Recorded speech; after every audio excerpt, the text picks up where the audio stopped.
Get this and get it straight. Crime is a sucker's road, and those who travel it wind up in the gutter, the prison, or the grave. This time it started with a kid hawking papers on Hollywood Boulevard, and moved from there to a house full of hate on a quiet street, a blonde liar on ice skates, and a corpse in a burned-out shack. And it all wound up right where it really began, in the heart of the kid on the corner. From the pen of Raymond Chandler, outstanding author of crime fiction, comes his most famous character in The Adventures of Philip Marlowe.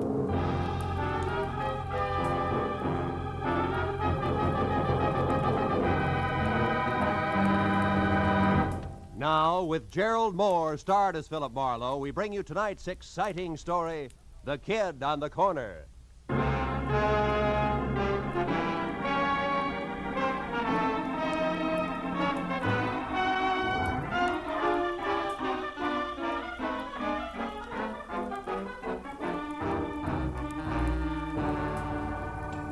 After a day jam full of heat waves in December, actresses who passed mascara and long A's off as talent, and producers with glossy convertibles and holes in their shoes, the world looked as phony as a $7 bill. And when I finally closed my office, stepped out onto Hollywood Boulevard into the glare from miles of sheet iron Christmas trees on lamppost trunks, and watched a loudspeaker Santa Claus with neon reindeer trundle by in a cloud of artificial snow, I'd have gladly traded all of Hollywood, California for one quiet Vermont hillside and thrown my license in to boot. All of which convinced me that what Marlowe needed most was a martini in his own apartment, a good book, and a night's sleep in that order. So I started home after them, but only got as far as the middle of the street. Hey, Mr. Marlowe, wait up! It was the kid who sold papers on the corner. Mr. Marlowe, can you spare a minute? I've got to talk to you. Okay, Tommy, let's get out of the street first, huh? I'm not so good at dodging fenders. Oh, yeah, sure. What's on your mind, kid? It's about my Uncle Bert. Bert Larson. He's gone, Mr. Marlowe. What about your family, Tommy? Don't they know where he is? Oh, I don't have no family. I've been living with Uncle Bert in a flat down in Van Ness. Hey, if you haven't had your dinner yet, maybe you'd eat with me in the cafeteria, huh? It's real important to me, Mr. Marlowe. Anything that's important to you, kid, is important to me. Let's go in. Oh, swell. I should have known something was wrong when I heard him walking around. Late last night, you know? He said he was after a drink of water, but he's got those metal plates, kind of like taps on his shoes, so I knew he was all dressed, only I was too sleepy to think anything about it then. Well, maybe he just got an early start and he's been busy today, huh? No, it's not like that, Mr. Marlowe. Something's wrong. Well, you have, gentlemen. The pork's nice tonight. Stew's the best deal for the money, Mr. Marlowe. Oh? I'll have the stew, please. Yeah, you better make it two, miss. Okay, a couple of stews coming up. See, when I got up this morning, I found this envelope on the dresser. There was $200 inside, and this was written on the front. Huh? Let's see it. Dear Tommy, must leave town on business. I'll send more money soon. Be a good kid and take care of yourself, Uncle Bert. Yeah, I see what you mean. Yeah. I spent all day trying to find out where he went. I checked everything but the airport. I know he wouldn't take a plane. He gets dizzy just standing on a curb. No luck, though. Milk, Mr. Marlowe? No, I'll have coffee, Tommy. I feel rugged. Hey, there's a table over in the corner. Come on, huh? Okay. What really makes it fishy is that Uncle Bert's got no out-of-town business. Besides, he's never been out in front more than $20 in his life. I can't figure it. Well, now, look, Tommy, if you're really worried, you don't want me, you ought to go to the police right away. Cops? Yeah. No, I can't. Why not? Well, Uncle Bert's been awful good to me, but, well, I guess he's really kind of a bum. You see, he's a gambler, Mr. Marlowe, a bookie. Uh-huh. Just a harmless small-timer, sure, but I'd get him in an awful jam if I called the cops. Will you try to find him for me? I got dough. I'll pay you whatever you charge. Don't worry about the money, Tommy. I got one lead for you. This name here in the back of the envelope, see? Yeah. Lester Carney. And the number 3004.5. Does that mean anything to you, kid? No. Oh. I'd have looked that guy up myself, only you know how far a kid could get. Sure. Gee, Mr. Marlowe, I'm sure my uncle didn't leave town. It's something else. It's gotta be. He's in some kind of trouble. Now, Tommy, you know that he might be on the wrong end of it, don't you? Yeah. Well, if that's right, I want to find it out fast, Mr. Marlowe. Here's a picture of him. Mm-hmm. Scared, son? Me scared? Nah. Not for myself, anyway. Yeah, I guess I am, kinda. Well, okay, Tommy, eat your dinner, and then get back to work. I'll see what I can find out, huh?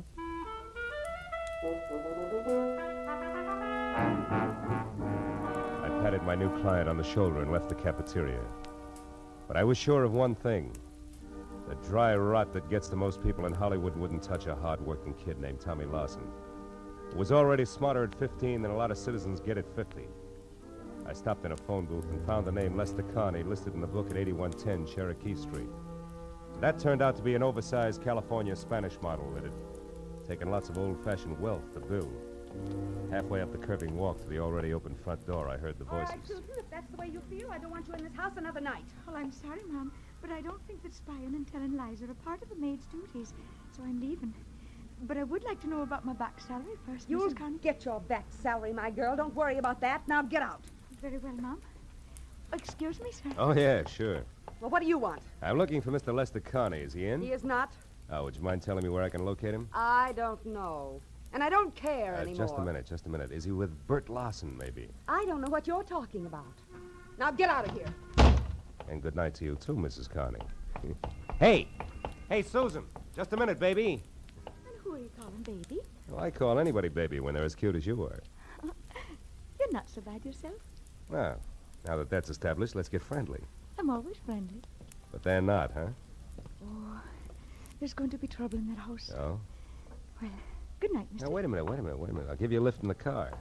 Let me have your bag. Well, all right. Thank you. Ah. Say, what about that trouble you spoke of, Susan? What did you mean? It's Mrs. Carney. Julia. Oh. She isn't as pretty as she used to be. She's turned her rancid. She's driven that poor husband of hers out of his mind. He almost never comes home nowadays. Practically lives in his studio. Studio, huh? What kind? Photography. Oh. It's way up in the Hollywood Hills someplace. Susan, did you ever hear either of them mention a Bert Lawson? No? Why, who's he? A gambler. I gather from Julia that Connie's blowing the family fortune, huh? Sure he is. And that's not all she's driven him to. No. What else? What do you think? Another woman, of course. Oh. An ice skater named Carol King at the Igloo. That's that nightclub with the skating show. Yeah, I've been there. Does Mrs. Connie know? Oh, she suspects. That's why she wanted me to spy on him. But I wouldn't because I don't blame him one bit. Not with Julia being like she is. Yeah, maybe you're right, Susan. But then again, maybe you've got your cause and effect backward, huh? Yes? Well, I don't know anything about that. But that poor man's been driven so crazy, he's threatened to kill her. Well, here's what I get out. And stay out.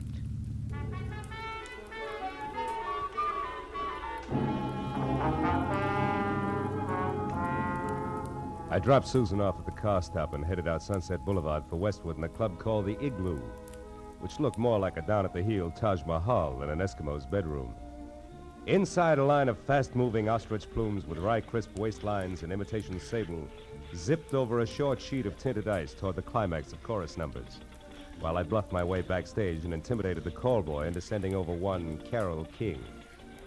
She turned out to be left end in the lineup out front, so I sat down on a cold trunk and waited until the curtain fell. And I got up to greet an athletic blonde with more than healthy face, who sidled dubiously toward me, ice skates and all, and I introduced myself and told her I was looking for Bert Lawson. Why are you looking for Bert Lawson, Marlowe? Well, because people say he's disappeared. Now, I know he's a bookie. You don't have to protect him on that score, and I'm no cop. Just want to know where he's gone. Okay. I hear he made a real killing yesterday, the first one in his life. Oh? I understand he's leaving town to retire. Who's going to make book for you from now on? Nobody. I never play the horses. My friends do. Oh, friends like Lester Carney? Lester? Well, now we get down to business. You smell like you're working for a wife, Shamus. Guess again, sugar. I'm after Bert Lawson, nothing else. That's why I want to talk to your friend. Where is he? Lester Carney is no friend of mine. You know, you should be smart enough to know you're just wasting your time with that pitch. Look, Bud, he was my friend, sure, but that's all off as of an hour ago. We're all through, washed up. I gave him the boot. Why, did he run out of blank checks? I ought to bust your shin wide open keep those for skates that. on the floor, honey. Then skip the cracks. I threw him out because I got sick and tired of waiting. He's kept me on the string for months with nothing but promises. Said he hated his wife, but when it comes down to cases, he refused to leave her. Why? I don't know. He's got some hold over him he hasn't nerve enough to break. So I wrapped him up in a neat little bundle and sent him home. It was a mess. I'll bet. Between you and Julia, he must be in a great frame of mind tonight. That's his problem now, brother, not mine. What is yours? How to keep your life on ice? No, wise guy. For your information, I'm quitting this show. I'm gonna make a clean break all around. Happy landings. But look, what's the connection, if any, between Larson and Carney? Why, Mr. Marlowe, I have no idea. Isn't that wonderful? Okay, sugar, that's where we'll leave it for now. But in making that clean break, be sure it's not your neck. I'll see you around.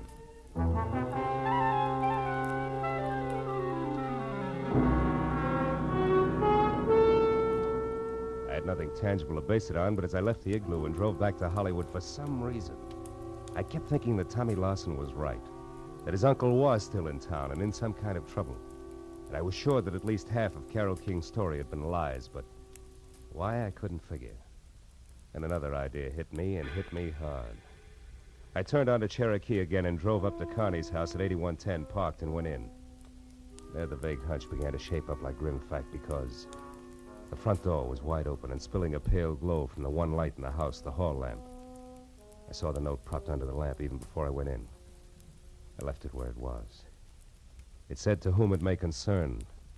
I have paid all my just debts, my affairs are in order, and since life has been made intolerable for me, I have destroyed that which made it so, my wife, Julia.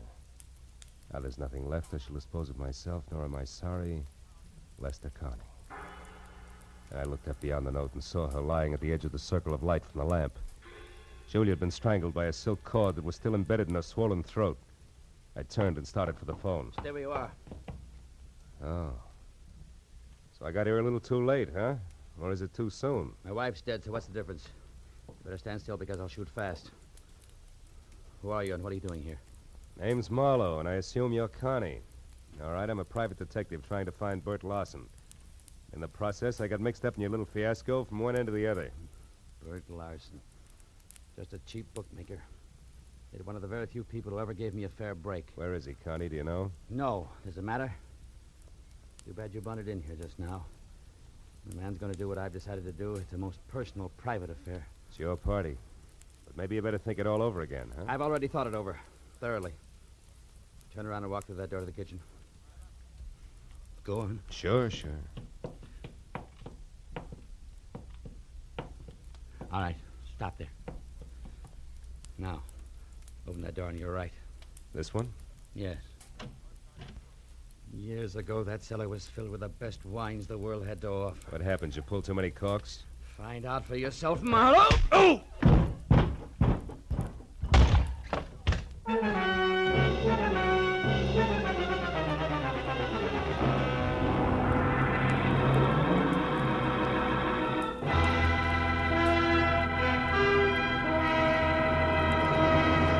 In just a moment, the second act of Philip Marlowe. But first, will Tyrone Power listen to Jack Benny's Siren Song? Will Ty consent to portray CBS's great Sunday night musician and lover in the movie The Life of Jack Benny? Tune in tomorrow and find out. No, there's never a question about the quality and quantity of comedy and sheer entertainment on CBS on Sunday night. And remember, the Jack Benny Show is heard on all of these CBS stations. Now with our star, Gerald Mohr, we return to the second act of Philip Marlowe and tonight's story, The Kid on the Corner.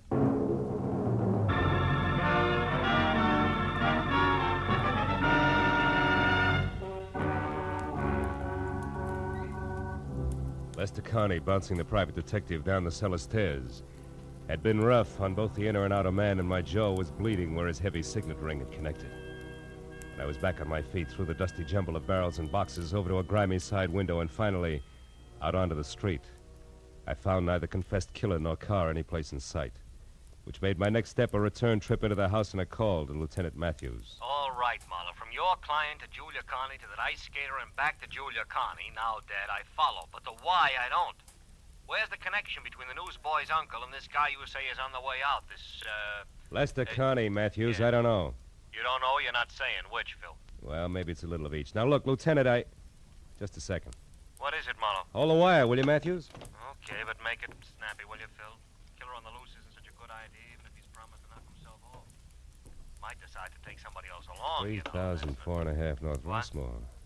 3,004.5. I can't hear you, Phil. What? What? Oh, a piece of paper, Matthews, in the dead woman's hand. Oh, now you're fine. It's got an address on it. The same address that was on the back of the envelope Tommy's uncle left for him. Well, this address could be the connection I asked you about. Yeah. Yeah, the hook between Uncle Bert and the Connies. Well, we'll get right over there. We'll take a Matthews, look wait a minute. Let me try it alone first, will you? I think it'll play better that way. And keep the kid's uncle out of the police lineup that way. Yeah. Marlowe, I can't. Oh, now, wait a minute, Matthews, please. I'm thinking of the kid. Yeah, well, I'm... Okay. Attaboy. Just don't make it too long till I hear from you again. Goodbye. I knew that the 3000 block on North Rossmore wasn't even close to the Hollywood Hills, which meant that the address couldn't be the dilettante photographer studio that the Connies' ex-maid had described. And 20 minutes later, when I was out of my car and standing next to the doorbell marked 3004.5, I knew something else, because the name underneath was Carol King. A light showed from someplace deep inside, and my leaning on the doorbell only proved that it worked. There was no answer at 3004.5, but 3004, the other twin to the duplex, was different. It featured a sweet old lady who shattered the illusion the second she opened her mouth. I suppose you're just another one of that King girl's friends, eh? Why, do I look the type, Granny? There is no type, young man. Miss Carol King entertains all sorts. Oh, which might include a recent someone who's gray at the temples, short, and maybe talks a lot about the ponies? What? How would I know what a guest talk about? Oh, you gotta be kidding. Look, honey, a woman's been murdered tonight. And Murdered? I knew it. I knew it. No, She wait a had minute. to come to a bad Wait a end. minute, Granny. Well, only yesterday Whoa, I told Henry that if that hold it, girl- Granny. Carol is not the one who's dead. Oh, Yeah, well, I'm glad. sticks out all over you. Now, look, what about that man? Well, he was here about 30 minutes ago, just the two of them, drinking that hard liquor like it was water and making enough noise to raise the devil himself. A farewell party, they called it. Oh, did you see him leave? No. Henry made me come in then, and I... Well, I mean... Yeah, I know what you mean. You missed it. Okay, Granny, now look, how do we get in here without kicking the door down? Come on, sweetheart, it's important. There may be a body inside. Body? Oh, well, how awful. Here.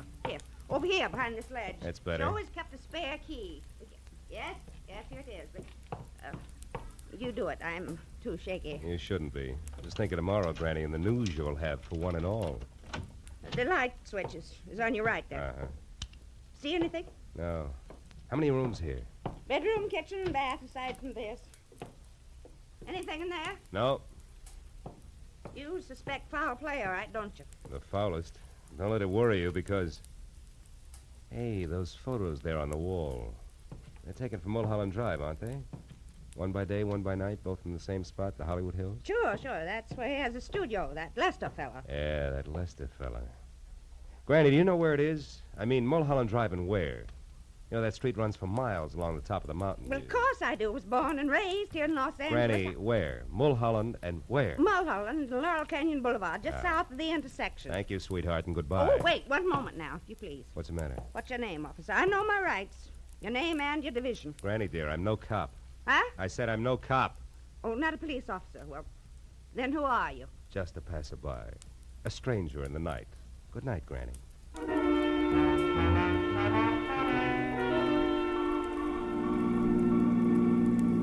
All the way from Rossmore to Sunset, then west to Laurel Canyon Boulevard, I kept worrying about Tommy Lawson and the uncle, who, from where I stood, needed at least worrying about no matter which way things played. But when I was on the strip of macadam that twists its way upward toward Mulholland Drive like a snake writhing from a long, long bellyache, I forgot about both client and relatives alike. Because at the top and a little to the south, where Granny had said it would be, was Lester Carney's studio, all right, but burned to the ground. Well, these select flyweight joints sure go fast, huh, Chief? Yeah, it wasn't 20 minutes on this one. Hey, mister, where you going? Some of that metal stuff's still pretty hot. Who are you, with the law? No, Chief, I'm a private detective named Marlowe. I was wondering if Lester Carney was caught in there. He owned this shack. Yeah, I know. Was he a friend of yours? No, it's strictly business. He's wanted for murder. Yeah, he was wanted for murder, Phil. He was burned to a crisp in there. Hello, Casey. Hello, Matthews. Well, what's your guess? He started on purpose? No, suicides hardly ever burn themselves to death. No. He probably took some sleeping pills or poison and then a cigarette he left going and did this, you know. Hey, by the way, Phil, you saw Connie tonight. You think you might recognize him? Might. Yeah, he's over there. There isn't much. See you, Casey. Right, Matthews. Hey, Garson. Hey, you tied Connie and this fire together kind of fast, didn't you, Lieutenant? I just found out about this place. Yeah, but you work alone, Marlowe. I got help. Oh. Oh, there it is. Got help. Oh. Oh, there it is. All that's left. See anything? Yeah, that ring. I noticed it earlier tonight. And the watch? No, I'm not sure. I don't remember what kind of... Hey, Matthews. What is it? What are you staring at, Phil? Come on over here. Come on. What? See this little piece of metal? Yeah. I think it's... Watch! Oh. Phil, you know fire makes things hot? Yeah. Hot things burn and... Yeah. Marlowe, what is it? It's an idea. Yeah, like what? Like this isn't suicide after all, like it's murder, Matthews. Come on, we gotta get to our phone quick.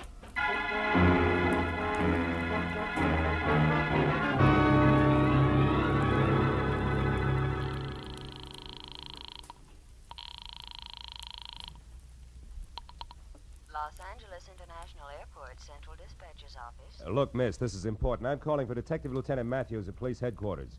What passenger flights have left in the last half hour? Passenger flights? Yeah. Well, there have been two, sir. One to Dallas, Texas, the other to Chicago.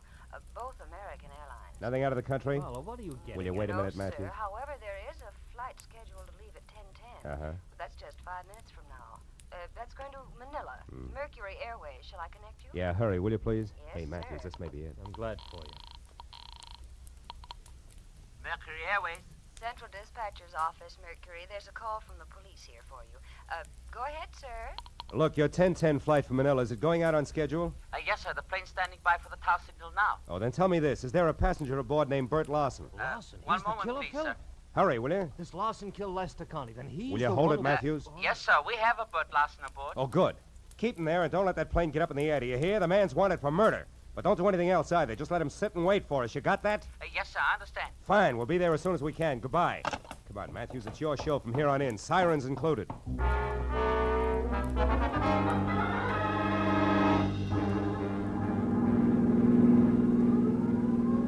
Okay, Marlowe, okay, enough. So we're on our way to the airport. We're going to catch her killer. Everything is great. But first, how do things add up? And... Mooney, take it easy. 5 seconds, more or less, never yet turn the trick. Okay, Lieutenant. Were you saying something, Matthews? Yeah, I'm saying I don't know which end is up, Phil. Look, Lester Connie killed his wife, right? Right. Why? Because he wanted her out of the way so that he and a cheap little monster named Carol King can live happily ever after. Oh, divorce wouldn't do that for him, huh? No, Mooney! No, I don't think so. Probably because Julia Connie had a real tight grip on the purse strings. Oh. Maybe something more, like his not very nice pass for a guest. Yeah, but the purse strings, the money, that's where Bert Larson figures in, huh? A bookie with a claim. No, blackmail. Now, I figure Bert Larson knew about Connie and Carol King. He must have stopped by once to pick up or pay off a bet at the right time. Yeah, and from there, what? And from there, the team of Carol and Lester killed Lester's wife. Yeah, which we've covered. But not in detail. Now, listen. You see, after the murder, Lester planned to kill himself. Yeah. Or at least make it look like that. Yeah. A suicide note, the Mulholland studio burned down, the works. Yeah, and the body we found. Phil, That's an added attraction. Bert Larson included in the last minute. What? The wife and then the blackmailer? Ah, you're getting it. Drugged while drinking at Carol's, where he thought that he was going to get paid off in money, then up to Mulholland Drive, ring watch, and flames added. Oh, and then out here at the airport, headed for Manila. Lester Connie. Uh-huh. Hey, Mooney, we're getting close. You better kill the siren. Okay, Marlowe. Now, Phil, how do you know all this? I mean, the switch, what makes it so? That piece of metal I burned my fingers on, Matthews, it was a tap from a shoe. And Bert Larson wore taps. The rest of it adds from there. Yeah, including Connie at the airport now as Larson. Sure, who'd be looking for a beat-up second-rate bookie who decided to leave town? Aside from a nephew, that is. Yeah, aside from a nephew, tried every place but the airport. Uncle Bert couldn't stand planes. The brakes, Matthews. Oh, here we are. Yeah, just you and me and Mooney and the killer. Aren't you coming, Phil? No, I think I'll wait here, Matthews. I got some thinking to do. About the scum you sometimes meet in the night? No. Not the kind of a kid I almost never meet in the night. See you. Yeah. All right, come on, Mooney. Maybe our boy will make a break for it, I hope.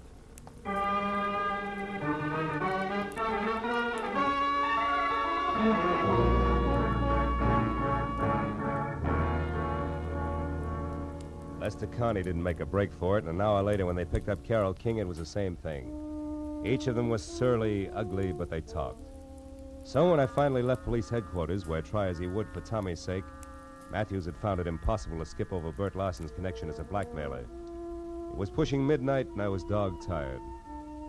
There was something worse than that when I was back on the corner near my office, walking toward Tommy Larson, who was untying a stack of fresh newspapers. Then the headline. Read all about it. Hollywood killer nabbed. Blackmailing bookie. Jealous wife slain. Hiya, kid. Hiya, Mr. Marlowe. Lieutenant Matthews tells me you had kind of a rough night. Kinda. When'd you talk to him, Tommy? After the first editions hit the street, I wanted to know if you were okay. The story didn't say. Publicity no good for your business, huh? Not much. Look, kid, did the lieutenant say anything about you? I mean... I'm gonna stay with a neighbor, a friend of Uncle Bert's. Oh. He had friends, you know. He wasn't really bad at heart, Mr. Marlowe. Not really. I believe that. So do I, Tommy. He was just mixed up. Yeah. Sure he was. And you know why? The way he thought the world owed him a living, that's why. And I couldn't tell him otherwise.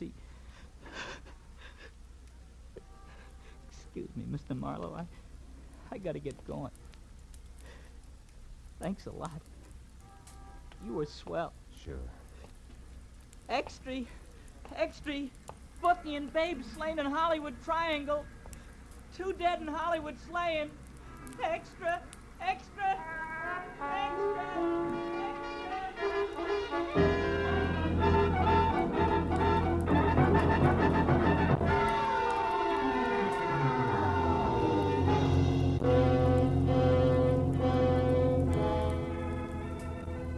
There's nothing more pathetic than a kid. The first time he's really slapped down by life.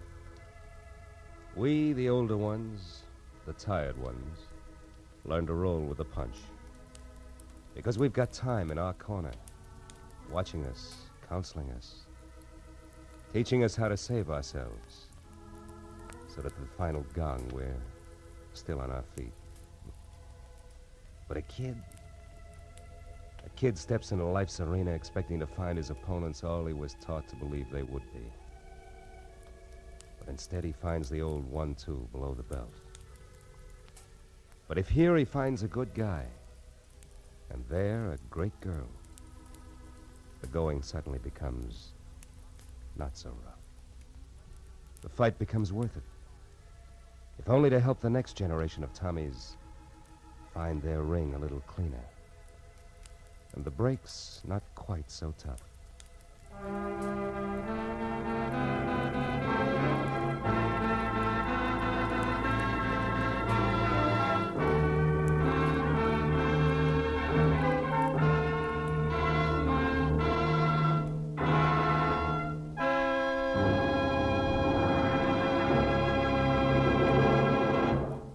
The Adventures of Philip Marlowe, bringing you Raymond Chandler's most famous character, star Gerald Mohr, and are produced and directed by Norman MacDonald.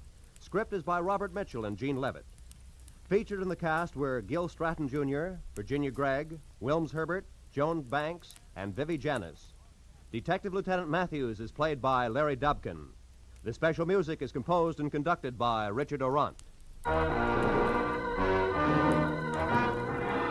Be sure and be with us again next week when Philip Marlowe says... It started with laughter on a bright morning, in a battle over a chicken, and got better as it went along. It could have lasted a lifetime, but it didn't. It stopped on a gray morning, with a little wishbone broken.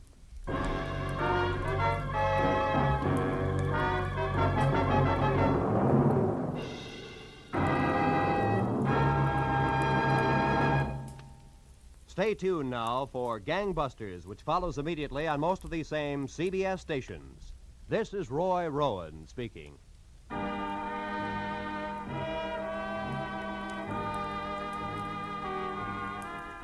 This is CBS, the Columbia Broadcasting System.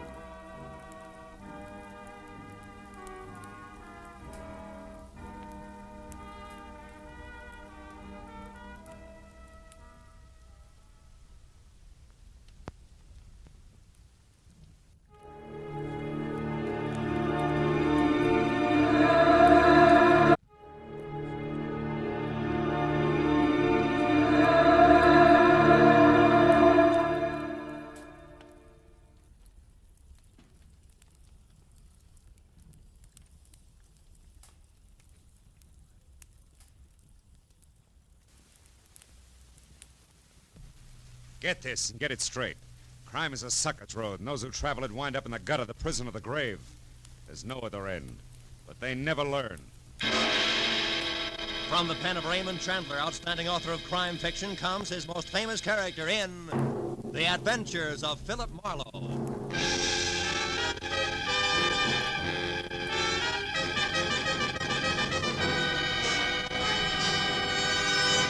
Now, with Gerald Mohr, starred as Philip Marlowe, we bring you tonight's exciting story, The Final Payment.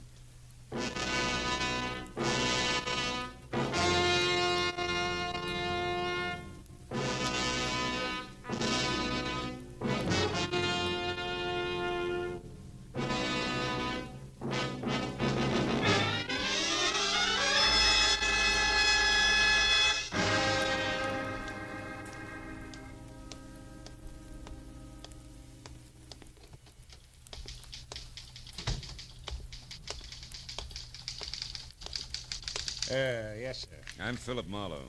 Warden Riker said he'd see me at noon. Oh, yes, Mr. Morrow. The warden will be with you in just a minute. Excuse me, please. Sure. Warden's office, Sergeant Kennedy speaking. Who? Oh, the L.A. Tribune. Yeah. Sonero's execution?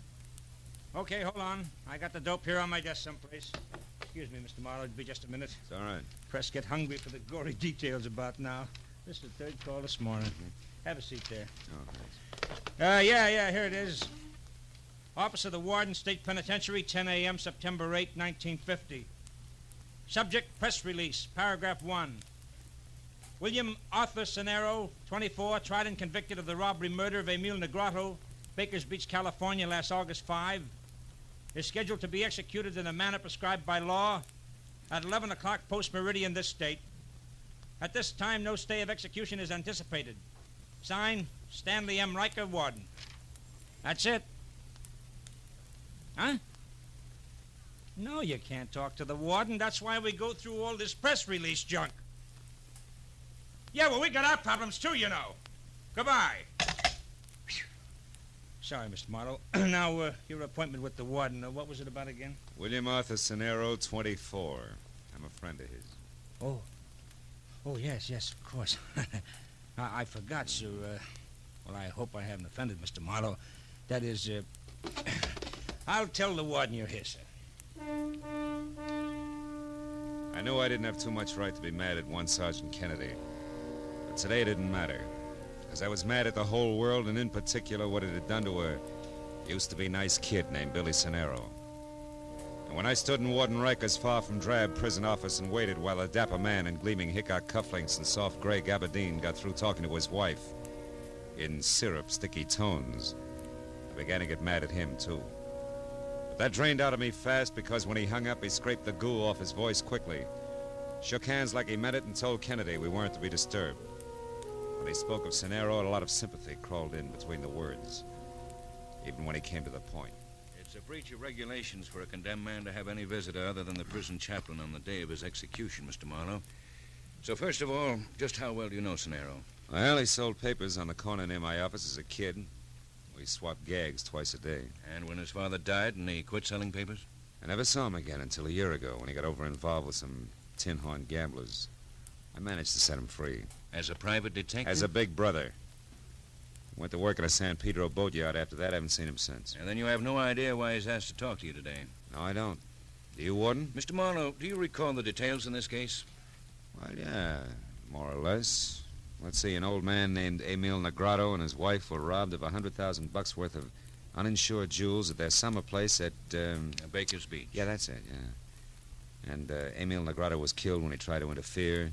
Sonero was tied back to it by a single fingerprint and later identified by Mrs. Negrato. I believe she thought there were two more, huh? Yes, but Sonero denied this. Also, Mr. Marlowe, you may recall that the jewels were never recovered. Sonero said they were lost at sea when the boat he fled in hit rough water on the way back to San Pedro. Now, Mr. Marlowe, do I begin to answer the question I just ignored? The jewels, I mean? Sonero may want to tell you that they weren't lost after all. He may want to tell you where they are. He may want you to do something about them. Sort of last will and testament, is that it? From his point of view, yes. And from mine? A very lucrative offer. Perhaps 50%, Mr. Marlowe. Why not 100%, Mr. Warden? Don't be a piker. I could always cross him up, you know. Anything else? Or were you just letting me know why the state is allowing this visit? I was just letting you know what the state knows, Mr. Marlowe. Uh-huh. I know a little more. I know that Billy Cenero is through as a criminal. In his heart. Not just because he's behind bars with worse to come. He's ready to die, Mr. Marlowe. Almost anxious. Well, then why the session? Why all the statistics? Why the invitation for me to play informer? For two reasons.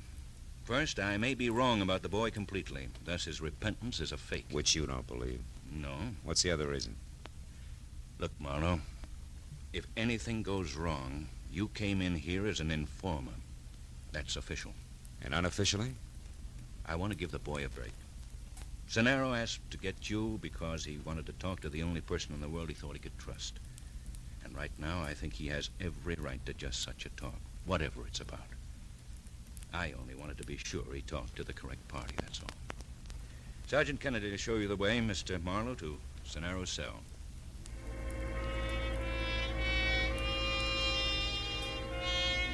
I was a bit confused.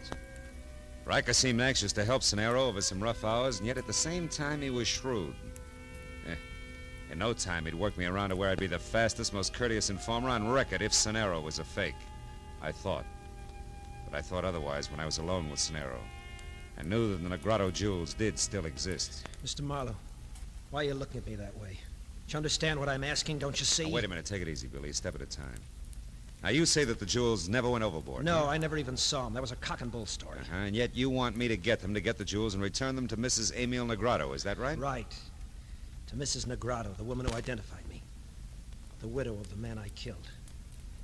Look, Mr. Marlowe, sit down here on the cot and listen. Okay.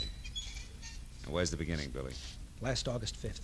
There was me and the other two, a big red-headed louse named Jessie Tapp and a girl named Gloria Konkowski, a blonde with a little scar on the bridge of her nose. Mm-hmm. Jessie's girl, strictly flashy.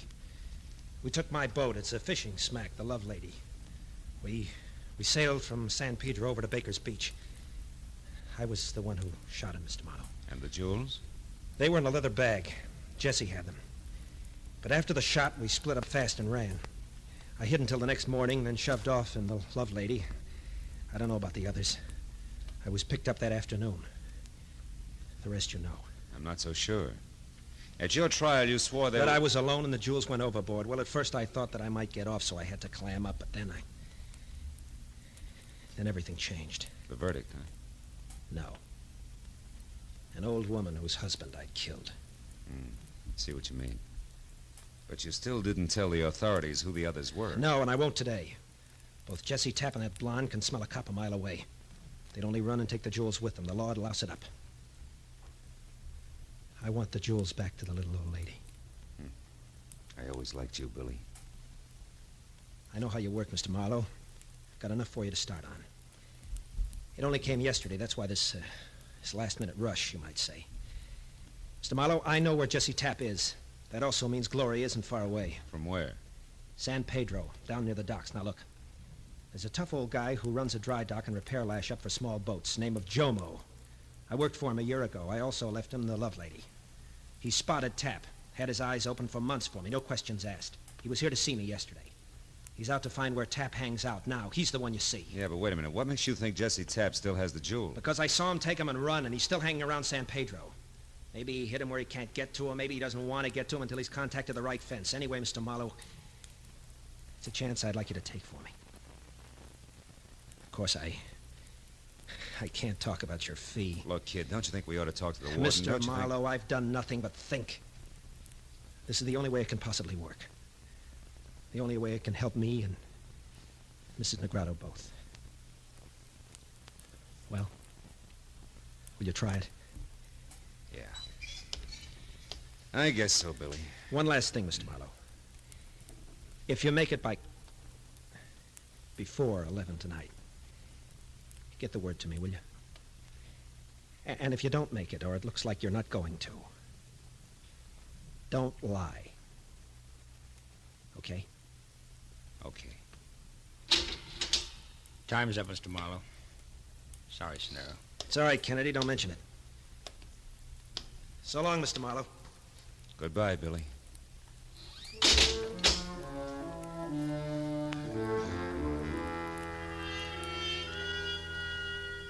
took 5 minutes for me to walk back to the warden's office and 5 more to lie to him about what Scenaro had wanted of me. And another 10 to get outside and head toward my parked car. I was thinking about what the condemned man had told me when I suddenly realized I was in the middle of a busy street and right smack in the path of a speeding car. Hey, what's the matter with you? What is that? Hey, Mister, you all right? Holy You okay, smoke. huh? Yeah, I'm okay. Much obliged. I'll try to remember to look where I'm going next time. Yeah, these jerks figure every street's an Indianapolis speedway. Yeah. And another thing, that geezer didn't stop either. I know. But if you're interested, I got a squint on him before. I was in that corner drugstore after a Coke, and while I was waiting, I happened to see this guy stand outside his car, and all of a sudden he got in it and took off. You mean he got all that speed up just from the end of the street? Tell me, friend, what'd he look like? He's tiny. Tiny like your pinky finger. Had elevating shoes on. Plus the fact he needed a shave. Say, you don't think it was purposeful, do you? Not an accident, I mean. I don't know. But either way, I'm much obliged to you, friend. Bye-bye. I made a mental note about the small man with big heels and a beard and let it go at that. And I took one last look at the prison. It made me want to drive the 300 miles to San Pedro fast.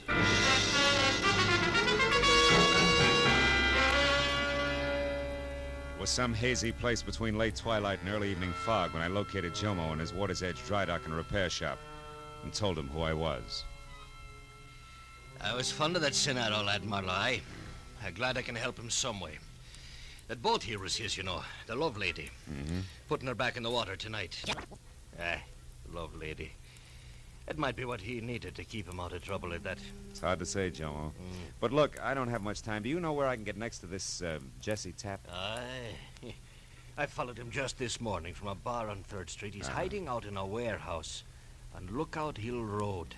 It's shut down now. It won't open up again until... Hold it, Jomo. That noise, that came from out here. There's someone there, Mr. Marlowe? Oh. No, not anymore, there isn't. And there probably wasn't. I got me a clumsy little cat, Marlowe, always falling over. Jomo, you said Lookout Hill Road, right? Aye. Yeah, There's only a block long, the highest point in town. You just head straight up King Street to the top. You can't miss the warehouse. Thanks. Jomo. You have no idea what this is all about, huh? Well, I wouldn't say that, Marlowe. But you see, I don't let myself think of some things too much. I keep my mind on boats more than people. Easier to understand. Easier to repair, too. Good luck, Marlowe.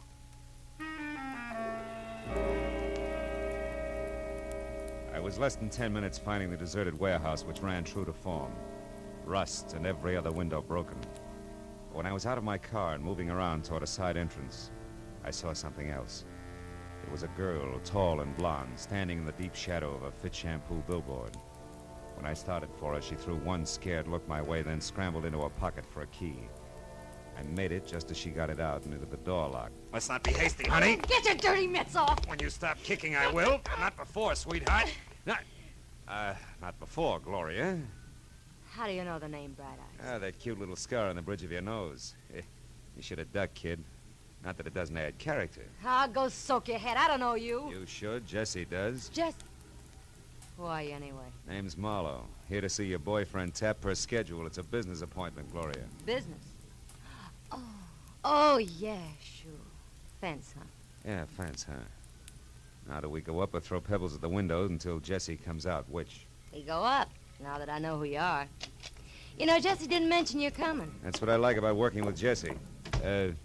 Which way? Up these stairs. Kind of nice setup we got here, huh? Yeah. Sweet of the owners to let you have a key. Well, it wasn't exactly that way. Jesse had... Change the lock, yeah, I know. Is that the door? One Mark President? Uh-huh. Mr. Tapp's very own. Imagine Jesse as an executive. Funny, huh? Hey, Mr. Head of the firm, you got callers. Jesse! That jerk's probably asleep. That's the way I figured, asleep in the swivel chair. Hey, Mr. President, you got company. Hey, Jesse, come on, wake up. There's a guy here who wants... Jesse. What is it, Marlowe? What's wrong with him? Too much to fix, honey. Head of the firm, Jesse's been shot to death. No business as usual today. Dead. How do you like that? Not much. Now, maybe it's you I do business with, huh? What are you talking about? Now, look, I never like to get into money matters with dames, but now I'm stuck. So let's get to work, you and me. Where are they, Gloria? Where or what? Come on, you coy little jerk. The stones, Negrado stones. I want to see them. I don't know where they are. He would never tell me. Ah, don't lie. You were his girl. Listen, mister. Ever since I met that guy, I've been living on double talk and slaps in the mouth. I spent my nights dodging my own shadow. I'm glad it's over. Why'd you stick? Because of them stones. I knew I had him hid someplace. I figured maybe they'd get us away from here after all. He kept saying he had to wait till the time was right. That's all he'd ever say. Even to me, his girl. You know, with that talent, you ought to be in pictures, kid. Yeah? Believe me, mister. I learned the hard way not to try to pin Jesse Tapp down. You do whatever you want. I'm getting out of here. Before the act. Just a minute. What? Somebody did this, baby. I can name 20 who'd been tickled pink. Yeah, but I took a lot of chances setting up this deal to move those Negrado jewels. I wouldn't want to be edged out now by cheap competition like a squirt and build up heels. What's that? Nothing, a swing in the dark. Excuse me. Sure. Now you excuse me. It's strictly your problem, sucker.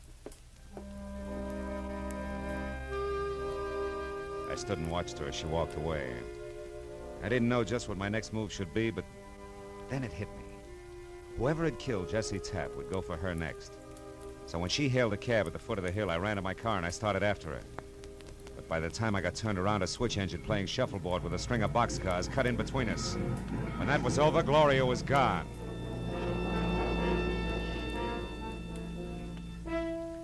I spent the next hour and a half raking the neon-lighted muck along the docks looking for her with no success. Until finally, in a rancid backwash called the Reef, I got a break, but from another direction. The same unshaven little man with high heels who tried earlier to run me down was at the bar, blinking back the sting of a straight shot. I watched while he picked up a handful of small change from the bartender, and when he pranced toward a phone in the hallway at the rear, I followed him. It was too good to be a coincidence. Yeah. He had That's to right, tie in. operator. San Diego. Yeah, Christine Fuller, right. How much? Okay.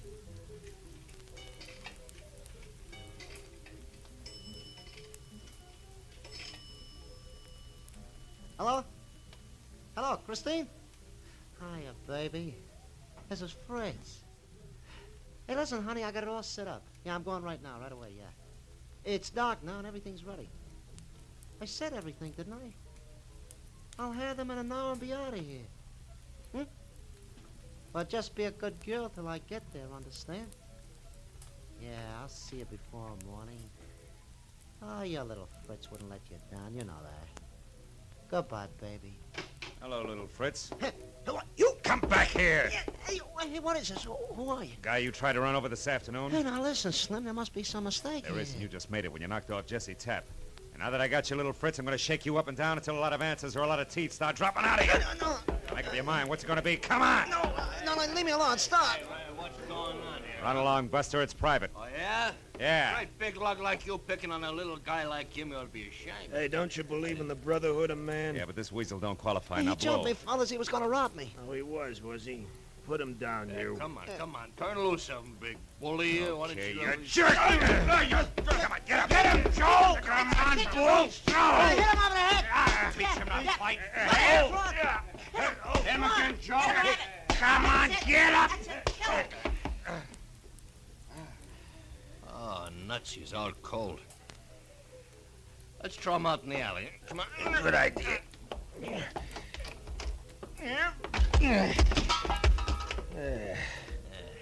Hey, where'd the little guy go? Hey, he baited. Oh, you'd think he'd stick around long enough to buy us a drink, wouldn't you?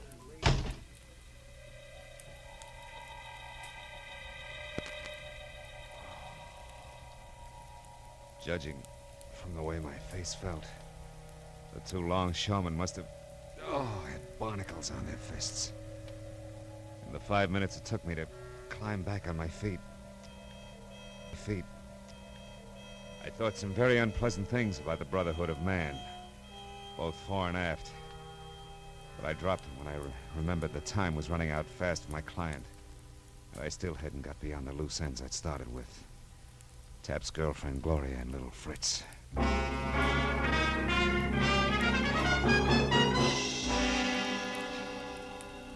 was a hunch that took me up the hill to the old retired warehouse again.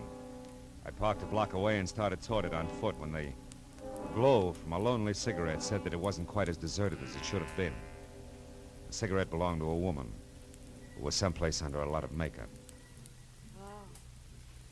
Interesting evening. You asking me or telling me? Well, either it is, it has been, or it could be. Take your pick. You look like a bright boy. Hey, you look like you fell into a meat grinder. No, just a philosophical discussion. Oh? Nice view from here. Not too bad. Girl like me needs a view once in a while. Keeps the past from crowding the future. Can see the whole waterfront from here without smelling it. Yeah. That's great, huh? Now, look, you haven't seen anybody hanging around here in the last few minutes, have you? You kidding? Nobody hangs around this old dump. First time I've been up here in a month. Nobody's hung around here since old Tom died. Used to be the night watchman. And there was a lot of laughs, poor old Tom. He had that upstairs room, that one up there. Mm-hmm. And he's a Tom I've been... Hey, that's queer. That's real queer. Look. What? Hey. Oh, a telescope. Mounted on the windowsill. Yeah, old Tom never had a thing like that up there. Who do you suppose put it there? I know who, honey. My question is why? A telescope. Well, it seems to be pointed down there toward the small boat anchorage. Yeah. Where a certain boat was in for paint and repairs. Tap could watch every step from here, and when the job was done... Holy smoke, it could be. Thanks, baby. You've been a big help. Sure. All things to all men. Have fun, Sonny.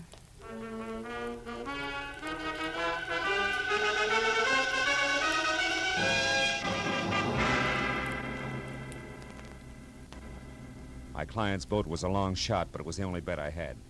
And it stayed a long shot all the way down to Jomo's dock. There the odds began to drop fast to even money when I heard the motor running and found the door to Jomo's boathouse half open. It became odds-on when I eased inside and stumbled over Jomo himself, stretched out unconscious on greasy planks like a beached bull whale.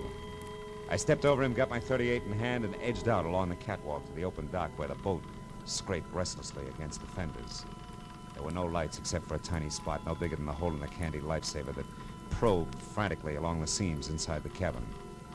It was little Fritz with a shielded flashlight, intent on finding something fast. I stepped into the boat, deliberately kicked over an oil can and crouched. The light went out. Who's there? Somebody out there? Well, speak up. Throw your gun over the side and stand real still. Do it now, little man, or I'll blow you in two. Oh, no, wait. Yeah. Who are you? It's me, Fritzy Marlowe. So Tap hid the stones right here on Bill Sonero's boat, huh? Yeah, that's right. They're still here. Fortune. Hey, look, fella, if we play it smart, there's Shut plenty for up. both. I want a few things straight first. Correct me if I'm wrong. Tap hid the jewels aboard here after the robbery without Sonero's knowledge. But after Sonero was caught, he gave the boat to Jomo, who kept it locked up inside there. Which meant that Tap had to wait until Jomo had finished his repairs before he could get back the stones again, huh? Yeah, that's right. They were too hot to handle anyway. They had to be hid someplace. They were safe here, so I stir up another fuss. What else you want to know? Are you going to explain to your little sugar in San Diego that Christine Fuller you cooed to tonight when you don't show up for a few years? Marlowe, we can do business. And another thing. How'd you get into this act in the first place? I got ways, like a couple of friends on the inside. Oh, that figures. One of them must be on the inside of the state pen. That's how come you hooked onto me so fast with that car. Who is it? A guard named Kennedy. He's a pig, a cut-rate chump. And the other friend? He's behind you with a gun. Don't Oh, move. fine. Oh, that's my baby. I'll take your gun now, Mr. Marlowe. Oh! Stop it. Put it away, Fritz. Did you find the stones? Not yet, but it won't be long now, sugar. Marlowe, get in that cabin and run this boat. We're going out. Go on, move. Oh, no, wait a minute, baby. We don't know anything about boats. We're not taking any more chances here. Untie that rope at the back, Fritz. That's called cast off the stern line. Shut up! Get inside, Marlowe. Go on. Sure. Well, Skipper, where to? Just head for that open part out there. Hey, it's gonna be rough. Well, that won't matter to us, baby. We've been through plenty together, huh? Yeah, like putting Jesse Tapp out of the way for a starter. Sure, well, he asked for it. He was a pushover for Gloria here. Why, you... So it was little Gloria who killed him, eh? All right, so it was me. Fritz called me up and warned me you were coming here to Pedro, and I overheard you when you talked to Jomo. I knew you'd get to Jesse and make him spill, so I killed him. It's gonna have to be done sooner or later anyway. The old double cross. Yeah, the old double cross. So what? That's a game the smart ones always play with the suckers. Always win. Not always, Fritz. Oh, often enough to make a... What? Hey, Gloria. Gloria, what? No, don't, Gloria, no! Keep your hands on that wheel, Marlowe. I heard Marlowe's crack about that Christine Fuller, Fritz. You louse. Straight ahead, Marlowe.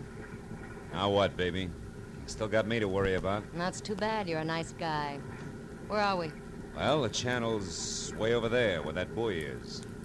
And that means that a big rock pile called the Breakwater is right off our starboard bow. If I don't turn, we'll hit it, and I'm not Those turning. rocks, Marlowe!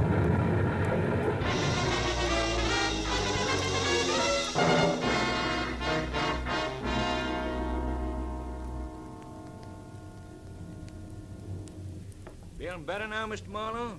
Yeah, thanks, Lieutenant. That water was awful cold. You said it. Have another cup of Coast Guard mud. Do you good. Oh, thanks.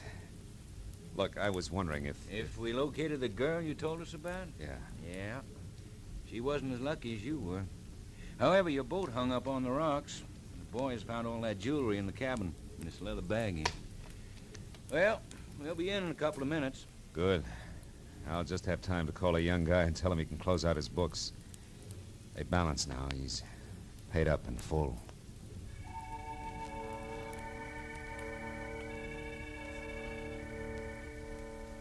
When I got through to Warden Riker, told him all that had happened, and gave him the message for Billy Sonero, he thanked me and said the kid was facing 11 o'clock like someone who had the weight of the world lifted off his back.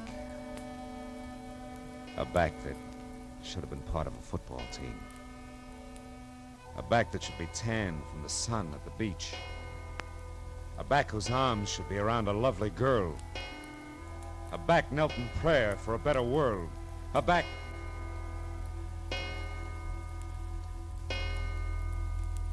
strapped to the electric chair.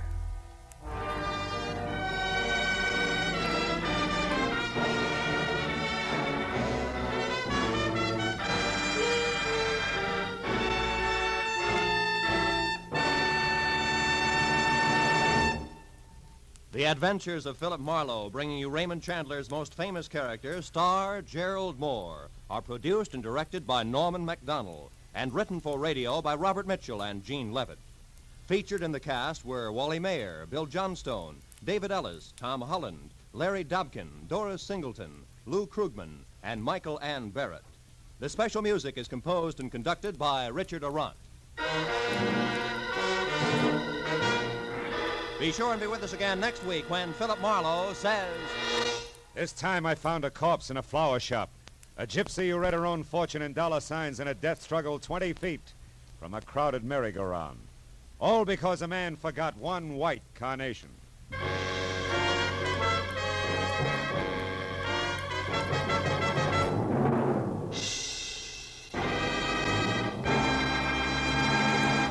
Grand Central Station, the very name itself creates a tingle of excitement.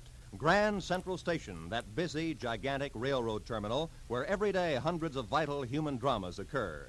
It is these human dramas you hear every Saturday over most of these same CBS stations. This is Roy Rowan speaking. And this is CBS, where you also enjoy Junior Miss every Saturday in the daytime on the Columbia Broadcasting System.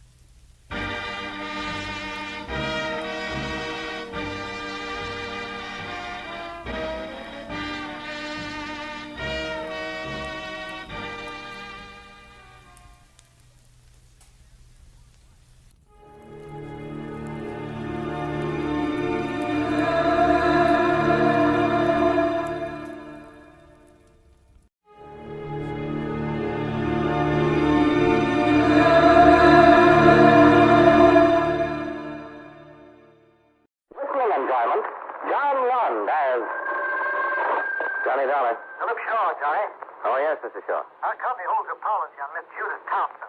She was killed. How? Somebody shot her. You'll have to go to Los Angeles. I'll book space right away. Come on down to the office as soon as you can, and I'll give you the details. Show her the shade, and I'm yours.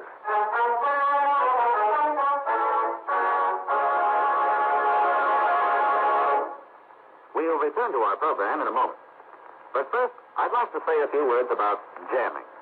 And I don't mean Mother's Preserve. During wartime, it has frequently been the practice of an enemy country to jam our radio communications. That is, to cut into our broadcasting with broadcasting of their own so that our radio messages cannot be received with any degree of clarity. There was a time when our civilian radio broadcasts were jammed too, unintentional though it was. As you can imagine, it was quite a mess, and still could be. Can you imagine what would happen today if there was no coordination among our many radio and TV stations? Or if the telephone companies didn't cooperate?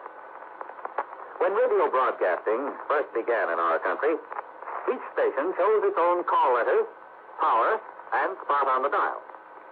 It wasn't long before 2 or 3 stations would try to come in on the same spot, and the poor listener couldn't understand a thing he heard. So, to get things organized, the Federal Communications Commission was born. Licenses were issued to each station and to qualified operating engineers. The same thing now applies to TV stations. Today, a radio or TV station may request certain call letters, and if no one else has them, the call letters are issued. But power and the spot on the dial are restricted by laws of nature, and the FCC engineers don't have much choice in what they tell the station operator he can or cannot do. With the telephone and telegraph, however, the situation is different. The FCC makes sure the rates are fair both to the company and to the consumer, and that all the independent companies work together so that someone in Japan or Germany, for example, can call someone else in New York with practically no delay or trouble. So the next time you pick up a stateside broadcast loud and clear, or hear everything your family says to you over the telephone, just remember that you have the Federal Communications Commission to thank.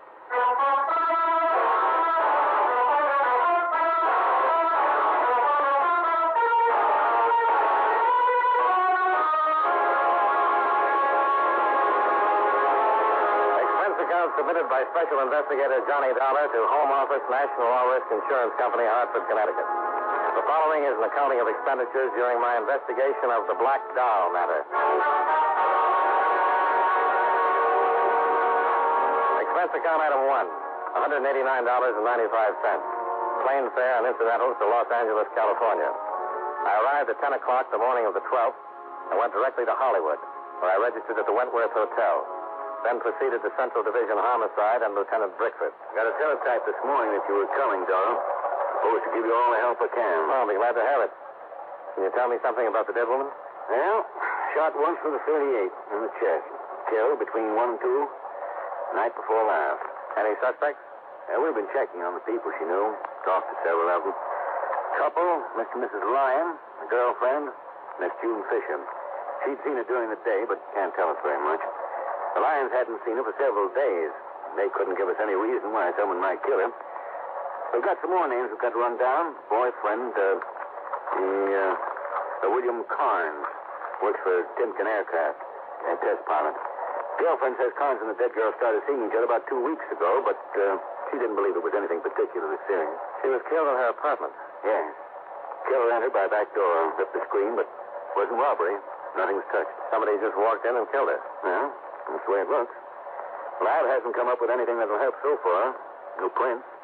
They got the bullet, but we need the gun. What did she do that night? Well, that's something we still got to find out. We are pretty sure she went out. There were some clothes on the chair, slacks and a coat. Wouldn't wear the coat around the house. What about this boyfriend? I was going out to talk to him this morning. I wanted to check on him first. Pilot in the last war. Went to work for Timken right after he was discharged. Seemed like a pretty solid citizen. A lot of citizens are pretty solid until they kill somebody. Yeah. Well, you want to run out the field with me? If you don't mind. Well, not a bit. Give me somebody to talk to.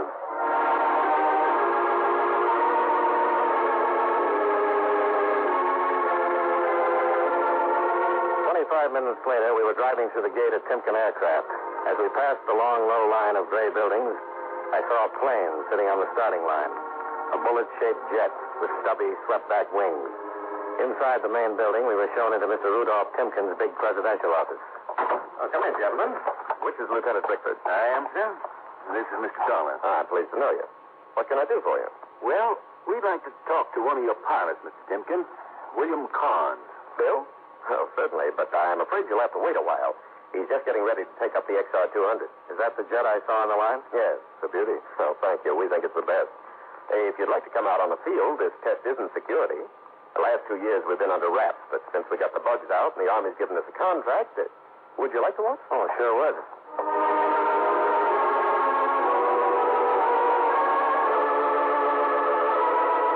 Timken took us out in the field, and we watched the jet take off and climb toward the west. It circled, climbing till it was out of sight. We kept watching and waiting. A cool breeze was coming in from the ocean, and the sun was warm on our faces. Finally, we saw it. Here he comes. Can't even hear him. He's traveling faster than sound. Do you fly, Mr. Dollar? Only when I've got an expense account. How fast would you say he's going? You'd be very surprised, Lieutenant. Even the Army was.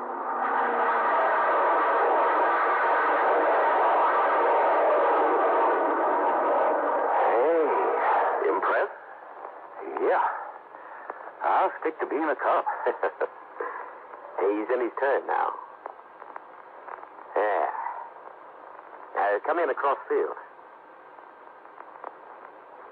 He's even lower. Here he is.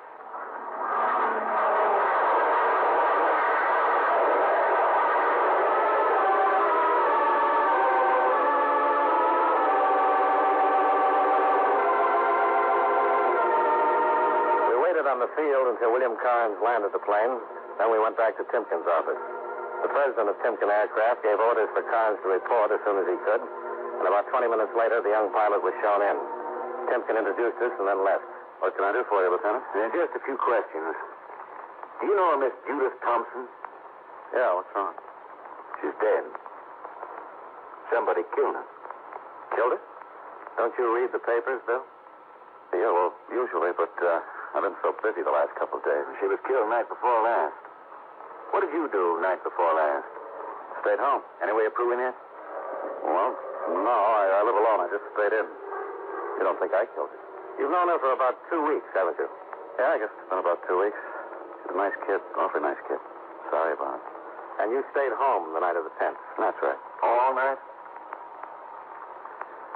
Well, you'll find out sooner or later. No, I wasn't her. I took her out the night of the 10th, and I knew she'd been killed. But look, honest, I had nothing to do with it. Why'd you lie about it? Because I'm married. No, we're not living together. We're separated. My wife's living in Chicago now with her folks. Always kind of hoped we'd get back together, but if I got mixed up in a killing... You got mixed up the night you took Judith Thompson out? Look, I was lonesome. Judy was a pretty kid. I saw her about 6 times in 2 weeks. It helped. But I'm in love with my wife. I've always been in love with her. You can understand it, can't you? Sure. The night of the 10th, where did you and Judy go? To the beach. Went down on the pier and played the concession. When did you get home? I don't know. I guess about 11:30 or so. Yeah, somewhere about that time, 11:30 or 12. You go right home? Yeah, right home. That's true. Anything happened during the evening? Anything unusual? Unusual? Anybody follow you? No. Did Judy seem nervous or anything? No, she was fine. She didn't act nervous or anything. Okay. Is that all? Yeah, for now. We'll talk to you again. All right, but I sure wish you wouldn't tell the papers. Tell the papers? What about me? Being the one who took her out that night. Would finish me for good with my wife. I wouldn't have a chance. The family doesn't like me as it is. Why did you and your wife split up? My job. I don't really blame her. It's tough for a woman to sit around the house when her old man is flying new stuff. What am I going to do? I guess I love flying about as much as I do my wife. Just keep hoping she'll understand and... I don't know. It's a mess. Well, we'll see you later. Okay, Lieutenant. Nice meeting you, Mr. Dollar. Nice meeting you.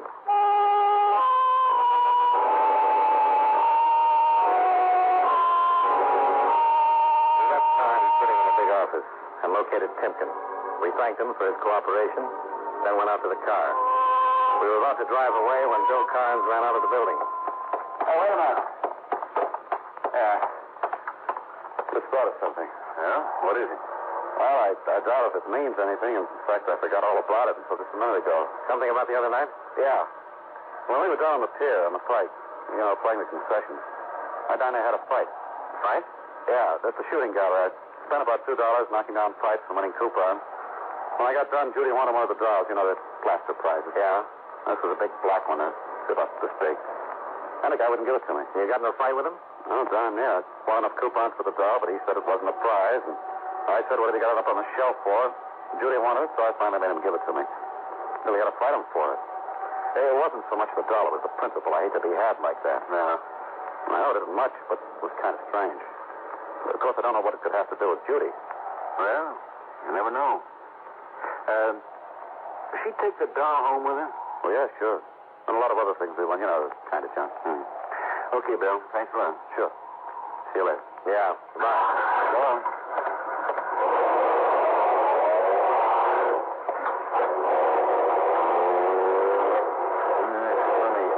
About the fight? Yeah. Said she took the doll home with her. Why? Wasn't it in the apartment? No. All the other junk from the pier was. I remember it scattered all over the dresser. Scattered? Yeah. But no big black doll. You were right. About what? That is funny.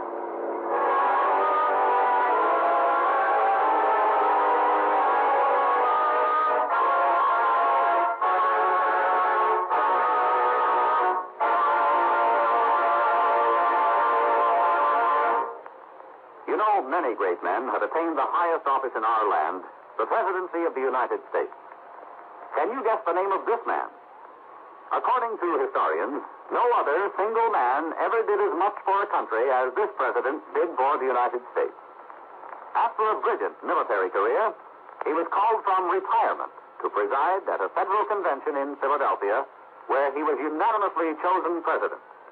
He was also unanimously reelected for a second term, but refused to run for a third. Although a Federalist, he named a man from another party, Thomas Jefferson, as Secretary of State. If you don't have his name by now, here are two more clues. During his presidency, the cotton gin was invented, and the first census was taken. Who was he? George Washington, first president of the United States. His life is part of your American heritage.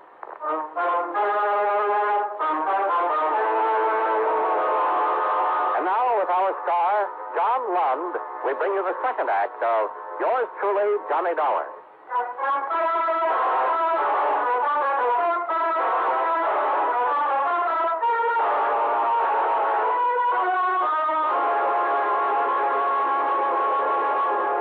Lieutenant Brickford drove across town to the dead girl's apartment just off Franklin Avenue in Hollywood.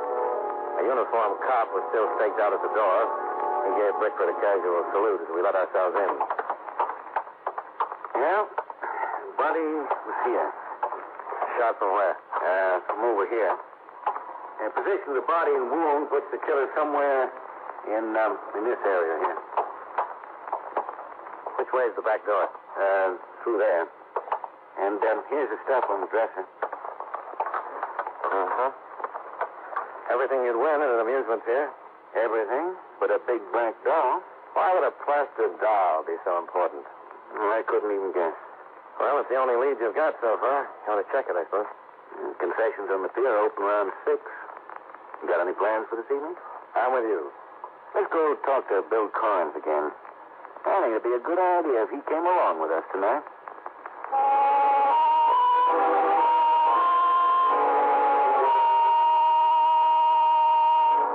We left the dead girl's apartment and drove back across town to Bill Carnes' home near the Timpkin Aircraft Factory.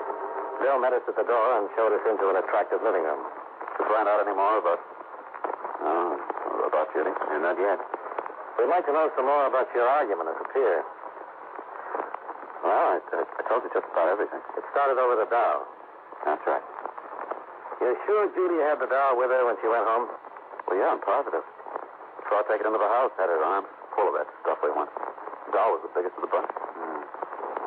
You can't remember anything unusual about the doll? Unusual? No? No, it's just a big black doll about this big, holding an ashtray. You'd know this guy again? Oh, sure, I know. He runs a concession. At least he was the only one there. Well, can you go down with us tonight? To the pier? Yeah. Yeah, sure.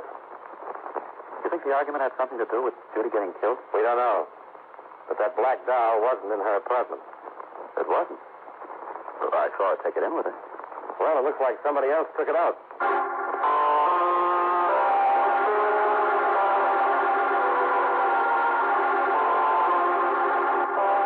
Expense account item 2, $14.55. Dinner for Brickford, Carnes, and myself. A short drive later, we pulled into the big parking lot on the amusement pier. As we got out of the car, the roller coaster reached the top of the first dip high above us and started down.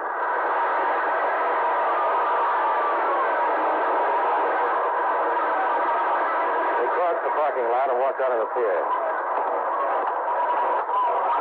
I haven't been down here in a long time. Where's the shooting gallery? It's down at the other end.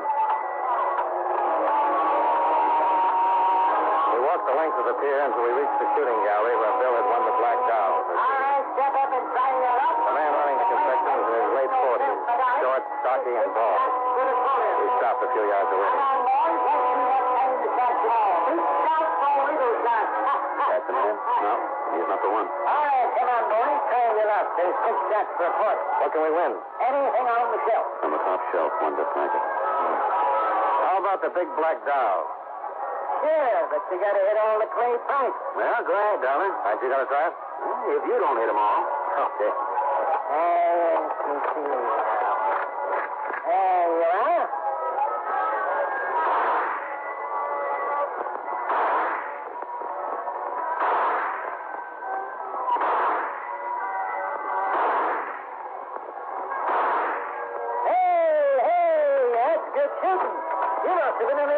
Something. You really knocked them down. Say now, boys, how about another round? No, I'll just take the doll. Sure, how about you boys not going to let him show you up now, are you? He already did. Another round and you can win a cup and cigarette. Just the doll. Okay. There you are. The way you shoot, you could win anything I got here. Say, you the only man who runs this place? Yeah, right.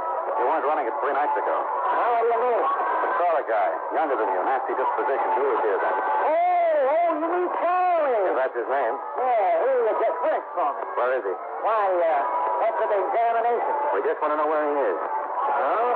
Are you a cop? Why? Well, hey, you act like a cop. You win yourself a dolly. Where is he? I don't know. He quit. When did he quit? Last night. What's his full name? Charlie Gilbert. Where can we find him? I don't know. He worked for you and you don't know where he lives? That's right. I gave him a job one night. Didn't ask him where he lived. Why did he quit? How do I know? He quit. Said he was through and took his pay. Ain't nothing illegal about that, is there? You ever been arrested? Me? You? No. I want you to tell me everything you know about Charlie Gilbert.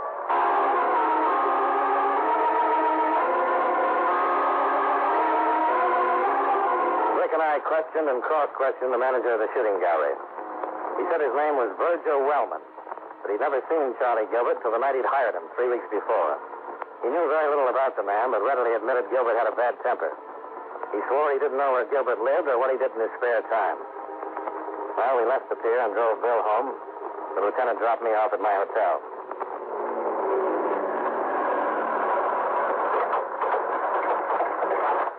Oh, thanks. Thanks for the dinner. What happens now? Well, get some sleep and try to find Gilbert. Well, you got a pretty good description. Yeah. I'll put out an APB and take the mugs. Just might have a record. I'm going to check on that guy at the shooting gallery, too. I think I've seen that face somewhere. What are you going to do with the doll? Have the lab look it over? Bet you don't find anything. Then I'll give it back to you. You want it. Gee, thanks. It's just what I always wanted. It's nice, isn't it?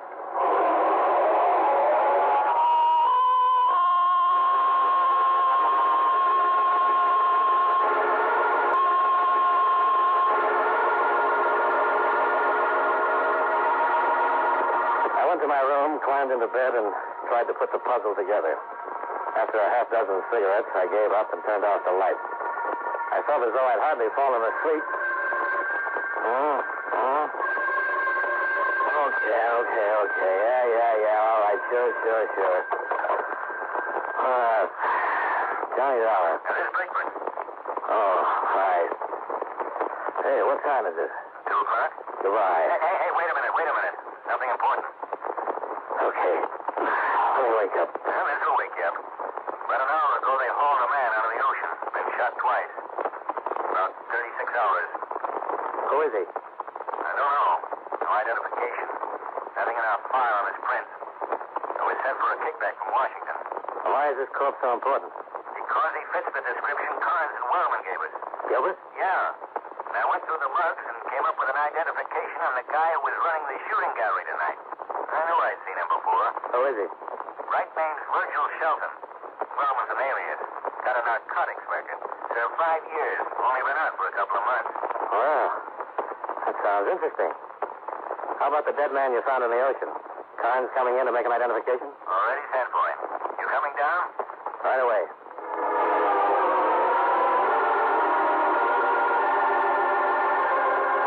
Expense account item 3, $2.60, cab fare to the City Hall, where I went directly to homicide and Lieutenant Brickford. Carnes had not yet arrived, so Brickford showed me the mug and record on the shooting gallery owner, then took me down to the morgue. The man they pulled out of the sea certainly fitted the description of Gilbert. Shortly afterward, Carnes was shown in to make the identification.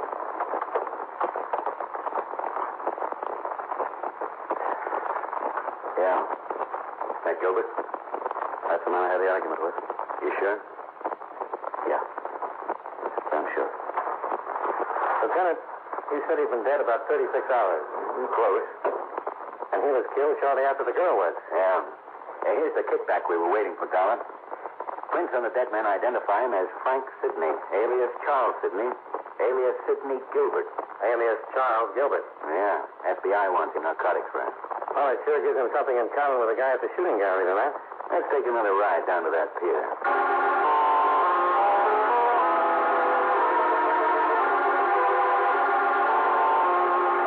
Well, we had our first positive connection. Both of the men who worked at the shooting gallery had federal records and were wanted on narcotics raps. Now all we had to find out is why the girl was killed, who did it, and how did the missing black doll figure. Brickford told Sergeant Hardy to take Carnes home. Then we went down in the garage and climbed into the lieutenant's car.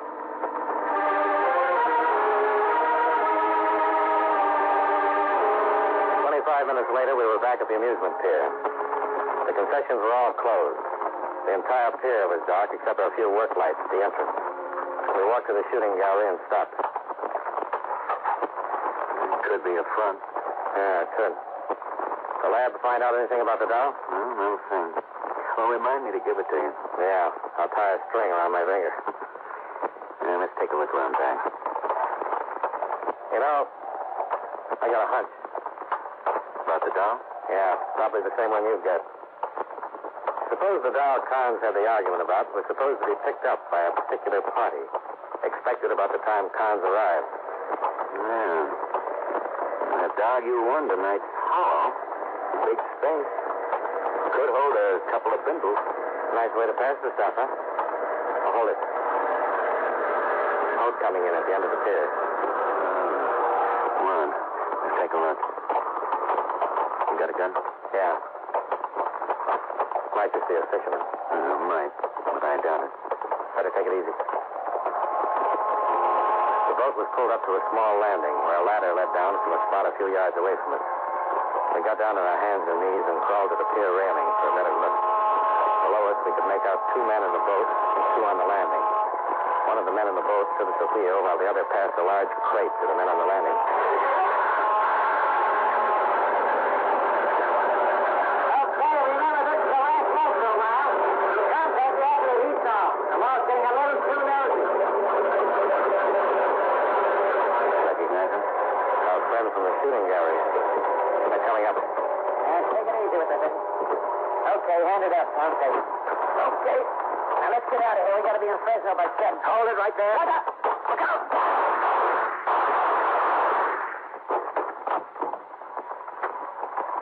You okay? Yeah. Oh, this one's dead.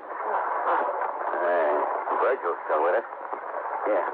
Take his gun for a second. I want to look in that box. Yeah. You got a match? Yeah, right here. Well, looky here. Dolls. Big black dolls. And look what's inside. Mr. Dollar, looks like we've just cracked a king-size narcotics ring. Sure looks that way, Lieutenant.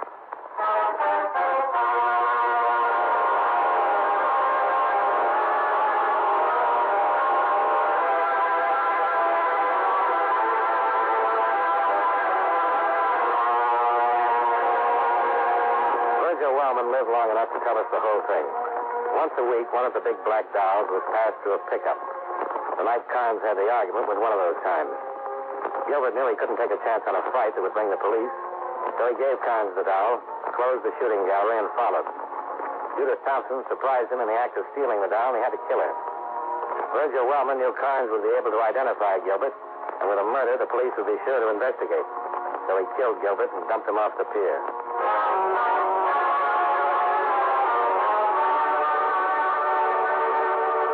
Expense account items 4, 5, and 6.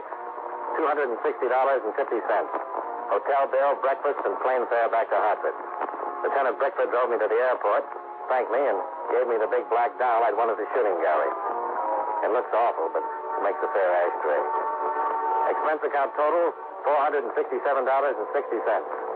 Yours truly, Johnny Dollar.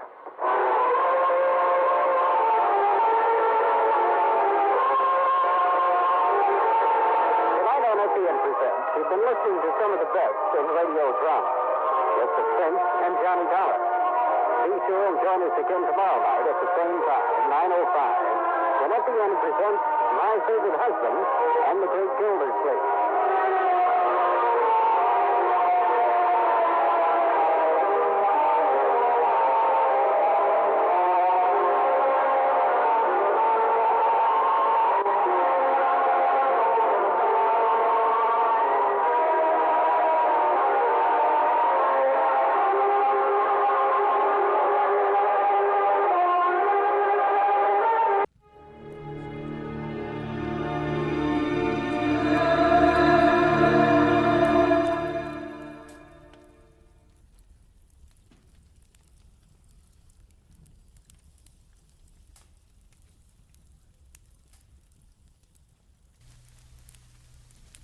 We delay the start of our scheduled program. We have delayed the start of our scheduled program to bring you a bulletin from CBS News. 2 helicopters carrying the United Nations ceasefire team left Kaesong shortly before 9 o'clock Sunday morning Korean time. Communist officers are already in Kaesong to participate in the preliminary ceasefire talks. This bulletin has come to you from CBS News. We now resume our scheduled program. Most Saturdays at this time, we spend an exciting half hour of adventure and action with America's public hero #1, Hopalong Cassidy. Well, even two-fisted cowboys take summer vacations when they can, and Hoppy is no exception. Hopalong and Topper will be back with us riding the CBS air trails again 11 weeks from tonight, September 22nd. Get this and get it straight. Crime is a sucker's road, and those who travel it wind up in the gut of the prison of the grave. There's no other end, but they never learn. From the pen of Raymond Chandler, outstanding author of crime fiction, comes his most famous character in The Adventures of Philip Marlowe.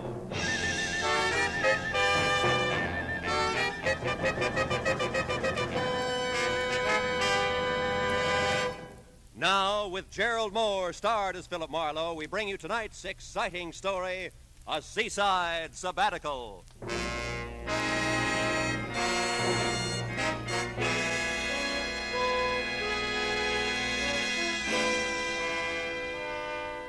Wire in my hand said it all. Need your help, urgent. Meet me at 8:30 tonight, Ship's Galley Cafe, Long Beach. Signed, Dale Higgins. The time and the place were known factors, the need for help, the urgency, and most of all, Dale Higgins were unknown. And my hazy recollection of algebra told me that 3 unknowns are mathematically impossible to find. Call it a challenge, call it money, call it a chance for a shore dinner, call it anything you like. But 8:15 found me pulling into a parking lot on Ocean Boulevard, not far from the amusement pier. Just leave it there. I'll be right with you. Oh, Hello, Mr. Marlowe. Hiya, Red. How's it going? Oh, great, thanks. What brings you to the capital of Iowa? Corn. My aim's getting bad, Red. I thought I'd come down to the Pike and try for my limit at a shooting gallery. Gee, really? Yeah. Greatest practice in the world. Is it still 35 cents and no questions asked? Huh? Oh, to park the car. Yeah, that's it. Okay, kid. Keep it. Oh, thanks. Hey, mind if I recommend the Quick Quack? How's that again? Used to be the Dead Duck. Best shooting gallery on the Pike for my dough. Oh, that Quick Quack. Oh, sure. Anybody be a fool to go anywhere else, Yeah. Huh? My sentiments exactly. See you, Red. You bet, Mr. Marlowe.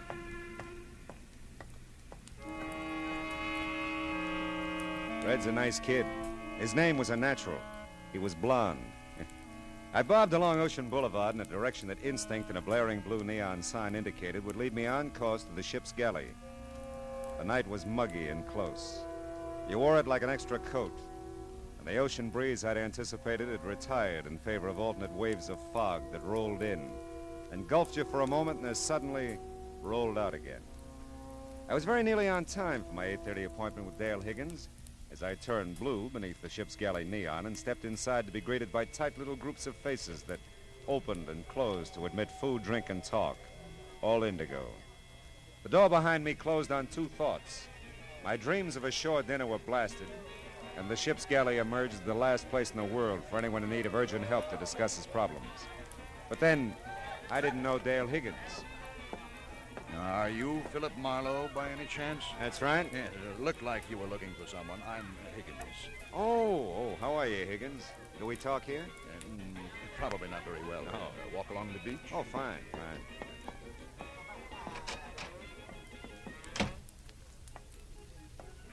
Oh. Say, Higgins, did you ever wonder why people pack into hot little rooms on a night like this? Oh, you mean the ship's galley? Yeah. Well, philosophy is not my business, Marlowe. What is? Well, I don't quite know how to tell you, I guess. Well, your wire said urgent. That's good enough for openers. Yes, well, the truth is, I was a little quick sending that wire. Oh? Pretty upset about a situation at the time, but things have resolved themselves now, and I won't require any help. Uh-huh. Well, you ought to know. I expect to pay you, of course, the trip down and your customary fee. That'll be $25 a day in expenses. 7 cents a mile for 23 miles, and, oh, yeah, 35 cents for parking my car. 7 times 23, $1.60, 61, $35. $1.96. $26.96 altogether. Is cash all right, I suppose? Always has been. Marlowe, I am sorry about this. I didn't set out to bring you on a wild goose chase. But yes, looks like I've got the right amount. Thanks. Don't worry about it, Higgins. Anybody can change his mind. Yes, I guess that's right. Well, thanks for your trouble. Not at all. Yeah, well.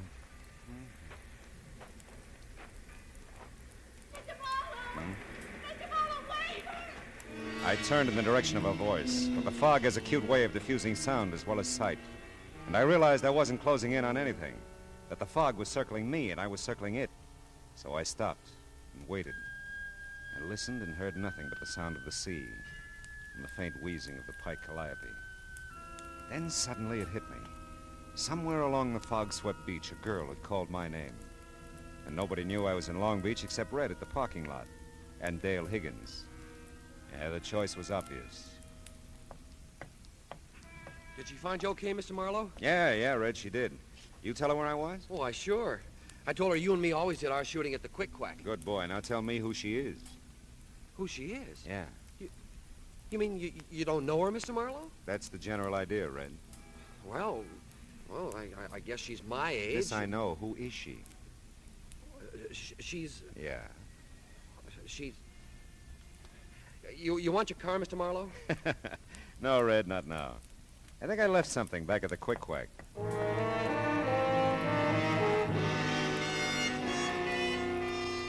Everything that was young and pretty along the Pike was hanging onto a sailor's arm. Around Gene Otto's Quick Quack, the nearest thing to youth and beauty were the neatly lined 22s poised across the counter. Try your luck, mister? No, thanks. Just looking, not buying. Yeah. See, I just lost my girl. Well, don't blow your brains out here. These guns is for shooting ducks. I see what you mean. We said we'd meet here if we got separated. Have you seen her by any chance? She's 7, 8 feet tall, glandular case. She's 3 stalls down, billed with toothpick. Thanks so much. Still just looking, not buying. Still just look... Try it from a distance. It looks even better. Go on, bud. Beat it. I spotted her. At least I'd spotted a frightened fawn of a thing who caught my eye as if we were the only two on the pike. And there was something about her that made me wish we were. I followed her away from the crowded amusement section up the ramp toward Ocean Boulevard. Suddenly, she broke into a run, darted into an alleyway. I wasn't far behind her. No one saw you, did they? Follow me. Like who? He might have. And there may be others. I don't know. I don't know. That makes two of us. Now, wait a minute. Let's talk, huh? I saw you meet him. I thought it was you at the parking lot. I saw you meet him, the ship's galley. Something like you lost in a mob. I'll kill you, you know. If you're with them, I'll kill you. I've got to before someone kills me. I don't know. I don't know about Now, listen, you. baby, I'm with you. Don't come any nearer. All right. I can't be seen with you. I can't walk out of here with you. He's around somewhere. I know he is.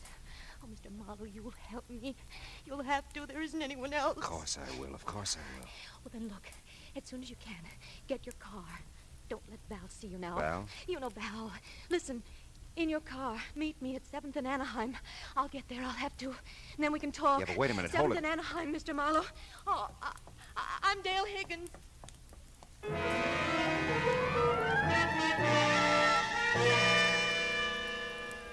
It was a study in contrast all the way. The din and kaleidoscope of Rainbow Pier against the lonely sound of a foghorn. The gray feel of fog and the dank gray-black of the warehouse district at 7th and Anaheim. An urgent wire signed Dale Higgins. Dale Higgins. And a guy who called himself Higgins. Husband? Lover? What? Well, here we go again, Marlowe. I parked the car and waited.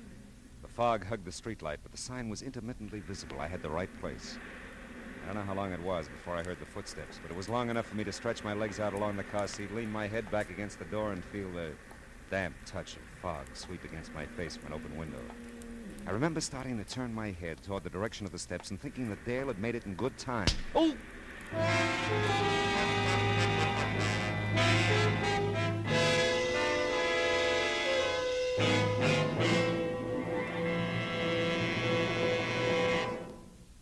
In just a moment, we will return to the second act of Philip Marlowe. But first, just as systematic exercise builds a strong body, so does systematic saving build a strong future. Save systematically for your future and for your country's future with United States defense bonds. And now with our star, Gerald Mohr, the second act of Philip Marlowe, and tonight's story, A Seaside Sabbatical.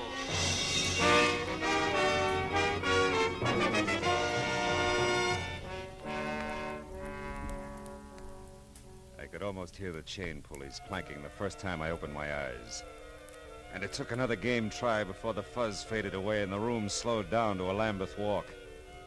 Off somewhere, the faint sound of breakers. And I did the ceiling, the walls, and one corner of an expensively furnished room before I centered on the fuzzy, indeterminate face at my bedside. A kind face, motherly and pleasant. It talked. I'm Mrs. Higgins. Oh no. Yes, I am. Is everybody in Long Beach named Higgins? You don't really feel a bit well, do you? No, not really. We're awfully sorry, Mr. Marlowe. I know when Dale realizes what she's done, she'll be sorry, too. Yeah, I suppose. Dale bean me? What, with a pier? She's often violent, I'm afraid. Such a high-strung girl. Gives way so easily, you know. Yeah. Imagines all sorts of things and then, well, just gives way. Yeah. But I won't worry you with that. Dale's my problem. I won't worry you with anything, Mr. Marlowe. Just you get a nice rest. I'm a cinch. We'll pay whatever damages there are, of course. But I won't hear of you leaving now until you're much better. Oh. Hey.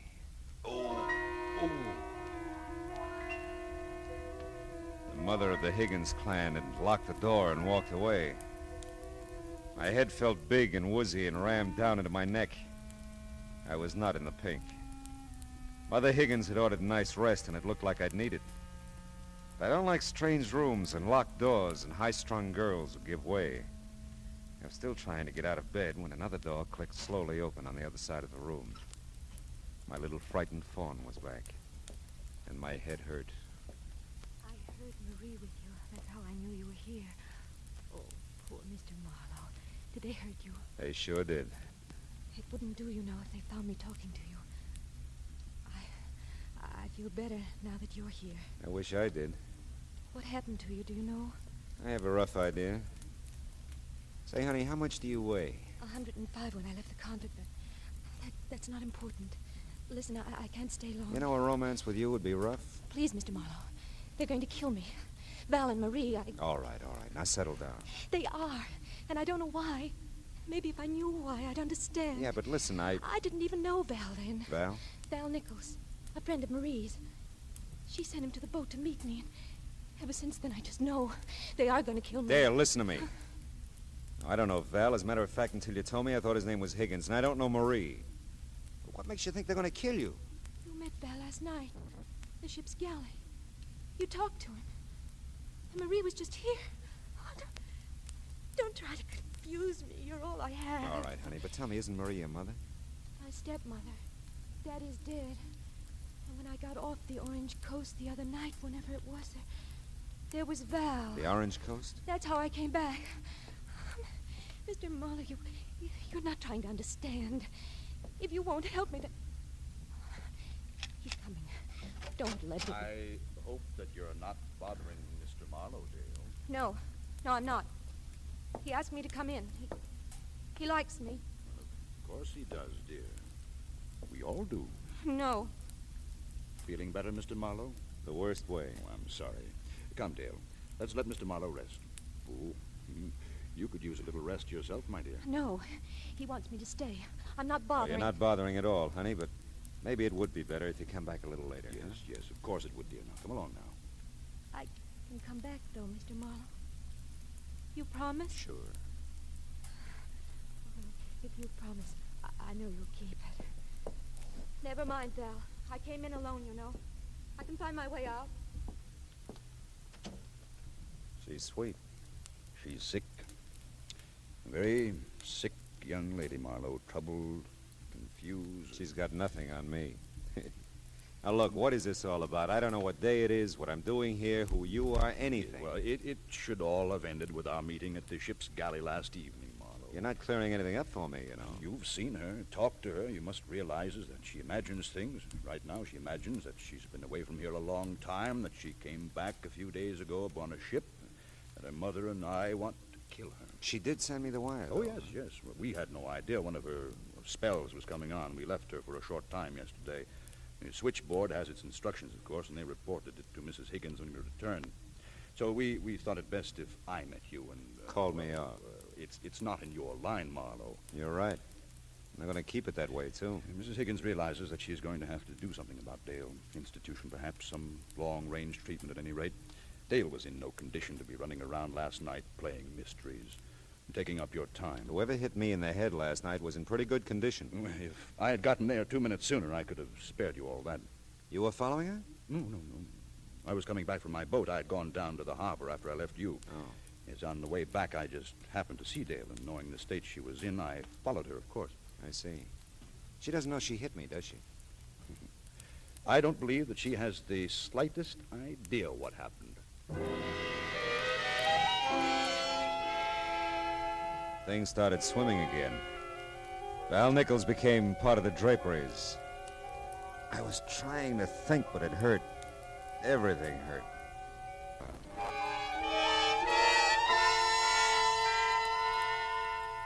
The next time I tried, I was more successful.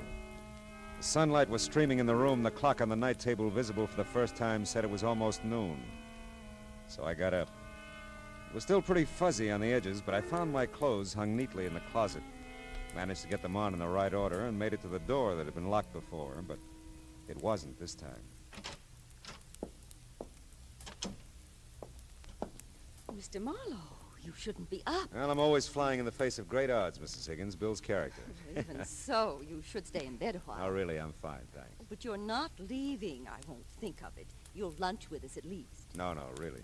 I've got to go, but I'd like to see Dale first. I sort of promised her I would. Oh, my. She's sleeping, Mr. Marlowe. Oh? We gave her sedative. Doctor's orders, of course. She's had such a trying time, you know. I wouldn't want to disturb her, no. But maybe I can call later. Oh, huh? that would be so thoughtful of you. I know she'll be disappointed at not seeing you, but Oh, Val, Up and about so soon, Marlowe? Yes, Well, she's sleeping, isn't she, Val? The sedative and all. I mean, I was just telling Mr. Oh, Marlowe yes, yes. She's resting very well, Marie. Now, don't fret about her. Well, I'll take you to your car, Marlowe. Oh, yes. Well, Mrs. Higgins, it's been... It's been downright dreadful, and I know it, Mr. Marlowe. If I can do anything to right this terrible wrong, please let me know. Well, if I can think of anything, I'll let you know. Goodbye, Mrs. Higgins. Tell Dale goodbye for me, will you? Oh, yes. Yes, of course I will. Well, it looks like another lovely day, doesn't it? I followed Val Nichols' lead to an elevator, and for the first time discovered that I was in an apartment hotel on a different stretch of Ocean Boulevard than the one I'd grown to loathe the night before. Val filled in a few last details as he walked me to my car in the underground garage. Seems he'd driven Dale and me to the apartment from 7th and Anaheim in my car and sent a lackey back for his. It fit. We shook hands, and that hurt my head, too. I drove off. Somewhere in the harbor district, the need for coffee and a few lungful of ocean air forced my hand. I parked the car and found both in a ship-shaped spot with a clear view of the docks. The first cup cleared my head, and the second one down near cleared the counter. Hey, watch it. I am. Oh, I'm sorry. That's okay. It'll wipe up. How about you? Get any on you? No, I don't think so. You know anything about ship schedules? Like what? Like that first one out there at anchor. The Orange Coast? Yeah. Well, seems to me she landed 3 or 4 nights ago. Don't know how long she'll be tied up.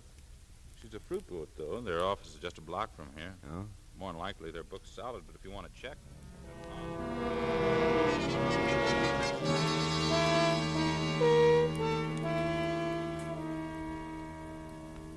Yes, Mr. Marlowe, there was a passenger Higgins on the Orange Coast when it docked Tuesday. Miss Higgins it was. Miss Dale Higgins, according to our records. Any record of where she boarded the boat? Let's see now. Oh, yes, at Macapa. Macapa? Brazil. Macapa, Brazil. Macapa, Brazil. Was she traveling alone by any chance? I really don't know. There's nothing here to Any other Higginses aboard? No. How about a passenger named Nichols? Any chance of that? No Nichols either. Okay. Thanks. Thanks very much. It was my turn to send a wire, only it was a cable this time. And it was going to be a while between answers, so I checked into a nice, clean, inconspicuous hotel. Had some food and a half bottle of aspirin and placed 2 phone calls. Dale Higgins was still resting comfortably, according to her stepmother. But Muff Benjamin was still willing to do anything for a buck. He was there in no time. I heard you were here, Ma. Something big. Could be. You tell me. You're the guy who hears things. About you being here? Mm-hmm. Well, you know how it goes. People see people, people tell people. It's nothing. Yeah, I know. It happens all the time. Now, look, Muff, I gotta know things quick. Well, For money. Who and what? All right. I get this. The name is Higgins. Man old enough to have an 18-year-old daughter. I don't know his first name. He's dead, I think. But the daughter's name is Dale. You got that? And the wife that's surviving is called Marie. They have an apartment on Ocean Boulevard, the Shore, I think it is. I got it. Okay. Now, a guy named Val Nichols, check on him, too. And if Higgins is dead, find out about a will. I'm ahead of you. Good. Get back as soon as you can, huh? You double the dough, I'll double the speed. You're double.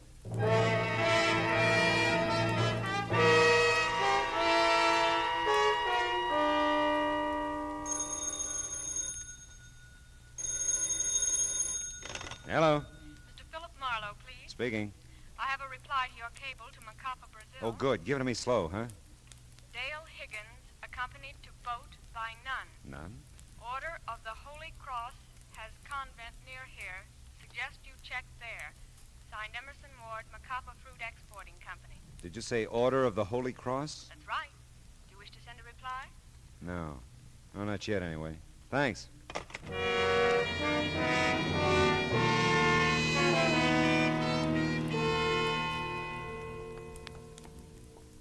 So you see, Father, if you could help me contact the convent in Brazil, I could find out how long Dale was a student there. That might shed some light on the situation, huh? I see. I'm not schooled in your ways, Mr. Marlowe. Still, we're both seekers after truth, aren't we? In this case, a very specific truth. That's right, Father. I want to help, of course. Your cable said this was a Sisters of the Holy Cross convent? Yes. If there were any way we could call down there. You see, Father, time's pretty important. If it's possible, we shall call, my son. Meanwhile, our prayers are with Miss Higgins. Come, Mr. Marlowe.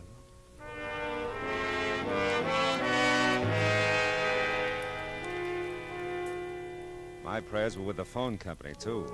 And with Muff. And, of course, Dale. Because if her version of things were true, she was in real trouble. And until I knew what it was for, there was very little I could do for her.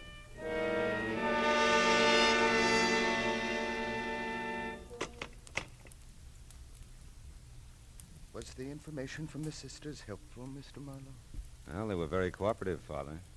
Dale's been a student there for almost 7 years, winter and summer. Her stepmother visited her every day, but Dale never left the convent until 2 weeks ago. Maybe it all fits, huh? I'll bless her, my son. Thank you, Father. And thank the Sisters of the Holy Cross.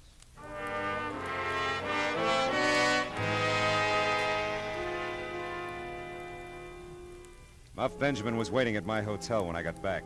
It was another study in contrasts. So far, I dealt with a priest, an informer, and a sister superior.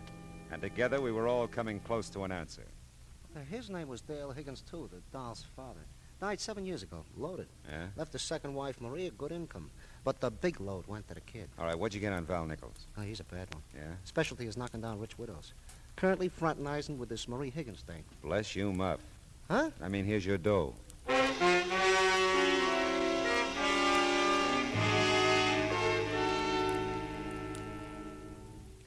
You do look so much better than when you left, Mr. Marlowe. Really? Is Dale still sleeping? Why, yes. I think I'll look in on her, huh? No, I mean, I'd rather you didn't. Where is she, Mrs. Higgins? Mr. Marlowe, you have no... I wonder if she liked it at the convent. What? 7 years is a long time to be away from home. A lot of things can happen in 7 years, you know, Mrs. Higgins. You can even end up legally dead. Why, I'm sure I don't have any idea. Dale's dad must have thought a lot of her. I'll bet she was pretty close to him, too. She was. Mr. Marlowe, what are you... You tell me, Mrs. Higgins. There's nothing to tell. Dale seems to think there is. Which room is hers? She isn't here. Oh, Mr. Marlowe, don't ask any more. Oh, she's with Val, huh? On his boat. Oh, how did this ever happen? I didn't want it this way. I thought if she could have been declared legally dead, I'd have taken care of her. I mean, kept her there in the convent. No one knew she was there but Val. Val had to have her really dead. Is that expensive, Mrs. Higgins? Oh, help her, Mr. Marlowe. He'll do it this time. He'll kill her, I know. Believe me, I don't want that. How long have they been gone? Not long. Half an hour, maybe, but no longer. I'll go with you.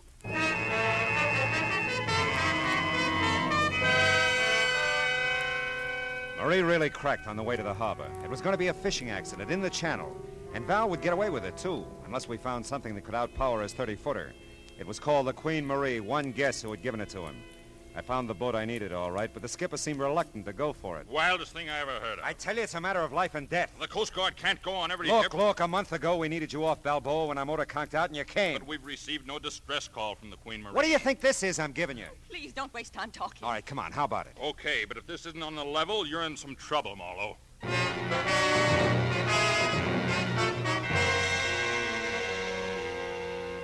By the time we'd cleared the harbor, I knew Val didn't have a chance. Every boat in the area had been alerted. I didn't know about Dale, though. I just hoped the sedative Val had given her was merciful.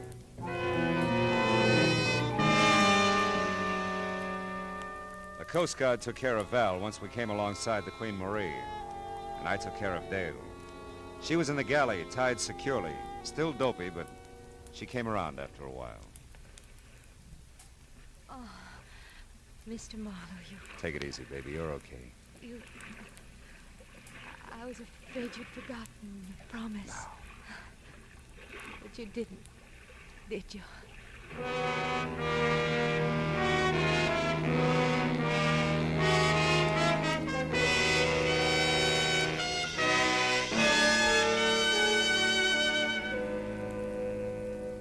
It was night now. And the lights that stretched out along the shore looked friendly and warm. Friendly and warm. I wonder when people are going to realize that the only happiness there is in the world is what they can give each other. Happiness, that is. Not a stab in the back.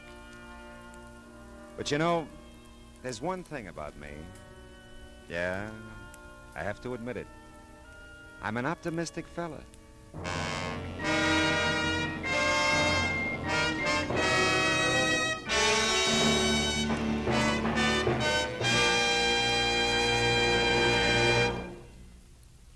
The Adventures of Philip Marlowe, bringing you Raymond Chandler's most famous character, star Gerald Mohr, are produced and directed by Norman MacDonald and written for radio by Kathleen Height. Featured in the cast were Gene Bates, John Daner, Irene Tedrow, and Lee Millar, with Harry Bartell, Barney Phillips, Lou Krugman, Donna Hayner, and Stan Waxman. Gerald Mohr may soon be seen in the Santana production, Sirocco. The special music is composed by Pierre Garrigank and conducted by Wilbur Hatch. Be sure to listen again next week at the same time when Philip Marlowe says... This time an old lady got taken for a new kind of ride by a new kind of chauffeur, and I got involved up to a gun in my ribs. All because I decided to spend a quiet day at home.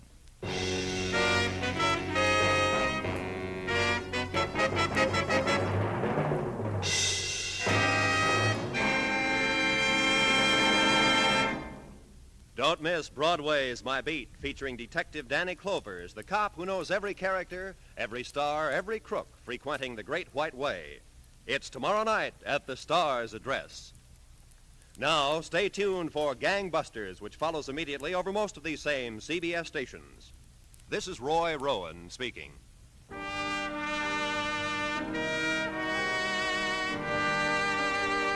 This is CBS. Hear Horace Hyde every Sunday night, the Columbia Broadcasting System.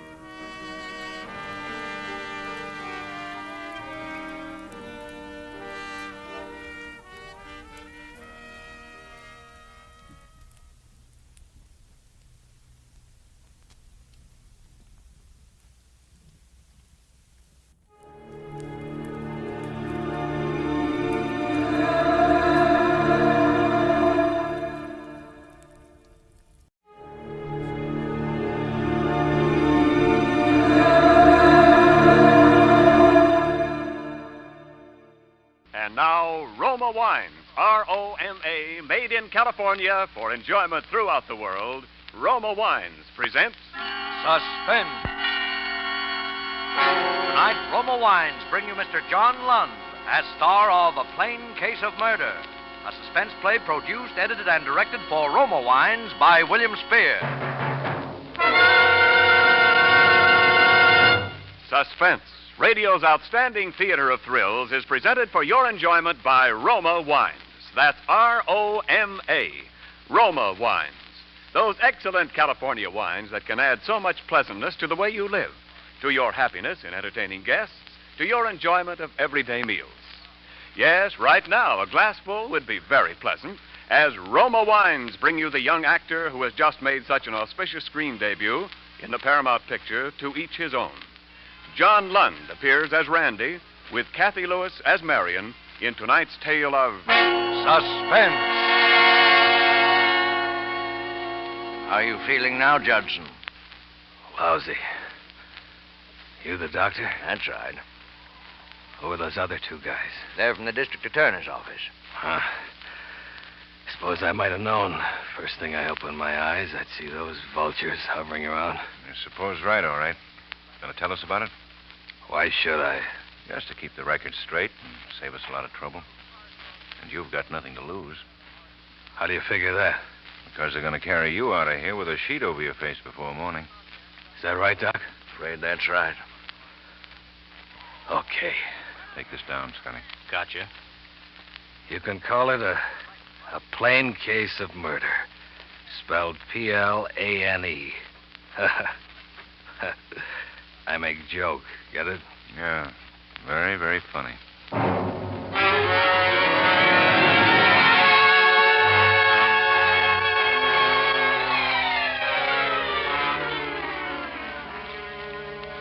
I'd been home 3 weeks when I finally broke down and called her. And she said to come on out. Her husband wouldn't be home. It's funny. I'd already met Dorothy, but I called Marion anyway. Maybe I was crazy with hate even then. Maybe it was what I'd been through. stuck in one of those civilian concentration camps out in the Philippines for 3 long years. And all the time dreaming about Marion, making up endless little scenes about how happy I was going to be when it was all over with Marion. Till it seemed that all I was living and fighting for was Marion. The whole war was just for Marion. And then to come back and find she's married to this other guy. Something like that'll do things to you, no matter how good you are. And so, when she told me to come out, I went. Why? A sort of horrible fascination, I suppose, to see it with my own eyes. Because I already knew from everything I'd heard that she'd married the guy for his money. And that the Marion I'd been dreaming about all those years was just another cheap little gold digger. I went up to the big front door and rang the bell. She must have seen me coming up the drive, because there she was right away to let me in herself. My dream girl, Marion. Randy. Hello, Marion. Hello, Randy. You mind if I come in? Of course not. Come on in here. It's a little more private. What do we need to be private about? Oh, I thought we'd like to have a little talk. Sure. Let's have a little talk. Oh, Randy, please don't be bitter. Don't you see I couldn't help it? Ed's such a wonderful person. I know you'll like him. I can see why you like him. No, Randy, it's nothing like that. I thought you were dead, and then Ed came along, and, well, we fell in love, that's all. A person can't help falling in love, can they? You never tried to find out how dead I was, though, did you? Oh, Randy, I did. I tried every way there was. I checked on that. There's no record that you ever tried. But I did. I swear I did. Okay, skip it.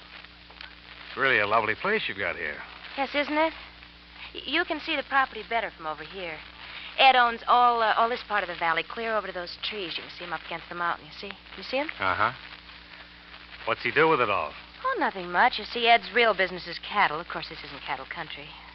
He's visiting one of his cattle ranches now. Oh. He away quite a lot? Yes.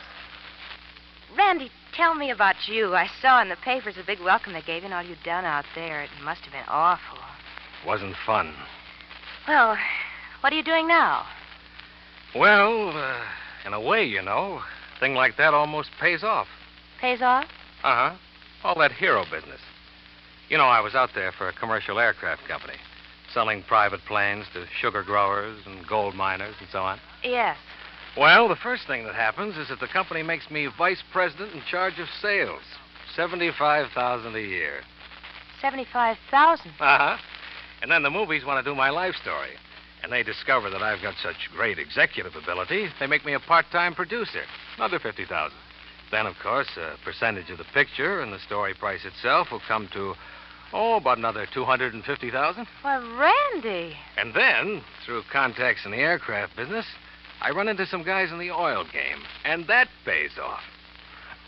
I don't know. I figure I'll be able to retire in 3 or 4 years with a cool $1 million. Oh, make more, of course, if I wanted to stick to it. But why be a hog? Why, Randy, that's wonderful. I never dreamed. Right then and there, I knew I had her. I don't know what had made me tell her all those lies to begin with. Just for the satisfaction of watching her show her hand and jump at it, I guess. But now I knew I had her.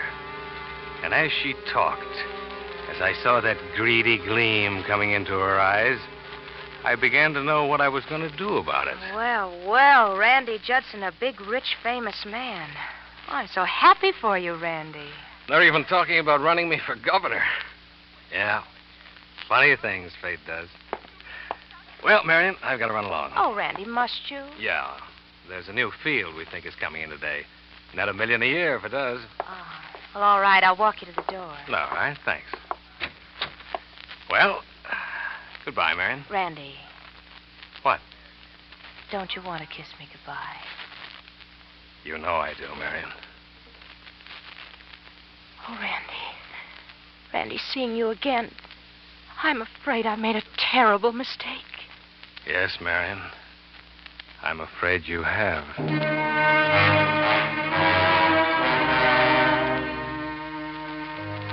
I was pretty sure after that all I had to do was wait. There was some truth in what I told her. About 2%. I had been a salesman for a commercial aircraft company, and I still was. And I had a little money, enough to look the part of the big executive when I was around Marion anyway. And of course, it had to be secret, not only because of Dorothy and of Marion's husband, but because of what I had figured out for later. But as the weeks went by, I saw her all right. I saw a lot of her and waited. And I didn't have to wait too long. Oh, Randy, Randy, I love you so much. I know you do, baby. Randy, what are we going to do? I don't know, Marion. Well, there must be something we can do. Divorce? Oh, he'd never give me a divorce, you know that. Never. Yeah. It's just one of those things, I guess. Well, Randy, I can't go on like this. Something's got to happen. Nothing's going to happen, Marion. It could. What could? Something, anything. Just so I could be free and be with you. There's only one thing that would do us any good. Things like that do happen. If somebody makes them happen. You want to kill him. Randy, I know it's terrible. I just know it's wicked to even think of such a thing. But you do. Yes. What's stopping you? Oh, I'm afraid. Alone.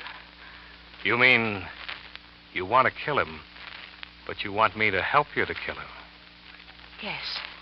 Yes. Yes!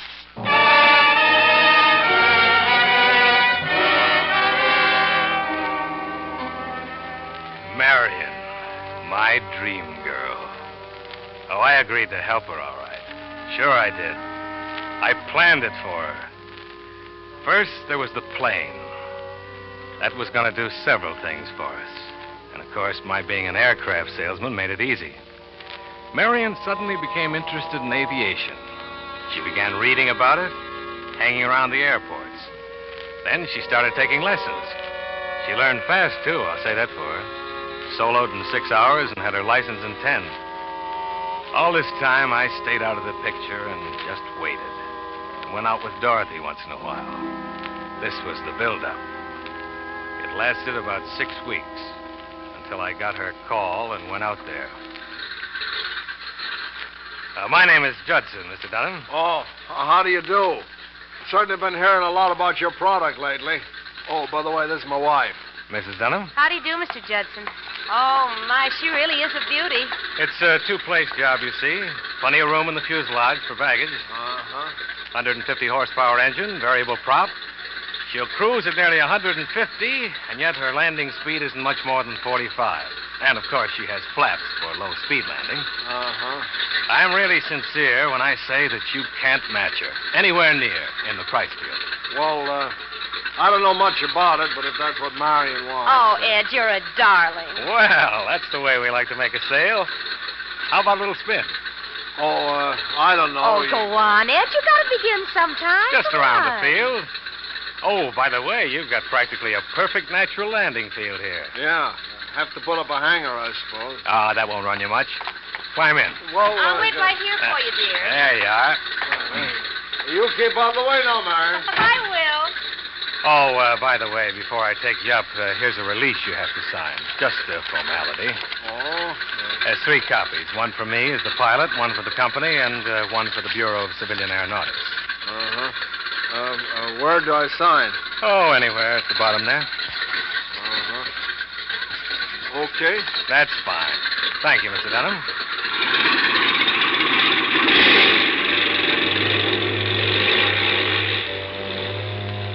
It's funny. In spite of everything they tell you about reading anything you sign, the average man will glance through the first copy and sign the others without looking, particularly if he's nervous or in a hurry. That's what he did. The first 2 copies were just something I'd dreamed up, because there's no such release anyway. But the last was a blank piece of paper. And when he signed that, he signed his own death warrant.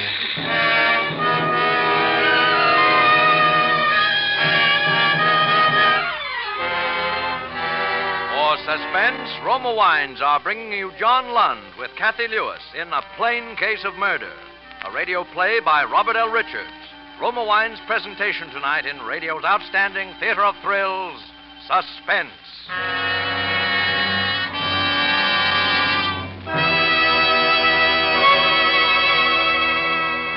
Between the acts of Suspense, this is Ken Niles for Roma Wines. Next week is National Wine Week, and throughout California, gay festivals will mark the occasion, celebrating the vintage from which will come another taste treasure of fine Roma wines. For this year, as always, Roma master vintners are choosing the choicest grapes of California's richest vineyards to bring you better tasting wines.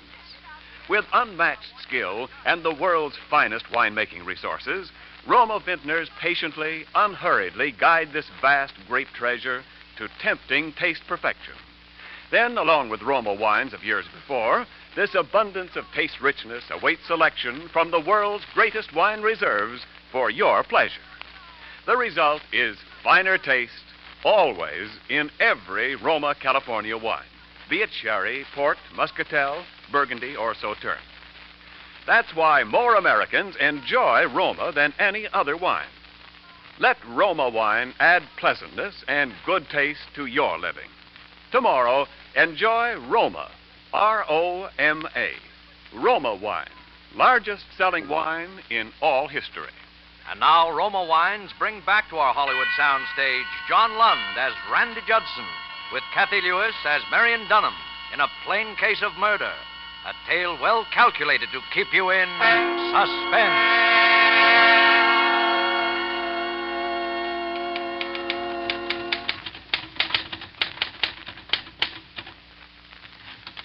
Let's see what you got. Here.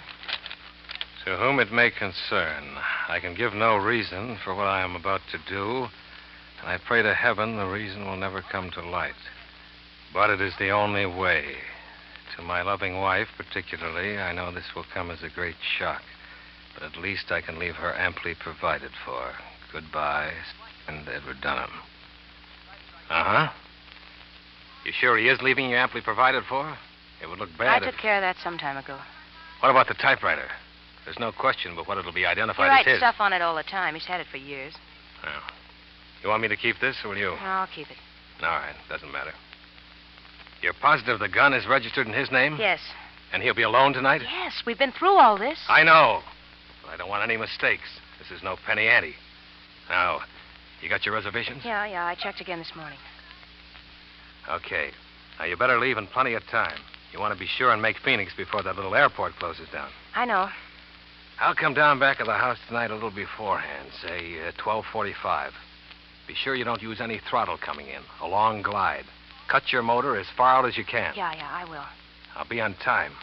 You've got to get back to Phoenix before daylight. And when you put through that call to me, lay it on thick. I will. And don't worry. I'm not worried. No, I don't think you are.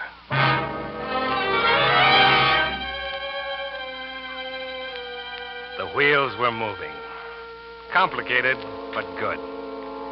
We'd been over it enough, rehearsed it line by line, so I knew exactly what she'd be doing and saying almost every minute.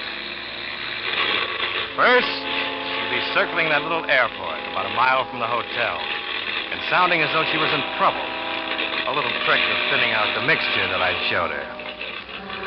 And then she'd be coming in for a landing, taxiing over to the hangar. That would be a little before 5.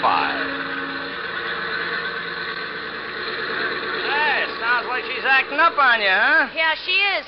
I didn't think I was going to make it. Oh, carburation, maybe. Exhaust valve sticking, I think. Yeah, that could be it, all right. Yeah.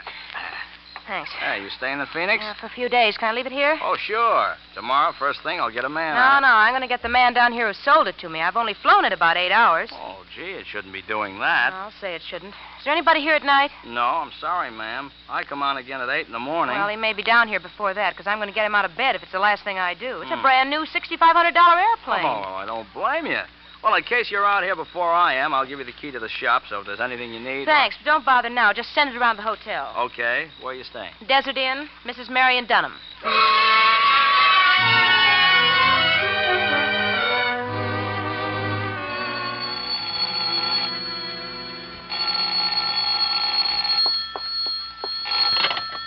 Hello. This is the hotel operator, Mrs. Dunham. I have your call to Los Angeles now. Oh, yes, thank you. Go ahead, Los Angeles. Hello? Mr. Judson, this is Marion Dunham. Who? Oh, how do you do, Mrs. Dunham? I don't do so well, Mr. Judson. In fact, if you ask me, I'm lucky to be alive. What? I'm mad, Mr. Judson. I think I've got a right to be. I started out for Phoenix today in that airplane you sold me. I just barely made it. I don't see why a brand new $6,500 airplane could possibly... Well, I can't understand it, Mrs. Dunham. What seemed to be the trouble? Well, an exhaust valve or two just burned up, apparently.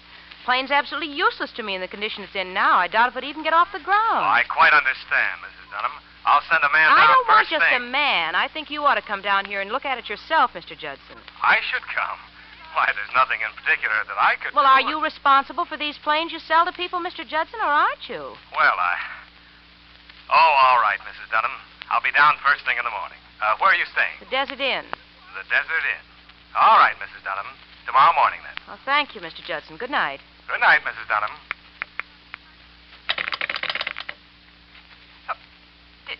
Did you get your call to Los Angeles, Mrs. Dunham? Yes, thank you. But is the doctor on his way up here? Oh, never mind. Never mind. That must be him. Thank you. Come in. Mrs. Dunham? Yes, come in, Doctor. I'm awfully sorry to bother you, Doctor, but I've got a frightful headache. I flew in from Los Angeles today, and something went wrong with my plane. I suppose it's just nerves, but I was wondering if you could give me something to help me sleep. Why, certainly, Miss Dunham. Thank you. We've got just the thing for you right here. Here, take one of these, or two if you think you need them. Well, I better take two. Well, they're pretty strong. How long will they make me sleep? You'll be dead to the world for a good 8 or 9 hours, particularly if you take two. Well, thank you, Doctor. I'll go in and take them right now. Would you mind hanging that do not disturb sign on the door when you go out? Why, not at all, Miss Dunham. Not at all. Good night. Good night, Doctor.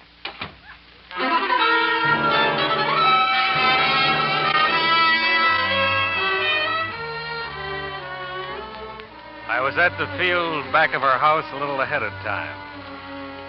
And I had a little bottle of chloroform in my pocket. Oh, the plan was all right. Like I say, it was perfect. But it was just a little bit too perfect for Marion. Because when they found her lying there beside the corpse, every one of those little steps she'd taken to give herself an alibi would prove that she'd planned it. Premeditated. Murder in the first degree. They'd say it went wrong only because her husband managed to knock her cold before he died. The suicide note? There wouldn't be any. I'd see to that. And I'd even be a witness against her. Because instead of flying down to Phoenix with a couple of burned valves in my pocket to support her alibi, I'd fly down there and find there wasn't any plane or any Marion. And when she started that last walk to the gas chamber, maybe she'd begin to realize what I'd been through. My dream girl. I knew she'd sneaked out of the hotel a good 2 hours ago. And sure enough, I heard the motor. Then I heard her cut it. Then she was gliding in. And then we were walking together over towards the darkened house. Yes, everything went all right. What's the matter with you? You haven't spoken a civil word to me yet. Oh, I'm just nervous, I guess. You got your key? Yes, I got it. Be quiet now. It's dark. I got a flashlight. No. Knock something over. Shh. Who's there? Woke him. Who is it? I'll have to go to him and install him somehow. All right. Get in there. Get it into the closet. Quick. Okay. It's me, Ed. Oh, what in the world are you doing, Bob? It seemed like an hour that I was in there, straining to hear and not being able to. She'd done it. I heard her running down the hall. She'd done it. I had my hand on the doorknob and was just about to step out when there was a click, and the knob wouldn't turn. Marion! Marion! Marion! That was the front door. I was locked in and she was gone.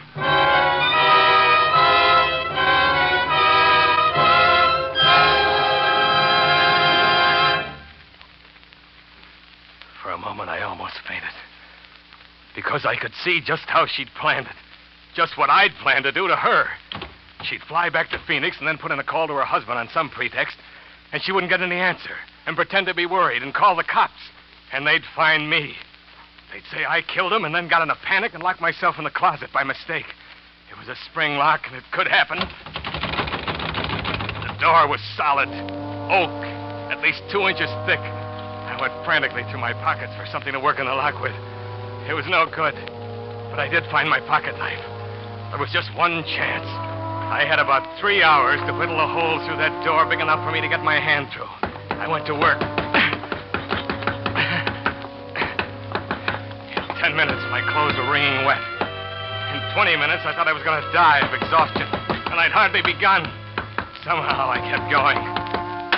Then the knife blade broke. I was almost crying. I opened the small blade and kept on. My hand was raw with broken blisters. The second blade broke. I kept on with the stump of the big one. Hours passed, it seemed. And then, at last, I was through. But the hole wasn't big enough yet. More hours. And then I tore half the skin off my hand and got it through. I opened the door. I was free.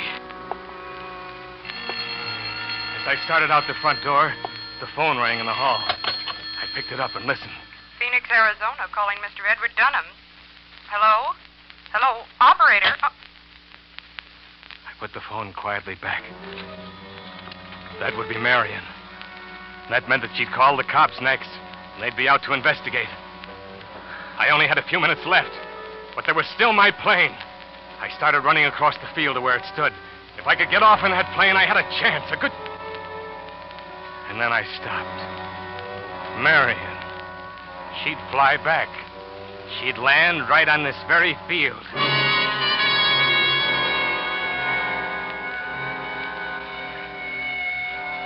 Sure enough, in about 20 minutes, the cops came. Then more cops.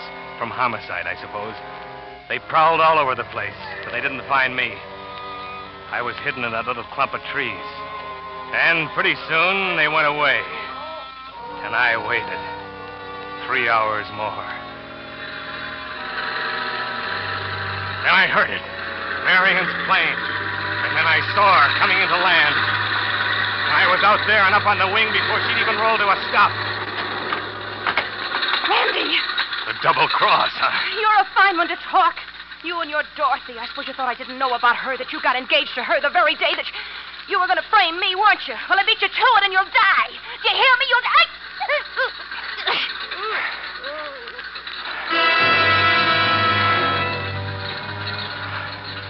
She was dead when I let go of her. My dream girl.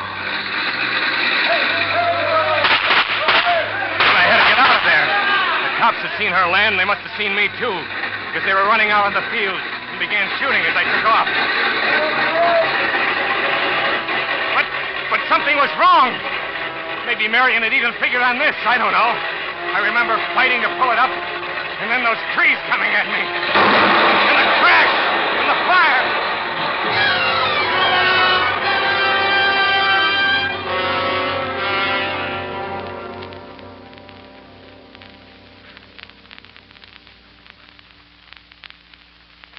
You got all that, Scotty? I got it. How is he, Doc? It's not so good. Here, Judson. Sign here. Sure. I'll sign. Hurry up. Sign it. Sign. Hey, Doc. He's gone. Dead, huh? Dead. Fine thing. I got a confession and no one to sign it. What's the difference? You got witnesses. Yeah. Plain case of murder. Spelled Plane. Very, very funny.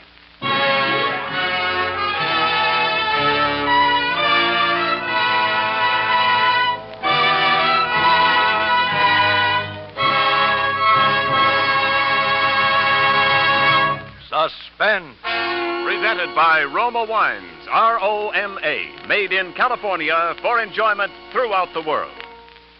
And now this is Ken Niles bringing back to our Suspense microphone our star of the evening, John Lund.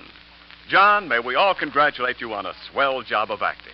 And may I, too, offer you the thanks of the Roma Wine Company with this gift basket of Roma wines. Oh, thanks a lot, Ken. And my thanks to Roma for the basket. You know, at this point, I should be able to ad-lib an immortal line about wine. But all I can think of is a jug of wine, a loaf of bread, and now. And I don't recall whether Omar Khayyam specified Roma wine or not. Well, John, if Omar were living today, I'm sure he would specify Roma. Because for both host and guest, there's real pleasure in the tempting nut-like taste of Roma California sherry. Golden amber Roma sherry assures tasteful, gracious hospitality for the party giver, satisfying enjoyment for guests. No wonder famous hosts from Hollywood to Manhattan praise Roma sherry as the perfect first call for dinner. The all-occasion wine for entertaining anytime. Roma sherry before dinner. Sounds good to me. Well, John, Roma sherry is good because starting with choicest grapes from California's finest vineyards, Roma sherry is patiently, unhurriedly guided to tempting taste perfection by the unmatched skill of Roma vintners, by the unequaled resources of Roma's famed wineries. Then, along with Roma wines of years before, Roma sherry awaits selection from the world's greatest wine reserves for your pleasure. So, for better taste, always insist on Roma wines. Remember, more Americans enjoy Roma than any other wine. Ken, speaking of things that most Americans enjoy, who's for Suspense next Thursday? Well, it's going to be a particularly unusual and original show next Thursday. The play is called The Man Who Wanted to Be Edward G. Robinson. And our star, of course, will be... None other than Edward G. None other, indeed. He'll play two roles. He'll be a sort of a switch family Robinson. Well, I'll be listening. Oh, by the way, I hope nobody was too surprised that Mark Stevens and I switched dates tonight. However, to each his own, to each his own. Well, good night, John. We'll be looking forward to seeing you in Paramount's Technicolor production, Perils of Pauline. Next Thursday, same time, you will hear Mr. Edward G. Robinson as star of Suspense. Produced and directed by William Spear for the Roma Wine Company of Fresno, California. By giving generously to your local community chest, you can be sure that you are supporting most wisely and effectually the friendly, neighborly services which are a genuine help to your community day after day and month after month throughout the year.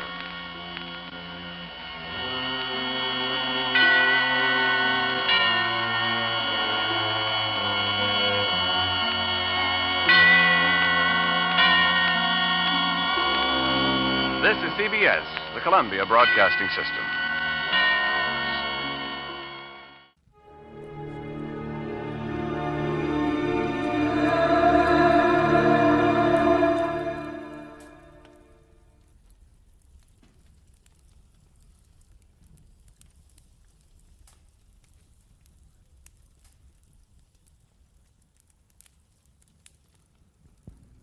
Get this and get it straight. Crime is a sucker's road. Those who travel it wind up in the gut of the prison of the grave. There's no other end, but they never learn. From the pen of Raymond Chandler, outstanding author of crime fiction, comes his most famous character in The Adventures of Philip Marlowe.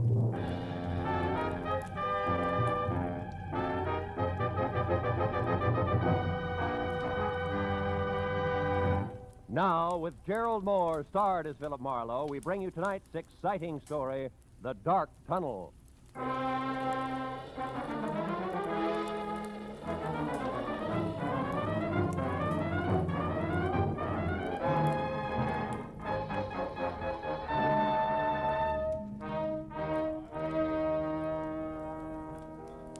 So, after being hitched 1 month, Marlowe, 30 days, where am I? I don't know. Where are you? Out in the cold, and with enough unpaid bills, Marlowe, to choke an elephant. Fur coat, hats, shoes, dresses, the works.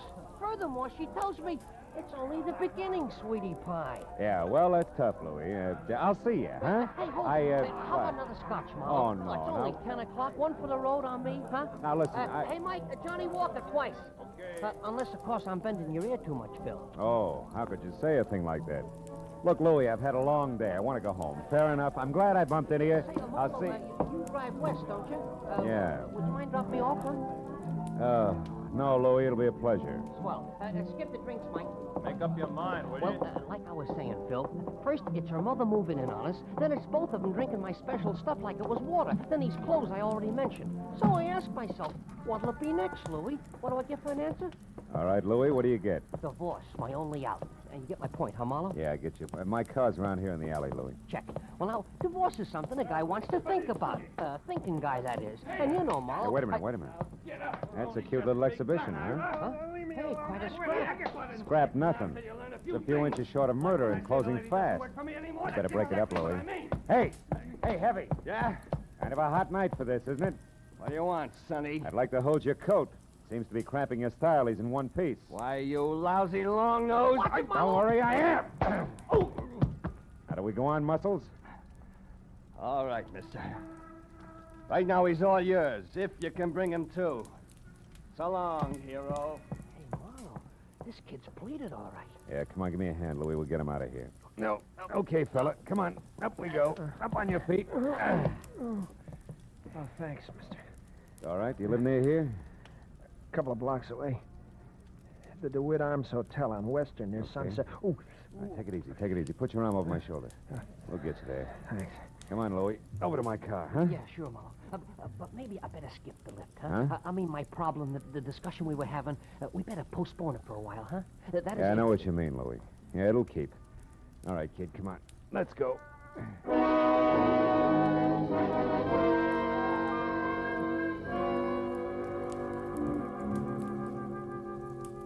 The DeWitt Arms on Weston was one of those cheap stucco and neon sign little hotels where the lobby floor is threadbare carpet and cigarette butts.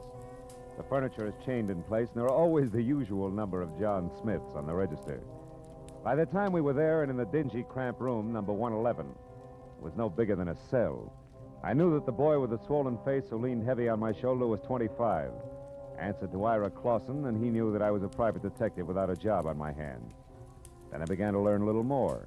That slick guy in the alley, Mr. Marlowe, his name's Link. Austin Link. He runs the New Blossom Dance Land on North Hoover. Well, what has he to do with this Julia Thayer? Well, I'm not sure. It was the last place she worked just before she dropped out of sight a month ago. I don't think I'll need this towel anymore. I feel pretty... Ooh, take it easy. Take it easy. You better stay on your back, kid. Oh, yeah. Anyhow, Mr. Marley, I went to the New Blossom Dance Land tonight to see if I could pick up any kind of a lead on Julia. Where she went or why, anything at all. Uh-huh, and you found out what? In Austin Link's office, in a desk drawer, this newspaper clipping. Mm-hmm. It's a month old, like Julia's disappearance. But otherwise, it doesn't make any sense to me. It was stapled to this picture of Julia. Here. Guess it was used in an ad for the dance hall or something. Hey, she's a pretty girl, isn't she? That clipping, what's it all about? Well, I'll read it to you. You mind closing the window first, Mr. Marlowe? I think I'd rather have it hot in here. Yeah, I know I would. Every jerk thinks he's Valley. All right, go ahead, kid. The headline is Faye Patilio killed in car wreck, and then mystery surrounds death of famed gangland woman. Faye Patilio. Hollywood's glamorous first lady of crime in the rackets. Yeah. Says she was killed late last night when her car plunged from Lookout Mountain Road at a hairpin turn. However, the police are puzzled by the fact that although the 40-year-old redhead was in her own car, she was not found at the wheel, but in the back seat where, according to the condition of the wreck, she could not have been thrown. Furthermore, no sign of any driver dead, injured, or otherwise was or has been found. I know all about that one. Now, look, is that all you have to go on? Well, not quite, Mr. Marlowe. There's one thing more. What? Just before Link caught me in his office, and I ran and hid, as far as the alley where you found me. Yeah. I overheard him talking to someone on the phone about Julia. I have no idea who it was, but Link was very respectful, and he was given a private telephone number. A number he was to remember, not write down. You know what it was? Yeah. Washington 7017. 7017. That's it, Mr. Marlowe. That's not quite, Ira. That's only half of it. What do you mean? You and Julia, why you want to find her, what she means to you, why you haven't gone to the police. Well? I'd rather not say, Mr. Marlowe, if you don't mind. Okay. Suit yourself. Well, good luck, kid. When you're on your feet again, play it a little neater, huh? You'll stay on your feet a lot longer that way. Mr. Marlowe, wait. Please. I want you to work for me. I'll tell you everything. That's better. May help, kid. Anyway, it can't hurt. No. Not any more than it has already. Began back home, Mr. Marlowe, a couple of years. The story Ira Clausen told me I'd heard before. So had anybody who'd spent more than a weekend in Hollywood. Only the names were different. Julia Thayer had loved Ira loved Julia, all this in Cedarville, Oregon. Then the snapper. Someone says Julia's not only beautiful, but has talent. She's wasting her time in Cedarville. Julia believes this, packs her bags, scrambles for movie land, where she falls flat on her face, which isn't quite as gorgeous in Hollywood as it was in Cedarville. Then it's no dough, lots of pride. You got to eat to live, so you get a job. That was where the New Blossom Dance Land came in. And when the letters quit coming on the home front, Ira started to worry. He knew that Julia needed help. Mr. Marlowe, and followed one lead after another. Got as far as the alley where I collected you. Okay, kid, I think I've heard enough. Then you'll help me? Yeah, I'll try. Call you later.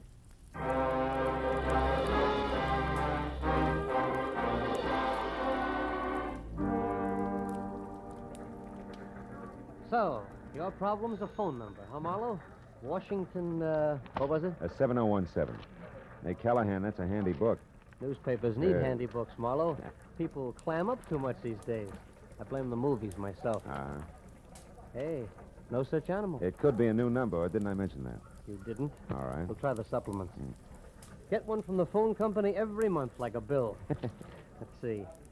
Wallace, Washington, 5,000, 6, 7, 7,000. Yep, here it is. 7017. Good. Address 1622 Ramona Boulevard, which would be East L.A. and Industrial. Listings Southern Cities Warehouse. Ring a bell? A cannon. Southern Cities Warehouse is just one of the interest of L.A.'s answer to whatever became of the big bootleggers. I mean Joe Stapp, a very smooth, very nasty man. Yeah, this I've heard. Now tell me, Callahan, does he also happen to own the New Blossom Dance Land over on North Hoover? He does? Now you tell me, Phil. There's a story I could use here? Oh, no story. Uh-huh. You know, Marlowe, it's just like I said. People clam up. Too much these days. Yes, all right. Good night, Callahan.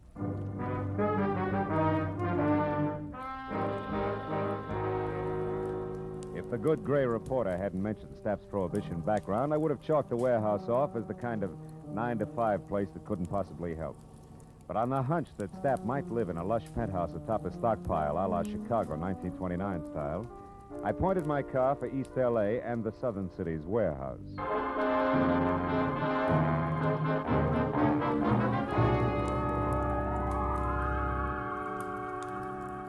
20 minutes later, when I was there and saw a step-down Hudson outside and soft light oozing over the edges of the roof, I didn't regret my move. Not at least until I'd found a flat metal door and had pushed the button attached there, too. Then I began to wonder because Aladdin himself couldn't have gotten a quicker response. Nor could his genie have been any more of a mountain than the item I drew. Out of a nearby shadow, not the door. Okay, Charlie. Lay it out nice and neat. Who are you and what do you want? Joe Stapp. Name's Marlowe, occupation private detective, now you. The handle's Pork. I work for Stapp. Hey, now wait a minute. What's it to you who I am? Shamus is close enough to cop the stink. And I'll beat it before I start thumping on your boy Wonder and turn you into something vest pocket size. Steady, Pork. Seems to be the trouble. Who are you, mister? His name's Marlowe, Mr. Stapp. He's a private... He'll answer for himself, Pork. Go ahead, Marlowe. What do you want with me? What's it about? Fay Patilio. Fay Patilio? Shut up, Pork. Fay Patilio is dead, Marlowe. So is conversation about her. Anything else? Yeah, something else. Girl who used to work over at the New Blossom Dance Land, Julia Thayer. Know where she is? Why she disappeared? No, and I don't care. Why should I? Because you used to go places with her. I've gone with 100 girls, Marlowe. Julia was no different, except for one thing. She gave me the brush. Well, good night, Marlowe. Sorry I couldn't have been more help. I won't be long, One Pork. more thing, Joe. You mind telling me who Julia dropped you for? Not at all. A pretty boy, Dean Coty. Julia thought he was better looking than a mink coat. Where can I find him? Can you throw that in? Surely. Forest Grove Cemetery, Marlowe. Oh? He was burned to death in an accident at some cottage, poor boy. Well, good night, Marlowe. Pork here will walk with you as far as your car. That's real friendly. Let's go, Charlie. No funny business. Oh, I wouldn't think of it, Pork. You got height, weight, reach, and artillery on me. Yeah, and I'll gladly use them all. That's your buggy there? Yeah, that's it. Well, it's been a nice stroll, Porky. Charming. Just so it stays that way, Charlie, remember to keep away from here, huh? Here, the dance land, and the Silver Lake spot. The Silver Lake, huh? Yeah, Porky, I'll remember. Every word of it.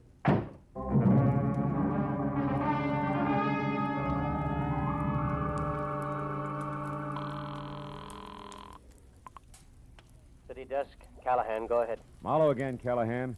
Now listen on Joe Stapp. Does the Silver Lake spot mean anything to you? It does. Yeah? It's on the north end of Silver Lake Road, Marlowe, overlooks the reservoir. Stapp built it as a nightclub, mountain lodge style, about, 10 years ago. Uh-huh. When it didn't go, he converted it into a private home. Or I should say, A cozy place to take the cuties for that one drink. I know what you mean. Good night, Callahan.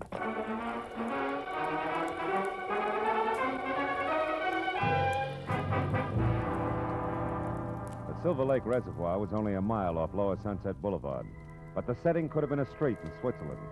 The lodge Callahan told me about stood out among the neat little chalets that skirted the water's edge like a Sherman tank in Toyland. Also, it was showing light from a screened-in porch. So when I was out of my car across a shaky rustic bridge that spanned the promise of a creek and moving up close, I didn't have any trouble spotting the girl I saw inside talking earnestly into a telephone as Julia Thayer, by build, size, and color of hair. About the face, I couldn't say. It wore a hat that sported enough veil and mosquito-proof twin beds. Oh, that's different. The tunnel. All right, I'll wait there. Yes, as soon as possible. Goodbye. Hello, Julia. Who are you? What do you want? Quite a bit, honey. But for a starter, let's say that I'm a private detective named Marlowe, working for a guy who's worried sick about you. Ira Clausen. Ira Clausen? Well, who's that? Yeah, well, I'm not sure, but maybe he's the world's greatest sucker. Now, let's level, baby. It's getting late for guessing games, huh? I'll pay it. Oh, what's the use? What do you want to know, Mr. Marlowe? Too much to chat about here. The owner's no friend of mine. Come on, we'll take my car. All right, whatever you say. I'm tired of running. Let's go. Will you take my arm, please? This darn bridge scares me silly. Oh, sure. Just watch your heels on those loose planks, huh? You okay? Uh-huh. I think I'm going to be just fine, Mr. Marlowe.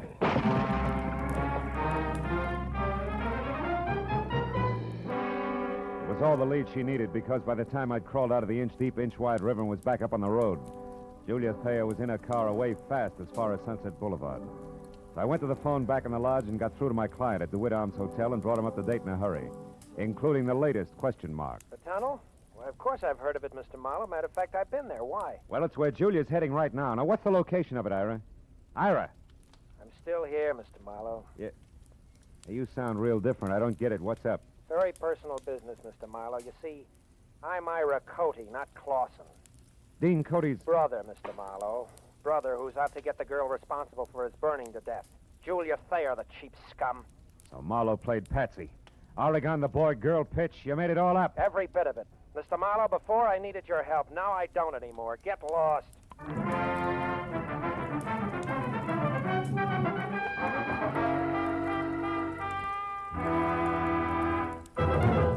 In just a moment, we will return to the second act of Philip Marlowe. But first, there will be 4 more amateur songwriters on hand, and one of them will sell his songs for nationwide plugging and distribution when Songs for Sale comes along tonight on most of these same CBS stations.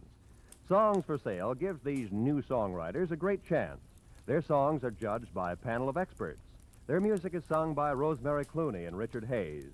They're made to feel at home under the guidance of the experienced showman Jan Murray. For an hour of fascinating fun behind the scenes of Tin Pan Alley, here's Songs for Sale tonight and every Friday on CBS. Now with our star, Gerald Mohr, the second act of Philip Marlowe, and tonight's story, The Dark Tunnel.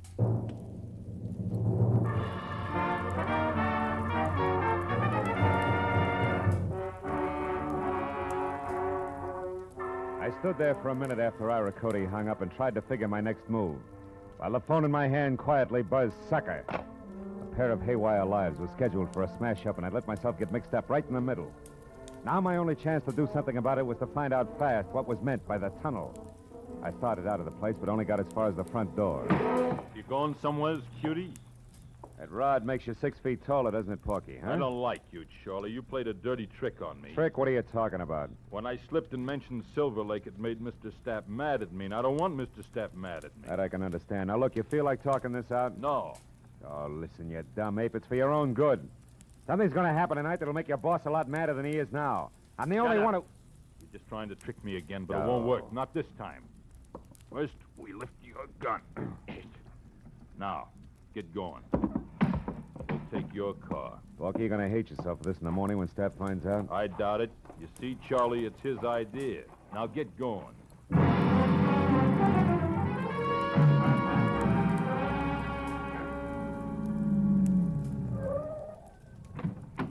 Over there, Marlowe, the big door. I don't suppose Stapp would bother to tell you why he wanted to see me, would he, Porky, huh? No. That's none of my business. Yet. What do you mean by yet? Oh, he might want you to tell him something you might not want to. Then it's my business, Charlie. Go on, open it up. That's enough. Inside. Well. Real genuine warehouse, huh? Chains, tackle, even a hand truck. Well oiled, too. Don't tell me your boss is going legit. Never mind that junk. Just stand right there till I get this crazy door locked. Here, Pork, try something heavier. Like this truck. Ow! My leg! Why, you... Now it's your chin. Good night, Charlie.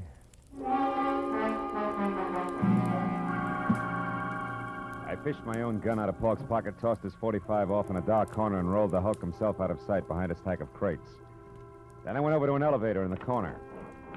On the way into the warehouse, the light I'd seen earlier from the roof was still there, so I decided to try the penthouse. I walked quietly down a thick carpeted hall to the only door. When I knocked, it was with a barrel of my .38. Come in. Well, hello, Marlowe. I've been waiting for you. A gun? Hey, how come... Pork?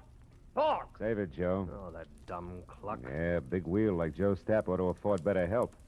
Now, I'm holding the gun, so I'll ask the questions. What and where is the tunnel? A tunnel is a hole, Marlowe, usually in the ground. Delivered, Joe. It's got a lot to do with your girlfriend, Julia. Julia? Oh, that's a hot one. I went to all this trouble to haul you in here for the same reason. Then I'll put down the gun and let's talk. It makes me nervous. I'm not interested in your nerves. I'm interested in your talk. All right. Now, you've got a long nose, Marlowe, and poking it around, you might find out enough to get real curious and call in the cops.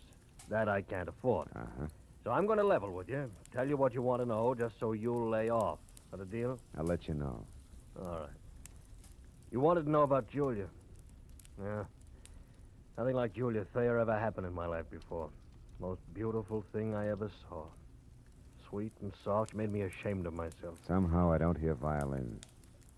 Marlowe, I'd have done anything Julia asked me to. And all she ever asked of me was to give her up. For Dean Cody? Yeah, Dean Cody.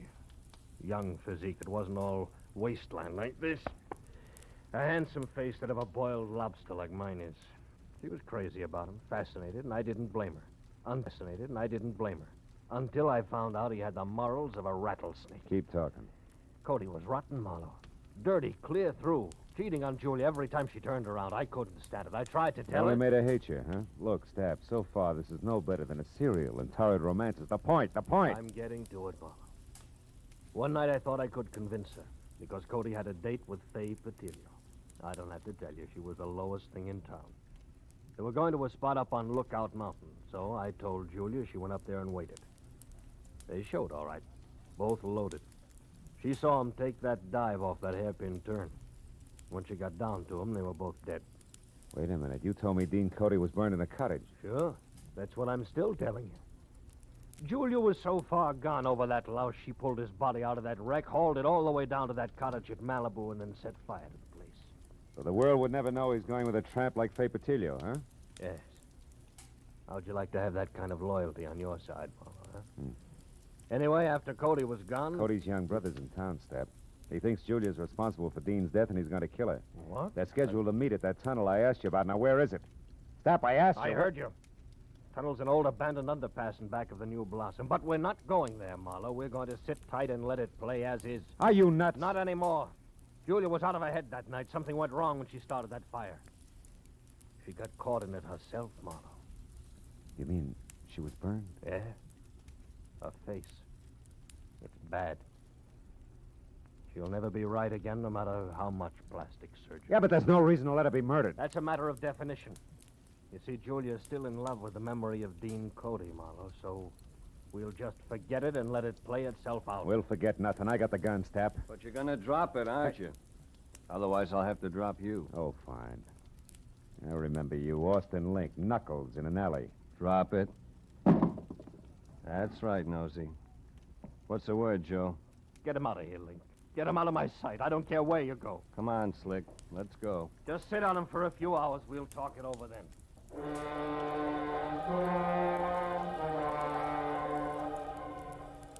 Link was a professional.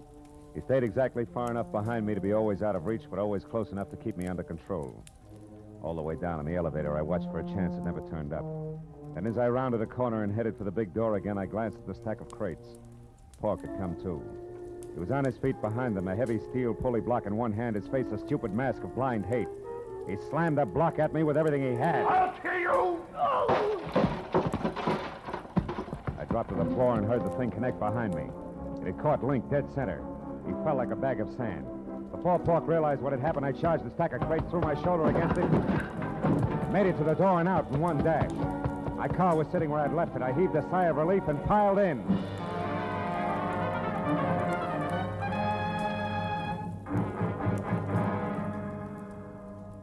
10 minutes later, I pulled up at the New Blossom Dance Land.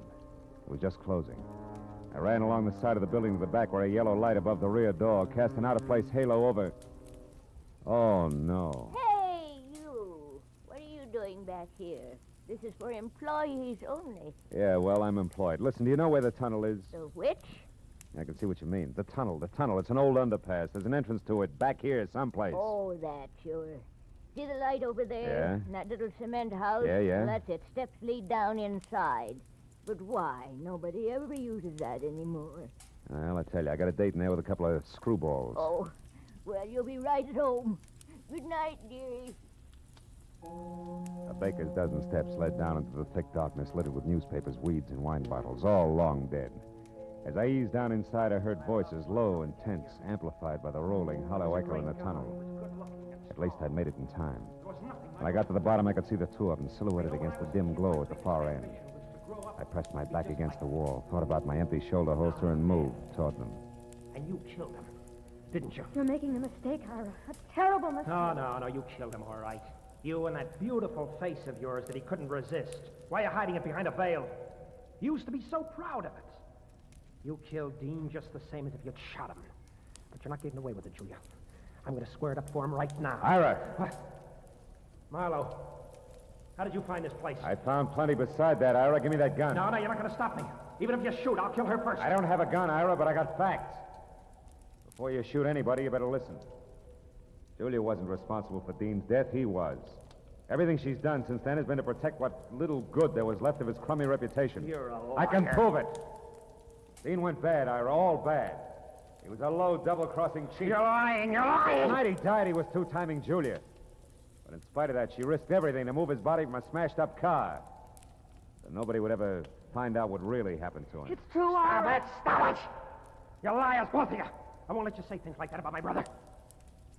You don't care if he's dead, Julia. You'll do all right. You've got the kind of beauty all the men go for. And you, Marlowe... Shut up, you crazy punk. Stay back. Admit you're a liar, Marlowe. Admit it or I'll kill you. I swear I'll kill you along with Julia. You'll be doing me a favor. You haven't seen my face lately, have you, Ira? I never want to see it. I think you better, kid. Got a match, Marlowe? Sure. Here. Look, Ira. You can't be Julia. I was burned, Ira. It happened to me when I tried to hide the kind of rotten trash that Dean had been mixed up with. The only reason she did it was because she loved him, maybe more than you did. Now, come on, kid, let's have that gun. You don't want to kill anybody. No. I don't want to kill anybody. Julia, I'm sorry. Ira! Let him go, Julia. The hard part's over now. He'll be all right.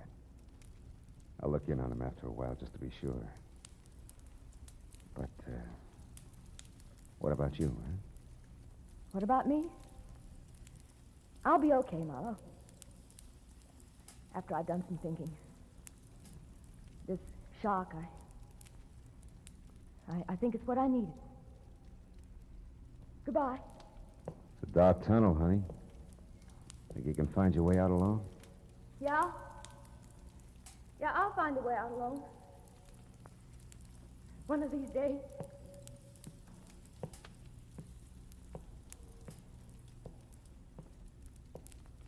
She was gone. And I went back and climbed the stairs. Out of the tunnel and into the night again. As I drove slowly home, I thought of Julia. Alone in a dark, blind tunnel with no end to it. And then I thought of all the dark, blind tunnels that men stumble into. Tunnels of blind love and blind hate. Of blind submission that lets empty suits of armor conquer cities and men's minds. Tunnels of blind worry and blind greed, of blind ambition, of blind... But then I stopped because I was getting no place. Except into a blind alley.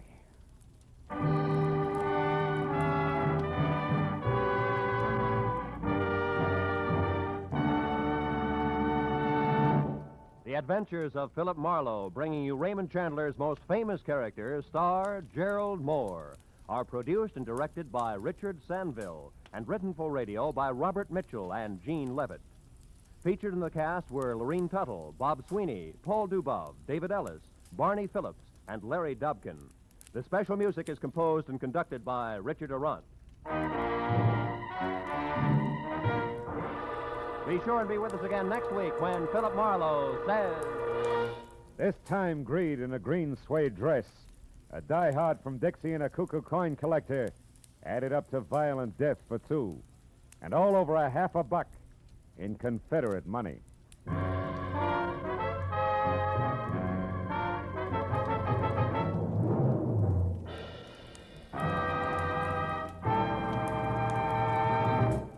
Every Friday night, CBS brings you stories taken from the files of parole boards of the 48 states. With only the names changed, these stories give in complete detail the events of a criminal's life up to the time he is up for parole. Then, before you hear the board's decision, you can make up your mind. Is this man ready to be set free? It's been hailed by press and public alike as an outstanding anti-crime show. And you can hear it now by staying tuned, because Up for Parole follows immediately on most of these same CBS stations. Roy Rowan speaking. This is CBS, where you play Sing It Again every Saturday night, the Columbia Broadcasting System.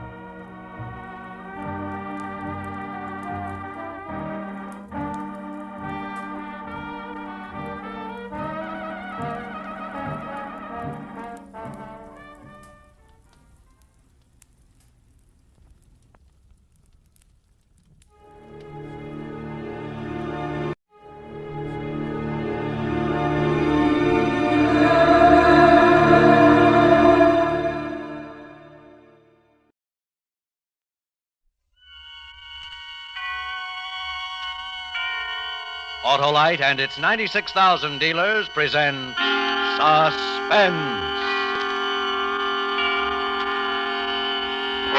Tonight, Autolite brings you A Killing in Abilene, a suspense play starring Mr. Alan Ladd.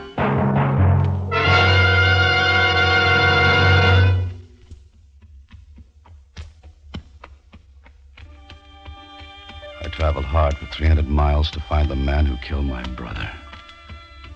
I'd come down out of the Snake Range that morning, followed the river trail through the canyon. And that afternoon had found Pleasant Valley. A handful of buildings, desolate and huddled in the cold shadows of the mountains around. Tall, dark. No man appeared as I rode through the town. Only a dog challenged, and he from a safe distance. Then it was quiet. About a quarter of a mile beyond an easy rise, I saw what had happened to the people of the town.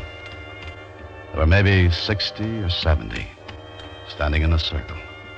And as I got closer, I saw they were gathered around two men. Two men who were digging.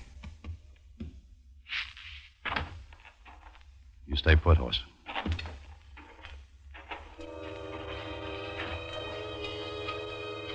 There was a look on the faces of the people standing there. Even the kids peeking from behind skirts and trouser legs. And it was something I'd seen before. It wasn't a good look. It was the look some people had had 2 years before in Abilene, when we discovered my brother's body. In just a moment, Mr. Alan Ladd in the first act of A Killing in Abilene. Hi, Harlow. Oh, what do you got there? Christmas present, Hap. You got one already? Yes, sirree, and it's an Autolite Stay Full battery that needs water only 3 times a year in normal car use. Why, my car will really cut a caper over this capable Christmas cheer. You believe in giving your car some holiday spirit, too, eh, Harlow? I sure do, Hap. And because the Autolite Stay Full battery has over 3 times the liquid protection of batteries without Stay Full features, it helps eliminate one of the greatest causes of battery failure.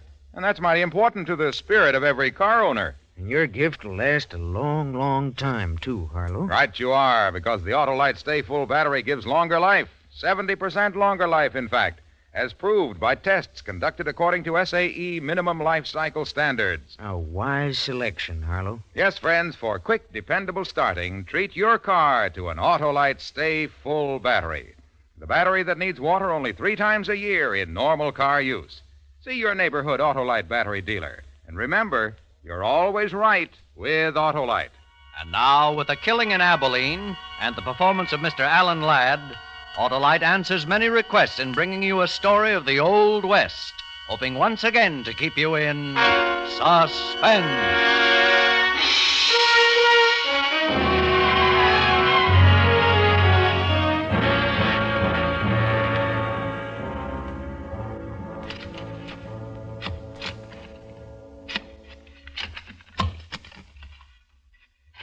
Hold up a minute.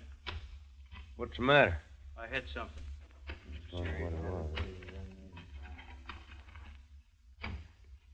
Wait. Better go slow. Dig around this side.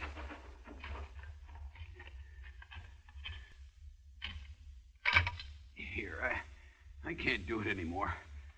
One of you boys take over. I'll do it, Jim. Somebody's got to.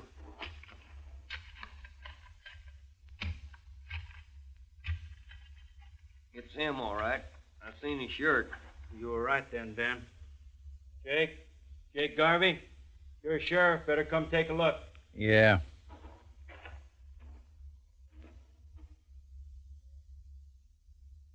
That's him. That's Fred Costin, all right.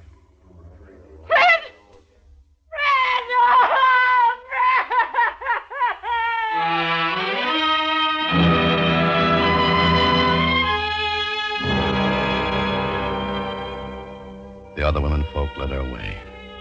The men stayed and pushed in a little closer to the pit and waited there until the job was finished.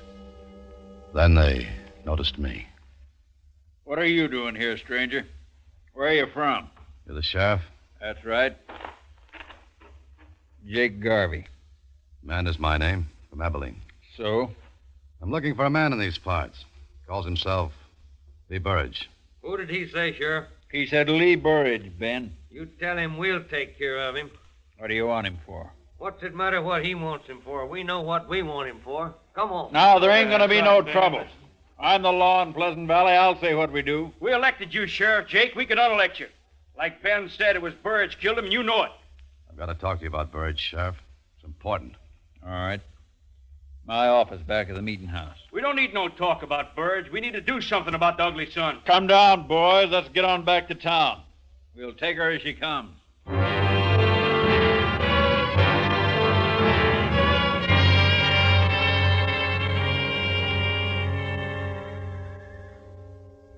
Smoke?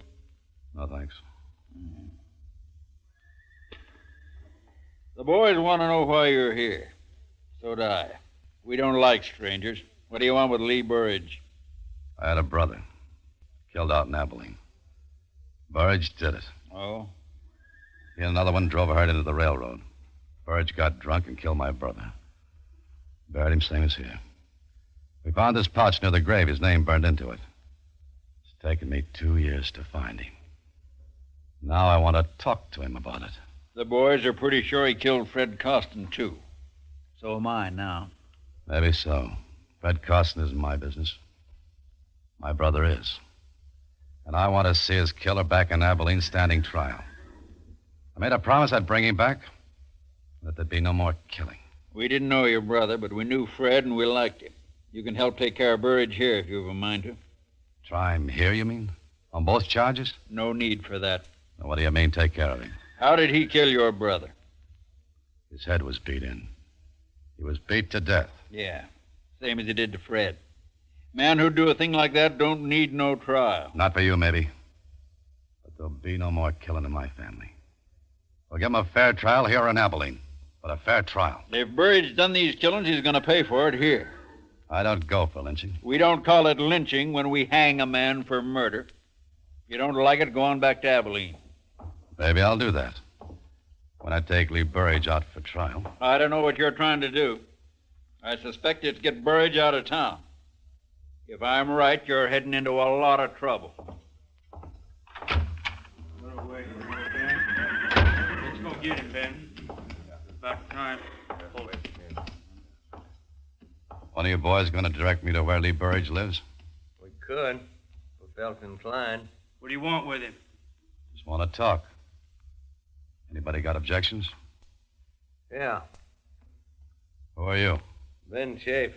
There ain't gonna be no talking. He's done what he's done. He's gonna pay for it. Ain't nobody gonna stand in the way. It's time you was riding out of here. And if I don't? Then I'll help you. Climb off, Ben. We don't need no private wars here. Where does he live? Come on, boy.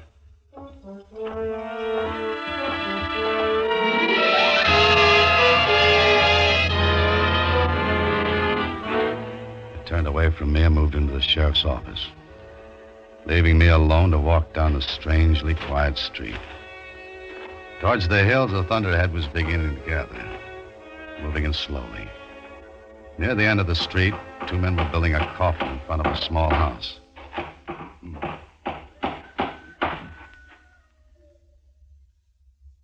This where I'll find Mrs. Carson? Why do you have to come meddling around here at a time like this? Can't you leave her with it for her sorrow? Because he's a stranger, Bob boy. And strangers don't have no time for other people's sorrow. Maybe you're right, old-timer. Maybe they got too many themselves.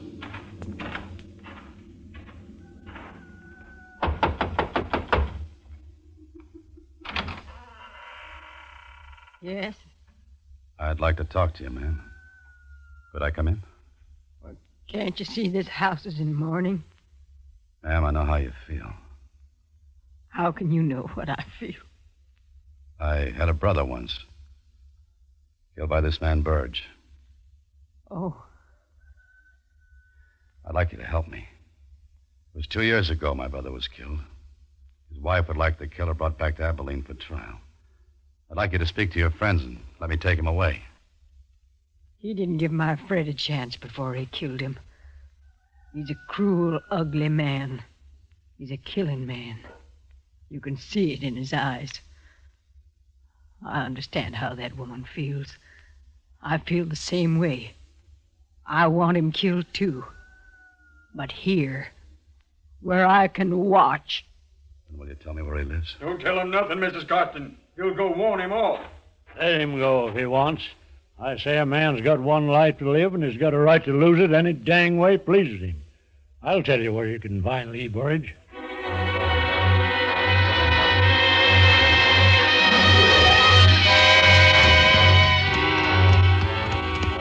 A few miles outside of town where the canyon spread, I saw his hut. Set against a fire-blackened hill. There was no growing thing in the rocky ground except one sick, twisted tree. Stunted limbs reaching out empty, waiting. Hold it. Easy, horse. Easy. Throw your gun down, you. Or I won't miss with the next one. Lee Burge? Throw it down. I'm Jeff Mander. It was my brother Seth you killed in Abilene. That's who you are. You've caused me enough trouble. Get out of here. They'll give you a fair trial there. Stay here and you're going to be lynched for Fred Costin's killing. Don't come no closer. Nobody's going to lynch me while I got this. Listen to me. I don't hold no love for you. I shouldn't care what happens to you. But it took me 2 years to find you. Now I'm taking you out. Don't come no closer. Put up your gun. I'm warning you. Put up your gun! I knew he was shooting to miss. But I didn't know what would happen if I moved closer. So I got out of his canyon.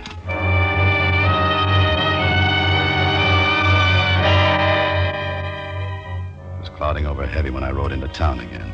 Maybe an hour and a half after I'd left the sheriff's office. The streets were still empty. But in a couple of the houses, I saw curtains move in windows and shadows duck away as I looked at them. I wondered if the old man had told them I'd gone to see Burge. And if they knew what they planned doing about it.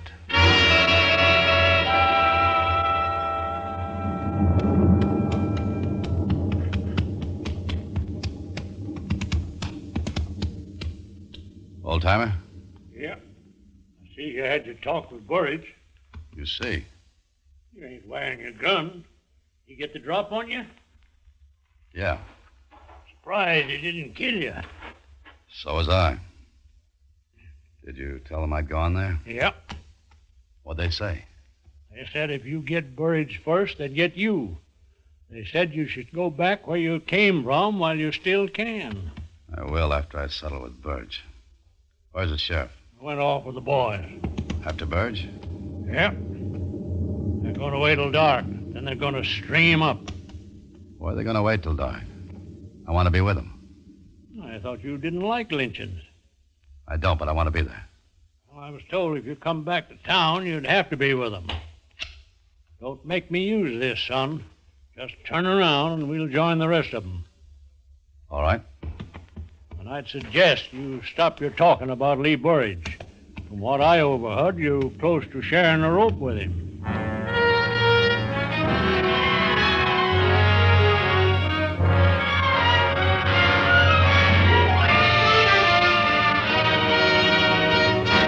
Autolite is bringing you Mr. Alan Ladd in A Killing in Abilene. Tonight's production in radio's outstanding theater of thrills, Suspense.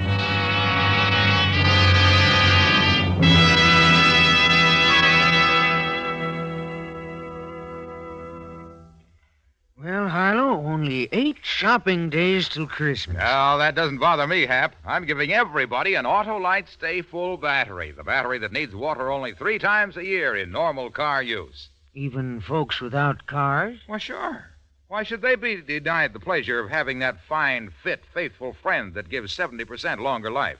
Says who, Harlow? Why, everyone knows the Autolite Stay Full battery gives 70% longer life, and this is proven by tests conducted according to SAE minimum life cycle standards. Sounds mighty powerful. It sure does, and it's because every positive plate in an Autolite Stay Full battery is protected by a fiberglass retaining mat to help reduce shedding and flaking and keep the power-producing materials in place. Go on, Harlow, go on. Well, friends, this Christmas, present your car with a famous Autolite Stay Full battery, the battery that needs water only 3 times a year in normal car use. See your neighborhood Autolite battery dealer tomorrow. And remember, you're always right with Autolite. And now Autolite brings back to our Hollywood soundstage Mr. Alan Ladd in Elliott Lewis's production of A Killing in Abilene, a tale well calculated to keep you in suspense.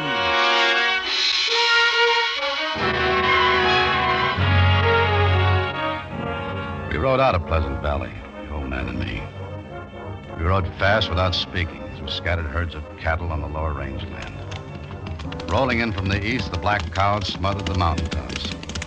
The old man still held the gun on me. No use winding the horses. Won't be dark for a couple hours yet. Lynching parties get their guts after dark. How come you went with them? Waiting for you. I thought you'd be around. Besides, I seen the lynching once. Too much trouble. Yeah. You still figuring to take Burge with you to Abilene? I can try. Ain't that going to be a mite daring without a shooting iron? Might be.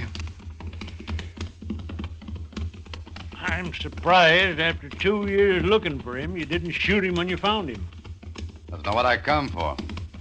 Why not? Killed your brother. I made a promise to somebody. His wife? Yes. Mine, too.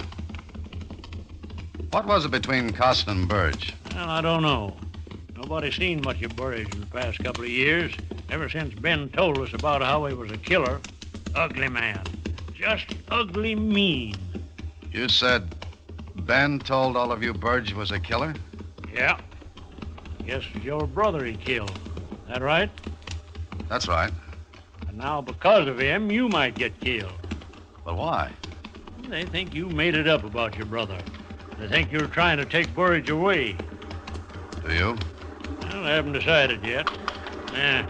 We ford the stream here. I'll watch your footing.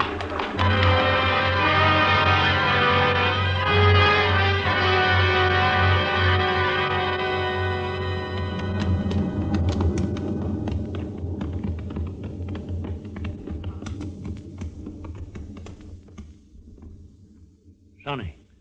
Yeah? They haven't seen you yet. You still got time to get out. You let me go? No. I've come this far, I'll finish it. Well, I always said a man's got one life, and he's got a right to lose it any dang way pleases him.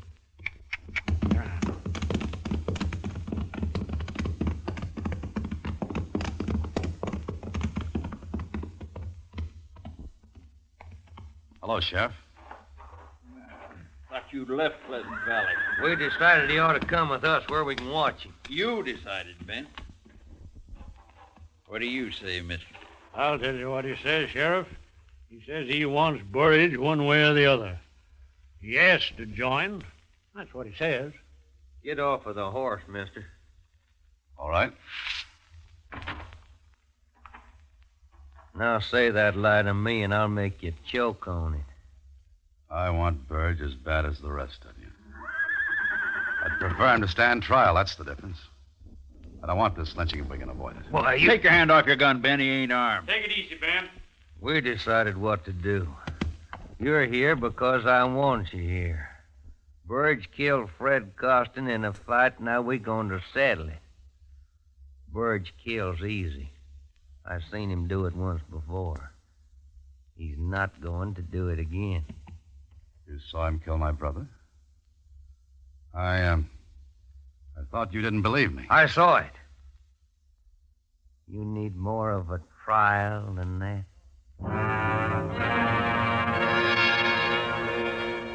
I looked at the faces, angry, filled with hate. And I thought of the ugly man up in the canyon in the broken-down shack. I wondered if he knew what was waiting for him a mile or so away.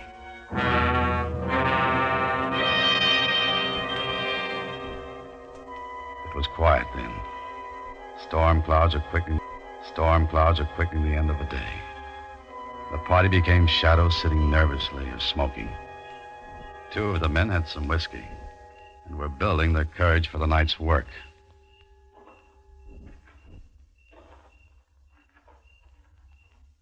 It's nearly dark. I didn't think you'd come. I had to. All the way? My Fred's dead. So's my brother. My Fred was a good man. Never hit me, but he was a dark man with drink. Like those two. What was it between Burge and him? We lost some chickens. Fred said that man stole them. When he came to town for supplies, Fred and him got to fighting. That man hated him and beat him. Fred was terrible hurt. Afterwards, everybody laughed and made jokes. They laughed at their friend? Oh, it was man laughing, no harm, but to a dark man like Fred, it was bad. He swore to get even. That was last Saturday. He went in to drink. And didn't come back? We all thought he rode out someplace for shame. Why do you think Burge killed him? They were all talking about it. Who was? All the men, Saturday night. They said Fred and that man were arguing. Who heard them? Ben did. When Fred didn't come back, we all knew that man had killed him. He did, and he's going to pay for it. Who found the grave, ma'am? Ben did. I'm sorry for your brother's wife. But it's got to be this way. Just like the Holy Book says. An eye for an eye. Let's go, boys. It's time to ride.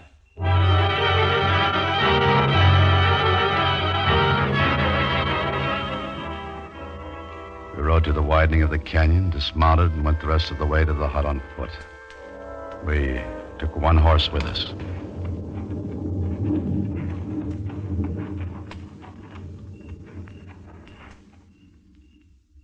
He's there, all right. There's a light inside. Hold up, boys. Bob, you, Jim, and Needle come with me. Right, Sheriff. We'll bring him out. The rest of you stay here. What's the idea? You're too quick tonight, Ben, and giving too many orders. You stay. Still trying to get him away, son? I might. You're like an Injun I knew once. Had to shoot him 5 times before he knew he was dead. What do you want here? You know what we want, Burridge? Get out of here. Get off my land. You come outside quiet like. We don't want no trouble. Trouble? I ain't asking for trouble. You asked for it when you killed Fred Costin. Costin? Well, who killed...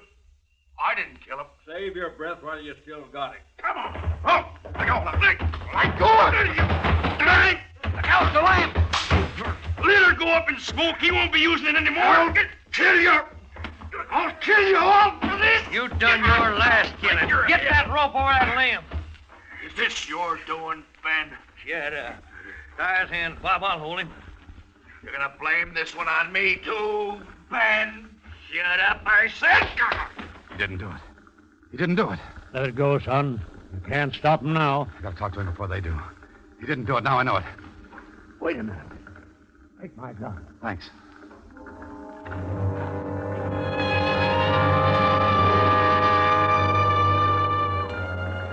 The flames in the shadows flicked over the ugly man's face. The rope was around his neck. He knew he was going to die. As I came near him, I could see in the light there was no fear in his eyes, only hate. He lifted onto a horse. The rope was tightened. He was ready to be lynched. Then he saw me. One request, Sheriff. What, Burridge? Let me talk to him a minute. The stranger here? For a minute. No more talking. Kick that horse out from under him. No, don't, Bob, not yet. Let him talk. Why do you think I killed your brother? They're trying to get away with something, Jake. Shut up, Ben. Let them have their say. Why? We found your pouch near my brother's grave. Your name on it. And tonight Ben told me he saw you do it. I didn't. I wasn't with Ben that night. Ben wanted to drink, and I didn't. He left me.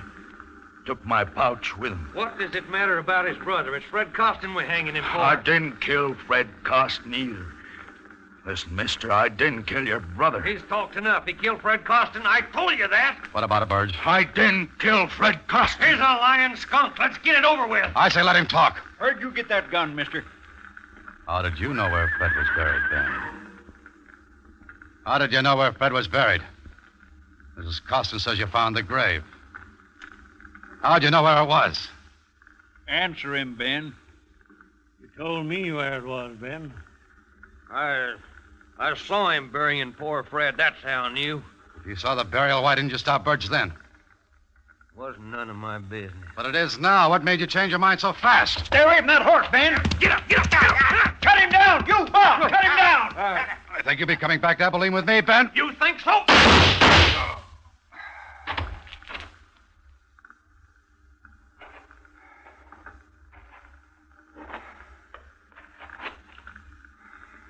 You all right, son? Yeah. Burge? You live. Rest easy, son. You done a good job. But you ain't going to keep your promise about your brother's killer. There's no sense taking Ben Chaffee back to Abilene. We'll bury him here.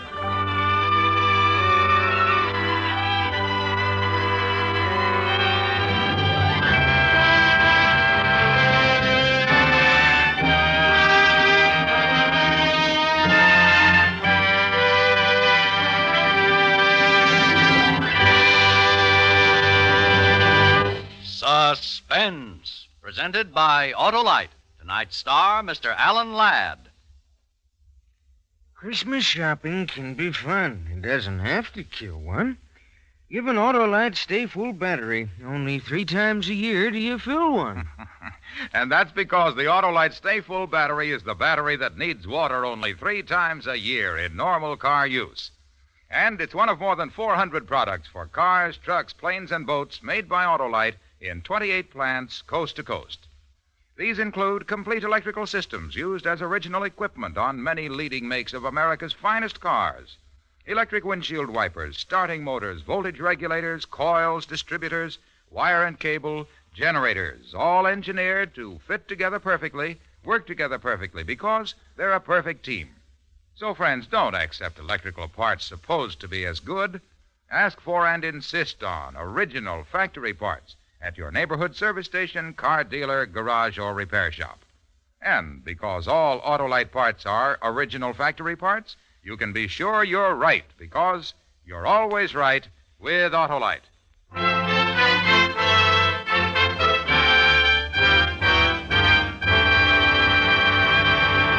Alan Ladd will soon be seen in Paramount's Technicolor production, Branded. Next week on Suspense, Mr. Dennis Day, a star of Christmas for Carol. And in weeks to come, you will hear such famous stars as Cornell Wilde, Ezio Pinza, and Ginger Rogers, all appearing in tales well calculated to keep you in suspense.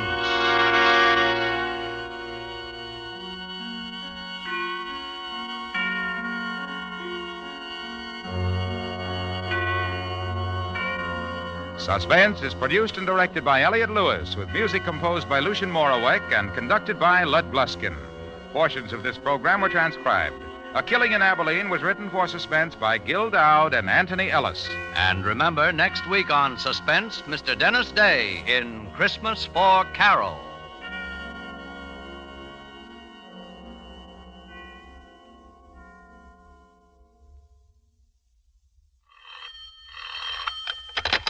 You can buy Autolite Stay-Full batteries, Autolite Standard Type, or Resistor Type spark plugs, Autolite electrical parts at your neighborhood Autolite dealers. Switch to Autolite. Good night. Better production means better living. That ideal has given America the world's highest standards of living. Learn how you can help to improve our economic life. For the free booklet, The Miracle of America, write Box 10, Times Square Station, New York City. This is CBS, the Columbia Broadcasting System.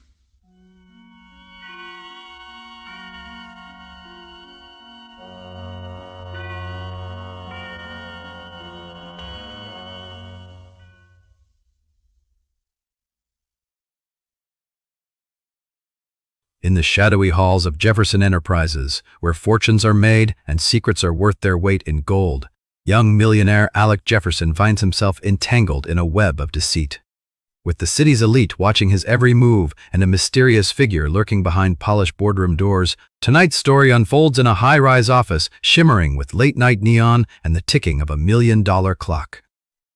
The stakes are high, and trust is a rare commodity.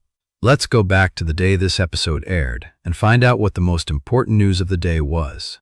It was April 12, 1953, and that day, the world witnessed Dr. Jonas Salk announcing promising results from polio vaccine trials, while in Cairo, Egypt, a new government crisis threatened regional stability. Johnny Dollar. Bob Douglas, Corinthian Light, Johnny. How soon can you leave for California? Right away. My right big toe needs defrosting. What's the matter? A policyholder, young fellow named Jefferson, went west on an oil deal and he's disappeared. It might be murder. Well, I guess I'd better pack 2 shirts. Looking for one man in a big state like California can be murder.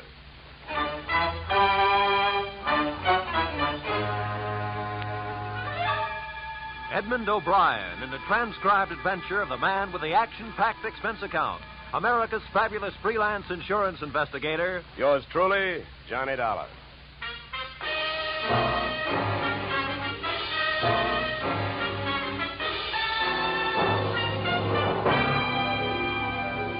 Expense account submitted by Special Investigator Johnny Dollar to Great Corinthian Life Insurance Company, Hartford, Connecticut.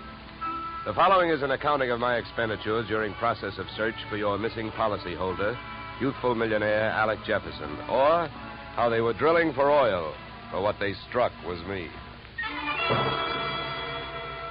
Expense account item 1, $186.13. Airfare, Hartford to Los Angeles. Item 2, $15. Hire car, airport to office of Rebel Wildcatters Incorporated on potential oil land in the Newhall Saugus district. I arrived at 9:30 a.m. A handful of dirt dentists were hard at it, drilling at a rig not 30 feet from the shack-type office. Pull it over, will you? Better stand by, driver. My man may not be here.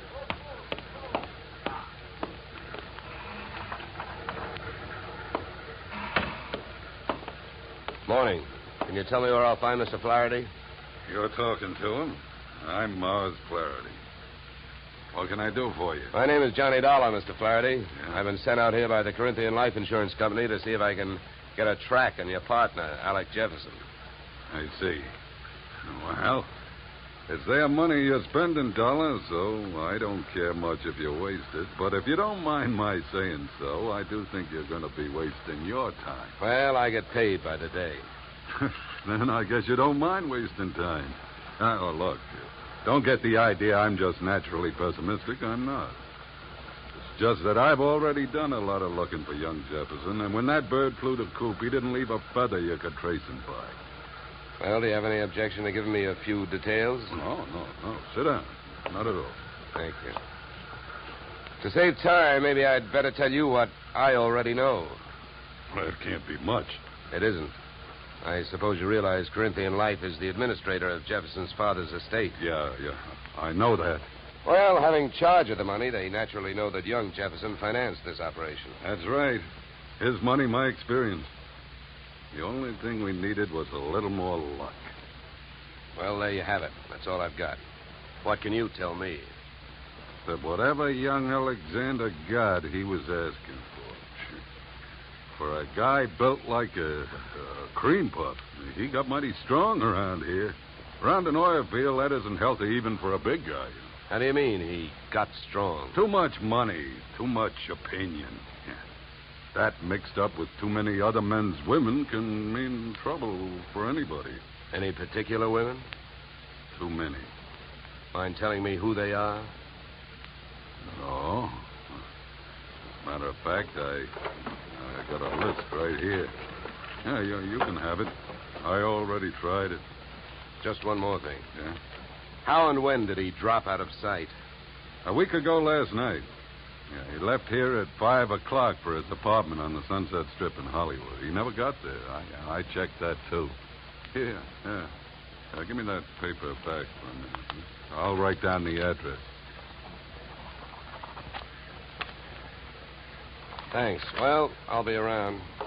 Oh, by the way, the first thing we try to figure out in my racket is who would benefit most. How would you like to have him found? Dead or alive? Either way, Dollar. I can take it. I've lost partners before. I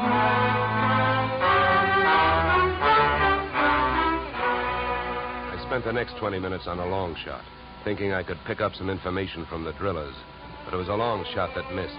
Those guys wouldn't have told me it was a nice day.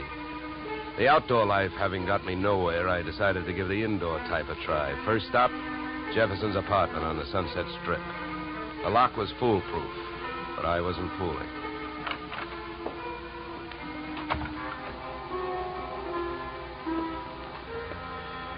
The joint was decorated in a lovely shade of hangover green. A series of alcohol rings from the bottoms of glasses carrying out the motif on all flat surfaces. In the living room, I found several pieces of loosely strewn feminine attire. In the bedroom, I found one piece of loosely strewn female. Hey, who are you? What do you want? Oh, sorry. I understood this was Alec Jefferson's apartment. It is? Oh. You can drop your eyebrows, mister. I'm his wife. I beg your pardon? You heard me. I'm Mrs. Alec Jefferson. Pass me that robe, will you? Now to make coffee? Yeah, why? Well, how about making me some while I go put on a face? I guess so. You'll probably have to wash the percolator. To me, the best grounds for divorce would be coffee grounds and an unwashed percolator. So I washed it. I also made the coffee, wondering the while how she had made the matrimonial grade. Right then and there, I'd have given her the Bad Housekeeping Award. She looked like the kind of a girl who could get into a beauty contest, but like she'd never win it. Any way you looked at her, she was a new complication. Your coffee's ready. Yeah, thanks. Good. Find any clean cups? No, but I washed, too. Here. Thanks. Now, would you mind telling me who you are? I'm an insurance investigator. I'm looking for your husband. Well, we should find him. I could use some money. How long have you two been married? Few weeks. Why? Routine question. Tell me, when was the last time you saw him?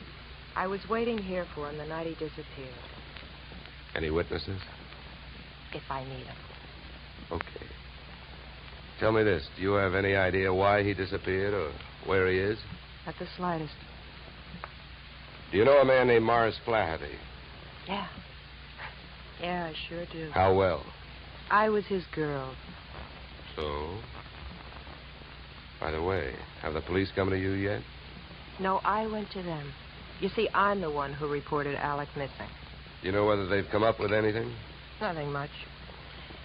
Up until now, he's just a missing person.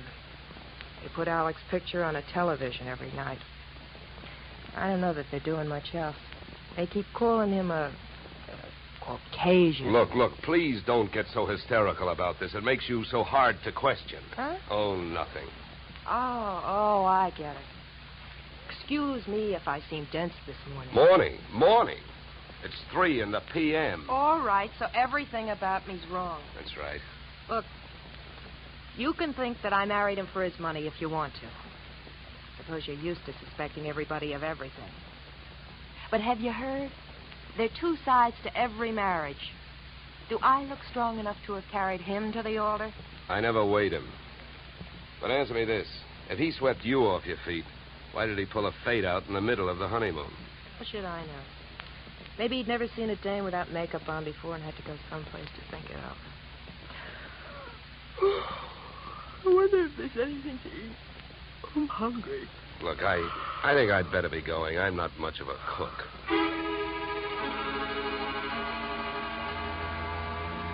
When you're working on a case, your nerve ends are easily disturbed. So when I left the house and saw a hard-top blue Plymouth parked opposite the apartment, mine clanged an alarm. In the car sat an equally hard-topped man reading holes in a newspaper. I gave him the slow walk-away and quick turn treatment, and I caught him with his newspaper down.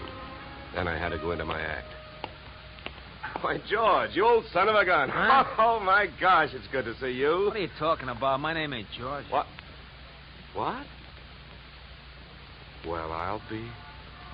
What you know is I came out of the house, I got half a look at you, and as I started to walk away, the face registered. Why, mister, you're a dead ringer for an old school pal of mine, George Pfeiffer. Now, how do you like that? Look, come here. Let me take a closer look. Come here. All right, look out. Sleep tight. Okay, Sleeping Beauty, over you go. I'll drive. I turned the car up into the Hollywood Hills, found an empty house with a for sale sign out front and a garage out back, and drove in. His wallet was bulging with everything but money and information. An ID card gave his name as Philip Wilkins, his occupation as private detective. The next fact I came up with was that Mr. Wilkins was a light sleeper. He came to find me still fishing through his wallet. Give me that. Okay, hold it, mister. Take it easy. Here, you can have your wallet back. Now, keep calm, and everything's going to be all right. If you don't, I'll have to give your whiskers another dusting. All right, look, what's the big idea? What'd you slug me for? You know why, Mr. Wilkins. Because you had a plant on me, and I figured if you were that curious about me, I wanted to know more about you. You're nuts. I wasn't watching you. I was watching that house you come out of. There's a dame in there that I'm getting paid to tail. I can't afford to be convinced of that. Who hired you? I'm not telling. You or anybody else, Mr. Dollar. Oh, word travels fast. First you tell me you're not watching me, then you also tell me you know who I am. So what? Is that illegal? You went to see the dame that I'm watching. I was told you'd probably be around, and you was. You'll be in my report. If you're healthy enough to make it. What were you really doing with that stakeout? Were you watching the apartment, waiting for somebody to show up? Do you really have a tail on Mrs. Jefferson? Or did you follow me in from the oil fields? Why should I follow you? Maybe you and I got the same approach to this case. You found him yet? No, but it's still early. Who else is interested in finding Jefferson? Well, I hear he's quite a playboy. Maybe one of his playmates wants him served with breach of promise papers. Oh, come on, Donald, let's face it. I can't tell you who I'm working for. You know that. It ain't ethical. It's not ethical to let yourself get picked up as easily as I picked you up, either. But let it go. I don't suppose by any chance you know a man named Mars Flaherty. No. I'd like to see one of his derricks fall on him. Why so? What did he do to you? A couple of days ago, I went out there to try and sell him some information. He had 3 of his men beat me up and throw me off the oil field. Yeah? What's with that look? Would you believe me? Who knows? You might be telling me you hate Mars Flaherty to keep me from thinking you're working for him. I think you better get out of this car and let me drive away, Dollar. You're in a lot of trouble. I don't think so. Oh, you don't think so? I can have you pulled in for kidnapping. If that's what you have in mind, then first you'd better get a few witnesses for yourself. Now, come on, suppose you calm down for a minute. If you really hate that guy, well, maybe we can make a deal. If it's against him, I'll deal with him. How much do you know about Flaherty? My bookie's marked lousy from way back. He's promoted about 50 wells, and none of them ever happened. He's wild to hit oil. It's my guess that he's got a hunch that this is the big one. That's why I think his partner disappeared. Yeah, what difference would that make? Even if his partner turned up dead, Flaherty would still have to split any profits with young Jefferson's estate. Maybe not. I know they had a queer deal. Well, who'd know about that deal besides Flaherty and Jefferson? I don't know. But I do know one way of finding out what it is. How's that? Flaherty keeps all his papers in the safe in his office. I've even got the combination. I'll give it to you. You keep it. Wilkins, I still don't know who you're trying to get even with, Flaherty or me. So what I'm going to do is give you half a break. Then I'll only be taking half a chance. Yeah, then why don't you want the combination to the safe? I don't need it. You're going to open that safe. Because you're going out there with me. Tonight.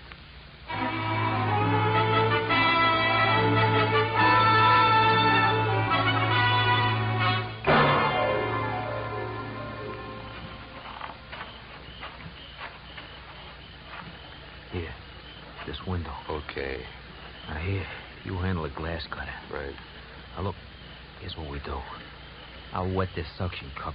Get a grip on the glass, see? Now, you cut around the outside edge, and I'll lift the paint out in one piece. Lesson number 1, straight from the burglar's handbook.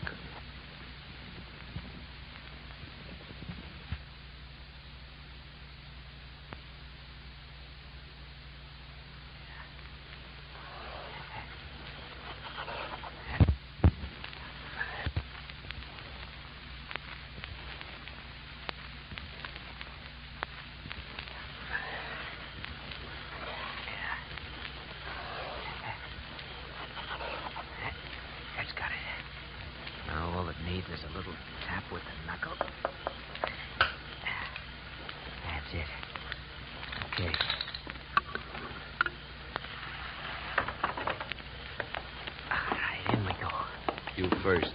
Okay.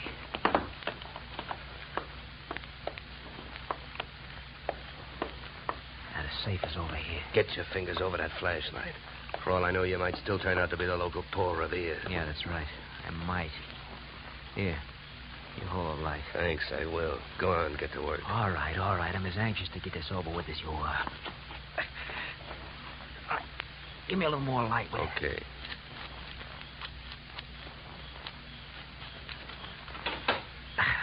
There you are. All right, go to it. You go to it. You reach in. And if your hand comes up with anything heavier than papers, I'll cream your skull. Will you stop your worrying? Here. Nothing here. Nothing there. No. All right, you got him, that's all. Stay down there. I don't want to walk off with anybody's government bonds. Here. I got all I want. You put these back. All right. Now, close it up.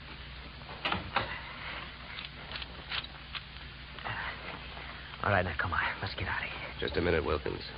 I gotta have a good look at these papers. You can look at them later. Come on, let's go. Look, this I'll give you for free. And it's the difference between being a $4 a day private detective and a $10 one.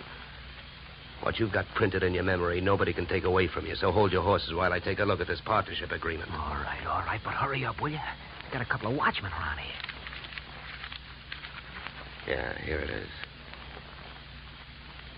Okay, let's go. You first.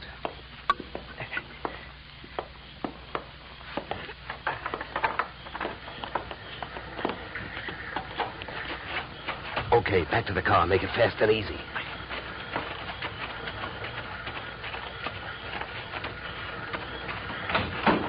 Get in. Over here. You drive. You know, Wilkins, I had a clammy feeling for a while back there that we weren't going to make it. Don't go starting any celebrations. You didn't make it.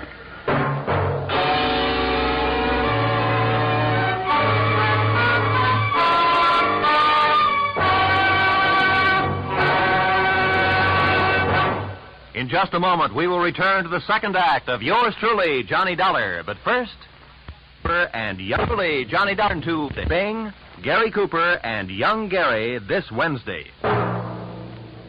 Now we return to yours truly, Johnny Dollar, starring Edmund O'Brien.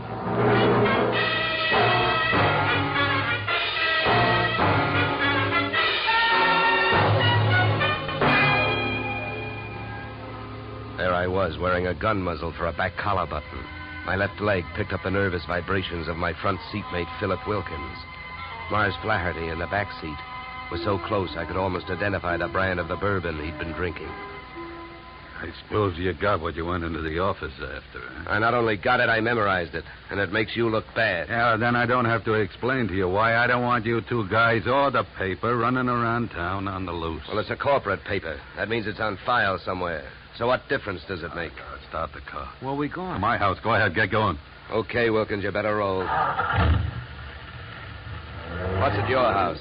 The reason that paper makes a difference right now. The guy you came here looking for showed up. Alec Jefferson, where is he? He's where we're going. My place. Well, then I guess maybe my employers have got nothing to worry about. Nothing but paying off on his life insurance. Alec Jefferson's dead.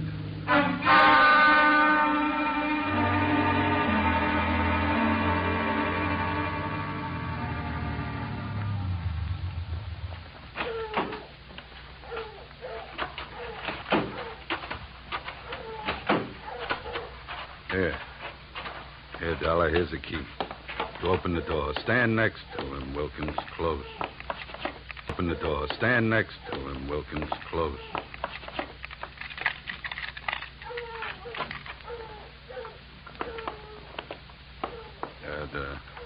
The light switch is on your right. There's your boy, Dollar.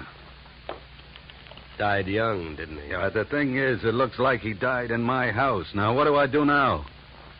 If you're putting on an innocent act, you're doing pretty good, Flaherty. How's the rest of it go? Look, I've been around killings before, so I know how the rest of it goes. The cops take one look at this, they grab me, and before that happens, I got some work to do. So have I been around killings before, and I know how the rest of your story goes. You came into your house and you found him. Somebody hit Jefferson over the head with that piece of firewood to get rid of him and make you look guilty. You're being framed. Huh? The next chapter reads you've got 8 witnesses to prove you were at a church social at the probable time of death. That's the way I wish it read, but I haven't got any witnesses. I've been on the loose out in the hills ever since I saw you this morning. Oh, yeah? What are you, a nature lover? An oil man. In my racket, you never stop sniffing. When I came back and found him here, I headed it for the office. I wanted that paper you got out of the way for the time being. Would that gun of yours object if I looked the body over? Help yourself. Thank you. Any idea how long he's been dead, Dollar? Oh, hard to tell. Feels like quite a while. Could have happened before I met you. What do you mean by that? Nothing. Hey, Flaherty. Huh? You ever see this before? Oh, what is it? An earring? Let me see that. Here, hands off. Don't touch it. That's another $4 detective move. You don't touch evidence. You draw a mental picture of it. What are you trying to do? Involve yourself or uninvolve a client? How about it, Flaherty? Do you have any idea who that earring belongs to? Maybe one of the dames on that list you gave me, huh? I wish I could get away with lying to you, Dollar, but I don't think I'm in a position to try. Huh? It belongs to Ada. Oh? Jefferson's wife? Not legally. What do you mean? I married her in Mexico in 45. She must have liked the scenery. She took Jefferson down there and went through a ceremony with him 2 weeks ago. Without divorcing you? That's right. You guys really turned out to be partners. Now, about that earring. How do you know it belongs to Ada? Well, it's one of a set I bought for her about 6 months ago. Well, I might as well tell you. They'd find out anyway. Uh-huh. Well, I don't suppose you're in the mood to let me do what I want to do. What's that? Call the police? No, not yet. Well, I'll tell you one thing. With this piece of evidence that just turned up, you're wasting your time holding on to us. What you should be doing is getting to Ada before she flies the coop. That would really fix you up. Sure would. I don't want to see her get loose any more than you do. Then I guess we better go pay Ada a visit.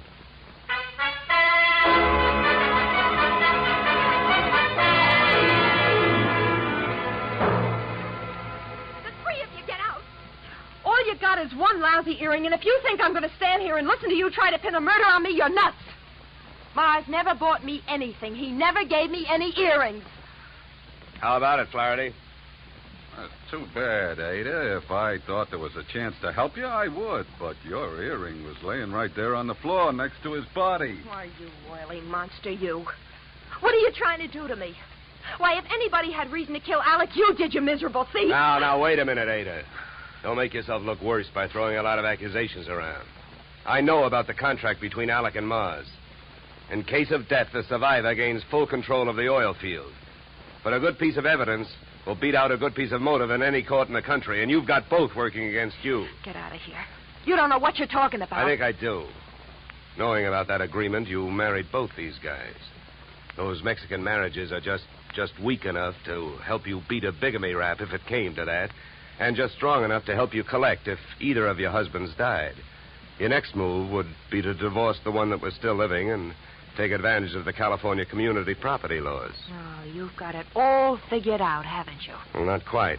I haven't figured out why young Jefferson went to all the trouble of dropping out of sight and then showed up to get himself murdered. I think I can tell you. It was about time you told us something. I was working for Alec Jefferson. That's why I couldn't tell you, Dollar. I was getting paid to help him stay out of sight and keep my eye on these two. The contract had him worried. But when I uncovered the bigamy and told him about it, he decided to go to Flaherty and try and straighten it out, man-to-man basis. You know that, Ada? No. I don't know anything about anything. That's a lie. I was with him this morning when he called you. He told you he was going out there. You had plenty of time to get out there and wait for him. You can't get away with it. You can't prove anything. Now get out of here! Not before Never mind the gun, Flaherty. I got her. No, let me go. Hey, none of that. Around you go. That's better. Yeah, much better. Now, come on, Angel, across the room. Well, Flaherty, don't you think I'd better call the police now? I'm afraid there's nothing else to do. Okay, then you hold her. You get your hands off me, you dirty puppy! No! Get me police, operator. My name is Dollar. I'm calling from apartment 3C, Horizon View Apartment, Sunset Strip. I've got a murderer here for you.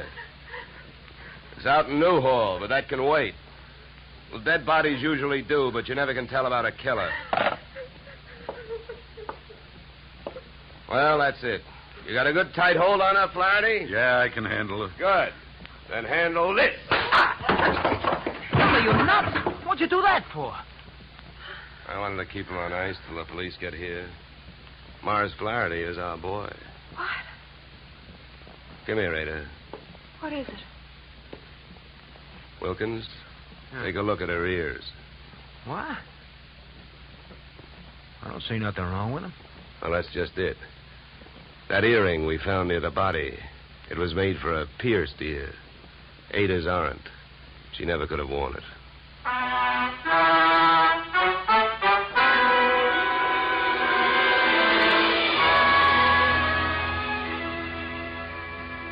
Morrow, if Flaherty had been a nice enough guy to buy jewelry for his wife when he had her, he wouldn't have bought the wrong kind of earring when he wanted to set her up as a patsy. The police traced his purchase of same to a Main Street pawn shop. But what really nailed him was the biggest switch of all. Since the murder weapon was a shaft of rough bark firewood, there were no fingerprints on it. But by the same token, there were weapon prints on Flaherty's fingers. a batch of tiny splinters under the skin. Inasmuch as my own girl furnished the practice which made me perfect on this case, I assume you will not be annoyed at my listing expense account item 3, $65, 1 pair gold earrings inscribed to Olga with love. Item 4, $187.13, return transportation Los Angeles to Hartford. Expense account total, $711, signed yours, truly, Johnny Dollar.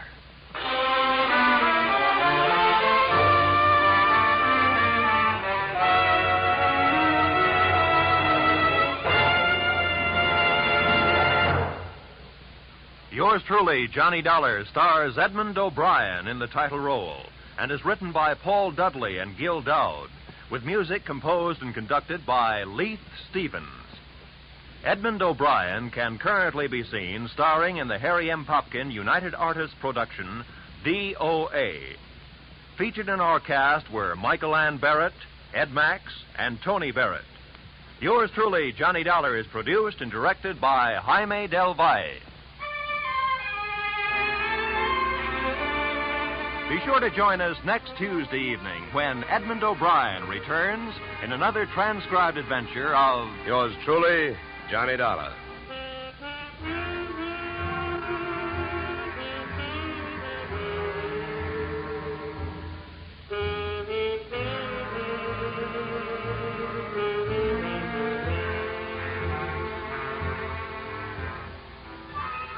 Blizzards in the western states, floods in Texas, hurricanes in Florida, tornadoes in Louisiana. Wherever disaster strikes, the American Red Cross stands ready to lend assistance.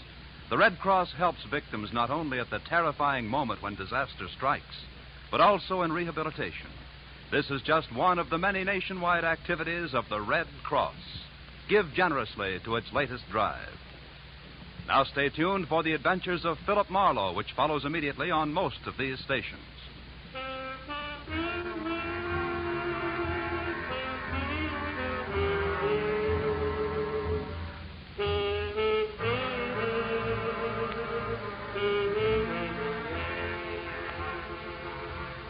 This is CBS, where yours truly, Johnny Dollar, meets adventure next Tuesday night, the Columbia Broadcasting System.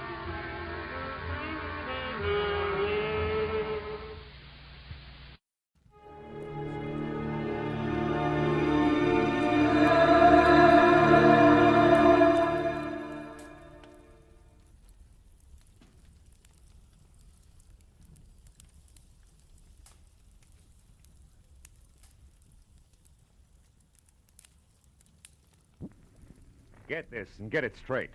Crime is a sucker's road, and those who travel it wind up in the gutter, the prison, of the grave. There's no other end, but they never learn.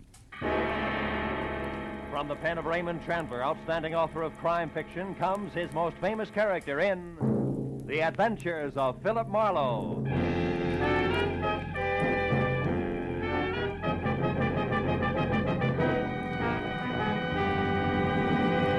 Now, with Gerald Mohr starred as Philip Marlowe, we bring you tonight's exciting story, The Uneasy Head. Hey,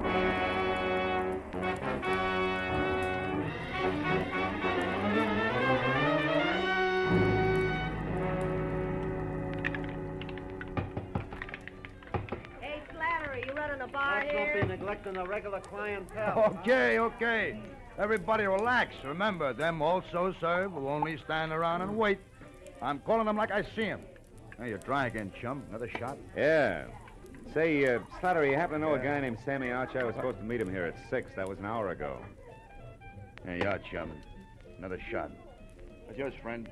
Rye, wander on the side. Rye and a little help. Slattery, I asked you a question. Listen, chum, I sell whiskey. I sell gin.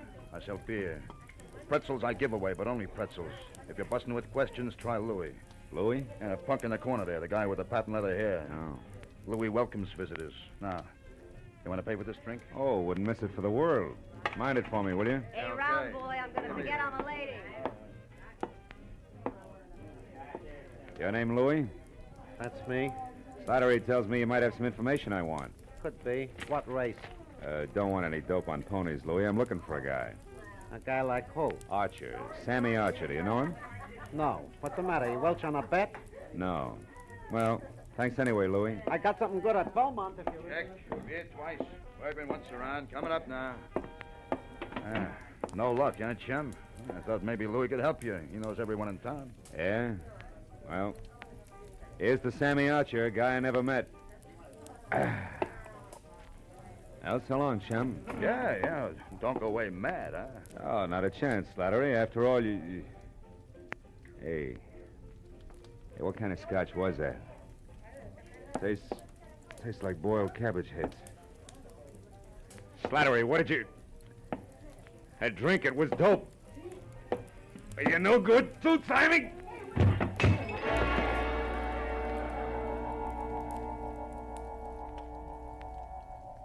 For a long time, 100 years maybe, I felt good. The temple was beautiful. Chinese beautiful. Everywhere lacquered woodwork that had the deep bottomless luster of a pigeon blood ruby, and 1,000 shelves filled with 10,000 smiling ivory Buddhas, and a lovely streamlined dancing girl, beaming in a white silk mandarin robe, waiting my pleasure. But then suddenly the 100 years ran out.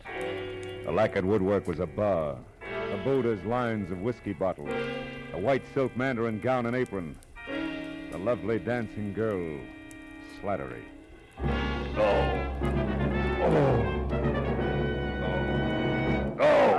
Easy now. Yeah. Chum, come on, try this. It'll bring you around. Yeah, thanks, Oh, it's you. How dumb do you think I am, Slattery? Hey, easy. No way. You got it wrong, chum. I didn't slip you that Mickey. Come on now. Lay back. You're gonna be okay. How long have I been out? Oh, about an hour. You're in the storeroom behind the bar. Now, just take it slow, Mr. Marlowe. How do you know my name? Oh, I checked your wallet when you folded, chum, and saw you with a big-shot private dick from Hollywood. Yeah? That gave you my vote. Really? Oh, yeah. I heard all about you, Mr. Marlowe. The time you nailed that lousy Paul Miles who was hitting all the bars for some old-time protection. Yeah, but you should have said who you was. Yeah. Oh. Hey, Slattery, got any idea who got to my drink? No. It must have been the bird next to you. Rye and water on the side, man. You know him? Here, come on, help me up. Yeah, sure. Oh. Steady, easy now. There we are. No. Never seen him before. He shoved off when you went to see Louie. What'd he look like, Slattery, think? Oh, well, he smoked a cigar. Yeah? He had kind of a red face and was wearing a camel hair overcoat. Oh, yeah. He was nervous. He kept playing with a book of matches. He tore them out one at a time, and then he bent them up, see? Bent him up, huh? Yeah. You don't know his name, where he hangs out? No, zero, chum, except that Louie heard him ask someone about how to get to Palm Springs, but, Mr. Marlowe, I do know about Sammy Archer. You do? Yeah, I didn't want to talk up before Mr. Marlowe because I didn't know you. Slattery, where can I find Archer? Well, you ain't putting him on the spot for someone, eh? No, nothing like that. He called my office today, said he had some kind of a business deal with a guy he didn't trust. Wanted me to meet him here at the bar, get the details, and play bodyguard. Now, come on, tell me, Slattery, who is Archer? Where can I find him? He's a second-story man, Mr. Marlowe. He's a... You mean that... Yeah, he knocks off fancy places. Beverly Hills most of the time. He's strictly a prowler. Oh, fine. Well, you could probably tag him over at 31 West Grand. He's got a basement apartment there. But, look, you ain't gonna be careless about the dope I gave out, are you now? Don't worry. I'm not gonna work for him, Slattery. I still handpick my clients. Well, then, why are you going there? For a lead, Slattery. A lead on a nervous guy in a camel hair coat. You see, I also handpick my enemies.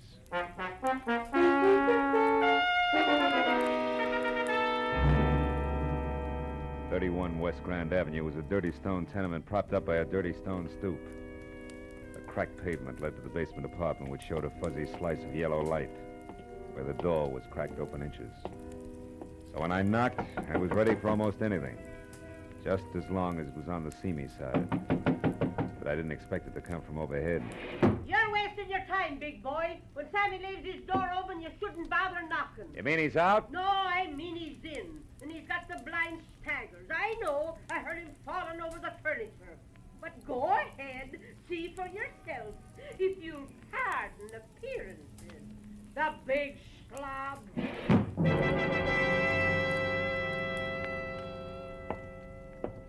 The lady was right. A tinny radio led me to the basement room where I found the two scarred wicker chairs and a single end table on hand turned over. Drawers open and overflowing pieces of discarded clothing everywhere. And in the middle of all that, sprawled along the edge of a threadbare couch that was weak in the springs, Sammy Archer. He was facing me, eyes closed, and wearing a faded blue bathrobe 2 sizes too big for him. And next to one hand that rested on the floor was an empty gin bottle sitting on a clipping torn out of a fashion magazine. On one side, an ad for a Bendix automatic washer. On the other, a picture of a diamond tiara, a jeweled crown, which the caption said belonged to Mrs. Bessie Dunsmuir of Palm Springs, California's most celebrated hostess. Well, it was a good time to awaken mine host by shaking well. Hey, Sammy. Archer, come on, pull yourself together.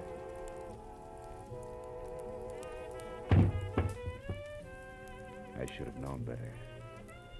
You can't wake a dead man by shaking him, especially when he's got a knife buried in the middle of his back.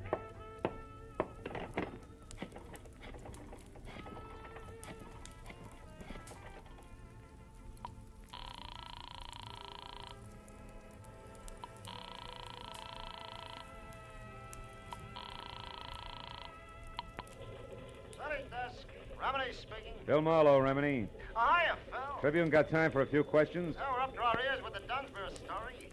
What do you got, Phil? Beauty, beast, or traffic accident? Skinny guy with a golf ball complexion and the name Sammy Archer. Ever hear of him? Sure, a 2-time loser out of Joliet. Jewelry. Team with a French named Christy Roach. Roach, huh?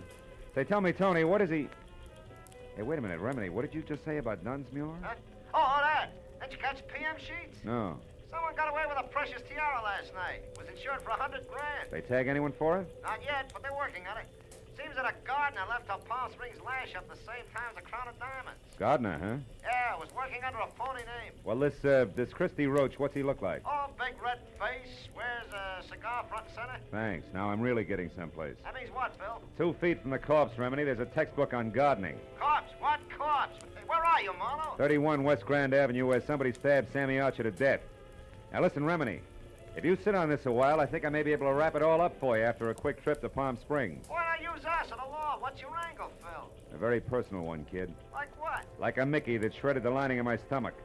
I don't like that kind of treatment. It's bad for the ego. I'll call you later. Goodbye.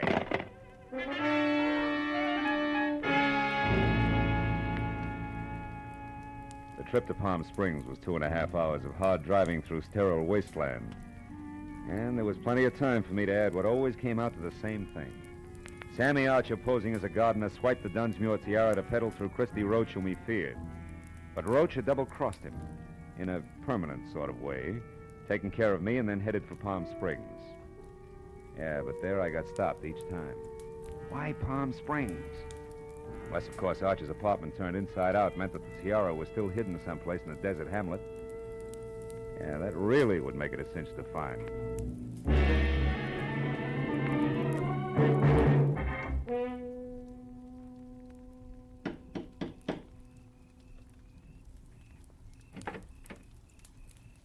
Yes, sir? I'd like to see Mrs. Bessie Dunsmuir, please. My name is Philip Marlowe. Police or gentlemen of the press are no longer welcome. Good evening, sir. Steady, Jeeves. I have information about the tiara. Now tell that to your mistress, or you'll only be able to look down that long nose through one eye. This way, sir, if you please.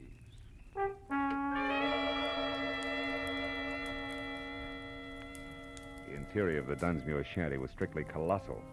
From a foyer the size and shape of the Union Station to a plush, leather-lined den that was about as cozy as a parking lot. And Mrs. Bessie Dunsmuir herself fitted perfectly. Because as the renowned party giver glided into the room, I saw enough jewelry on her arms, ears, and neck to match Tiffany, carat for carat. She listened intently while I brought her up to date. After that, she ushered me into an uncomfortable chair, rang for long nose, and then asked a sensible question. Mr. Marlowe, this Sammy Archer, what did he look like? Well, he was thin, Mrs. Dunsmuir, and sandy hair. Does that fit your ex-gardener? Precisely. Now perhaps we're actually going to make some progress. The police here haven't, and... come in, Martin. Oh, a lecture, Mr. Marlowe? Oh, no, thanks. No. Thank you, Martin. Mrs. Dunsmuir, did you ever notice a red-faced man who smokes cigars hanging around talking to Archer, perhaps?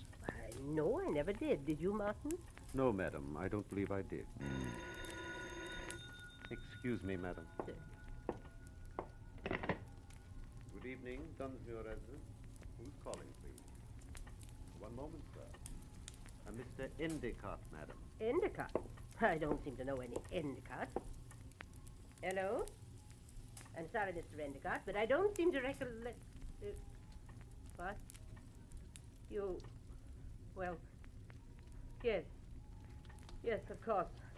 I'll see you tonight here. Goodbye. What's wrong, Mrs. Dunsmuir? Oh, just some more trouble over the estate. Ever since my husband passed on 3 years ago, we've had a mountain of trouble with his investments. I see. Well, about the tiara, Mrs. Marlowe, do what you can about locating it. You'll be rewarded handsomely by the insurance company if you're successful, I'm sure. They stand to lose $100,000. Yeah, but Now, can't you tell me anything about Archer? I'm afraid not. I don't believe I ever said more than 2 words to him. Now, excuse me, Mr. Marlowe, and thank you for your interest. Martin, Madam. please show the gentleman out.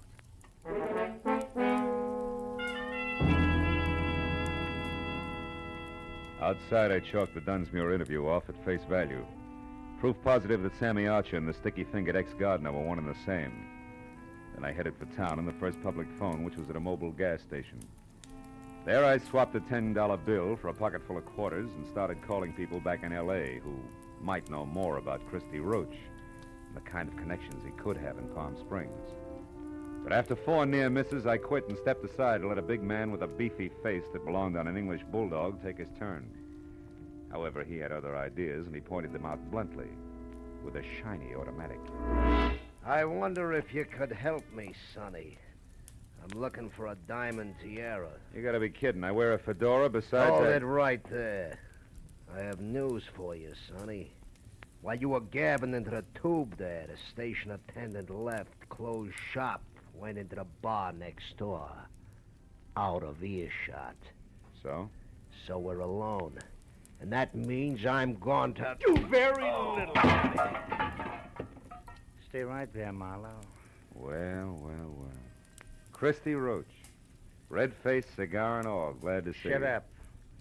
Come on, we're getting out of here. Without our buddy there? Don't worry about him, Marlowe. He'll keep that way. Maybe a lot longer than you will.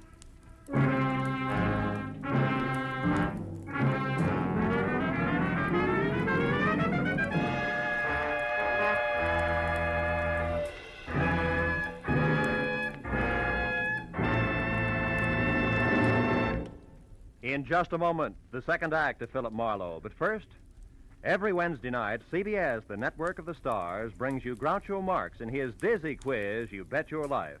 To hear You Bet Your Life starring Groucho Marx this Wednesday night on most of these same CBS stations, as well as Dr. Christian and that bright new musical show, The ABCs of Music.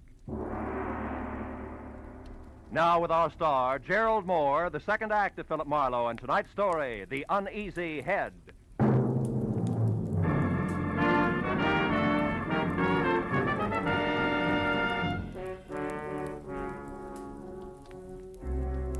the way Christy Roach had brought his gun barrel down on the bulldog's scalp, I knew he meant it when he jammed the same gun into the small of my back and marched me to my car. He didn't relax until we were driving down a dark side street toward the center of town. Well, kid, you jumped right out of the frying pan into the fire. You should have taken that first hint I tossed you. The Mickey? Yeah, that was real cute. But it was too subtle, Christy. I didn't really peg you till I found Sammy Archer. Oh? It's too bad about Sammy. That was more or less of a mistake. Oh, sure. You only intended to carve your initials. The knife slipped. No slips, kid. At the time, I thought Sammy had tried to pull a fast one on me, but I found out later he was just stupid. He had a great thing, and he was just too dumb to see it. As for you, turn east the first chance you get, and don't run any stop signs, you understand? Where are we going? Oh, no place in particular, just so it's nice and quiet. You know, you don't know when to quit, Marlowe, so now you're just one of the loose ends I've got to tuck in before I clean up my business here. Take it easy on the corners. You told me to turn east the first chance I also told you to mind your manners. Busting my wrist isn't going to help my driving much. It'll be worse the next time. I've got a lot of ground to cover yet tonight, and I want it smooth. That's too bad. Because there's a bump coming up fast right now. We picked up a tail. Huh? Take a look. Cops. Yeah, cops. Call it, laughing boy. You're the skipper. Do we race them out of town, or do I pull over? Pull over. Pull over. I don't know what that beef is, but play it straight, kid, because if it comes to shooting, you'll be the first to drop.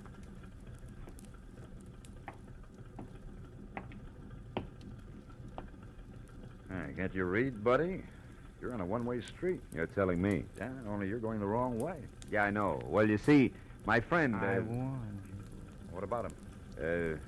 Well, he's in a hurry, officer. I was taking him as far as the corner there. He said it was okay to come this way. I didn't. I'm a stranger here. Uh-huh. Also, you're a big boy now. You should make up your own mind. You're so right. So, Mac, if you're in a hurry, you can go, but you better get out and walk. Thank you. Your friend here is going to be tied up for quite a spell. All right, let me see your license. Maybe the limb of the law and I should have nailed him right then and there. But there were still too many loose ends, and I wanted Christy Roach to clear them up for me. So I watched him walk out of sight while I listened with half an ear to a lecture on blind drivers.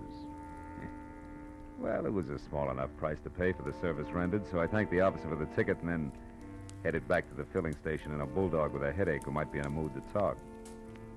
But when I got there, I found he hadn't waited around. After that, I checked the neighborhood and was 15 minutes getting to first base, which turned out to be the bar of a French restaurant across the street, run by one Monsieur Jean Corret, a high-octane number who apparently had overheard a phone call earlier. I immediately notified the police. Nothing, they said. Ah, believe me, my friends, the lowliest gendarme in Paris would have more sense. Throw away an important clue? Never. I tell you, our police... Mr. Corret, can I see you a minute? I?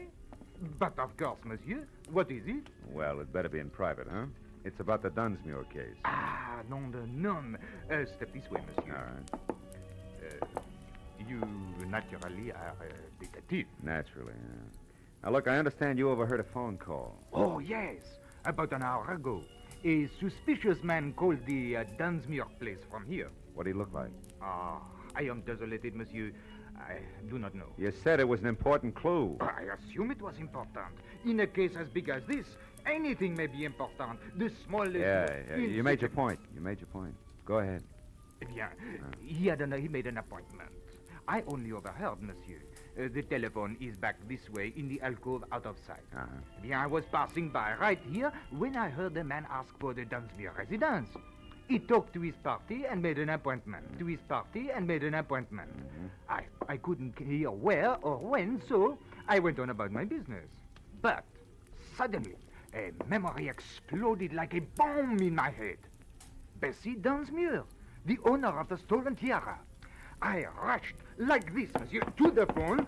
Oh, pardon, madame. But he was gone, monsieur. I called the police at once. The rest I can fill in. Now, tell me something else, Mr. Corret. Did you happen to notice a man with a cut on his head around here a while ago? A cut? Yeah. Why, yes. One who looked as ugly as Satan himself. I saw such a one in the washroom. Ah, you mean you suspect? Well, not exactly, no, but he's connected. Where can I find him? You ask me, monsieur. He was sick. I tried to help him, but he refused and left. You've no idea where he went? No. But wherever it was, I'll wager he was too wobbly to get there, monsieur. All right, in that case, I better make a quick call and The telephone's set, Yeah. Permettez-moi, monsieur. Bessie Dunsmuir hasn't had a new husband for 2 whole years, Madame. my dear. I can't imagine how she keeps up that elaborate front of hers. Why, do you know that... what? Madame, hang up the telephone at once. I insist. Vitement. I beg your pardon. In the name of the police, monsieur is a detective. I demand you clear the line. I've paid my nickel and Never mind. Skip it. But I would like to know about those bent matches on the floor. What do they mean, monsieur? I better skip the call and get going fast. You've been a big help, Corey. Maybe I can get you the Croix de Guerre. The bent matches that littered the floor under the phone meant that the man who had made an appointment to meet with Bessie Dunsmuir had been the fence, Christy Roach. And to top it off, she'd lied about it. Didn't make any sense. But I added it to the rest of the question marks and made a beeline for Bessie's mansion. I parked a block away from the place, walked back, and let myself in through an iron gate at the side. And wound up in front of a car, half hidden in a clump of hibiscus bushes. A man was leaning in the open door with a match in his hand, reading the registration on the steering post. It was the bulldog I'd seen first at the gas station. When he saw me, his hand dived under his jacket for a gun, but I was on him before he could get it out. Oh, my head. You're due for another dose of the same, Buster, unless I get some fast answers. The time for games is over, and even a private detective can run out of patience. You're a private dick. Yeah. I don't get it. This car here belongs to the guy who helped you fence, Christy Roach. And if he's inside, I got... Roach didn't help me, and you've got to do nothing till I find out about you. Who are you? Temple. Fred Temple. Abilene Insurance Company. Oh, no. We're covering the missing tiara. Only something's haywire. An insurance investigator? Yeah, yep. I'm not gonna make it, fella. My head, you better get in there and stop. When he passed out, he sagged against me like a sack of wet wash. I stretched him out on the grass, and after one look, knew there was nothing more I could do. I went over to the house and quietly tried locked doors all the way around until I came to an open one in the butler's quarters. A bed lamp was on, so I braced myself for another meeting with Martin. When he came to the door, he was in his nightshirt. As soon as enough of his chin was showing, I swung! It was a distinct pleasure. I stepped over him and went through his rooms and on up the long hall of the main part of the house. I finally located Bessie in the leather-lined den. She was alone, but judging from the rate she was burning up the jittery cigarette in her hand, she expected trouble at any moment. Marlowe, how did you get in here? Why are you here? Just checking up on a lie, Bessie? Lie? I don't know what you're talking about. A late date tonight. Incidentally, he's due any second now. His car is outside. On my grounds? Yeah. Surprised? What's so important about that? Now, look, you better tell me all about it, Bessie. No. Get out of here. Get out. Later. Right now, this setup is so full of holes, even the truth is leaking out. First, Roach the fence, figuring Sammy Archer, the guy who swiped your tiara, was pulling a fast one. And he changed his mind and got a new angle. Second, you brushed me off because actually you're afraid of finding the tiara. And third, the insurance company that's covering your loss is suspicious.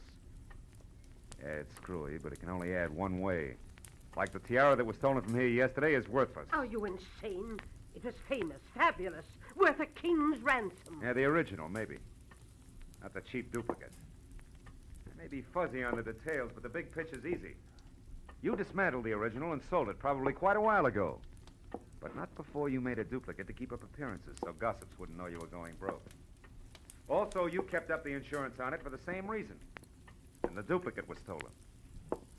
People knew you'd been robbed, so you were forced to claim the insurance, but you knew that if the fake was recovered legally, you'd be prosecuted by the insurance company and disgraced. Sure, Christy Roach knows that, too. He's coming here for blackmail, isn't he? Why else?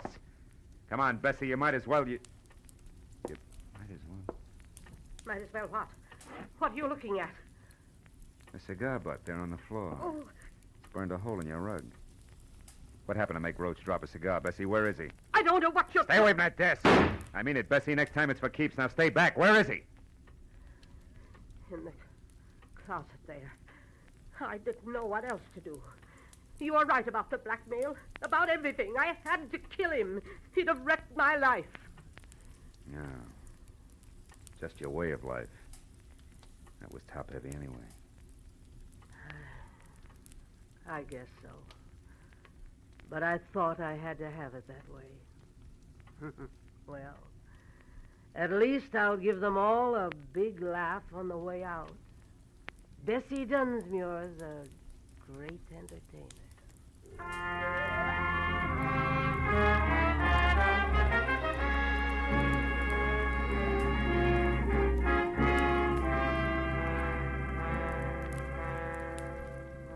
Bessie Dunsmuir, the world's greatest hostess, invited the police and reporters out herself.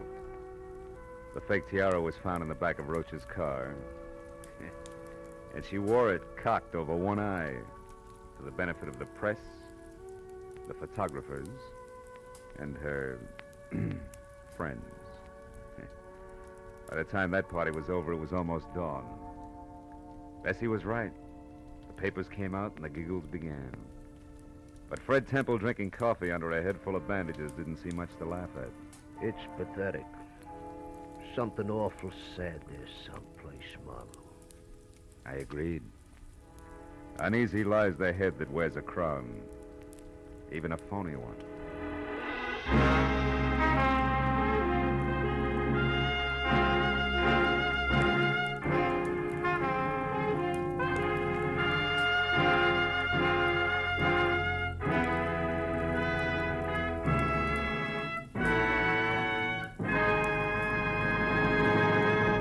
The Adventures of Philip Marlowe, bringing you Raymond Chandler's most famous character, star Gerald Mohr, are produced and directed by Norman MacDonald and are written for radio by Robert Mitchell and Gene Levitt.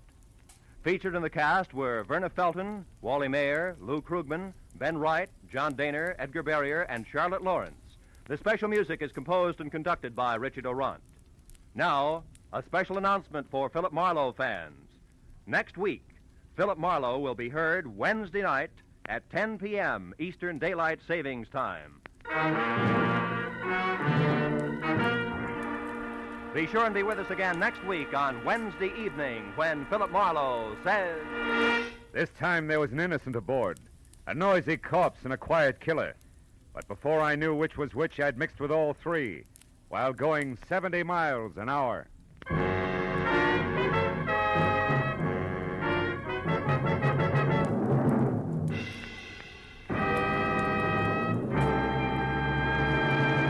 Now that warm weather's here, many of us will be doing more driving and more walking. It's the duty of every motorist and every pedestrian to take every precaution so that we may cut down on the terrible injury and death toll exacted by traffic accidents. These accidents don't just happen. They're man-made. Somebody causes them. Make sure that you're not responsible for a traffic accident. Walk and drive carefully. The life you save may be your own.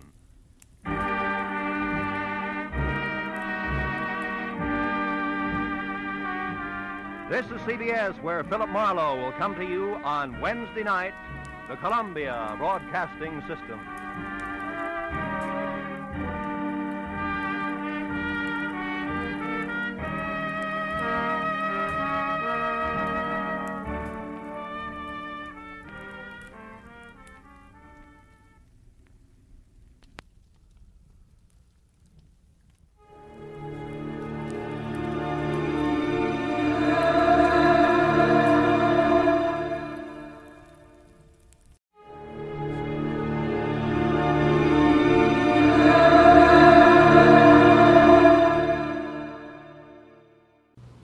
Here is another in NBC's great parade of new shows.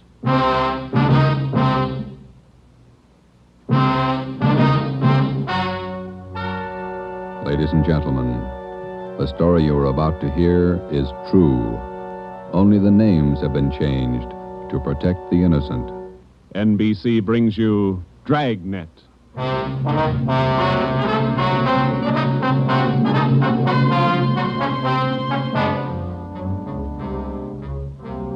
You're a detective sergeant. You're assigned to burglary detail. A sudden wave of jewel thefts is sweeping the city. In 16 days, 16 burglaries have been committed, one each night. They bear the same trademark. Thousands of dollars of jewels are missing. The thief is a master at his trade. Your job, get him. Dragnet, the documented drama of an actual crime, investigated and solved by the men who unrelentingly stand watch on the security of your home, your family, and your life. For the next 30 minutes, in cooperation with the Los Angeles Police Department, you will travel step by step on the side of the law through an actual case transcribed from official police files. From beginning to end, from crime to punishment, Dragnet is the story of your police force in action.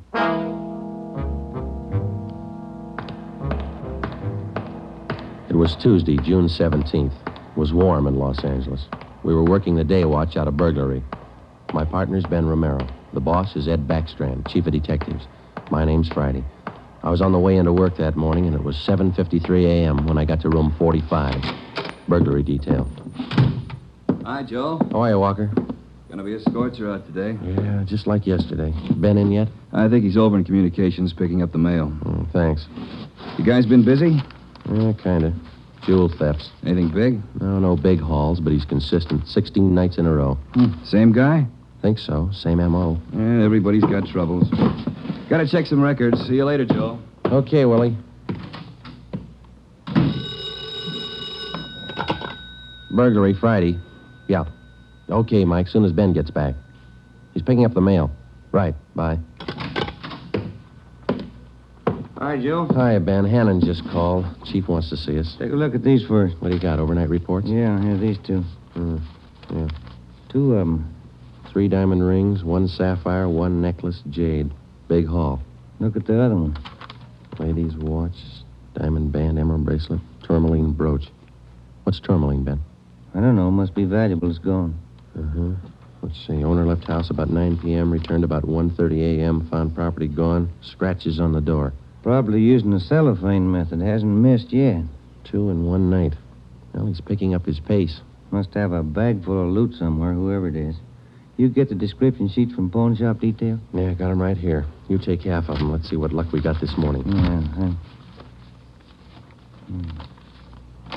Nothing so far. Me neither. Let's see. I'll get it, Joe. Burglar Romero. Hi, Ben. Chief still wants to talk to you, boys. He's got an appointment at 8:30. Wants to see you before he leaves. Okay, Mike. Just checking some buy sheets. Be right in. Better make it fast. He's in a bad mood this morning. Okay, Mike. Thank you. Backstrand again? Yeah, he's in a bad mood. Come on. Wonder what's bothering him. Something's bad. He doesn't blow very often. Chief of Detective's Office, Hannon. Go ahead in, boys. He's waiting. Thank you, Mike. All right, ma'am. I'll connect you. Friday, Romero, sit down. Wait till I get the phone. Backstrand. Oh, yes, Mrs. Winthrop. Yes, ma'am. We're doing all we can. Yes, ma'am. Yes, ma'am. Yes, I'll do that. Yes, ma'am. Goodbye. Got trouble, Ed? Taxpayer, Mrs. Winthrop. You two ought to remember the name. We do, Skipper. 10 days ago, somebody lifted $2,000 worth of diamonds from her bedroom while she was at the symphony. Last night, she was hit again. A diamond watch, an emerald bracelet, and some kind of a brooch. Tourmaline. I don't care what kind it was. It's gone. What's the pitch? We just read a report a couple of minutes ago, Skipper. Could be a tie-in with those other 16 jobs. 16 jobs in 16 days. You haven't got a lead on the thief yet? Nothing shows up. No prints, nothing. What about the pawn shops? Nobody's tried to soak any hot stuff as far as we know. We double-checked the detail. We got every hock shop in town on the alert. Whoever it is, they've got to try to pawn the stuff sometime. Unless they're going to give diamond rings for Christmas presents. And they haven't tried the pawn shops yet, Skipper. We're sure of that. Look, 16 burglaries in 16 days. Jewels and watches. Good ones.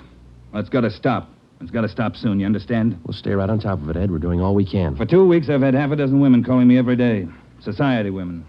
Some of them figure they should get extra treatment. They're only DR numbers to us, Skipper. They all get the same attention. I'll try and explain that to some of them. They think you're in on the racket. Maybe you boys would like to take these calls some morning. No thanks, Ed. All right, then, let's get some action. Keep the pawn shop operators on their toes and get after every known fence in town. That's all. I've got an appointment. All right, Ed. Check you later. Holding a call for you, Ben. Oh, thank you. Hello. Oh, hi, Max. What? Well, hold it. Be right down. First break, Joe. What do you got? Necklace and a watch. Both of them on the stolen property list. Where? Henry's Pawn Shop. 5th and Main. 6 minutes later, at 8:25 a.m., Ben and I drove up in front of Henry's Square Deal Pawn Shop. Quick cash, no red tape, watches bought and sold. The proprietor was Max Murphy, an old friend of Ben's. Well, pal, of all days, it had to happen yesterday. Took the day off and went fishing up at Big Bear. I left my nephew in charge, Harry. A real knothead, that kid. How do you mean, Max? Joe, if I told him once, I told him 101. Whatever you do, whatever they come in with to Hawk, check it with the list. Check it with the stolen property list. What does he do? He forgot. He forgot. Oh, a real knothead, that boy. How old is he, Max? 32. A real knothead. I checked the slips from yesterday. Then I checked the stolen property list. There it is. Hot stuff. When did the stuff come in, Max, do you know? About 4 o'clock yesterday afternoon. Can we look at it? Oh, sure. Back here behind the car. There it is. Did you check out the serial numbers on the watch yet, Max? When I found out, yes. They match to a T. All right, let's see. Yeah. Description on this necklace matches, too. Let's have a look at your buy book, huh, Max? Yes, sir, Joe. Here you are. There's a deal right there. Here? Yeah, that's him. That's how he gave his name. Walter Tracy, 132.5 Blackstone Court, Los Angeles. Let me check the book for the description, Max. Oh, sure. Yeah, here. Mm-hmm. Okay, Max, thanks. We'll be checking with you later. Sure, Joe. Anytime. Sorry. All right, Max. See you later. You fellas take it easy. Right.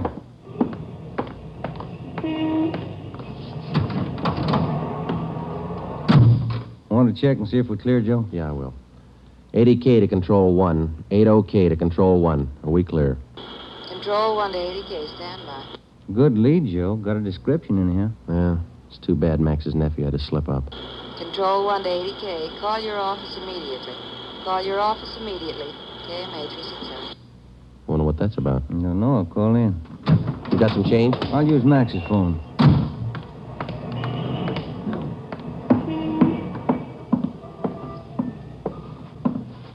Use your phone a minute, Max?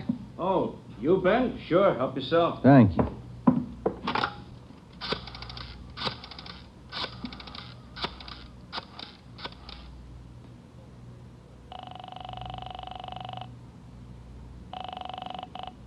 City Hall. 2524. 2524. Burglary, Levine. This is Ben, George. You got something? Hot one. Universal Loan Shop, 6th and Barton Place. Guy just took in a couple of rings. He checked too late. What you mean? He checked the form after the guy left. It was signed Walter Tracy.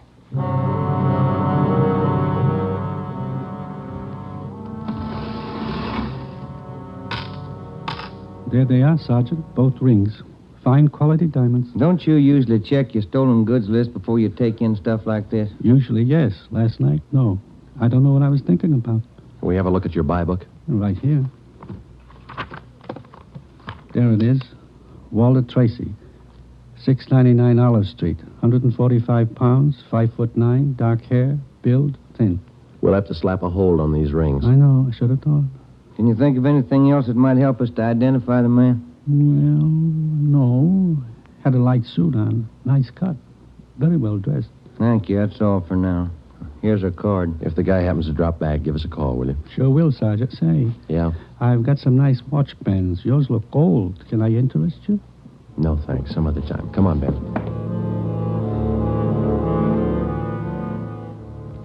That afternoon and the following morning, despite our alert and our warnings, 2 more pawn shops called in with reports of stolen watches taken in. We checked them out.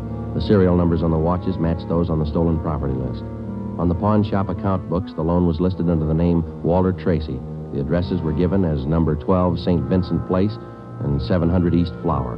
The descriptions of the man were the same. Slight build, well-dressed, about 145 pounds, 5 feet 9 inches tall, dark wavy hair. We had the name and description distributed to every pawn shop in Los Angeles and surrounding communities. Through our informants, we checked up on every known fence in the city. For the next 2 nights, we received no reports of stolen jewels. That made up for the double burglary the night before. On June 19th, the box score read 18 successive nights, 18 successive jewel burglaries. At 3:25 in the afternoon, Ben and I sat down to check over the late incoming reports. Got anything, Joe? No, not yet, no. Nothing here. Maybe the guy's left town. Nope. No such luck. Take a look. That's it, number 19. He may set a record. Well, he's making monkeys out of us, isn't he? Look, man's watch, lady's watch, Chinese amber necklace, diamond shirt studs, and a bracelet with 2 large rubies. He's getting ambitious. How's the value listing? Let's see. $1,800. 1 haul. I'll get it. Burglary Friday. Yeah. What? Yeah. Be right down. Stall him. Let's go, Ben. Where? Kaplan's down on East 2nd. Walter Tracy's in there now, trying to hock a gold watch.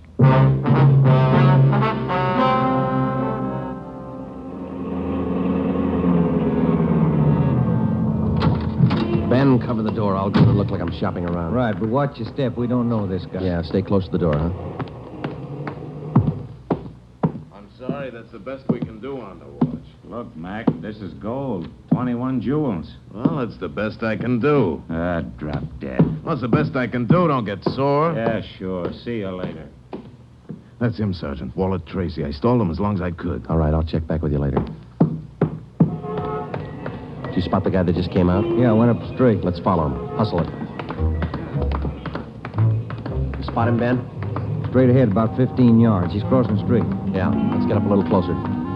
We'll lose him, sure, if the light changes. Come on, run for it. Watch the traffic light. Yeah. Get That was close. You might have spotted us as going faster. Come on, Joe, run. Yeah. Don't lose them. This crowd's not helping. Hey, wait a minute. I bet you're a cop. You're chasing somebody. All right, let go of my arm, mister. Let go. Well, you don't have to get tough. Lousy cops think they own the street. I'm going to write the mayor's office. Come on, Joe. He's running for it. Yeah, I see him. Watch the signal up ahead. Hurry, Joe. Almost up to him. Into the parking lot.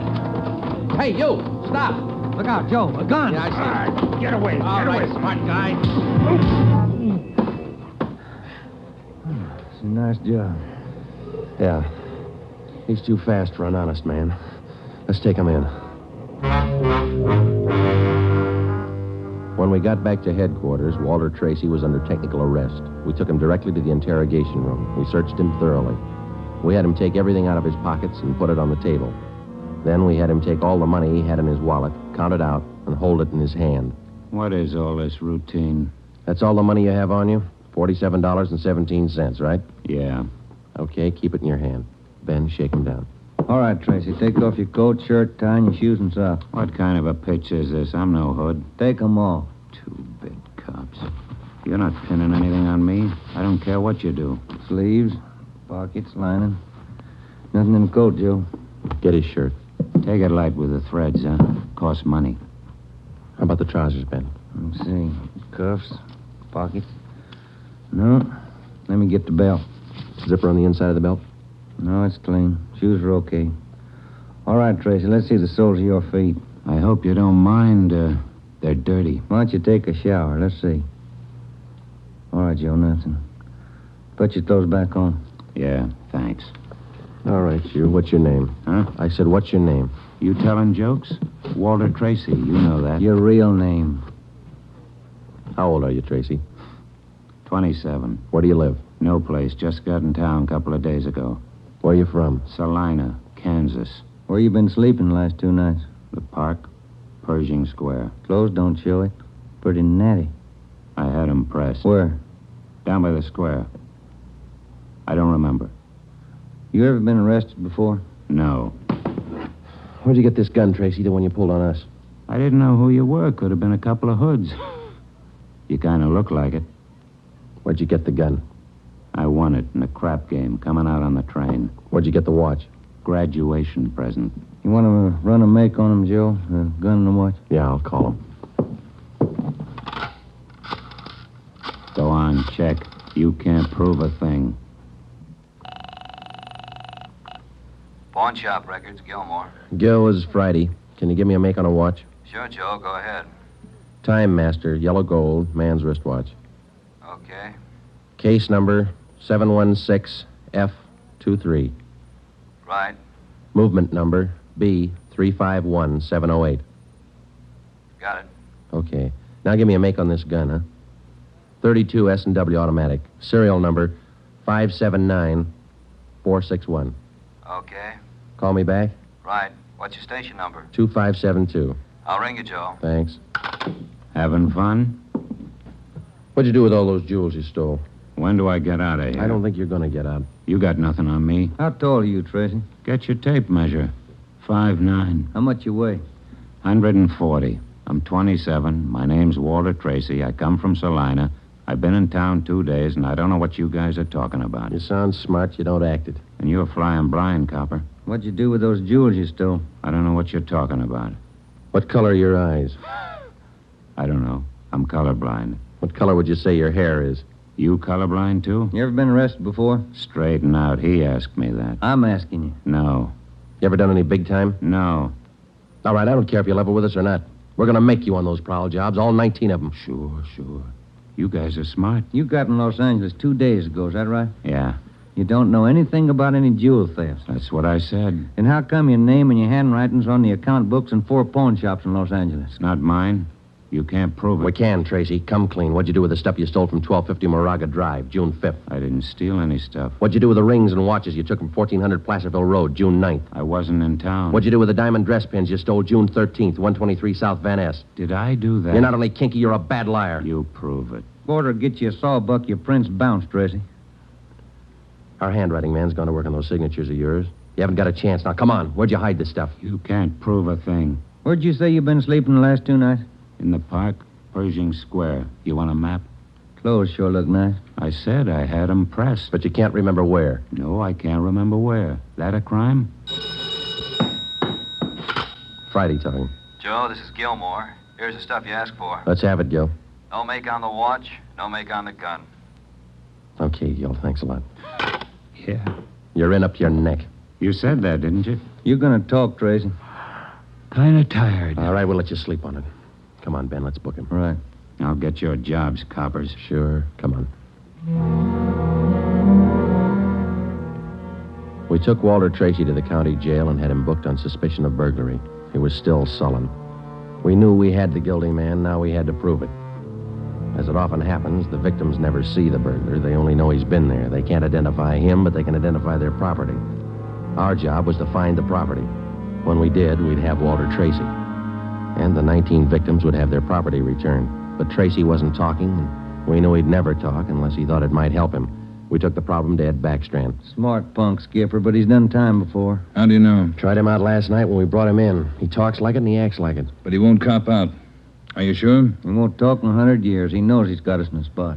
Well, one thing's sure. We're not going to send him up without finding the loot first. He's planted this stuff somewhere in this city. We've got to find it.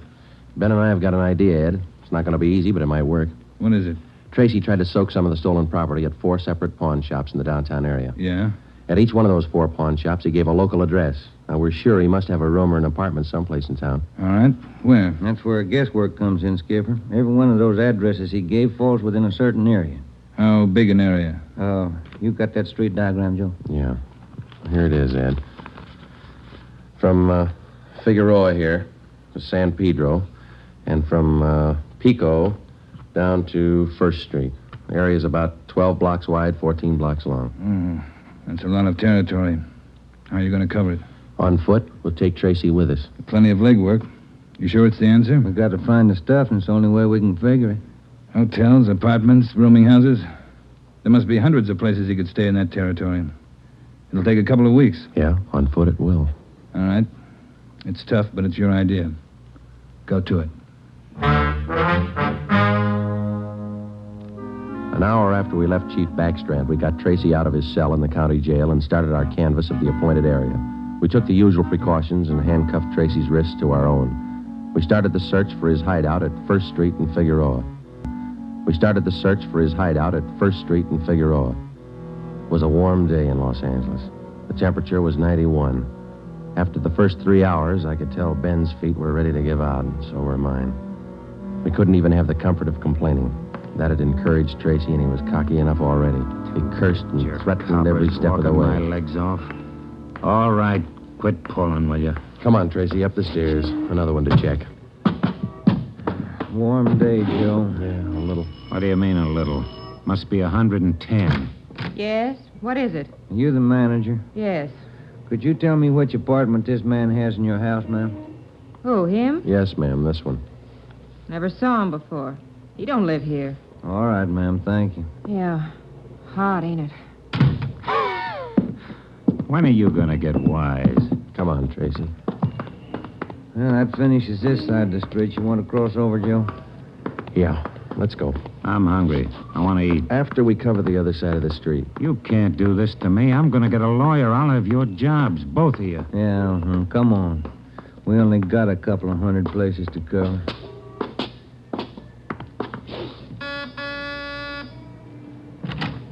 Hi, gents. What can I do for you? You the manager? I run the place, yeah. Which room does this man have in your place? Him? You made a mistake. He doesn't live here. All right, thanks. My feet are killing me. Wait till I get a lawyer. I'll burn both of you dumb cops. What do you think you're doing anyway? Making a guy walk? All that day and the day after that and the day after that, Ben and I, with Tracy handcuffed to our wrists, canvassed the designated areas, from hotel to hotel, from rooming house to rooming house, and the apartments, too. Every day our feet ached a little more, our pace slowed down, Tracy got more irritable, and the weather got hotter. The second day, it reached a high of 92. The third day, 94. The fourth day, 94. Police regulations say plainclothes officers must wear a coat and necktie on the street at all times. We wore our coats and neckties. The search continued into the fifth day. Our pace got even slower. Ben and I started to lose heart. After a while, we forgot our object was to recover the stolen jewels. All we wanted was to find Tracy's hideout. We knew we were right. We knew Tracy was our man. It was a point of pride. Whether your feet hurt or not, you don't give in to a thief. Yes? What do you want? You the landlady here? I am. Which apartment does this man have in the building? Well, none of them. He's not one of my tenants. Thank you, ma'am. Come on, Tracy. By the 6th day, all three of us had special pads in our shoes. Our feet ached worse than ever. Tracy let us know about his every 3 minutes. By late afternoon of the 6th day, we'd covered more than half of the designated area. The temperature was 95. You guys gonna go on forever? I'm sweating like a horse. I'm getting tired of your moaning. That looks like the manager behind the desk. Yes, sir? You the manager? Yes, sir. What can I do for you? Can you tell us which room this man has in the hotel? Him? Mm-hmm. He doesn't live here. Hey, you fellas look awfully warm. Like to cool off in the lobby? We're air-conditioned. No, thanks. I'm hungry. When do we eat? You're always hungry. You got the biggest mouth on a cop I ever saw. Oh, All yeah. right. Yeah. I'm hungry. I want to eat. Now. Wait till I give this story to the papers. Mistreating innocent guys. They'll break you. All right. Come on, up the stairs. I'm going to get a lawyer. Tonight. I'll show you. Yes? Why, Mr. Baker, where have you been? We questioned the landlady, a Miss Elizabeth Hunter. She told us that Baker, alias Tracy, had rented an apartment from her about 2 months before. That's all the information she could give us. Tracy clammed up. He would admit nothing. We asked Miss Hunter to accompany us as a witness. We took the elevator up to Tracy's apartment on the 6th floor. Miss Hunter, Tracy, Ben, and I. Down this way. Here. Do you want me to open it? Please, Miss Hunter. What? There's a girl. Walter? What is it, Walter? I told you to get out of town if I didn't come back. I didn't want to leave. I didn't want to leave without you. I thought you slept in the park. Take a jump. Where's the stuff hidden? All right, Ben, handcuff him to a chair. The girl behind him. We'll find the stuff ourselves. All right, Tracy. All right, you're next. I haven't done anything neither. See, you can't prove it. Billy, shut up. That's better. No talking between you two. If there is, we'll separate you. All right, Ben, you take the living room here. I'll try the kitchen. And get a window open. It's hot in here. All right. Sergeant, you will be careful of the furniture. Yes, ma'am. I had no idea. You, Mr. Baker, of all people. Don't talk to him, please, ma'am. Oh, yes. Tin cop. Why don't you spell? Ben, look. It's only the beginning. He's got the stuff scattered 7 ways for Sunday. We're going to need help. In the milk bottle? Yeah, 2 rings, 3 loose diamonds, and this bottle of mayonnaise. We found some kind of a brooch in it. A couple of watches taped to the underside of the kitchen sink. All right, you. Convinced? Okay, Ben, call Backstrand. There was a definite possibility that Walter Baker, alias Tracy, had stored some of his stolen loot outside his apartment. We stood little chance of ever recovering it unless we got him to break. Ben called Chief Backstrand, and in 10 minutes he arrived at the apartment with another man from burglary detail, George Levine. Together we went over the 4-room apartment foot by foot. We found jewelry, watches, loose stones in every conceivable place. In cartons of cottage cheese, in jars of cold cream, in the garbage can, everywhere. Who's your girlfriend? All right, I'll ask her. What's your name? I said, what is your name? Billy. Billy Crawford. He didn't do anything. He didn't. All right, Billy. Maybe you can tell us. Where's the rest of the stuff he stole? He didn't steal. He didn't steal anything. Billy, shut up. Keep quiet, you. Ed, wait a minute. What? Just a minute. I want to look over here. Papers. Taped to the underside of that top drawer. What is it, Friday? No, you can't. You can't. Look at these. All right, you found them. I'll talk. No, Walter, don't. Parole papers. He's an ex-con. Yeah, I'll cop out. Don't do it, Walter. Billy, shut up. Dumb dame. The rest of the stuff, where is it? On the roof. Inside the ventilator, the one near the front, you'll find a couple of paper bags. That's it. Levine? Got it, Chief. I'll check it. Your papers say you did time in Oregon. What for? Fell for robbery. Did 5. I owe him 7. What about the girl? Walter, I'm going with you. Her? I don't know. You figure it. All right, Friday. Romero, take the girl to Lincoln Heights and book her. We'll take him. Right, Ed. Come on, Ben. No. No, Walter, I want to go with you. I'm sorry, ma'am. This way out. All right, easy, lady. No, no, wait a minute. Just a minute. Walter? You're a dumb dame, Billy. So long. Walter. All right, come on, let's go. What's the matter? You feel all right? He lied. He said he loved me. He lied to me.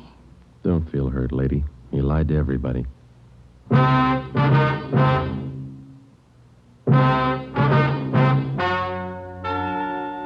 The story you have just heard is true. Only the names were changed to protect the innocent. Walter Baker, alias Walter Tracy, was tried and convicted on 3 counts of first-degree burglary and received the maximum sentence prescribed by law. He is now serving out his term in the state penitentiary. A hold has been placed on him by the state of Oregon, where he will serve out 7 years for violation of parole. Billy Crawford, Baker's accomplice, was tried and convicted of receiving stolen property and is now serving time in the state penitentiary for women. You have just heard the 11th in a new series of authentic cases transcribed from official police files. Technical advice for Dragnet is furnished by the Los Angeles Police Department. Tonight's program is dedicated to Warden Clarence A. Larkin of Folsom Prison, Sacramento, who, on the evening of September 24th, 1937, gave his life so that yours might be more secure.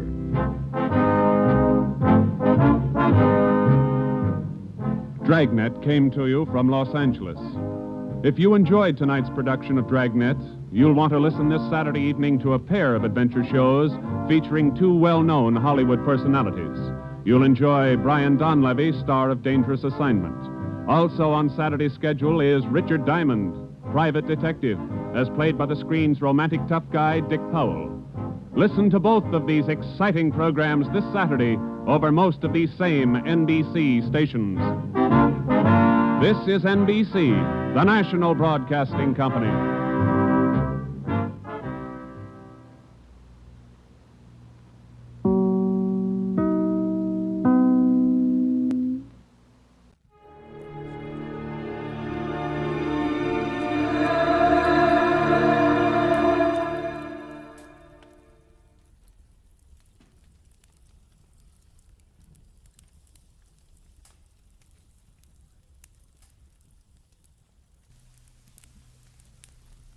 Most Saturdays at this time, we spend an exciting half hour of adventure and action with America's public hero #1, Hopalong Cassidy. Well, even two-fisted cowboys take summer vacations when they can, and Hoppy is no exception. Hopalong and Topper will be back with us riding the CBS air trails again 10 weeks from tonight, September 22nd. Get this and get it straight. Crime is a sucker's road, and those who travel it wind up in the gut of the prison of the grave. There's no other end, but they never learn. From the pen of Raymond Chandler, outstanding author of crime fiction, comes his most famous character in The Adventures of Philip Marlowe.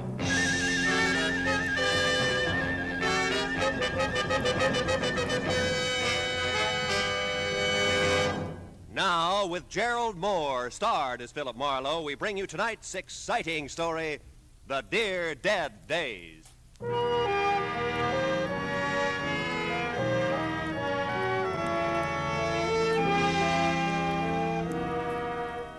I stood at the window and looked down at the Saturday morning traffic. 1,000 inchworms playing follow the leader to the beach, to the mountains, to Aunt Millie's, to any place. I had time, a book. There was food in the refrigerator and a coffee cup in my hand. Across the room, there was an easy chair and cigarettes on the table beside it. The clock said it was 9:15. I hadn't shaved and I wasn't going to. It was Saturday all day, and it was mine.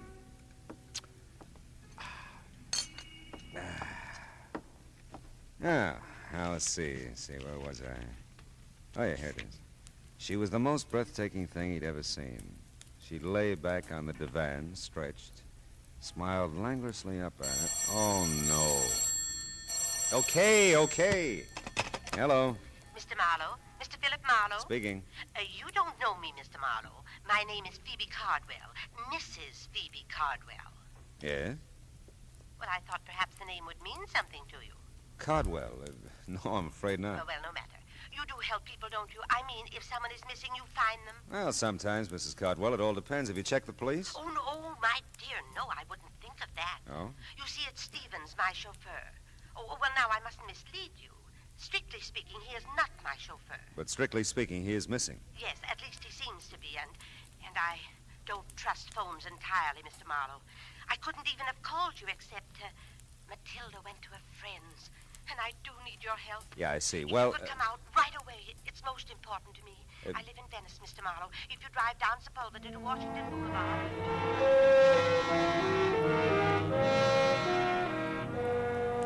Well, what do you do? Maybe I thought about my grandmother. Maybe I thought of $25 a day. I don't know. Whatever it was, I joined the inchworm anonymity that was the traffic line of the beach cities. Now, Venice is not a spot to which I normally gravitate, but there was something in Mrs. Phoebe Cardwell's distinguished old voice that told me this was not a Saturday for normalcy. The house was what used to be called a bungalow, and the ramrod little figure waiting for me in the doorway was what used to be called beautiful. Phoebe Cardwell, for all her 75 years, had worn well and knew it. It's just possible that I didn't make myself entirely clear on the phone, Mr. Marlowe, about Stevens. Well, he's your chauffeur and he's missing, huh? He was my chauffeur. It seemed like a very long time ago since I've seen him. You see, after Horace died in 1948, Horace was my husband. Oh. You see, after Horace died, Stevens stayed on to drive for the family who took our Pasadena house. Oh, he did this with my blessing, of course. Horace, rest him, left me very little, really. I say this with no malice, Mr. Marlowe, merely to point out that for me to retain Stevens was quite out of the question. Yeah, I suppose so. So I moved in with my younger sister, Matilda. She's visiting a friend at the moment. I wouldn't want Matilda to share my concern over Stevens, and I'm sure you'll respect that. Oh, of course, Mrs. Cardwell. Yeah, thank you. Now, look, so far as you know, is Stephen still driving for the family who took your house? Oh, I'm sure he is. He must be. It's just that, well, on Thursdays, his day off, he always brought the limousine over to take me for rides and run my little errands. Oh, understand now. The Brants are fully aware of this. That's the family he works for. Who have my home in Pasadena. And Stevens hasn't been to see you in some time. In weeks, and not a word, you understand. I find it difficult to tell you precisely how I feel about this, Mr. Marlowe. Stevens is like a son to me. Perhaps he's ill or troubled. Oh, I'd want to know that. I might be able to help. You phoned, I suppose? Oh, I'm embarrassed to say how many times. But no answer, none at all. I've a writing desk in my room, Mr. Marlowe. I'll write the Pasadena address and phone number for you. My number, too. Oh, I shan't be a moment now. I'd seen the ring when I first sat down opposite her. First because it was big, almost massive on a tiny right hand. Then because it didn't fit the rest of the lavender and old lace picture that she presented. A mass of jade and gold carved with oriental figures. A foreboding thing that reeked quality of its kind and value. After she left, the vases jumped out at me from the mantel. Small, gold, and jade again. And as incongruously out of place as Phoebe Cardwell in Sister Matilda's bungalow. There. Now, that didn't take long, did it? Oh, not long at all. Oh, I like you, Mr. Marlowe. You'll find Stevens for me, I know. Well, I hope so, Mrs. Cardwell. And if I do, what'll I tell him? That I want to see him or hear from him. Stevens will understand. Yeah, well, Oh, dear. Huh? That's Matilda. Phoebe, I'm home, dearie. So I see, my dear. Mr. Marlowe, may I present my sister, Miss Reed? Miss Reed? With an eye like Wallace Reed. I'm sure, Mr. Marlowe... Oh, but maybe you don't remember Wally? Well, I tell you, Matilda dabbled in theatricals at one time, Mr. Marlowe. Dabbled in theatricals? I was in pictures in the golden era, Mr. Marlowe, when silence was golden. Oh, that Wallace Reed, yeah. Mr. Marlowe's in insurance, my dear, and some younger than we are. Did you see the covered wagon? Ernest Torrance, I had a big scene with him on the prairie, right by one of the wagon wheels. No, not first run. I'm waiting for it to come to my neighborhood theater. Matilda was a doll. Real live Cupid doll, but her role in this thing was strictly comedy relief. The drama, if there was any, was Phoebe Cardwell. A missing chauffeur that wasn't hers anymore, and the glaring memory of jade and gold that didn't seem to fit anywhere. Well, I missed a house on Orange Grove Avenue by 2 numbers, parked the car, and walked back. The old Cardwell place was set well back from the street, and its solid red brick looked big, important, and empty. Nobody home. Nobody home. At first, I thought there were 3 honey-colored Afghans on the lawn next door. But the one in the middle was talking to me. And as I walked closer, I could see she was by far the prettiest. And undoubtedly something more than man's best friend. The Brants are at Emerald Bay for the summer. I thought I'd told everyone. Yeah, well, I'm the one who forgot to ask you. My name's Marlowe. I'm Kip Harcourt. Margaret Really. Kip's for the reserve section. Hello, Kip. I've never seen you before. Yeah, well, believe me, I'm sorry. I believe you, Marlowe. Yeah, I got a first name. I like Marlowe. Oh. Forget about the Brants. Come on and play on this side of the hedge. I don't know the Pasadena rules. Same as Texas. No. Looks like we're going to have to move over. I'll give Stevens a raise for this. Thought you said nobody was home. Stevens doesn't count. He does with me. Don't move. I want to remember you like this always. You'll be back, Marlowe? This you know. Hey, Stevens. Stevens, wait a minute. I'd like to see you. Yes, sir? I'd like to talk to you about Mrs. Cardwell. Is something wrong, sir? Oh, no. She's fine. I'm Philip Marlowe, Stevens. Is there someplace we can have a visit? We're upstairs over the garage in my quarters, sir. Come along. Mrs. Cardwell isn't ailing, is she, sir? Oh, no, looked fine when I left it less than an hour ago. Oh, I'm glad to hear that. Yeah, here we are. Come inside, sir. Hey, nice place you've got here, Stevens. It's a bit stuffy in here, I'm afraid. I've been closed up a few days. Oh. Yeah, now. Sit down, sir. Thanks. Say, Stevens, Mrs. Cardwell misses you, and you can drop the sir with me. Marlowe will do. Huh? Well, I'll try, sir. Mr. Marlowe. But a habit of 20 years or so, you know. Sure. Now, Mrs. Cardwell misses me? Is that what you've come to tell me? Well, that's about all she told me, Stevens. I understand you skipped a few of your regular Thursday visits with her, and, well, she's concerned about you. Well, I must say that's generous of her. Of course, it's not been a few visits at all, Mr. Marlowe. I've missed the last 2 Thursdays, and for a quite legitimate reason. My employers, the Brants, have opened their Emerald Bay place. Yeah, so Kip told me. The Miss Harcourt, I mean. Mrs. Harcourt, sir. Oh, really? That's too bad. Is it, sir? Yeah.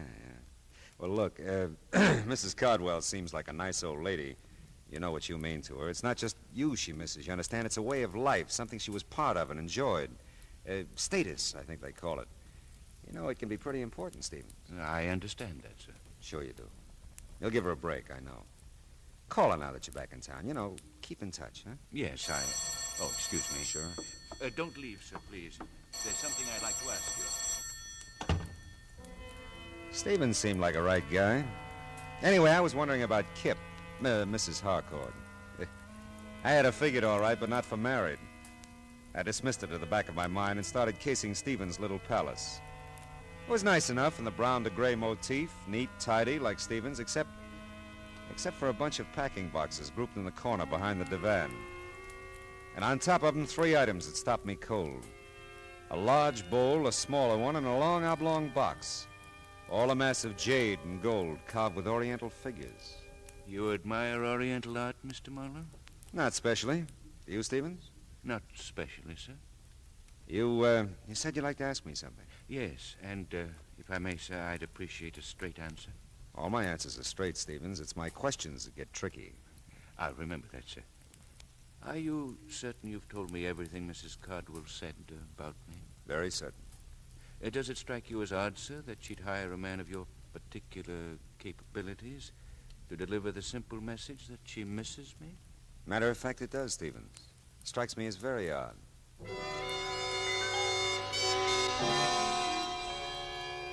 I couldn't tell Stevens anymore because I didn't know anymore. It was my turn to ask questions, but I didn't have any yet. I was closing in on a pretty good one as I started down the drive again, but it got lost in the shuffle. I knew you'd be back, Marlowe. You always arrive unannounced, don't you, Mrs. Harcourt? Henry's in Balboa. You're here. Henry's out of his mind. Don't you want a drink or something? Yes, Kip. There is something I want. Well, come on. At the moment, a telephone. Come on anyway. You know, Marlowe, you're an odd one. Yeah, everybody says so, yeah. You're really coming into the house to use the phone, aren't you? Well, like I said, I'm an odd one, yeah. Where is it? To the right in the library. Thanks. Are you a friend of Stevens? Why? Because you're not a friend of the Brants. Yeah, well, I'm really a friend of Mrs. Cardwell's. Phoebe's? Why didn't you say so? Would it have mattered? Well, little. I lived next door to Phoebe and Horace for years. Here? Here. It's my house. Henry married my money. Poor Phoebe. Horace didn't leave her a thing. No one understood it. Leans against the estate as big as a house. Big as the Cardwell house? That's how the Brants got it. Is she still interested in art, or do you know? Oh, I think so, only on maybe not such big scale. Beautiful wings she donated to the museum. I guess she never gets over here anymore. No, not much. Say, you know, I forgot the name of that museum. She mentioned it. Live Oak Museum on California Street. Oh, yeah. I liked Phoebe. Tell her Kip says hi when you see her. Yeah, I will. You still want to use the phone, Marlowe?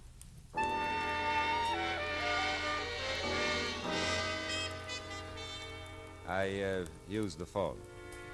I called Phoebe Cardwell, explained Stephen's absence, and gave her Kip's best. And the case was closed. All I had to do was wait for a check. But all of a sudden, I didn't feel very good about any of it. It was like a hangover. You know, I felt something should make sense, but nothing did. The jade and gold at Phoebe's, the stuff in Stephen's quarters that looked just like it.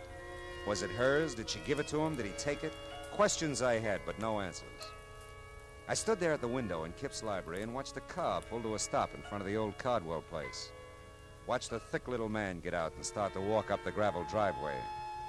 I wasn't sure until he walked right past the library window. Then I knew I had the beginnings of all the answers.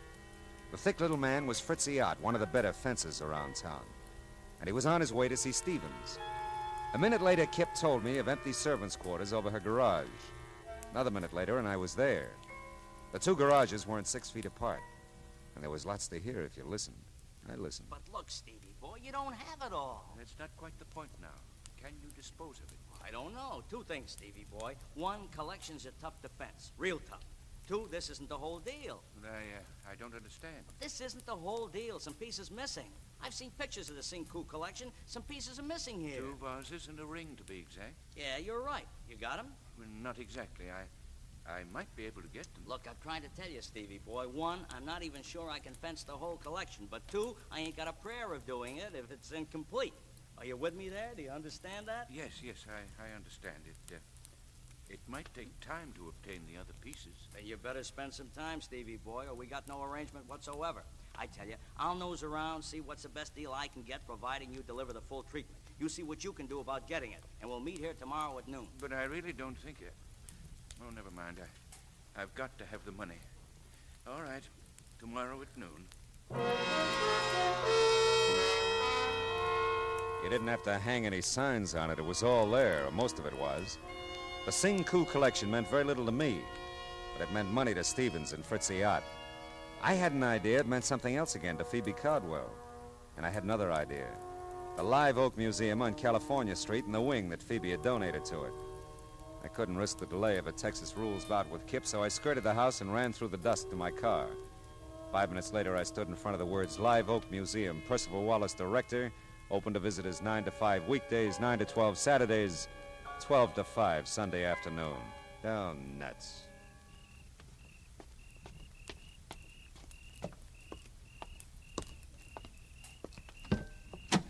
Not interested in art, eh, Mr. Marlowe? We've done that bit, Stevens. My answer was not specially. I dislike dissuading you in this manner, sir, but I'm a quite accurate shot. You know, I believe that, Stevens? If I can't persuade you with this warning, I'll not hesitate to use this gun. I'll not hesitate at all, sir.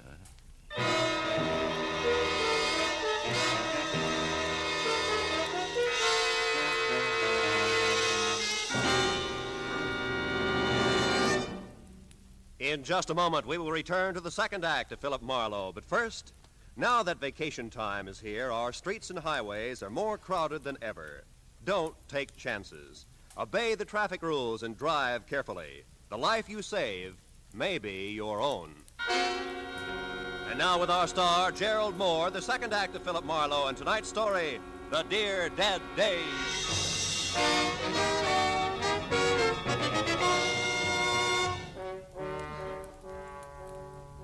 Stevens had a dominant personality for a chauffeur. He could give orders as well as take them.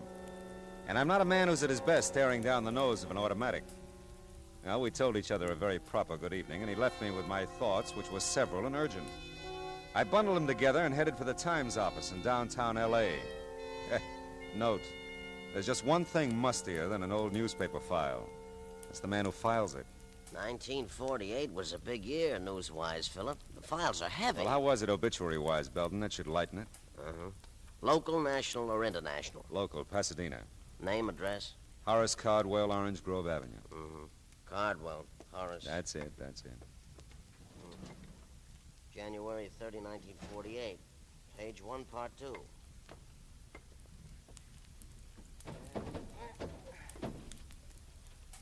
That's a good spot, page 1, part 2. Best local obit spot in the paper. Oh, I'll bet Horace was proud like anything. Let's see here. Gandhi. Oh, here it is. Mm-hmm. Mr. Cardwell is survived by his wife, Phoebe Reed Cardwell, at home. Period. Nothing. Hey, Belton, you got one for her? Her? Phoebe Cardwell. When'd she go? She hasn't. She's somebody? She's somebody. Cardwell, Mrs. Horace, parenthesis, Phoebe Reed, close parenthesis, Triad Belton. All right. She could be more. She'll never make part 2, page 1 at this rate. Yeah, that's too bad, but read it anyway, huh? Born Waterloo, Iowa, June 7th, 1876. She's Gemini, Philip. That's wonderful. Will you just read? Oh, yeah. Okay. Married Horace Caldwell, so-and-so. Moved California.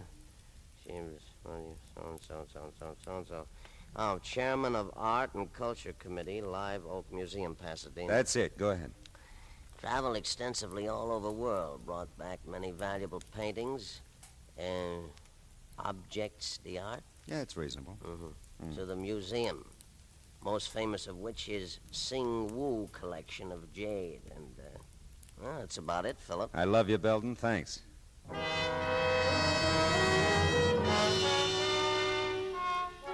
So Phoebe had brought the Sing Woo jade collection to Live Oak Museum in the first place. Now she had some of it, Stevens had more. And Fritzy Ott was even now nosing around for a taker. Where did that leave the museum? Nowhere, so far as I knew. Except closed till noon tomorrow, Sunday. And noon tomorrow, Sunday, would be too late. Fritzy and Stevens would be together by that time. Note, Percival Wallace is a quiet little man who doesn't like to talk to private eyes about museum business at home or anywhere. The museum has operated for 30 years, Mr. Marlowe, and not one shred of notoriety. Not one shred. Well, I think we can keep the record clean, Mr. Wallace. All I want to know is when the Sing Woo collection was stolen from the museum. I didn't say it was stolen. I said we no longer had it. Okay, you no longer have it. How long have you no longer had it? It was since Christmas week, 1947. Would you notify the police? Certainly not.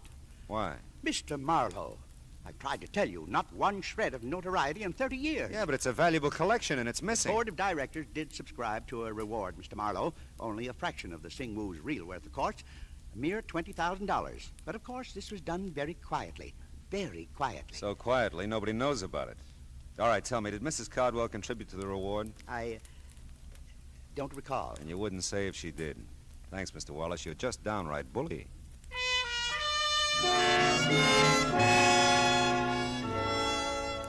I got to Phoebe Cardwell's small bungalow in Venice in time to see a liveried limousine pull away from the curb. A few minutes after it got lost with the rest of the inchworms, the light-up-at-night variety, Mrs. Cardwell ushered me into the living room. When she turned on the lights, everything in the room jumped out at me again. The pink dogs, the blue cats, the souvenir pillows. But the most notable things in the room were the jade and gold vases that were gone from the mantel, and the jade and gold ring that was missing from Phoebe Cardwell's old hand. This is delightful, Mr. Marlowe. Genuinely delightful. Yeah, well, I was afraid it might be a little too late to call. Oh, ordinarily, yes. Oh, but not tonight. Why, you just missed him, Stevens. He came back and took me for a drive. I just this minute got home. Oh, that's fine.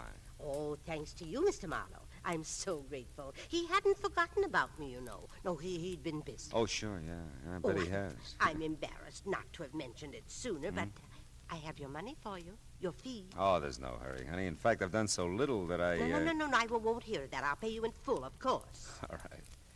Say, this morning I was admiring your ring and the vases on the mantel. Were you indeed? Yeah. Well, I'm glad. They're quite nice, you know. Yes, they were. Did you give them to Stevens, Mrs. Cardwell? I beg your pardon. Did you give them to Stevens? Why, really, Mr. Marlowe, you surprise me. That is none of your affair, you know. I'm a curious fella. I secured your services to perform a specific task. You've done that. I certainly do not intend to discuss Stevens or anything pertaining to him with you, Mr. Marlowe. All right. We'll leave it that way, huh? Not a word of any of this to Matilda now. All right. Phoebe, dear. Oh, and Mr. Marlowe again. Yeah, I was just leaving. I told the girls at the club all about you, and I am right, aren't I? You are Julia Marlowe's son. Julia Marlowe, The actress, she played Barbara Fritchie for years. She did. Well, I'm sorry, but there are no Fritchies in our families for years, either side. Really, Matilda, Mr. Marlowe's busy. He was just leaving. Yes, wasn't I? Philip Fritchie Marlowe. Oh, 'twould have been a beautiful name.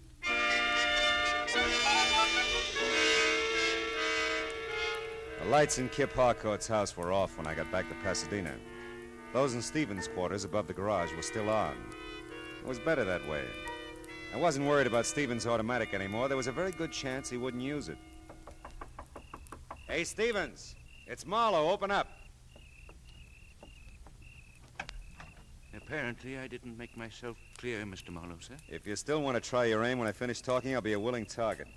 Come in, sir. It's almost midnight. You're meeting Fritzy at noon tomorrow. We're going to have to work fast. I warned you to stay out of it, Mr. Marlowe. Now, listen, Stevens, hear this. I know about a lot of it, and I got some good guesses on the rest. Let's make a deal. I'll tell you what I know and what I guess. If I'm right, you can get in touch with Fritzy tonight. And if you're wrong? Well, if I'm wrong, one of us deserves to be killed. Go ahead, sir. Okay. Horace Cardwell was a wealthy man, a very wealthy man. He was a good businessman, and he loved his wife very much. That's right, sir. When he died, there was almost no money.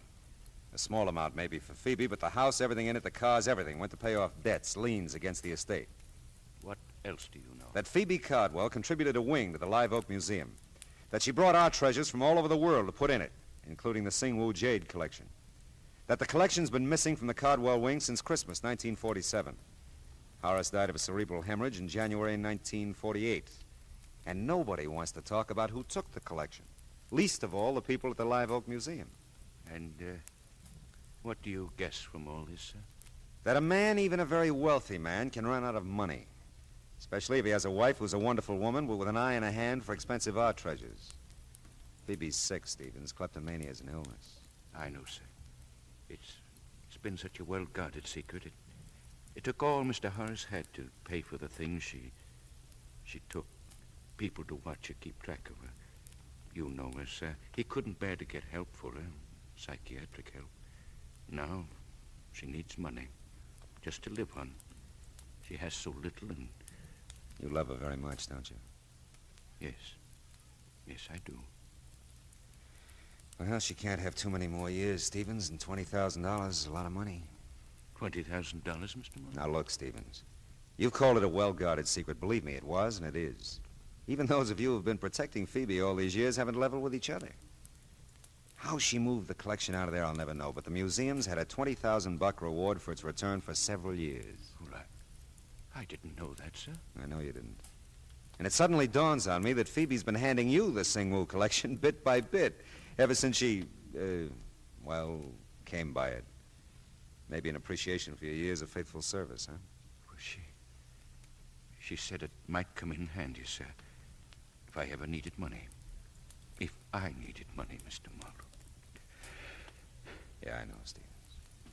Hey, you got a conflict tomorrow. You can't be here meeting Fritzy and be at the Live Oak Museum when it opens at noon, too. Well, I'll call Fritzy. I'll tell him our arrangement is off. And Stevens, can't you just see Percival Wallace's face tomorrow when he eyes the Singwu collection again?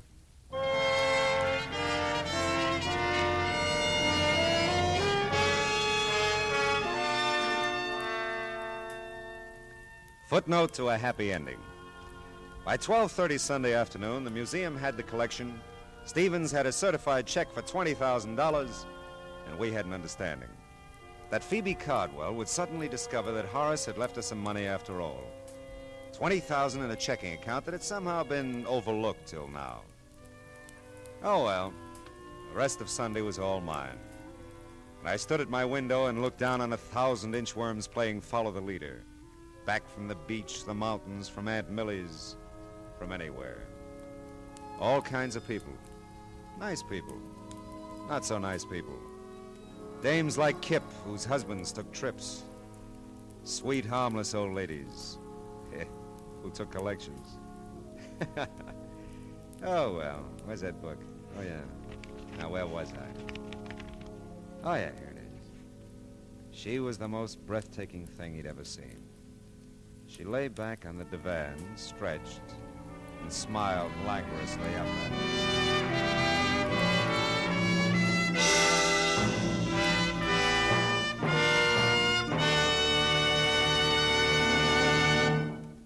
The Adventures of Philip Marlowe, bringing you Raymond Chandler's most famous character, star Gerald Mohr, are produced and directed by Norman MacDonald, and was written for radio tonight by Kathleen Height and Adrian Jondot.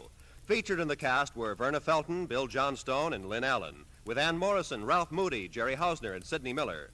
Gerald Mohr may soon be seen in the Santana production, Sirocco.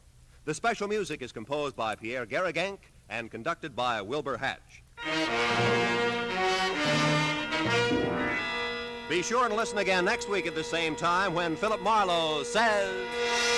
This time a pair of green eyes held a promise. A house on Bedford Drive held a murder. A Malibu motel held a secret. And I almost held the sack.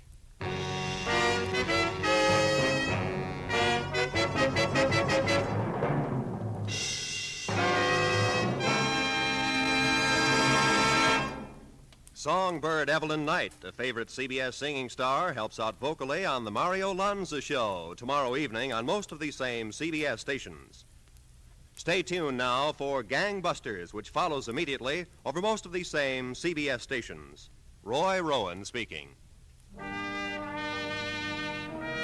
This is CBS, here Horace Hyatt every Sunday night, the Columbia Broadcasting System.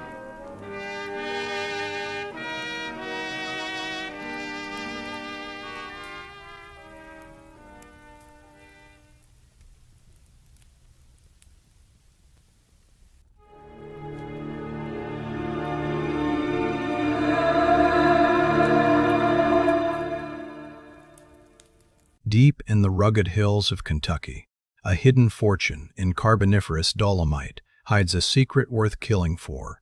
Johnny Dollar is dispatched to investigate an insurance claim on a mining operation that smells like more than just dust and rock. When a local geologist turns up dead and a massive equipment accident threatens to bury the truth, Johnny realizes he's trapped in a high-stakes land grab.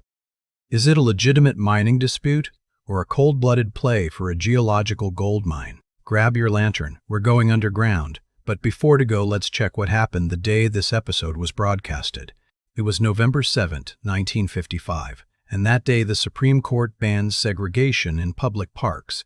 On this day, General Motors became the first American corporation to report a net annual profit exceeding $1 billion, marking a massive milestone in the post-war economic boom.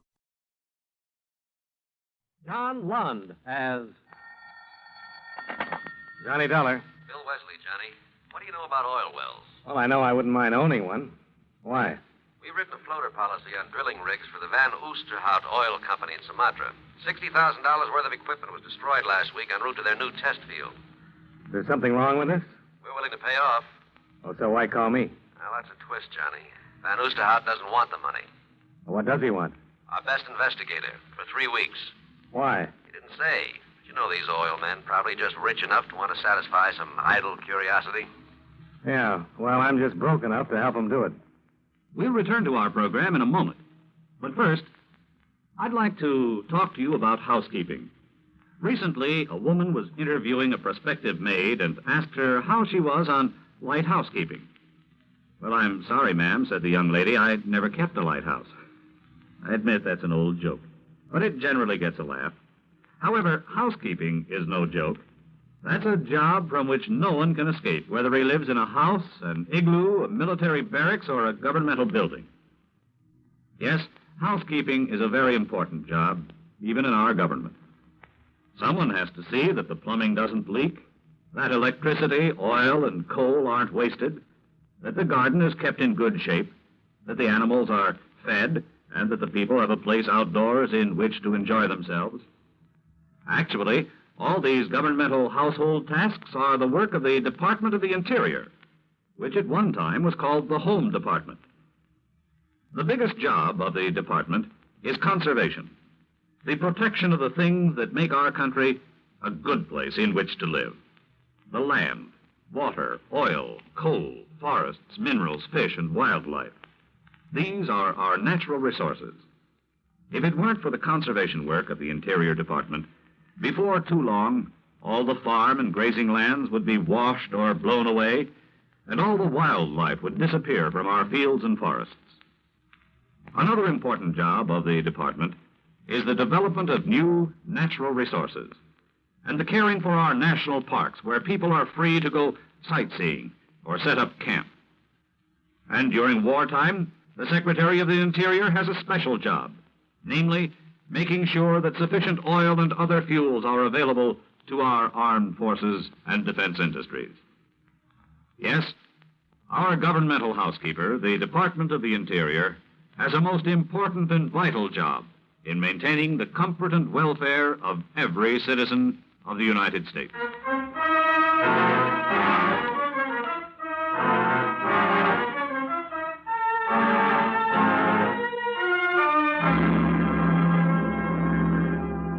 Expense account submitted by Special Investigator Johnny Dollar to Home Office, Eastern Indemnity and Insurance Company, Hartford, Connecticut.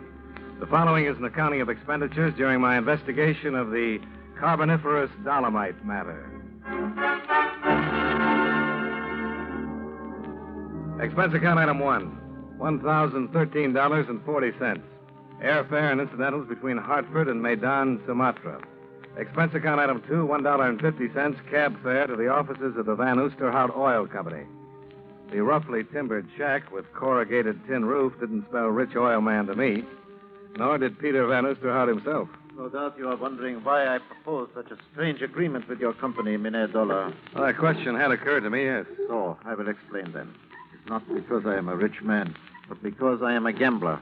You're gambling $60,000 against what? An oil well, Millionaire Dolar. And I need your help to keep the game honest. Well, what kind of a game do you want to deal me in? My rigging equipment was being transported by truck to my test well north of Achin. It was buried beyond recovery by a landslide, one which I believe was caused by a deliberate nitroglycerin explosion. The game sounds rough. It is not the first thing that has happened. Drill heads have been dropped into the bore, drilling shafts sawed and then welded so they would snap under pressure. The list is endless. And you think your operations are being deliberately fouled up? There is not the slightest doubt in my mind. Any idea why? No, Millionaire Dolar, I have not.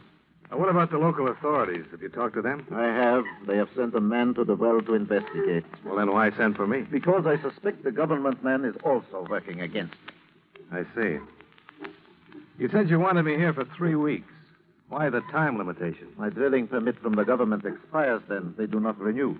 So you're willing to bet $60,000 on my ability to keep your well going for 3 weeks, hoping you'll strike oil in that time? I am.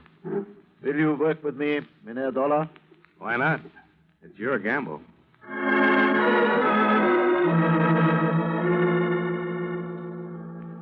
We made arrangements to fly out to the oil well early the next morning, and Van Oosterhout dropped me off at the Buitenzorg Hotel, where I checked in.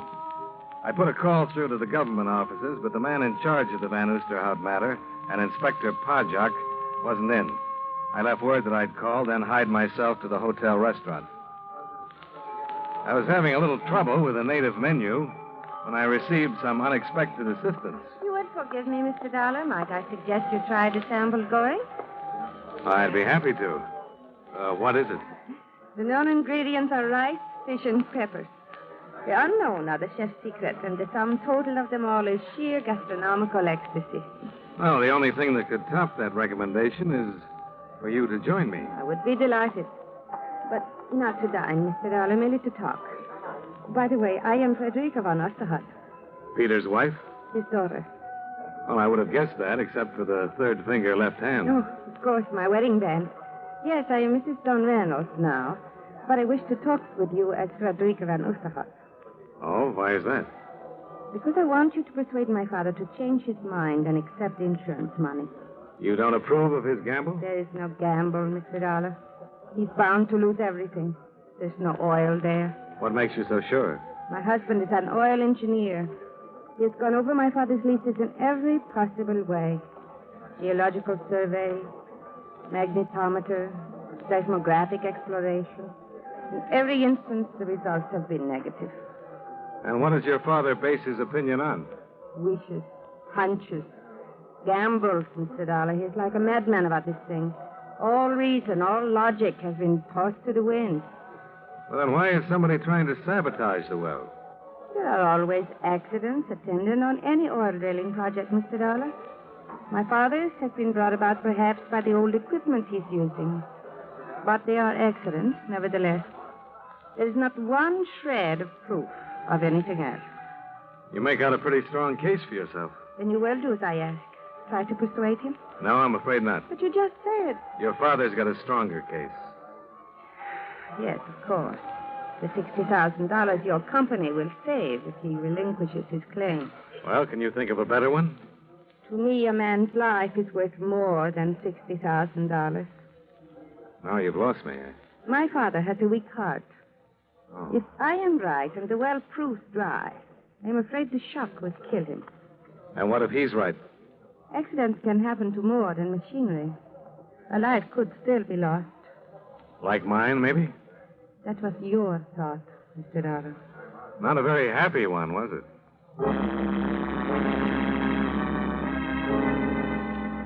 Just for the record, I did take Frederica's advice on one thing, the sambal goreng. And she was right about that, at least. It was delicious.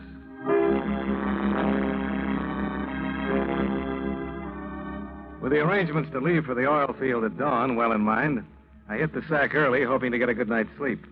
But somebody had different ideas. Mr. Dollar, are you in there, Mr. Dollar? What? Who's that? Inspector Pajak, Mr. Dollar. Open up, please. Oh, okay. Just a minute.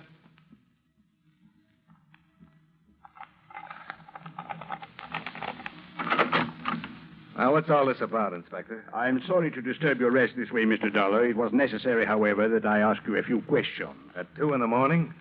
You possess a firearm, Mr. Dollar? Well, you should know. I registered it when I came into the country. May I see it, please? Yeah, sure. Here it is. Thank you. Satisfied? That the magazine is full, that the gun is clean. I am satisfied of that, yes. Well, that's something. Now, suppose you tell me what this is all about. You paid a visit to the offices of Peter Van Oosterhout earlier this evening, Mr. Dollar. That's right. You also called my office to inquire about the Van Oosterhout Oil Company and the test well that is being drilled north of Achin. Yeah. What was the caliber of the gun that killed Van Oosterhout, Inspector? We believe it to be a .38 caliber, Mr. Dollar. The same as yours. But how did you know he was dead? Well, out of respect to those present, let's call it intuition, shall we?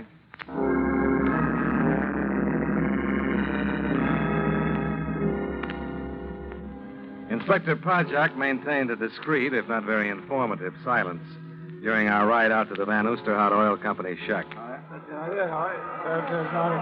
We elbowed our way through a babbling crowd of curious onlookers held back by Indonesian police and moved inside.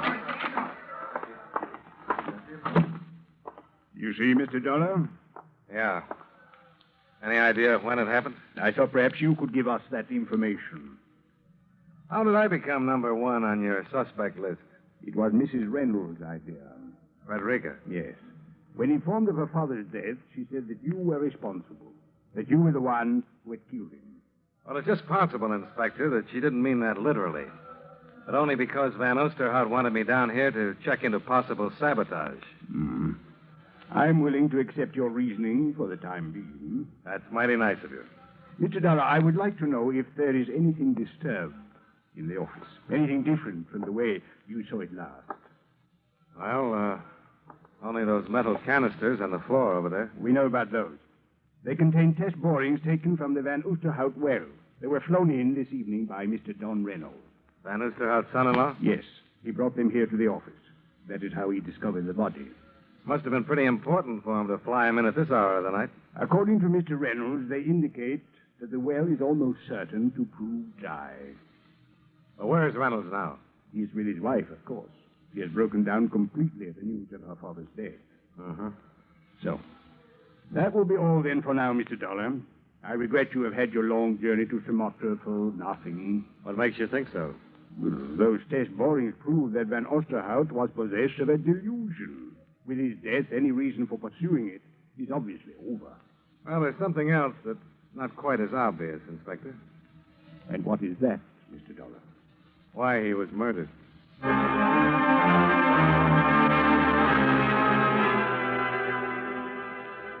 One of Inspector Podjock's men drove me back to the Buitenzorg Hotel, where the night clerk put an end to any hopes I had for more sleep that night. He had a message for me to call Don Reynolds the minute I got in. I put in the call. Hello? This is Johnny Dollar. Oh, yes, Dollar. Glad you called. You going to be at your hotel for a little while? Well, that depends. On what? On what you want to come over here to talk to me about. Suppose it's to tell you who killed Von Oosterhout. Why? I'll be here.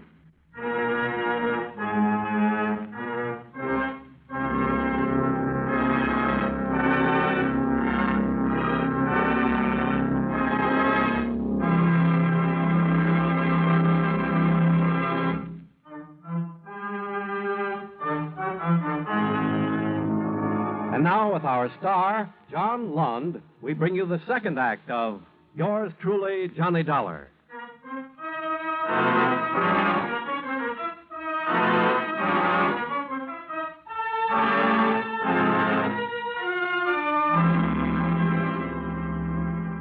It took Don Reynolds exactly 7 minutes by the clock to get up to my hotel room after his phone call. He wasted as little time getting directly to the point. I'm pretty sure I know who killed Von Oosterhout, Dollar, and why. But it's going to take a lot of doing to prove it. Well, why come to me instead of Inspector Podjock? Well, I'm not interested in having an official whitewash of murder. Doesn't sound as though you have a very high opinion of our friend, the inspector. Let's just say I don't want to take any chances on possible official collusion. Uh-huh. Well, what have you got? Ever hear of Sunga Tabaran? No. Should I have? He's a wildcatter like Von Oosterhout was. 2 years ago, they tangled over some oil leases. When the courts decided in Von Oosterhout's favor, Tabaran swore he'd been cheated, that he'd get even. Well, if he meant it, he waited a long time to make good. He went to Java on business about then, came back here just about the time Von Oosterhout began to suspect someone was trying to sabotage his well. That's pretty circumstantial, Mr. Reynolds. There's nothing circumstantial about the fact that Tabaran's the oil expert Inspector Podjock sent out to the well to check on Von Oosterhout's story. Oh, so that's the reason for your official collusion crack. Yes, it is. And there's nothing circumstantial about the fistfight the two of them had a couple of days ago when Von Oosterhout openly accused Tabaran and told him you were coming out to check up on things. Ah, that sounds interesting. I can top it for you, Dollar. With what? Tabaran's here in Medan. He flew in from the well late yesterday afternoon. I'd say he arrived approximately 2 hours before Von Oosterhout was killed. What do you think now? Might pay to have a little talk with him. At this point in our program, I'd like to give you something to think about. Probably one of the most quoted Americans in our nation's history is Benjamin Franklin. It was Franklin who said, "Early to bed, early to rise makes a man healthy, wealthy, and wise." And never leave that till tomorrow, which you can do today. And, of course, the Lord helps them that help themselves. But probably one of his most familiar quotations is, "There are only two things in life of which we may be certain, death and taxes." Of course, what bothers most of our taxpayers is that death and taxes don't come in that order. But seriously, one of the biggest jobs handled by the Secretary of the Treasury is the collection of taxes, our government's main source of income. The government raises money through the Bureau of Internal Revenue, which collects income taxes, excise taxes, amusement taxes, and other federal taxes.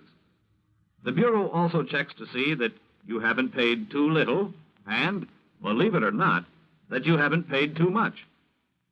Another way the government raises money is through the Bureau of Customs, which levies taxes on imports which are sent here from foreign countries. But although the Treasury Department collects the money, It is Congress, the men we send to Washington, who actually says who will pay taxes and how much. And that's one thing from which none of us can escape.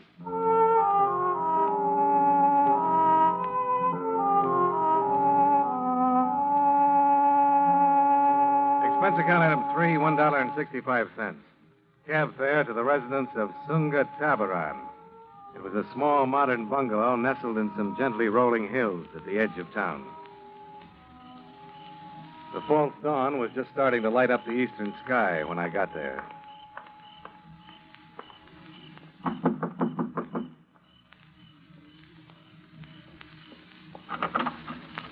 Yes? Are you Sunga Tabaran? That is correct. My name is Dolar. I'm an insurance investigator. I'd like to talk with you. This is hardly the hour at which one makes either social or business calls, Mr. Dollar. Well, murder isn't very particular about the hours it keeps. If you will, please come in. Thanks. I notice you're up and dressed, Mr. Tabaran, in spite of the early hour. You said you had come here to speak about murder, Mr. Dollar. I understand that you and Van Oosterhout had some pretty violent disagreements in the past. Unfortunately, that happens to be true. Does Inspector Pajak know about that? I have no secrets from my superior. Does he also know that you flew into Medan yesterday afternoon? My dear Mr. Dollar, you realize as well as I that these questions are quite pointless. Even if I did possess any guilty knowledge concerning Van Oosterhout's death, you could not hope to learn it this way. Well, maybe I'm just not bright. I'm afraid I cannot accept that. Thank you. No, you came here to talk with me, to look around, to try to judge, to measure, hoping perhaps I would make some slip, unconsciously reveal some information which might be useful to you. Yeah, that sounds like a reasonable supposition. It is regrettable, then, that I must disappoint you. There will be no slips, no unconscious revelations. I'm sorry. Oh, that's okay, Mr. Tabaran. You haven't hurt my feelings. Oh, by the way, extend my condolences to Frederica, will you? And tell her I'm glad she's getting over her bereavement so well. I'm afraid I do not know to what you are referring, Mr. Dollar. I said nothing about Mrs. Reynolds. You didn't have to. You just forgot to remove her handbag from that table.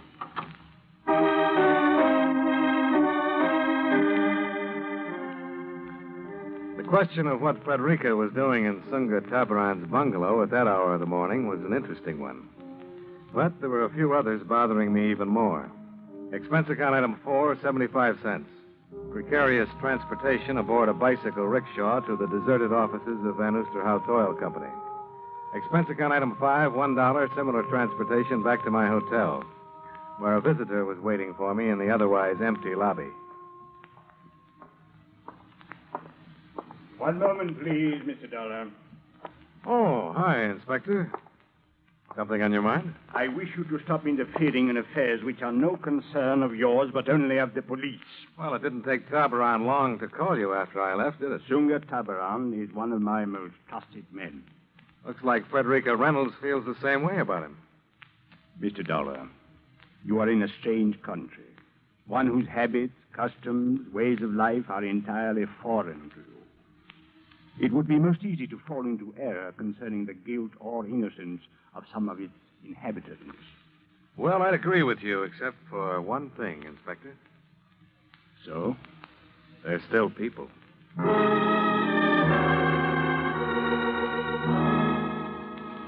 A tepid shower and a similar breakfast occupied my time until the town of Medan awoke to the new day. Then I walked down the street to the shop I'd noticed the night before, belonging to one Herr de Groot, oil geologist. It took de Groot all of 30 seconds to look at the specimens I'd pilfered from Van Oosterhout's office the night before, rub them between his fingers, and come up with a pronouncement. Yeah, there's no question. These test borings, they are from the Van Oosterhout number 1 well. And you've seen specimens like these before? But of course I have, young man, many times. They are composed in increasing density of a carbonate of calcium and magnesium, formed during the Carboniferous era of the Earth. In other words, what we have here are specimens of Carboniferous Dolomite. I'll take your word for that. Just tell me what it has to do with oil. But it has everything to do with it, young man. Under just such rock strata as these lie some of the greatest oil fields in the world. So the chances of the Van Oosterhout well hitting such a pool should be pretty good, huh? I would say it would be virtually impossible for it not to hit oil from 100 to 500 feet in depth below the strata. Any idea why Van Oosterhout wasn't informed of this? Not informed, but he must have been. Why is that? Well, these test borings have been brought in regularly by Van Oosterhout's son-in-law, Mynheer Reynolds. Why should he not have told him?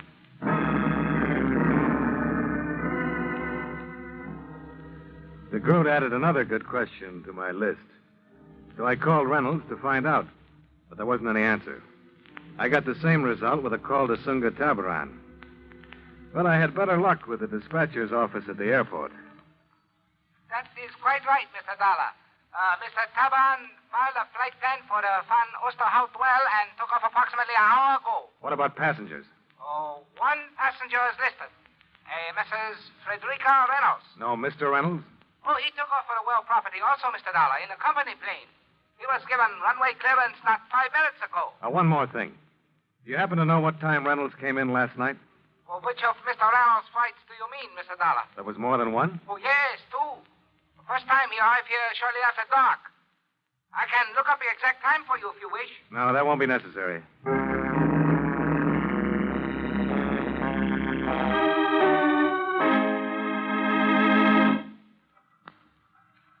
Well, granting your information is correct, Mr. Dollar, what is it you wish me to do about it?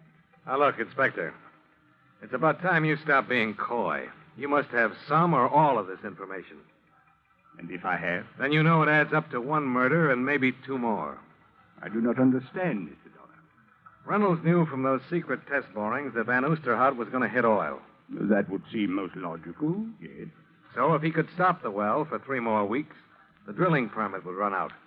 Van Oosterhout would be through. And Reynolds could file for one of his own and bring in the well himself.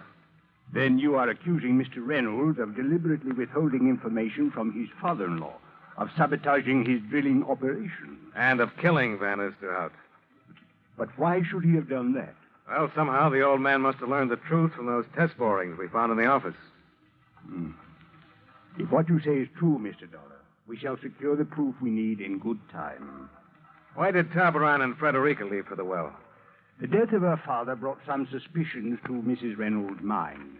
She went to discuss them with Tabaran. Perhaps there is some proof out there at the well, and they intend to bring it back. Reynolds took off for the well 10 minutes ago, Inspector. What happens if there's another accident, and Frederica and Tabaran never get back? A plane will be ready at the airport by the time we get there, Mr. Dolar.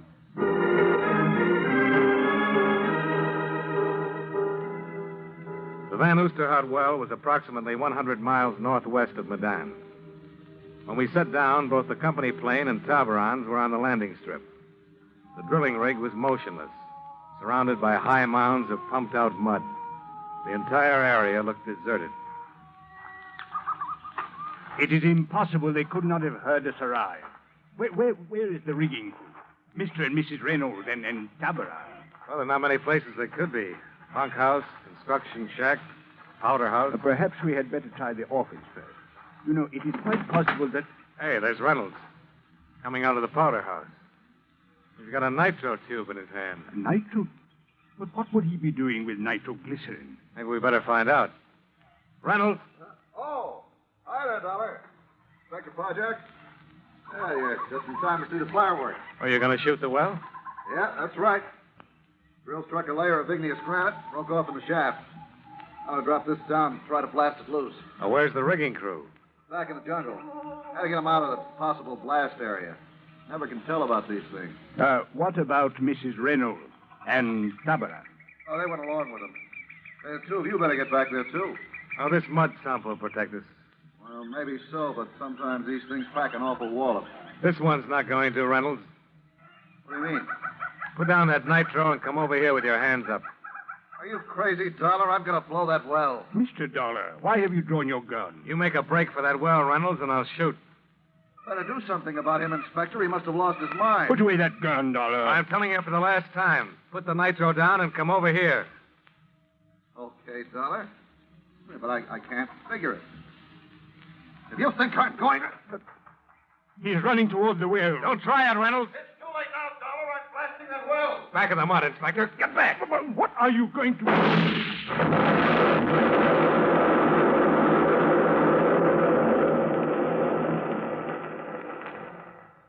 Dollar, your shot, it exploded the nitro. Yeah. I guess it did at that, Inspector. But Reynolds, it was the same as committing murder. Now, let's say I prevented a couple, Inspector. Prevented? If Reynolds had blown the well with that charge, it would have destroyed the rigging. And that tool shack under it. But what if it had? Neither Mrs. Reynolds nor Tabaran is anywhere around. You better take a look at the door sill of that shack. The door sill of the... Mr. Dollar. Yeah. That blonde head lying inside there isn't Carboniferous Dolomite.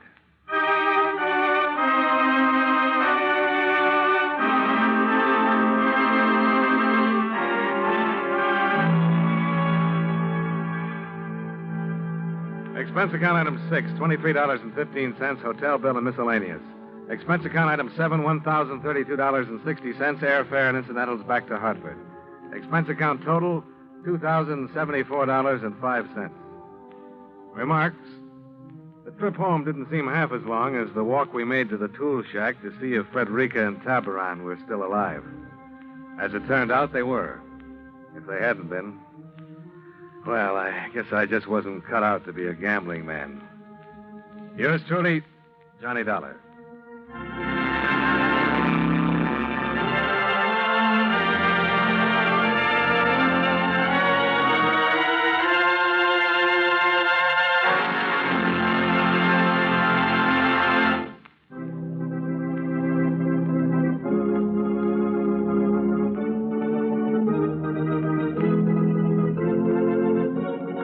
Johnny Dollar has come to you through the worldwide facilities of the United States Armed Forces Radio and Television Service.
Mrs. Perkins won the prize, but I got in the biggest pickle at the county fair.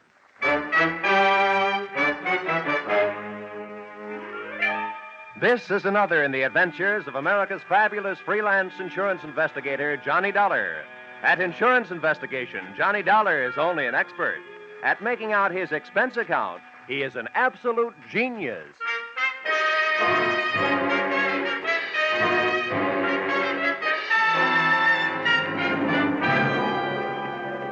Expense account submitted by Special Investigator Johnny Dollar. To Home Office, Corinthian Liability and Bonding Company, Terminal Building, Hartford, Connecticut. The following is an accounting of my expenditures during my assignment as bodyguard to Grand Blue Ribbon Champion, Spotted Poland China Hog, Rosie Barron of Iowa. Or How You Cast My Pearls of Wisdom Before Swine. Or Out of the Fire into the Frying Pan. Expense account, item 1. $76.80. Train and bus fare, Hartford to the town of Carver, county seat of Carver County, Iowa. Expense account item 2, $2.50. 1 Coke, 3 handkerchiefs, a bottle of salt tablets, and sunglasses, with which to combat the Corn Belt heat. Item 3, 6 bits, jitney ride to the Carver County Fairgrounds. Undoubtedly named that because the band I found in the midst of playing its afternoon concert was only fair. Hey, friend. How's that? I'm looking for a pig named Rosie Barron of Iowa. Can you tell me where I'll find his cage? Cage? They don't keep Rollo in no cage. Rollo? Who's he? Well, that's short for Rosie Barron of Iowa. Oh, yeah. Any fool would know that. Uh-huh. Can you tell me where he is? See that building over there, the livestock building? Yeah. You'll find Rollo in the swine wing. Swine wing? Well, that conjures up a dainty picture. A flying pig. Afraid Rollo won't ever do much flying. Weighs 980. Oh, well, thanks a lot. Neighbor. Yeah? Why don't you try slipping out of that there coat? You won't find it near as sweaty. Oh, yeah. Thanks, Hiram. Oh, he didn't even wait to be my best friend. Hey! Wait, I'll come with you, neighbor. It was 96 in the shade, but things were getting hotter. Shots and screams from the livestock building were the only things that could bring me on the run, with Hiram on my heels. Hey, what do you suppose that was? First, I ran into a stranger just outside the entrance. Get out of the way. Let me out of here. There's a loose in there. Then I ran in through the door. Somebody do something. Don't just stand there. Where's the sheriff? Hey, Hiram, what happened? Well, didn't you see? Didn't you hear? That there woman's Mrs. Tiller. Somebody must have stole her diamond brooch. Oh, good. I was afraid somebody might have put the snatch on Rollo. Her husband owns Rollo. They must have been taking her pictures of Mrs. Tiller in the middle of a crowd. And when they had her smiling real pretty, them flash bulbs went off, and then somebody must have reached around from behind her, yanked the brooch, and started shooting a gun in there. That's a tried and true method of busting up a crowd to help make a getaway. You think anybody saw who did it? Couldn't. Those flashes would have had them blind as bats for a minute. There's the sheriff. What's his name? Why, that's Harry Blewett. Harry Blewett? Yeah. Sounds like a slogan from the Republican campaign. Hey, here, you. Wait a minute, let go. When everybody around here's trying to get my coat off. Come on, Sheriff. Loose the haberdasher. All right, now, never mind the fancy talk, young fella. I saw something pass between you and one of the thieves just outside the door. Oh, you're out of your mind. That guy bumped into me. He came crashing out of here, and I happened to be in the way. I'll bet you happened to be in the way. Accidentally on purpose. Now, that's an early American comeback. But that's the way it was. Now, look, I won't ask you for a search warrant, Sheriff. You think I got the brooch on me? Start looking. All right, I will. All right. Now, in that pocket, cigarettes and a lighter. I see 'em. You see? Yeah. And in that pocket, handkerchiefs and salt tablets. Salt tablets? Mm-hmm. Now, why don't you look in my inside coat pocket? And there you'll find my wallet and identification. I was coming to that. Yeah. Dollar, insurance investigator, right. Hartford, Connecticut. Well, what brought you out here? I'm a piggy sitter for the Corinthian Liability and Bonding Company. They wrote a policy for $25,000 on your friend Rollo, Rosie Barron of Iowa. Who ever heard of taking out a $25,000 insurance policy on a hog? I did. And right now I wish I hadn't. Some people pay high premiums for publicity, Sheriff. And that's what the Blue Ribbon Prime Packing Company is doing in this case. Now, may I have my wallet back? I want to count my money. Yeah, now, here. All right. Here's your wallet. You may think you're quite the joker, young fella, but I'm telling you right now, I'm going to keep an eye on you. I got a better idea than that, Harry. If I were you, I'd go looking for that photographer. Yeah. Why? What'd he do? He took the picture. And there's just a chance the thief may be in it. Say, that gives me an idea. Sheriff, whoever says you aren't smart makes no mistake.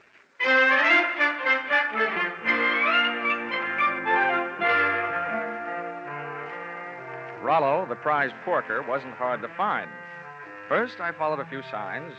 Then it was a matter of closing in on a contented series of juicy, slurping grunts that came blurping up out of a succulent mound of Louisiana yams. Rollo was all fat and a yard wide. His table manners weren't much. He didn't look very smart, but he sure looked healthy.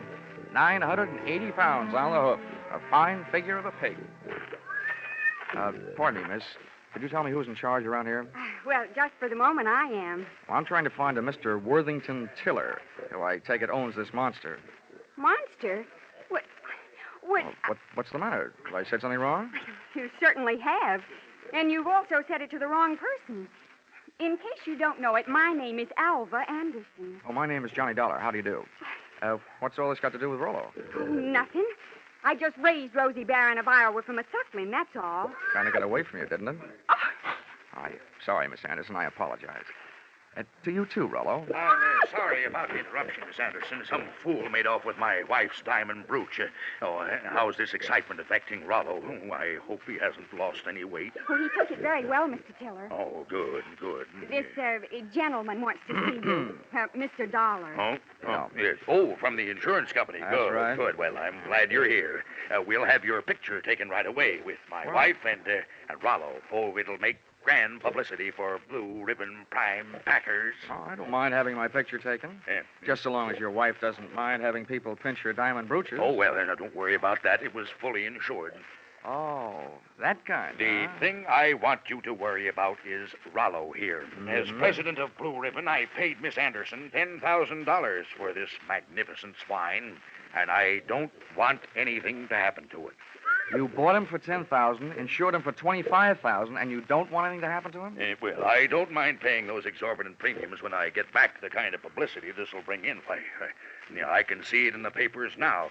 America's fabulous insurance investigator, Johnny Dollar, sent from Hartford, Connecticut to guard the life of that fabulous prize swine, Rosie Barron of Iowa. Well, Mr. Tiller, I don't mind getting my name in the paper for a pig, just so long as it is not in the obituary column. I just couldn't stand having my tombstone read, Johnny Dollar no longer am. He gave up his life for a great big ham.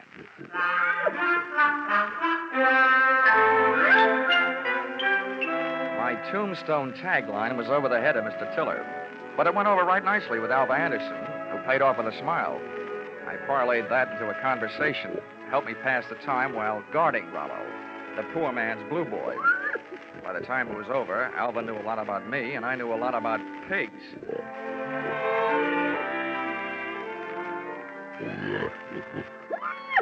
You know, you have beautiful eyes, Alva. Mr. Dollar, do you know what's really interesting about the origin of swine? Why, it's estimated that the Chinese people domesticated swine about 2900 B.C. And not only that, but I'm sure you'd like Hartford. And, Mr. Dollar, you probably don't know this, but a pig is one of the most important food animals. It's an economical converter of grain and other feeds into body tissue, as the products of which furnish meat and fat for human consumption. Alva, darling, I'll only be in town for a little while. And not only that, but people who say that pigs are dirty don't know what they're talking about. Why, sanitation is essential to good health, rapid growth and development, and profitable production. Oh, Rollo, what have you got that I haven't got?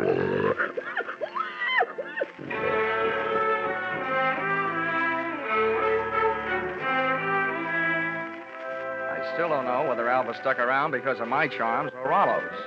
But she was still there at the changing of the guard, when Mr. Tiller, in person, came to relieve me long enough for a trip to the dining hall. And what do you think they had for dinner? What else? Baked ham. Oh, dinner was wonderful, Johnny. Coming from you after eating baked ham, that sounds practically cannibalistic. Oh, Johnny, stop. More coffee? Nah, I've had it. Alva, you know, there's something I've been trying to say to you for the past 5 hours. Yes, Johnny? Well, it's just that, well, I want... What? Oh, it's the sheriff. Oh, why doesn't he blow his siren? Well, I have to be going. It's time to get Rollo ready for the winner's parade past the grandstand. I'll just run along. I'll just go with you. Hey, Dollar, I want to talk to you. Well, I'll see you later, Johnny. Yeah. Well, Sheriff. Hey, you being a sort of investigator, Dollar, I knew you'd be interested in my methods. Well, you're sure interfering with mine. Huh? Yeah. Oh, Well, do you know what I did? What? I found that photographer, had that picture developed, and rushed it up to the state capitol. And they just called me. Dollar, there's a known criminal in that photo. He's got that brooch, and he's on the loose. Do you know what that means? Yeah. It means that you shouldn't be sitting here talking to me. Who is this villain? They say he's the... Ooch over here. Yeah. What? They say he's known as Little Rocky. Originally hailed from Arkansas. You'd know him if you saw him. He's the fella that bumped into you. I want you to help me look for him. I take only one job at a time, Sheriff. Right now, I got a pig to mind. And there goes the Grand March. Boy, in case I'm interested later, how much do you pay your special deputies a day? $7 and expenses. Sheriff Blewett, I'm afraid that blows it.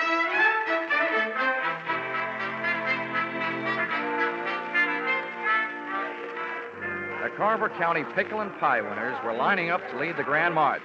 By the time I got to the grandstand, down at the tag end of the livestock echelon, there was a shiny white cab and trailer, sporting the markings and mottos of the Blue Ribbon Prime Packing Company. And high upon it, perched on a platform and surrounded by a sturdy iron railing, stood that champion, the pride of the pork set, Rollo, Rosie Barron of Iowa. It was lovely. It was divine. I had a feeling that swelled my heart with pride. Here they were, products of the American home and the American soil. A fanfare of foodstuffs flowing from the horn of plenty.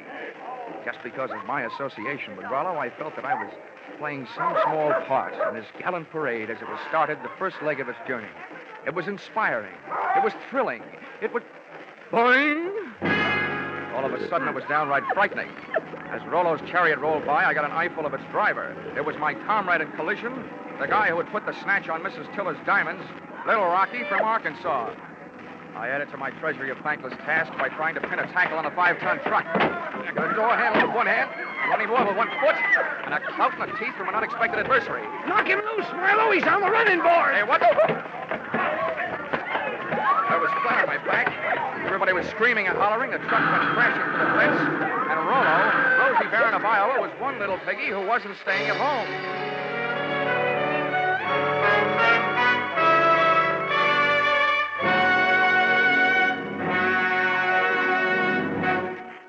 In just a moment, the second act of Johnny Dollar. But first, taking in the action from Johnny Dollar, are you? All right, that's good, because staying with CBS is the way you'll head straight for the big return from vacation 8 days from now, Monday the 29th, of Lux Radio Theater and all the other big Monday night CBS favorites.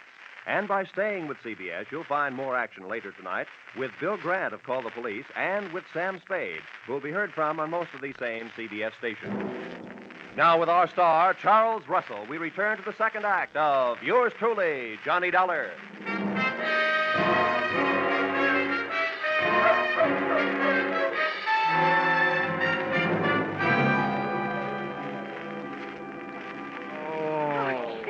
Johnny, are you all right? Can you get up? Oh. Well, the spirit's willing. I'm not sure about my spine. Here, let me help. I'm the guy who goes around telling kiddies never to hitch rides on trucks. Well, nobody can say I didn't make a dent in Iowa. It was wonderful the way you tried. But what are you going to do now? Right now, I don't know. The only place I can think of at the moment where I might find a hot pig is a barbecue stand. Oh, this is no time to be funny. Well, look, up until now, all the laughs are on me, kid, so let me be the judge, huh? Well, what are you going to do? Well, first I'm going to practice my arithmetic and see what adds up. You can't unload a stolen pig in a pawn shop. So, question number one is, where do you unload it? Where would you go? Well, where would I... Well, I'd never thought of it. Well, here's what I figured. The Rollo on the hoof is too well known to peddle for anything like the dough he's really worth. I mean, he's not like a big diamond that you can cut up in little... Or is he? What is the going price on pork? The market this morning was at $23.50. Well, that kind of money hardly sounds like Little Rocky's kind of project. But maybe things are tough. By the way, Alva, have you ever been in Arkansas by any chance? Why do you ask? Just wondered. Hey, Dollar, just a minute. I want to Oh, talk to the you. barnyard bloodhound himself. Yeah, Sheriff? Would you mind, Alfred? I was just leaving. How could she be that cold on such a hot night? Huh? What's bothering you, Sheriff? I saw your little performance, Dollar, when you leapt at that truck. Just how hard was you really trying? How hard was I? I ought to punch you in the nose, badge or no badge. Now, don't you go getting huffy. I just want you to know that I don't fool easy. When I'm on a case, I'm suspicious of everybody. Yeah, that must be rough on your wife. How often do you have her in handcuffs? Huh? Well, Now, look, Sheriff, all I need from you is the use of a car so I can go looking for old Lardhead. No, you don't. There's enough missing around here as it is. Rollo, Miss Tiller's jewelry, and I ain't about to add a county vehicle to the mess. And besides, I want to keep an eye on you. Good. You might learn something. Come on. Here, wait a minute. Where are you going? Over to the Ferris wheel. That truck hasn't been off the fairgrounds more than a couple of minutes. I want to get a look at the countryside. Ferris wheel. Say, that gives me an idea. I hoped it would. Come on. Say, Sheriff, I don't know very much about this farm-side ferreting racket. Well, there's more to it than meets the eyes, I can tell you that. Oh, yeah, I bet there is. Tell me, didn't I see a feed trough on Rollo's truck with a lot of mash in it? Well, now, let's see. If he ate yams this afternoon, he'd eat mash tonight, all right. Does mash kick up any kind of a smell? Oh, sour as swill. But the pig seems to like it. Uh-huh. How does this sound to you, Sheriff? Suppose right after you take your ride to the top of the Ferris wheel to case the countryside, we were to get ourselves a nice hungry pig. Say, that gives me an idea. We could take that pig and he could smell that mash in the air and sniff out the trail of that truck. Sheriff, if you aren't a genius, I wouldn't be surprised. Oh, Shaw. It was planting time in Iowa that night, at least for ideas. Two of which I had planted in the not-too-fertile mind of Sheriff Harry Blewett. And as long as it took us to walk from the trotting track to the Ferris wheel, it came harvest time for notion number one. Right this way for the big ride on the big wheel. Hurry, hurry, hurry. Okay, mister, okay. I'm the sheriff. I want you to run me up to the top of that wheel and hold me there long enough for me to get a look around.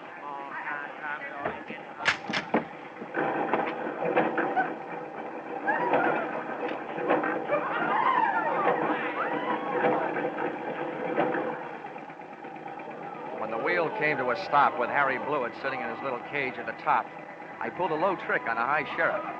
I bought a pink lemonade from the juice stand next to the Ferris wheel, walked over to the motor that rolled the big heap, unscrewed the cap on the gas tank, and gave it a big, long drink.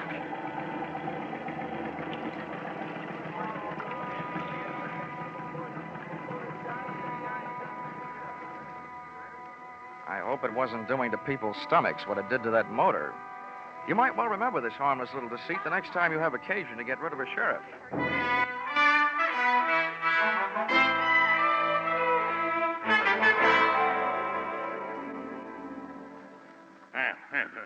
This kind of publicity is a little too expensive, Dollar. I demand that you do something. Now, don't worry, Mr. Tiller. I am going to do something. Yes, and I'll thank you to remember that the only ones who stand to get hurt right at this point are the insurance companies that wrote the policies on your pig and your wife's diamond brooch. Why, Worthington, I hadn't thought of that. Huh? Why should we worry? My brooch is insured for way over the value, dear. We hadn't...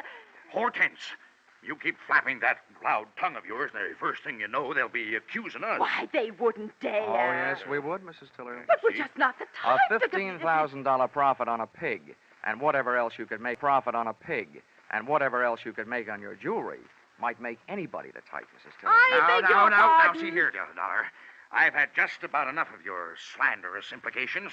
I have a few thoughts you might profit by. Go ahead, Worthington. I'm always interested in profit, Tiller. My father had the same thing happen to him back in 1902. That's right. Remember, dear? Yes. In Nebraska. He bought a prize pig at a fancy price. And then the scoundrel that sold it to him turned around and stole it back. There, see? What do you think of that? Would this be a suggestion that we throw the young lady who sold your pig to you in the pokey on the strength of something that happened 37 years ago? Well, That's for you to decide, Dollar. Right. Just don't say I didn't warn you. I see. Yeah. If you don't have an orchid to pin on a young lady, try suspicion.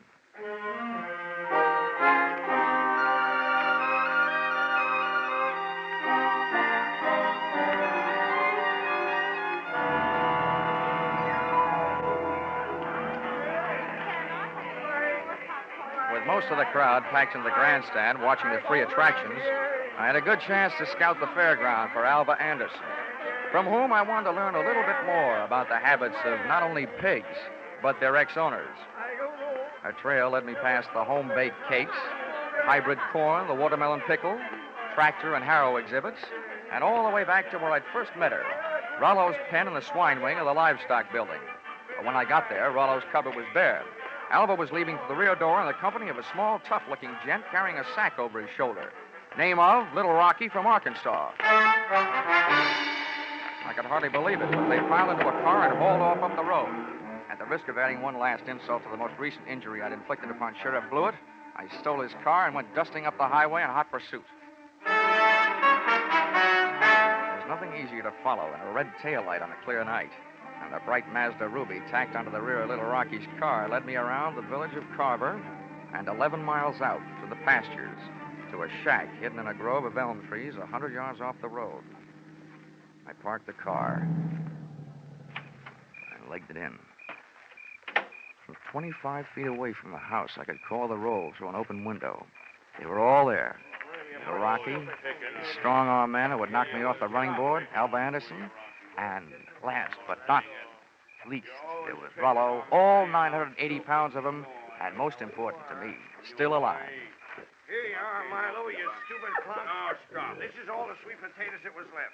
First we go through them, and then we'll be ready for you, Alva. Oh, but I told you I don't have it. We'll see about that later. Hey, Milo, don't get the porker excited. I didn't do Here, put the sack on the table. Then when we look at him, we throw him out the window and away from him. Now, hurry up. All right. Well, it ain't in this one. Ain't in this one either.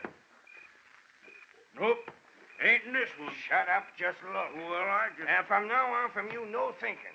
Anybody dumb enough to stash a $30,000 hunk of jewelry and pig food ought to go see a head doctor. Oh.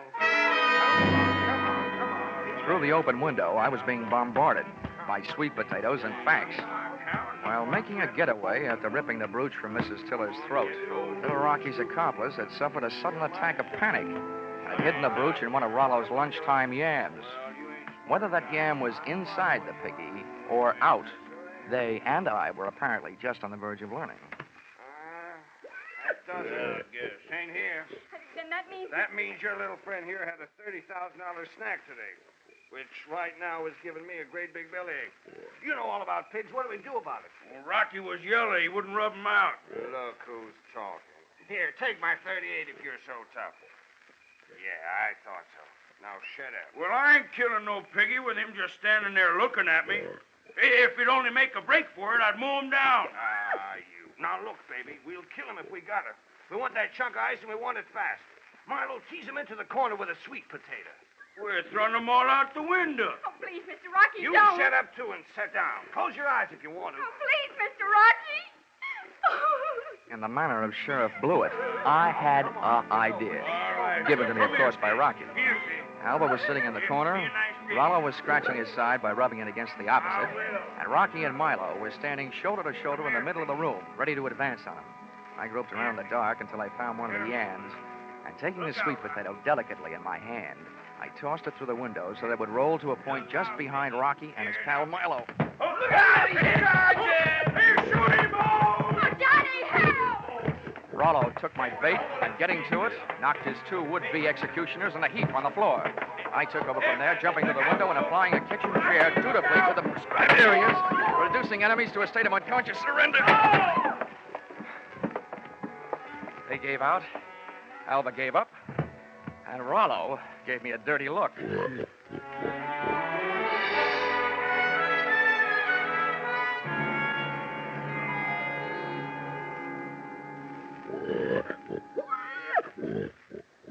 Well, Mr. Tiller, here he is, safe and sound, good as new, fat and sassy. Well, good. Congratulations. And not only that, but in him someplace, he not only has a good fighting heart, but also that diamond brooch of your wife's. Oh, yes, very interesting. Very interesting. Well, I'd better go charter a plane. Rollo is due in Kansas City at noon tomorrow. Oh, but it might upset him, Mr. Tiller. Rosie Barron of Iowa's never flown before. He might lose weight. Yeah, what's the big hurry to get him to Kansas City? Is he booked for a personal appearance? Oh, no. No, hardly that. He's due to be slaughtered at a special ceremony. All the plans are made. Oh, I wouldn't want to disappoint my boys. They've been looking forward to this. Oh. How do you like that? Why, it's almost murder. Poor Rollo. Oh, Johnny. Come on, let's get out of here, Alva. Gosh, who'd have ever thought I, Johnny Dollar, would ever gotten so attached to a pig?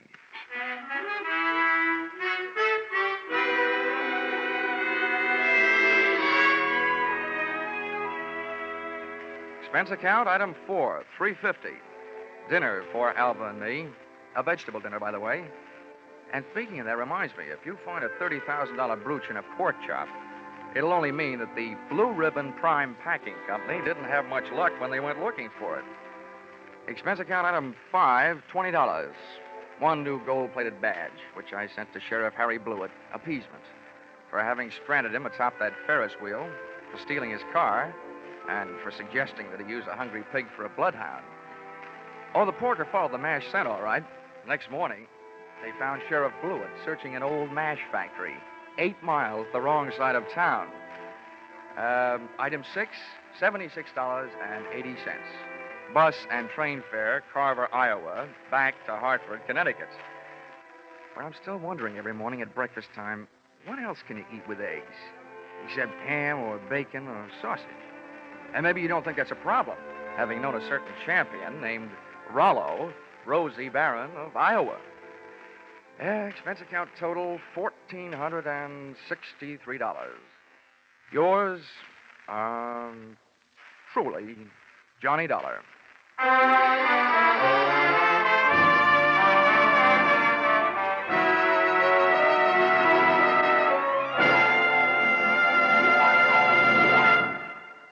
Yours truly, Johnny Dollar, is produced and directed by Norman MacDonald and stars Charles Russell with script by Paul Dudley and Gil Dowd.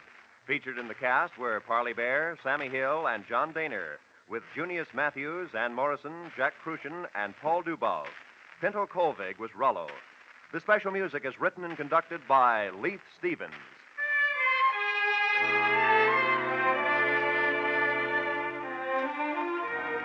Be sure to be with us at the same time next week when another most unusual expense account is handed in by yours truly, Johnny Dollar.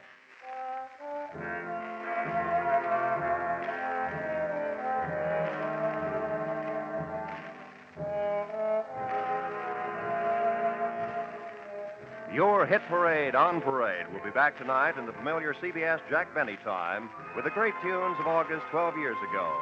Sweet Leilani and Where or When. Many another still green in your memory will be among the hits you will hear. Speaking of hits, put down August 29th this year in your little book. That's when Arthur Godfrey and his talent scouts, the stars of Lux Radio Theater, My Friend Irma, and Bob Hawke return to join Inner Sanctum. So make your Monday nights a regular date with CBS. This is Roy Rowan speaking. Stay tuned now for your hit parade on parade. This is CBS, the Columbia Broadcasting System.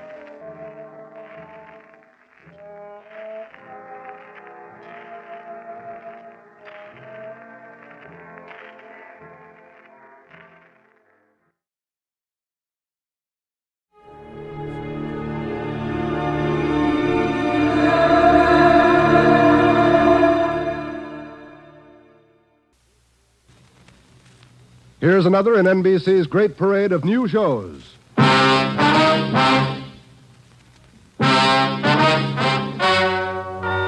Ladies and gentlemen, the story you are about to hear is true. Only the names have been changed to protect the innocent. NBC brings you Dragnet.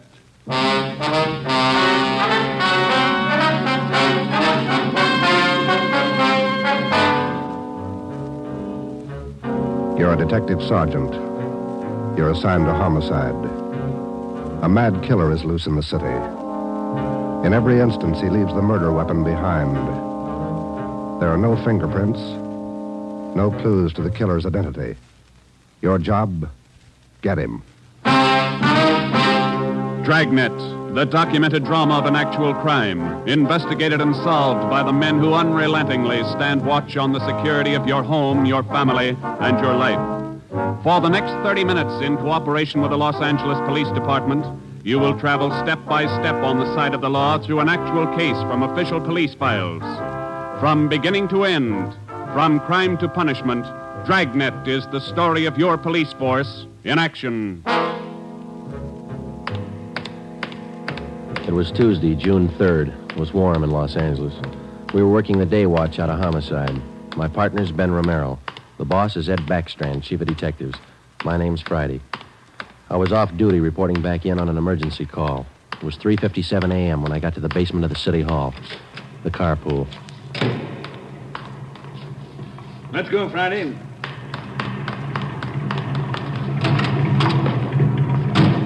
Sorry to call you back in. Couldn't be helped. All right, Ben. Okay, Skipper.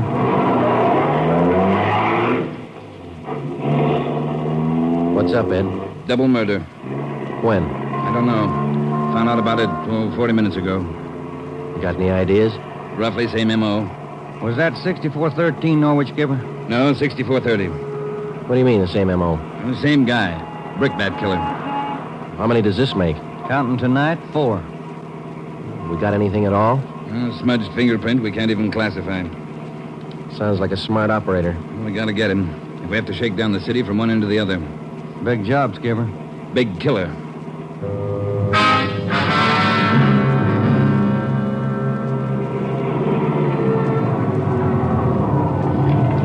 At 4:26 a.m., we pulled up in front of 6430 Norwich Drive, a small group of bungalow apartments facing on an oval-shaped garden court. 2 uniformed officers were stationed at the door to the apartment. Hi, Chief. Hiya, fellas. We went inside. Welberg from Homicide was waiting for us. This way. In here. Well, there they are. Yeah. Mother, daughter. Joe, on the floor beside the bed. Yeah, a red brick.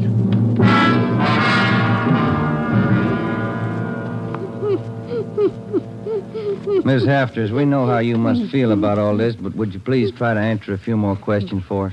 Yes. All right. Poor Margaret.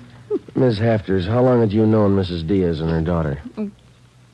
9 years. This November they moved next door. I remember it so well.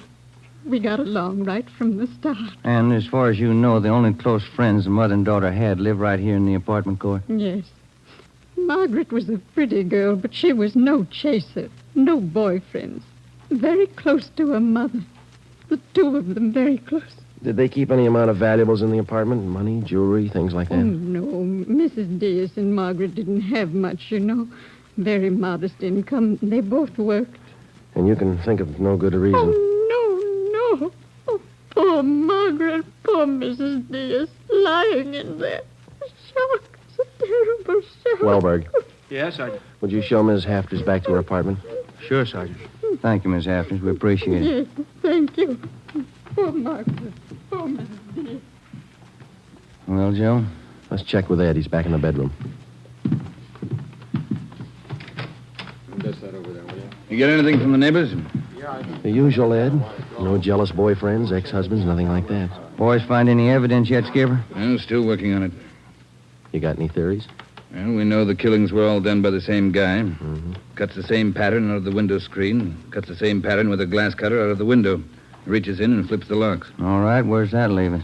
And before he gets inside, he makes sure there are only women in the house. That means he probably watches the house for a few days. Yeah. Once he gets inside, he wants only one thing, to kill. He's never taken any valuables. As far as we can tell, he's never searched for any. What kind of a man works like that? I think the guy's kill crazy. Hey, fellas. Yes, Donner? Here's a break. 2 fair prints. 1 thumb, 1 forefinger. What'd you get, Pete? Only got 9 points. Not enough to go into court, but enough to make him. We'll know him when we get him. Yeah? Found the prints on the lens of the old lady's eyeglasses. Probably knocked him off the night table when he went after her. And when he was done, he put him back on the table. Yeah. Had blood on his hands, see? Yeah. That's funny, isn't it? Why would he go to the trouble of picking up the woman's glasses after he killed her? We'll ask him when we find him.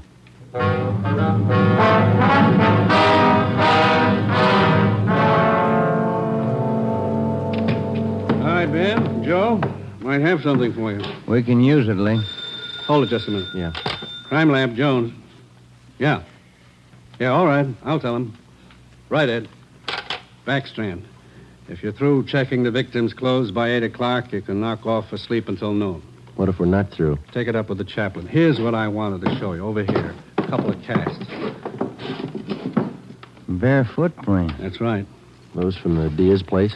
Found them outside the dining room window in the flower bed. Take a look. Mm-hmm. Good cast. Size 9. 10. Missing toe there, huh?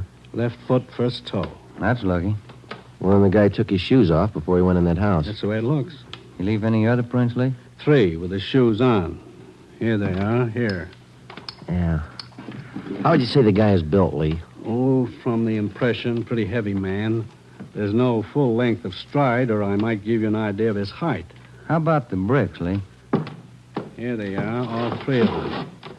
Used this one in the first murder, this one in the second, this one last night. Leaves them around like calling cards, and there's no way to check them. You'll never get a fingerprint off a common red brick like this, Ben. Surface is too rough.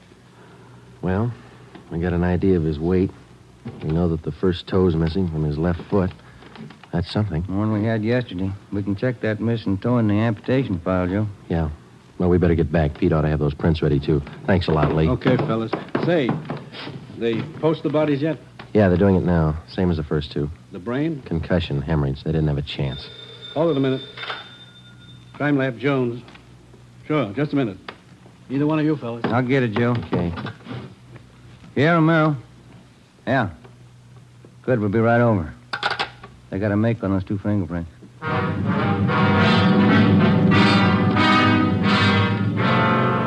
Okay, Joe. Single print file. Made him on the index finger. Let me see, Pete. Take a look, Ben. Yeah. Doesn't look like a killer, does he, Joe? Kind of nice looking. That's right, Pete. They said the same thing about John Dillinger. The name at the top of the make sheet read Carlos Richard Monterey, male, Caucasian, age 19, height 5 feet 11 inches, weight 165 pounds, dark brown hair, dark brown eyes.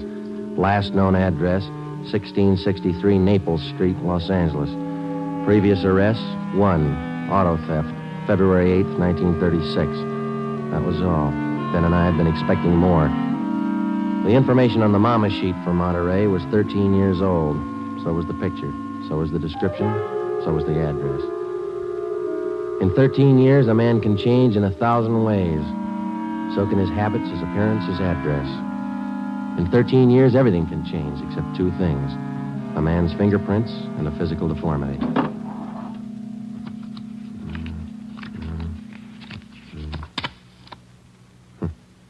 Missing toe on left foot. Carlos Richard Monterey.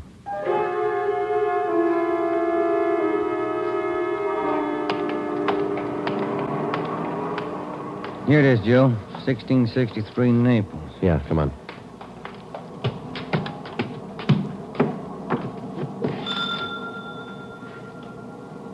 Somebody's coming. Yes? What is it? We're police officers. We'd like to ask you a few questions. Oh, yes. Would you like to come in? Thank you, ma'am.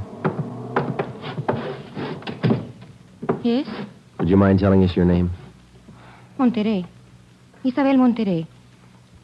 What is it you want? You're married? Yes. My husband is Francisco Monterey. Would you explain why you are here? We thought you might be able to help us. We're looking for a man named Carlos Monterey. I don't understand you. We're looking for a man. We'd like to talk to him. Do you know where he is? Yes. Carlos is dead 7 years ago. He's dead, my husband told me. And does your husband know Carlos, or did he know him? He was his brother. What about your husband's parents, Miss Monterey? Where are they? They're both dead. Some time now. Have you ever met Carlos? No, never. I have only heard of him. What have you heard of him, Miss Monterey? Do not ask me. This is important, very important. Francisco would not like it if I told you. It's important, Miss Monterey, believe us. Carlos, he's sick. His mind. For 8 years, Francisco has not seen him, not heard from him. He thinks he's dead. But he only thinks so, Miss Monterey. No one's told him his brother's dead. He just thinks so. What else is there to think? Where's your husband now? At his work, The store? Rivera Street near Maine. Grocery. Monterey Cartwright Grocery.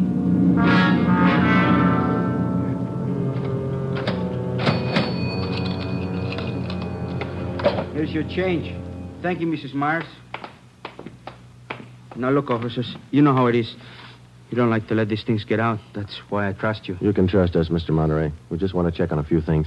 Oh, fine. Always glad to help out if I can. Well, can you tell us if your brother was ever in a mental institution in his life? Oh, I know there was nothing wrong. 1923. Got a little bad, so Mom and Dad had to put him away for a while, just till he calmed down. I remember the day. Sometimes, dumb, stupid kid, what do he know? Standing there by himself in the train, crying. The public nurse, stupid way he cried. What do? I cried, too. I was only 10, Sergeant. I saw him go. He was alone. Later on, Mr. Monterey, your brother was released from the state institution. Yeah, he was 16. And then he started running around, playing tough, carried a gun, lived by himself. He never came around. He dropped from sight about 1938. You haven't heard from him since then? Nothing. Never seen him. Do you know of anybody who might have seen him? Oh, there was a girl he had. Anita something. On Soteo Street. Anita Martin, yeah, that's it. Soteo Street.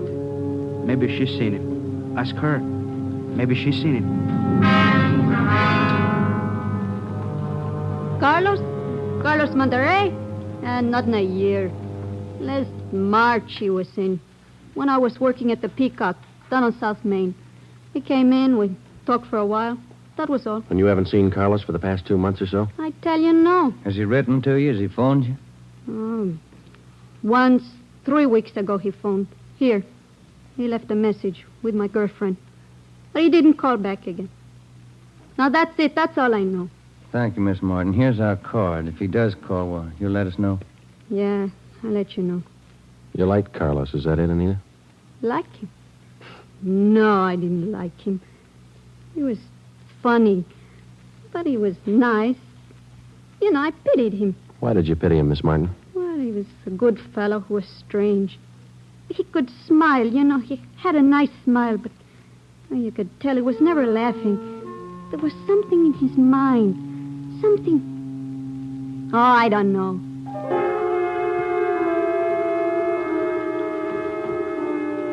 At least a year, closer to 2, I haven't seen Carlos. No letters, not a card, nothing.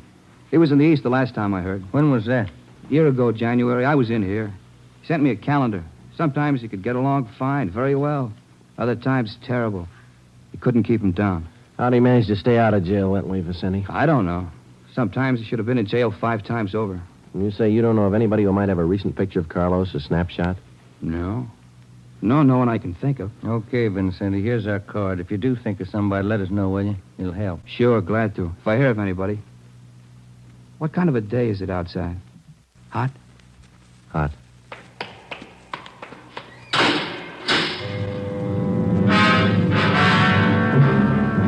By 5 o'clock that afternoon, Ben and I were certain of one thing. Carlos Monterey was in the city of Los Angeles, somewhere.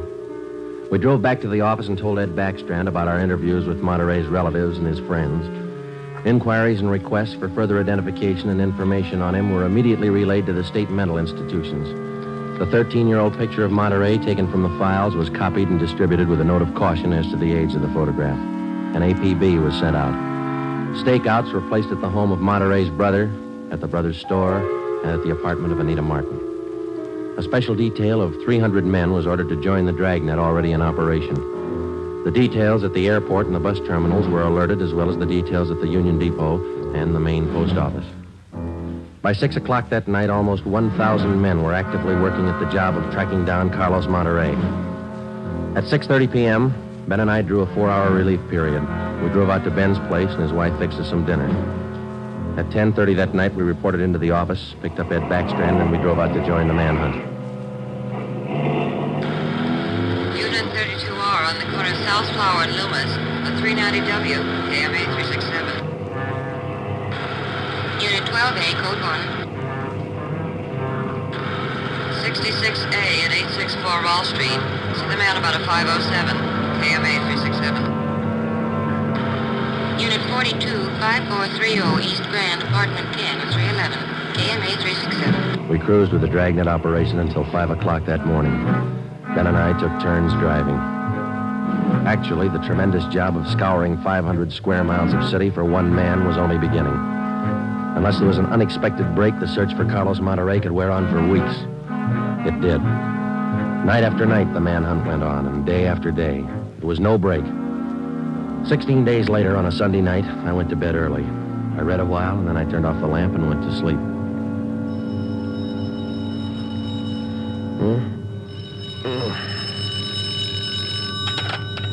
Hello? Friday talking. Sorry, Joe. Get in here as fast as you can. What's the matter? That girl Monterey knew, the one you talked to, Yeah? she left her apartment, went to her girlfriend's. Yeah? She's dead.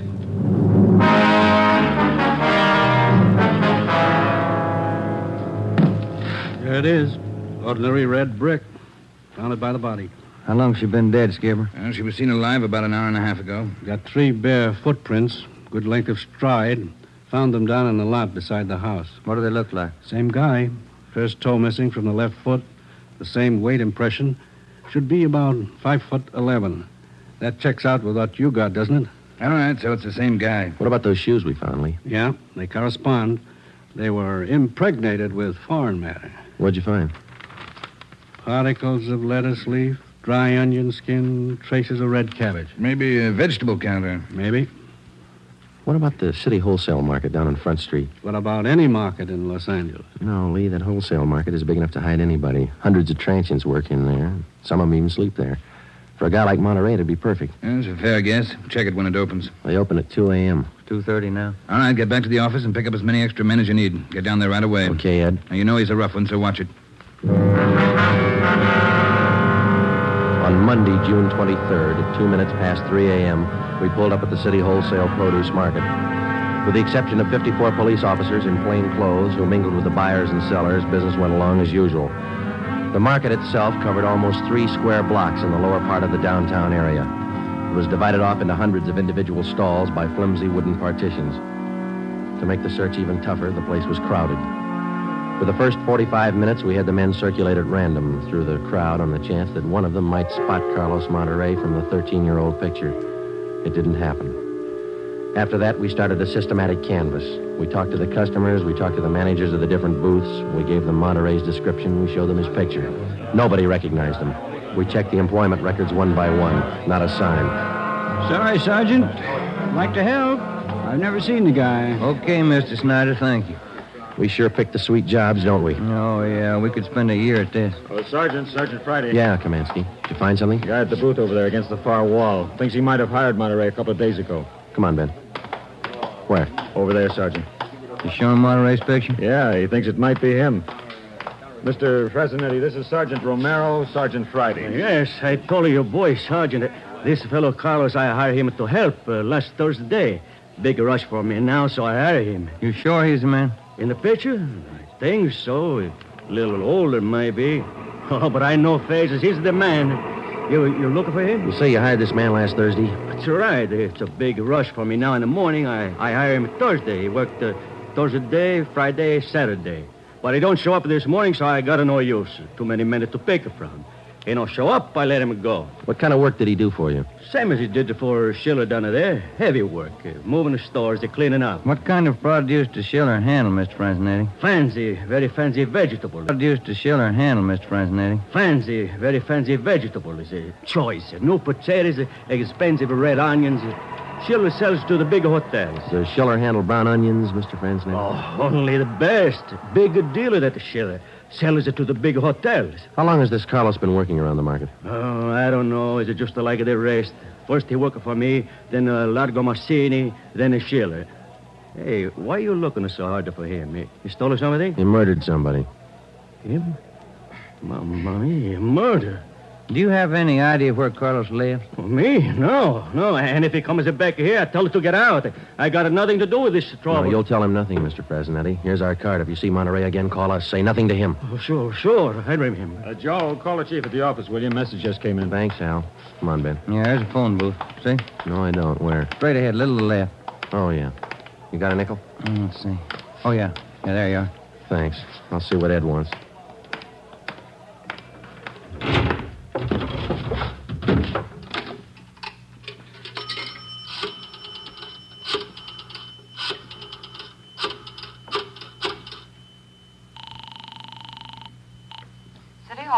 2511. 2511. Chief of Detectives Office, Hannon. Hi, Mike. Ed there? Ed, take it on extension 2, will you? Backstrand talking. Friday, Ed. Move fast on this one, Joe. What's up? Main post office. Carlos Monterey picked up a letter there less than 5 minutes ago.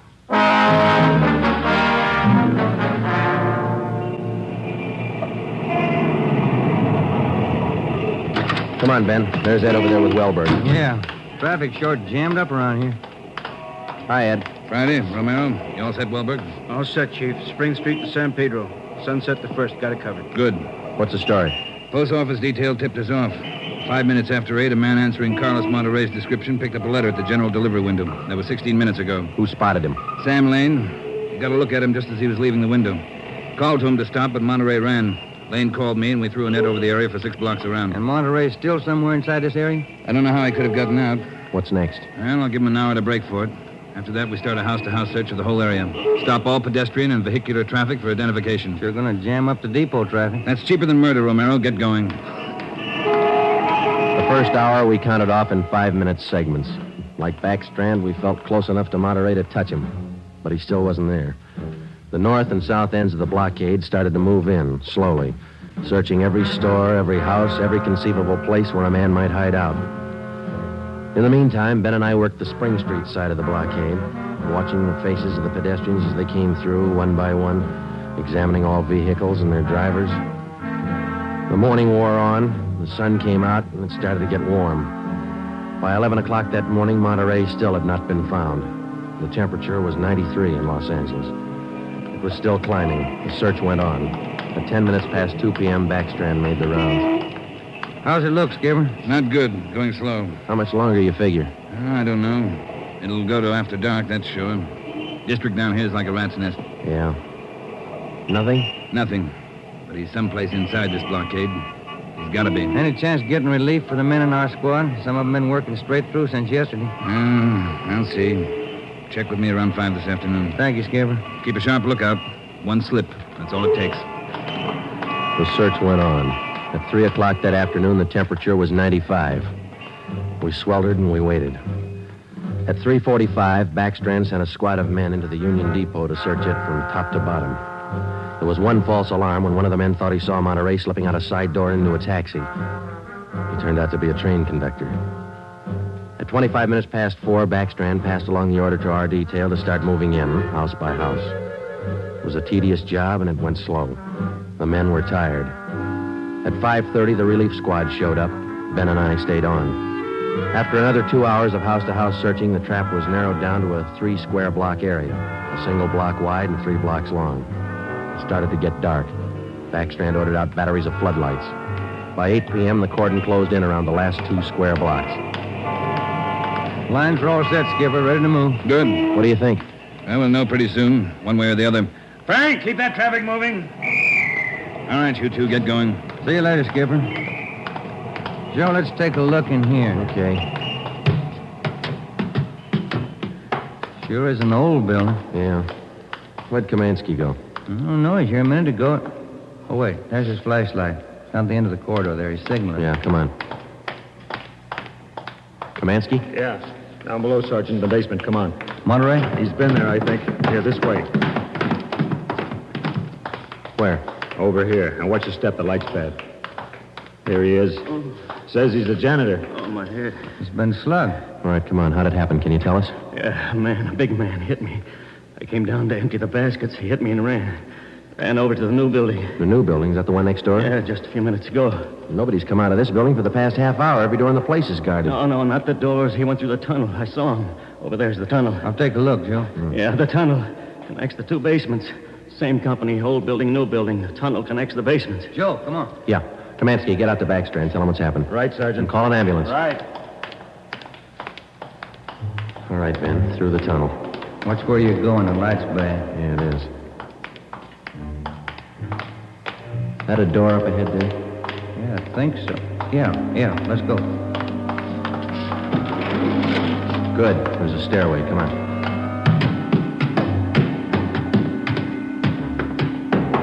Watch the doors. Joe, the elevator. They're both on the third floor. Let's head for the stairs. Ben, come on.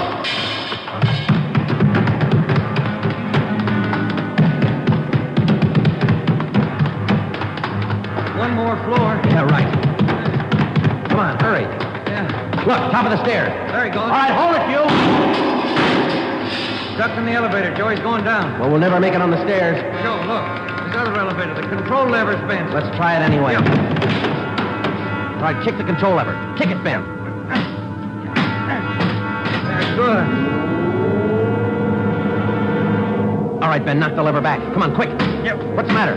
Joe, it's jammed. We're going past. All right, let's kick it. Here. There, that does it. Can you reach the door control? Wait just a minute. I'll see. Yeah. Okay. Well, he's still in the building. Both elevators are here now. Yeah. Down the hall, Ben. The office on the left, I think. Yeah. Okay, here we are. All right, keep clear of the door. All right, Monterey, put on that gun and come on out. I'll kill you! I'll kill all of you! All of you! Okay, Joe, let's take it. Watch it, Ben. He's throwing everything he can get his hands on. I'll kill you! Come on! Come on! I'll kill you! Get away! I'll kill all of you! All right, Monterey. Come on, you. Hurry up! Everywhere you kill you! Okay, Ben, take him.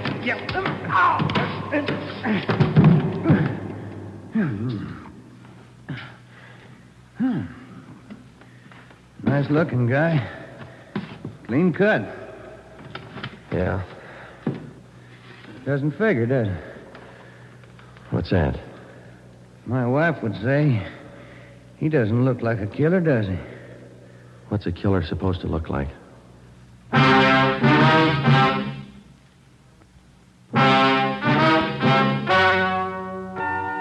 story you have just heard is true. Only the names were changed to protect the innocent. Carlos Monterey was examined by 5 different psychiatrists appointed by the Superior Court and was found to be sane. He was tried and convicted of murder in the first degree. He was executed in the lethal gas chamber at the state penitentiary.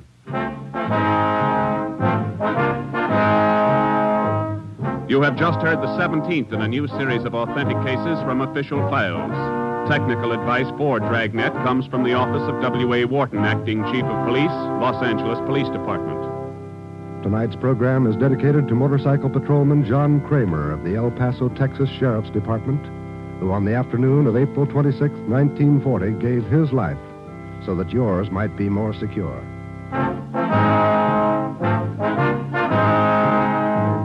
Dragnet came to you from Los Angeles. Your tune for the stars on NBC.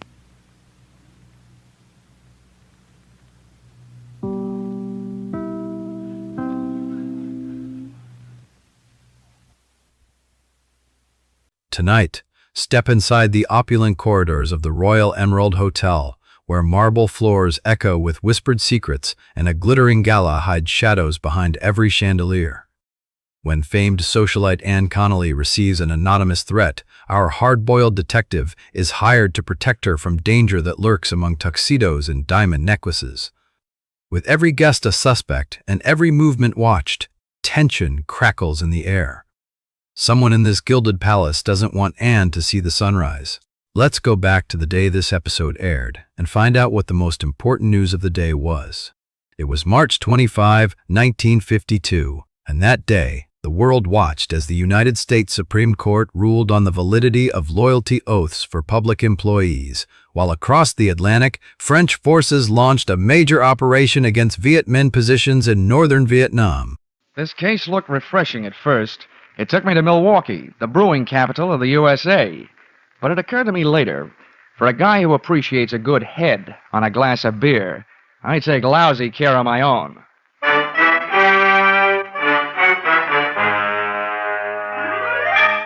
This is another in the adventures of America's fabulous freelance insurance investigator, Johnny Dollar, starring Charles Russell.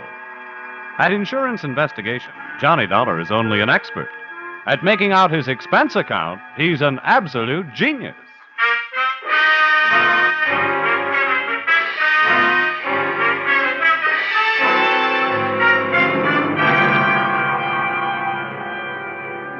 Expense account submitted by Special Investigator Johnny Dollar. To Home Office, Ambassador Life and Casualty Insurance Company, Hartford, Connecticut. Attention, Franklin Haley, General Manager. The following is an accounting of my expenditures during my assignment as bodyguard to your policyholder, Ann Connelly. Or it may have been love at first sight, but the last sight was down the barrel of a .45 automatic. Expense account, item 1, $2.95, one copy of The Case of the Playful Siamese, a novel of detection and suspense. It was a story about a private eye named Dexter Payne. But before I could learn whether poor Dexter was dead or alive at the end of Chapter 1, the phone rang, and there you were, Mr. Haley, telling me I had to leave for Milwaukee on the next plane. So I returned the book to the lending library, bought a copy of my own, and came to your office to find out what my assignment was all about. Oh, come in, Dollar. Come in. Thank you. How are you, Mr. Haley? Fine, my boy, fine. Glad to see you again. Oh, sit down. Thank you. Adding to your store of knowledge, I see. What are you reading? Oh, the Case of the Playful Siamese. Bah, crime fiction, trash. When there's good literature available, why waste your time on such mediocre drivel? What do you think you're playing, Noel Coward? Millions of dollars taken in on it every year. Well, what's the difference so long as you're not taking in? Oh, you bet they'll not get a penny from me. Oh, yes, they will. Huh? What's that? Oh, I said Will. Will Shakespeare, you know. Hamlet, Macbeth, Othello, crime fiction. No comparison. That's different. Anybody knows that. Well, I guess we'd better get down to business. Your plane leaves in an hour and a half, 6:30. This girl who needs a bodyguard, who is she, and what's she afraid of? It's a sad, tragic case. The result of a misdirected, surely not faultless life, but nevertheless a situation that demands outside help. Oh, there now. Don't go to pieces. All I asked was what's her name and what's she afraid of. Her name is Ann Connelly. 6 years ago, she had the misfortune to fall in love with a man named Neil Grafter, a man of violent passions, jealousy, and so on. He misrepresented himself to her. He plied her with luxuries. And then, practically on the eve of their wedding, he was arrested for grand theft. Uh-huh. Yeah, I think I can ad-lib the rest. While he was in prison, she didn't get tired of the luxuries he'd given her, but she did get tired of waiting for him. Well, he had lied to her, and 5 years is a long time. True. The point is, Grafter's coming out on parole today, and Miss Connelly is terrified at the prospects of her first meeting with him. His violence, you know. Mm-hmm. He once threatened to kill her if she so much as looked at another man. We want you with her when Grafter arrives. Well, why me? Aren't there bodyguards for hire in Milwaukee? Well, we hold a large paid-up policy on her life, and we want her protected. Besides, she's practically penniless. She couldn't even afford to hire a private detective. It's a tragic case. And then, on the other hand, possibly all her fears are imaginary. Perhaps nothing will happen at all. Look, Mr. Haley, you can count on one thing. If I'm mixed up in it, something will happen. Expense account, item 2, $55.10, airfare, Hartford to Milwaukee. I switched on my reading light, settled back in my reclining seat, and once more buried my nose in the Case of the Playful Siamese. I should have buried the book.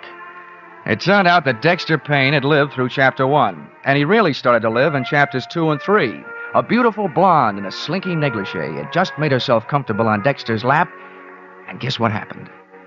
A fuse on the plane blew, my reading light went out, and I spent the rest of the flight in a dark cabin in a black mood.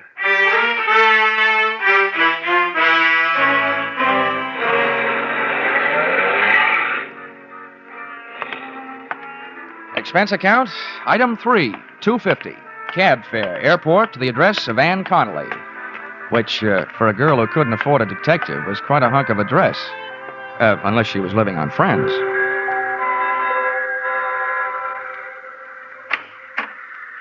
Good evening. Good evening.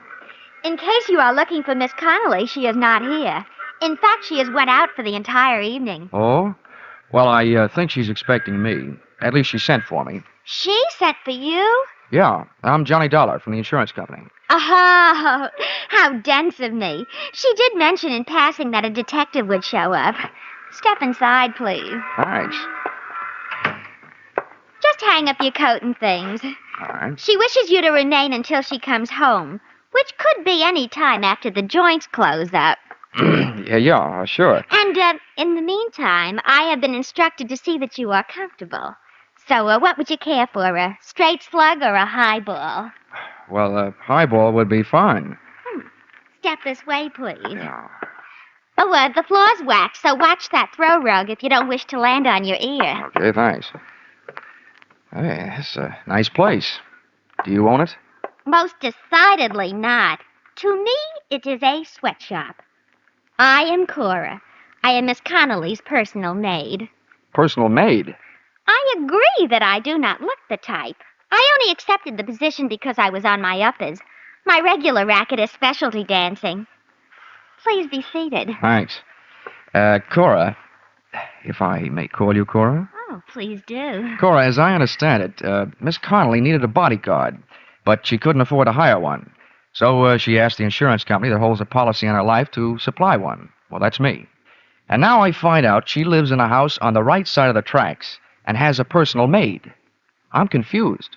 Listen, Mr. Dollar. It is my opinion that preventive measures should start at home, if you know what I mean. No, I don't. In other words, she needs a bodyguard like I need a foster mother. What do you mean by that?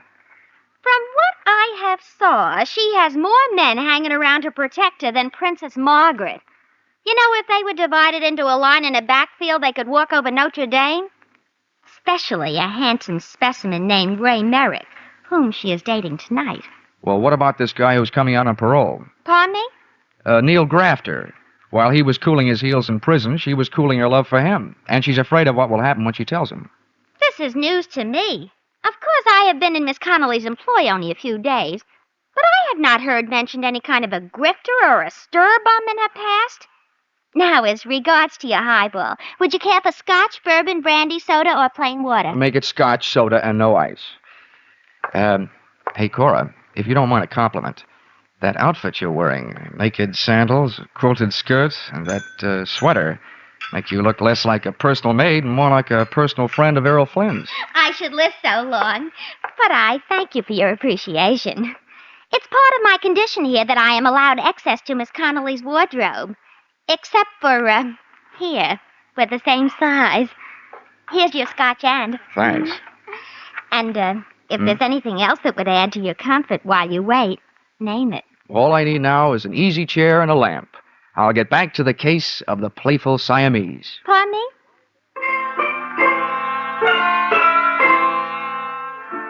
So there I was, Johnny Dollar, with Johnny Walker in one hand, Dexter Payne in the other, and a few questions simmering in my mind. They really boiled down to one. Namely, what was I doing there? Oh, well. In Chapter 5, Dexter finally found a clue. Yeah, I wish things would work out as easily for me sometime. I was just turning to Chapter 6, when guess what happened? Ann Connelly came home. Come on in, darling. Have a nightcap before you go home. I'm in. The first thing I noticed about Miss Connelly, after the size of her escort, was that there was more similarity between her and Cora than just body measurements. Their hair was the same shade of brown, and at first glance, at least, even their features were the same. Then she saw me. Oh, you startled me. But you must be Mr. Dollar from the insurance company. Check. This is Mr. Merrick, my lawyer, and my friend, Mr. Dollar. How are you? How do you do? I hope you've been comfortable. Thanks, I have. Too comfortable. Usually when I'm sent to guard a body, the body is there to guard, not out on the town until 2:30 in the morning. Well, of all the... Now, wait a minute, honey. We thought it was a smart move, Dollar, to get Ann out of the house and keep her out of it until you got here. All right, Mr. Merrick. While you're in the mood to answer questions, maybe you'll tell me why, with a layout like this and a personal maid, did Miss Connelly turn herself into a charity case? Why didn't she hire a local muscle man? That is none of your business, and if you don't like your work, go back to Hartford now. Go back tonight. Go. Ann, darling, hold your temper. Now, you'll have to forgive Miss Connelly. Dollar, her nerves are on edge. You can understand that. Dollar, the fact is that she couldn't afford to hire protection. A, because her funds are low at the moment. B, because there's no telling how long she'll need protection. There's no way of knowing when Grafter will show up. Does that answer your question? I had planned a winter in Bermuda. I hope Grafter makes up his mind before the thaw sets in. I only hope you're as sure of yourself as you sound, Mr. Dollar. I try to be. Well, I think I'll skip that drink, Ann, now that you're in safe hands. I think I'll go home, Get some sleep. Of course, Ray, if you think it's all right. I'll see you tomorrow. Yes, I'll call you in the morning. Dollar. Yeah? If there's trouble tonight, Ann has my phone number. Oh, thanks very much. But I'd rather have a baseball bat.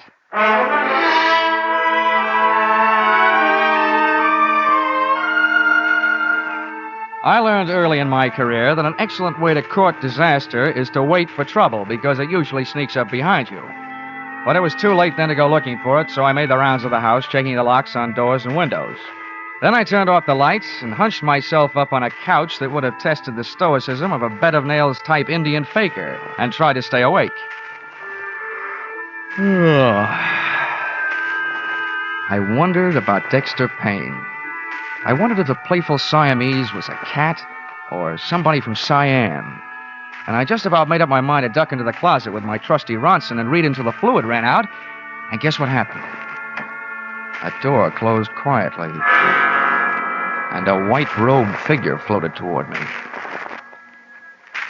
Dollar. Pardon the intrusion of your privacy, but there are certain things I'd like to hash over with you in secret. Oh, wait till I see if I can straighten my back, Cora, and I'll make room for you on the couch. Many thanks. All right.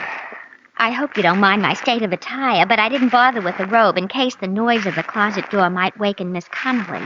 That double-talking nail. Oh, here, I'll put my jacket on your shoulders. Thanks, but I can only stay a minute. Listen, Johnny. You may think me meddlesome, since it's none of my affair, but I couldn't help but overhear. And them two were feeding you a line of downright untruths earlier in the PM. Well, this is the best news I've had since I got here. Give me more. It was in regard to Miss Connelly's financial standing. I happen to know that dame is as solvent as the state of Wisconsin. Well, on that I haven't read up. She's fat, and I'm not casting aspersions on my own figure. Oh, please don't. How'd you find this out, Cora? It is not that I make a habit of putting my nose where it does not belong. But when I see a book lying open, I can't keep my eyes away. Yeah, I know just how you feel. Well, in this case, it happened to be her bank book. And with that balance, she could afford J. Edgar Hoover. Yeah. Why are you telling me all this? Have you got something against her? Mr. Dollar, if you are casting aspersions upon my honesty... It's only a faint suspicion, but you could be trying to talk me into leaving the case and leaving Miss Connelly unprotected. Well, I am thoroughly disappointed. A fine lot of thanks after I braved possible pneumonia. Oh, Cora. It so happens that I told you because I am a strong believer that it is decidedly crummy for anyone to take advantage of their fellow man. Now, look, Cora. But from now on, you can take a flying leap. Cora. If you were dying of thirst, I would... What's that?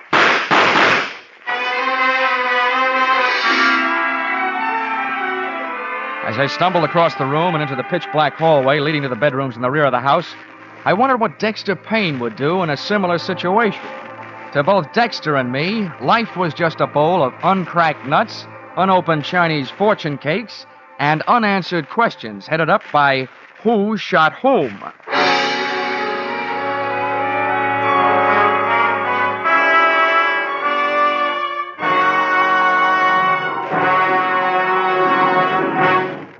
In just a moment, we will return to the second act of Johnny Dollar. But first, The Case of the Paper Stars, a thrilling true story from the police file, starts a 3-week serialization on CBS's Gangbusters tonight. Don't miss the first episode of this story of police on the trail of a gang that terrorized 3 states. Also on CBS tonight, you'll hear the latest adventures of that famous private eye, Philip Marlowe. The Adventures of Philip Marlowe and Gangbusters are regular Saturday night features on most of these same CBS stations.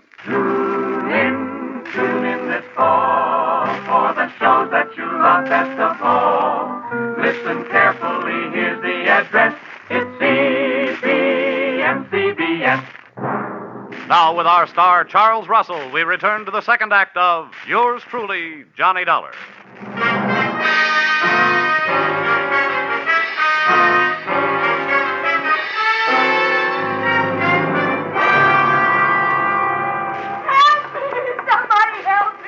Ann Connelly's hysterical screams told me the way to her room, but before I got there, a stream of cold night air blowing into the hall through an open door to another bedroom stopped me. The draft was coming from a smashed-out window, and the smell of cordite that came with it meant that this room had been the shooting gallery. The corner of my eye picked up the corner of a white garage just as a king-size shadow of a man crossed it, and I went out after him. I made the garage in a dozen heartbeats. Believe me, the way my heart was going, that was record time. And as I skidded around the corner, an arm about the size of a fire hose came out of the darkness, crooked around my neck, and pulled a face that loomed up above, and in front of mine was ugly, bearded, and wild-eyed. So, you're working against me, too. Let go. What's the matter with you? Yeah, sure. I'll let go. Oh, you must be Neil Grafter. I didn't kill her, did I? Because she wasn't in her bed. Oh, where was she? With you? No, she wasn't with me. What's the matter with you, anyway? So she went sour on you. Happens every day. They even write songs like Don't Cry Joe about it. Look, you spent enough time in prison to learn not to like it. Why set yourself up to go back for the rest of your life? You were smart enough to get out on parole. Why don't you get smart enough to pull yourself together? Prison? I don't remember any prison. I forget things sometimes. Oh, but I could ask the doctor. No, not anymore. Who are you? Another one of her men? Look, Neil, why don't we go someplace where it's more comfortable than this, huh? What? Someplace nice and warm, and we'll talk. Oh, no. No. Everybody tries to play tricks on me. Nice and warm, with bars on the windows, and people making noise all over the place. Well, you're not going to stop me. Nobody is. Why don't you let me help you then? Come on. That's what the doctor kept saying. You're a doctor. Well, I don't need any help. I can do it myself. Now, calm down, Grafter. With my own hand. Here, I'll show you, doctor.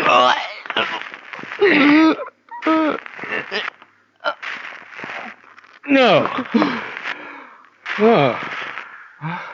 Oh, why should I kill you? Don't help me. Just stay away from me.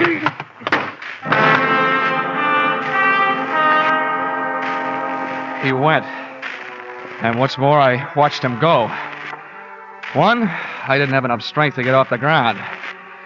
Two, if I'd had the strength, my extreme dislike of being choked to death would have argued me out of going after him. Three, the guy was obviously nuts. When I finally could make it, I staggered back to the house.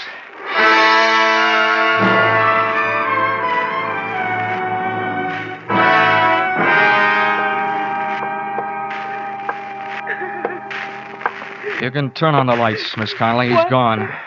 No, wait a minute. On second thought, maybe we'd better make sure all the shades are down. He might come back.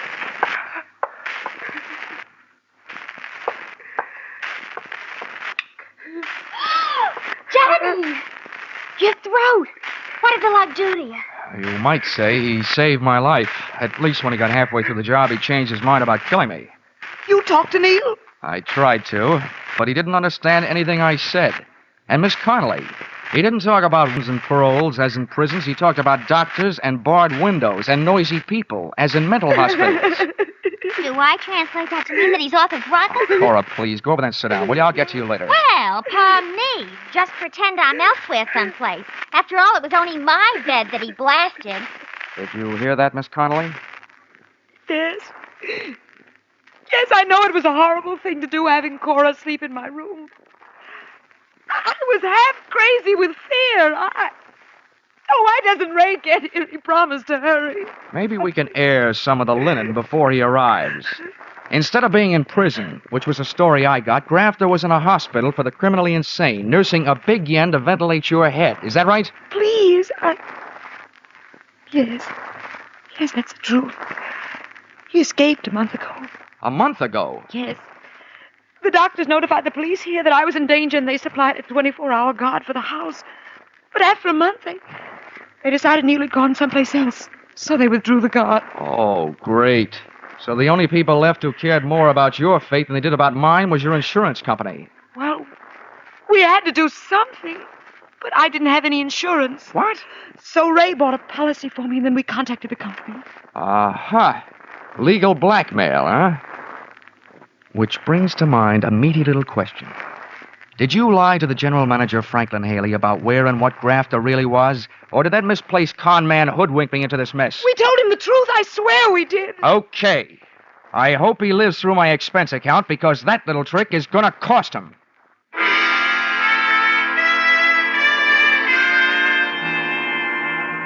Expense account item 4, $43. Breakfast the next morning. Over which I managed to steal a few moments alone with Dexter and his dilemma. In Chapter 7, Dexter finally came upon the corpus delicti. The only sign of life in the place was a Siamese cat playing with a ball of string.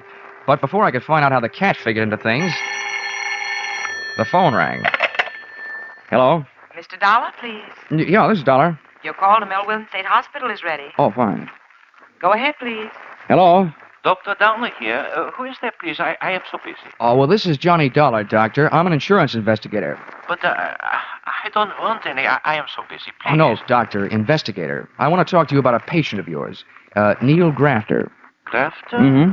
Oh, yeah, the paranoid schizophrenic. Oh, a very interesting case. Complete fragmentation of the mind, total loss of synthesis. But he is no longer here for a while. Yeah, I know. He was here last night. What? Oh, what was his condition? Perhaps a state of passive negativism? All I know about his condition is that it's dangerous. He tried to kill his ex-girlfriend. Oh, yeah. I remember. Extremely strong obsession. An extremely strong man. Look, I've been hired to protect this woman. Now, what I want to know is, will he try again? There is no doubt. Well, when? Tonight? I would say tonight. The degree of hallucinatory enmity towards this woman and everybody about her, the depths of his obsession... Whoa, wait a minute, Doctor, wait a minute. You're way over my head. But you do think he'll be back tonight? I am positive. Thank you, Dr. Kildare. And all Dexter has to worry about is a playful Siamese.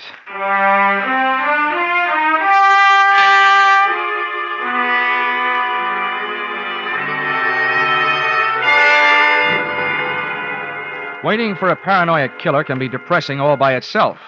But to make it more so, in Milwaukee, the sun went into hiding behind a layer of dark gray clouds about 4 p.m., and it started to snow. It had the mood of Wuthering Heights, with icicles. At 5:30, daylight shut down, the night shift took over. And at 8, after a dinner that nobody dined on, I didn't brush my teeth, I lied in them. And what kind of protective measures do you propose to make tonight, Dollar? Oh, none. As far as I'm concerned, this is a night off. Dr. Downer out at the hospital, who knows Grafter better than anyone else, says he won't be back tonight. Oh, I wish we could be sure of that. Yeah, so do I. How can he make such a positive statement? Probably because he's spent his life with people like Grafter. No, I tell you, there's nothing to worry about. Miss Connelly, I want you and Ray to go out, just like you did last night. Cora and I will stay here. All right, if you think it's the thing to do. But I'm worried about Cora after what happened to her bed last night. How can we protect her? It's a little late to worry about that after you set her up. But forget it. Just to make it safe, she won't be in that room. I will.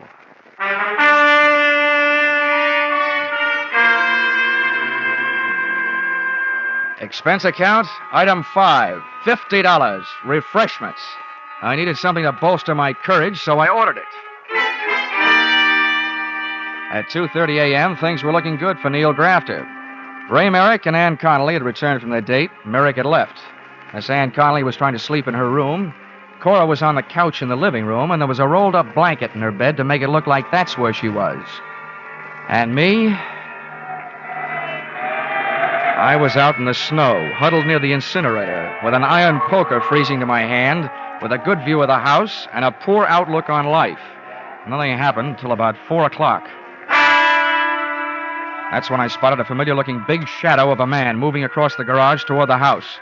I got up, but a flurry of wind-driven snow swept in front of me, and when it had passed, I could still see the window to Cora's room, but I couldn't see the man. Then I heard him at Ann Connelly's window. He started away from the house, and I started toward him. I met him under the clothesline on a flying tackle. No. Oh, let go of me. Merrick. Let me go. Get away from me. Merrick, but I'll put you away. Well, how do you like that? When an insurance policy enters the picture, you can't even depend on a maniac.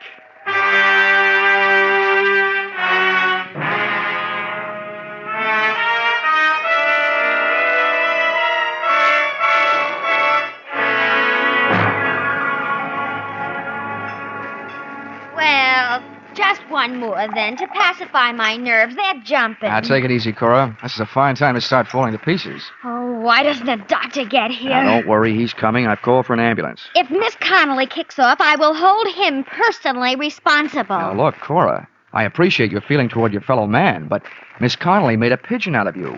She hired you because you looked like her. She had you parade around in front of those windows wearing her clothes. I am aware of all those double dealings. She even had you sleeping in her room where Grafter almost blasted you. Now, what I want to know is why are you so anxious about her recovery? Because she owes me a week's pay. If this Sawbones doesn't pull her through, I'll sue the city of Milwaukee for my arrears.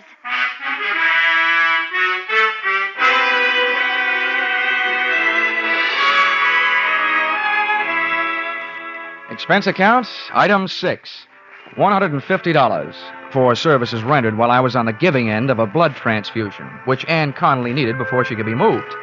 One item, at least, that you shouldn't balk at since she is your policyholder. The doctors give her a 50-50 chance to live, but even if the scales tip the other way, I think your money is safe.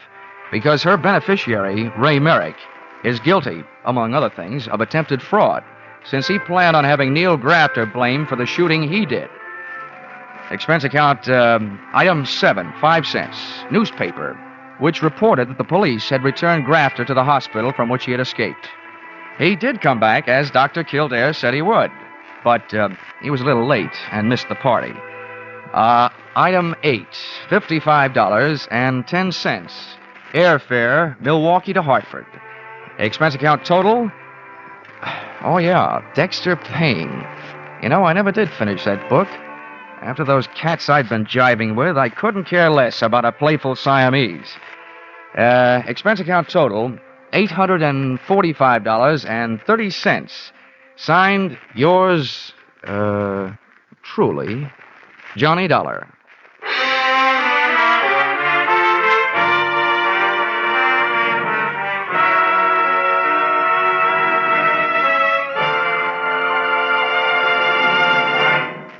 Yours truly, Johnny Dollar, is produced and directed by Gordon T. Hughes and stars Charles Russell. Script by Paul Dudley and Gil Dowd. Featured in the cast were Betty Lou Gerson, Sandra Gould, Bill Johnstone, John Daner, Bill Conrad. The special music is written and conducted by Leith Stevens. Your announcer is Bob Stevens. Be sure to be with us at the same time next week when another unusual expense account is handed in by yours truly, Johnny Dollar. A whale of a Christmas present for a few moments brain scratching. Could be there's $54,000 in the Sing It Again jackpot now, 25,000 of it in cold, hard cash, and the rest in wonderful prizes. By just listening in to Sing It Again tonight, you get a fine pre-Christmas present. Lots of amusing riddles, plenty of good music. And maybe you'll get that $54,000 call from Danny Seymour. Sing It Again is heard for a full hour every Saturday night on most of these same CBS stations. Stay tuned now for the Vaughn Monroe Caravan, which follows immediately over most of these same stations. This is CBS, where yours truly, Johnny Dollar, meets adventure every Saturday night, the Columbia Broadcasting System.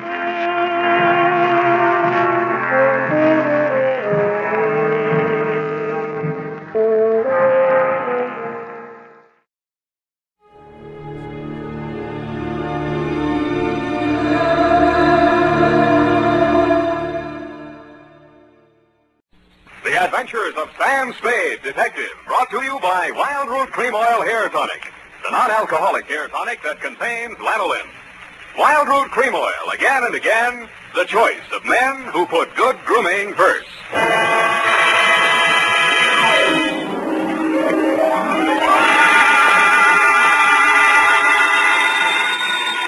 Sam Spade Detective Agency. Say moi, sweetheart. Oh, Sam, how did it go? Well, it wasn't exactly a 10-in-1 outfit. More of a mud show, dog and pony type, you know, rag front. Sam, what are you talking about? And by the way, where were you last night? I missed the last bus in from the Cow Palace, so I had to do a star pitch. Connie talking. Oh, if you think I'm going to ask what a star pitch is, you're mistaken. What were you doing at the Cow Palace? Oh, just fooling around. Oh. Sam? Yes? Sam? Yes? Sam? You ask too many questions. Sweetheart, in the patois of the carnival, I'll be right down to pitch my spiel my pitch, and make with a canvas on the Bluebeard caper.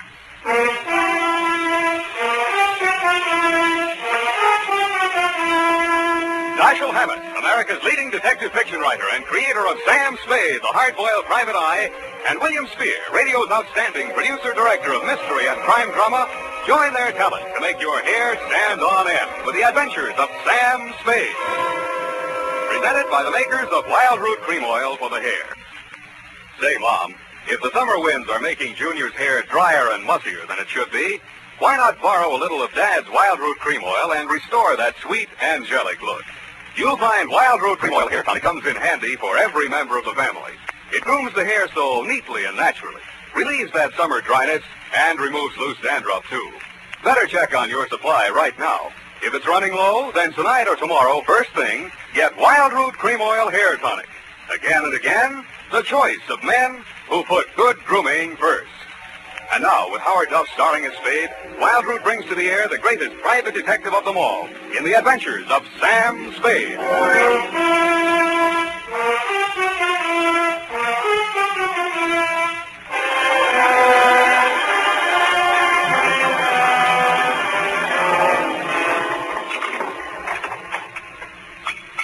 Ready, Effie? Yes, ma'am. By the way, what is a starfish? Oh, your clothes. You look as if you slept on the ground. That's what it is. Date, August 8, 1948, to Detective Lieutenant Dundee, Homicide Detail, San Francisco Police. From Samuel Spade, license number 127596. Subject, the Bluebeard caper. I will not offer as an extenuating circumstance the fact that business is bad all over. But it is true that I've been sitting in my office for 4 hours and the phone had not rung once.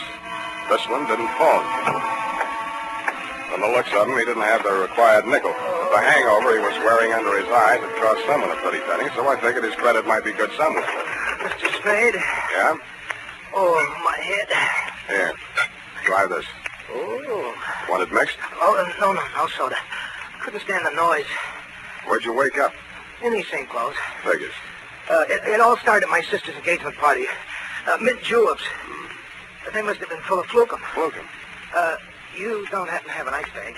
It's customary for my clients to bring their own. Oh. Well, now here's a spiel. Did I tell you my name? The name he gave my secretary was Ned Towers. You want to stick with that? Yeah, Ned Towers, yeah. It's about my sister. She's... Her name? Sylvia. Sylvia Towers. Sylvia Towers. But it's not about her, really. It's about that Bluebeard. Bluebeard she's marrying. Jefferson Davis Calhoun. What about him? Oh, that marriage has got to be stopped. I found out that his name's not Calhoun at all, that he's been married 3 times under 3 different names, and that all his wives died mysteriously, and that he collected their insurance. And now he's talked my sister into insuring herself for $100,000 in his favor. When did you learn all this? In a barber shop yesterday. Oh. I went in to get a manicure, and I picked up this old detective magazine. Here's his picture. Look at it. I had heard of the case. In its heyday, the papers would call him the Mint Julep Romeo. And any name he happened to be using at the time had Colonel in front of it. None of his 3 wives had survived the honeymoon. Wife number 1, an aviatrix, bailed out at 10,000 feet over Mount Hood along with her husband. His parachute opened, hers didn't. They found the body the following spring. Wife number 2, a snake dancer, died of snake bite when she squared off with a full-fanged diamondback instead of her usual non-poisonous partner. The cause of death was never officially proven because the body was embalmed by mistake, it said there, before the coroner arrived. And finally, number 3, a professional stunt woman disappeared over Niagara Falls in a beer keg instead of her specially designed barrel and was never seen again. Well, Mr. Spade? Yeah, but are you sure your sister's fiancé, this Calhoun, is the same guy? Well, here's a picture of them together. Their engagement photograph. What do you think? Brunette? My sister? Redhead. That's him on the left. Redhead? Well, Mr. Towers, are we going to sit idly by and see another poor girl go to her death? How much money you got? About $100. I'll take 50 now. You are going to help her. How much does she already know? I tried to tell her. She's beautiful. She wouldn't even listen. I thought she might listen to you. I pray she will, Ned. I pray she will.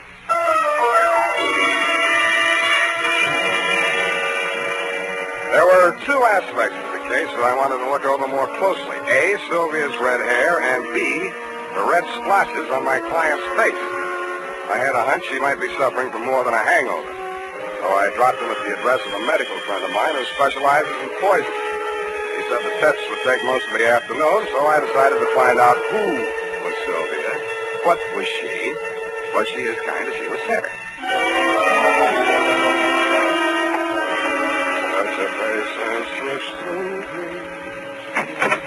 Yes? Yes. I beg your pardon. Miss Towers? Yes, I'm Sylvia Towers. Are you the florist? You're expecting maybe a detective? Come in. Thanks, I will. Well, as a matter of fact, I wasn't expecting a florist or anyone else. But I'm glad to see you. I really am. Huh? Sit down here. Oh, just relaxing. Oh, no, over here. Oh. Well, why not? There. Isn't this more cozy? Take your hat off. Oh. You'll have me believing you really are a detective. What do I look like? Well, I'll have to mull it over. Now, don't tell me. Let me dream. Look, Sylvia, Miss Powers, I mean. Oh, Sylvia. I like the way you dress. Nice and casual. Oh, you do? But, you know, you really should wear a handkerchief. Hey. You're ticklish. Well, look, if you want to frisk me, get it over with. It's your apartment. You got a right to. Well, isn't this way nice? Sure, it's fine. It's just that, well, you know, I just didn't expect. Just didn't expect. What do you want, a butterfly act? No, it's just that my feelings have hurt you. Haven't asked me who I am, or what I'm doing here, anything. Oh, I don't care. I like you. Is this how you got engaged to Calhoun? No, he was selling some phony stock certificates, so I bought a few. They were phony, so you bought a few. Figured. He'd had bad luck with marriage. It was the only way I could force the issue. You're forcing him into marrying you? Darling, don't be so critical. I did it very nicely. I'm sure you did, but why? Oh, I don't know. He's so courtly. A real Southern gentleman. How real? Hand me that cushion, darling. Oh. Oh, no, here, behind my head. Oh, that's better. Oh, don't go away. Why do you want to be number 4 on the Bluebeard parade? Oh, do you really think he did kill him? Oh, that's one of two theories. He either did or didn't. Oh, I love your hair. So nice, bristling. Does this bother you? Yeah, but don't stop. Now, wait a minute. Look, I got my client to think about, and I'm trying to think about it. Darling. I didn't want to take this assignment, but he really seemed to be worried about you. Oh, now who on earth would be worried about me? I'm a little worried about you myself, and I'm not even distantly related to you. Well, don't say that yet. This marriage may not last long. Don't you say that. Oh, I know his marital life has been full of tragedy. But I'm not superstitious. I think I may change his luck. Okay, Sylvia, okay, it's your life. I told your brother I'd talk to you, and I have. My brother? Yeah, Ned. I think maybe your boyfriend tried to poison him last night. Oh, no. Oh, Jeff, just in time. Well, my dear, we will discuss this further in private. I have only this to say at the present time. In the South, it is not customary for a lady to receive a gentleman alone just prior to her marriage to another gentleman. But, Jeff... I know your motives were pure and innocent. Customs differ, that's all. I am Colonel Calhoun at your service, sir. I'll call you when I need you. I'm afraid I must ask you to remain. Sylvia? To tell you, it was just a flirtation. Yeah, I didn't all. think it... You mean She didn't think. he made certain proposals? Well, what could I do? What could she do? He said there were things in your past, Jeff. Yeah, that's what I said. Things that... Oh, there, my dear. It was blackmail. That's all. I did it for you, Jeff. Go to your chambers, Sylvia. I will deal with this adventurer. If this were the South, there would be better ways, but never fear. Where there's a Calhoun there, too, you will find Southern chivalry. Please. No, Jeff. Phone the police. Sylvia, I must insist that you do as I say. Very well, Jeff. You know best. Well, sir, how about you and me putting our heads together over little old Miss Judith, huh? Thanks, I'm not thirsty. What's the pitch, Colonel? How come your girlfriend yelled, "Hey, Rube," just now? What is your asking price, sir? What's your bid? 5,000 now, 5,000 after she's buried, 20,000 after the insurance people pays off. No dice. Caper's worth $100,000. 50 to me, 50 to you. That is out of the question, sir. Okay, from here I go to the car. Now, son, let's not be hasty about this. It will require a slight change of plan, but I reckon I can swing it. All right, 50-50. When are you going to knock her off? You want her to fly the coop? Is there another way out of here? Well, not that I know of, but she's crafty. She's crafty. Well, come on, let's get it over. Yes, you're right. Maybe now or never. That's right. Sylvia? Hey, wait a minute. Huh? Come here. What is it? How are you going to do it? Well, hit her with this and then out the window. Let me see then. It's got quite a heft to it. Where'd you get this set? Souvenir Niagara Falls. Know where you're going to get it? Why, you Yankee!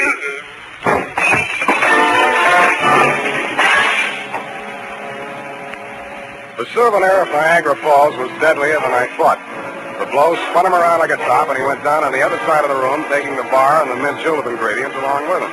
I headed for the room Sylvia had disappeared into. But she had already disappeared out of it.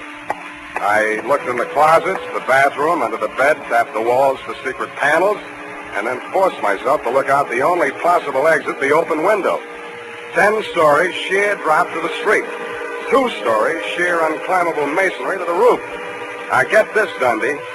No other exit, no horizontal ledges, drain pipes, niches, cornices, not even a helicopter landing. I asked myself, who is Sylvia? What is she?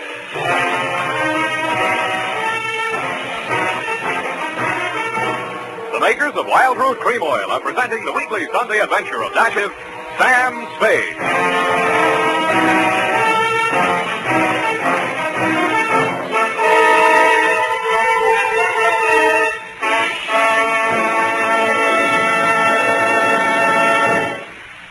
If you want the well-groomed look that helps you get ahead, socially and on the job, listen. Recently, thousands of people from coast to coast who bought Wild Root Cream Oil for the first time were asked, how does Wild Root Cream Oil compare with the hair tonic you previously used? Better than 4 out of 5 who replied said they preferred Wild Root Cream Oil. And no wonder. Wild Root Cream Oil grooms the hair neatly and naturally, relieves annoying dryness, and removes loose dandruff. What's more, non-alcoholic Wild Root Cream Oil is the only leading hair tonic that contains soothing lanolin. So ask for Wild Root Cream Oil Hair Tonic.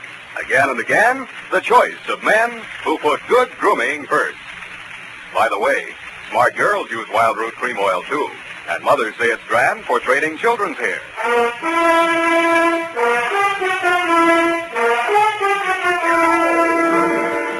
And now, back to the Bluebeard caper. Tonight's adventure with Sam Spade.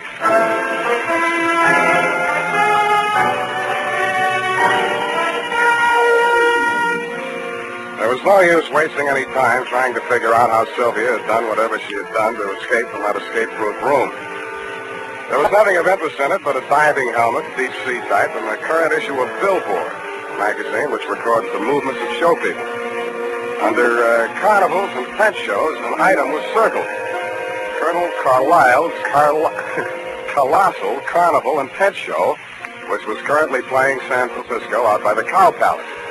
That reminded me of the Colonel in the next room. I went in to hit him again, but somehow his not being there didn't surprise me a bit. What I found on the roof did surprise me a little. It was a rope and grappling hook, human fly type, which fitted with the circusy aspect the caper was beginning to take on. But I'd never have taken Sylvia for a stunt woman.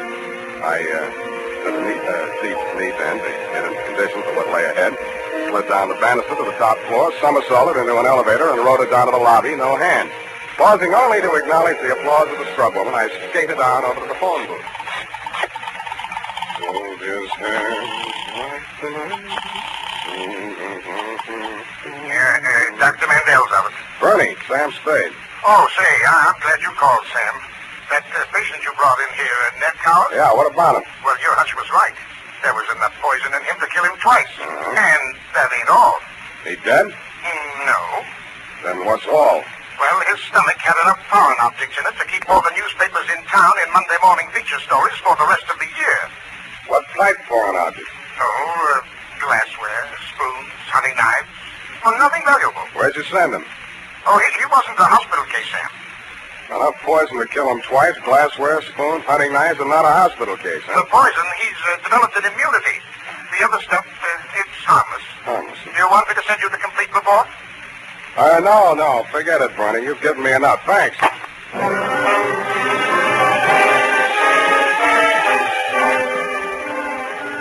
then on, Dundee, it was mostly entertainment.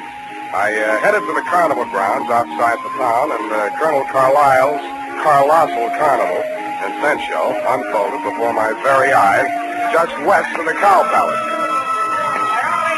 Brought to you in the interest of artistic endeavor.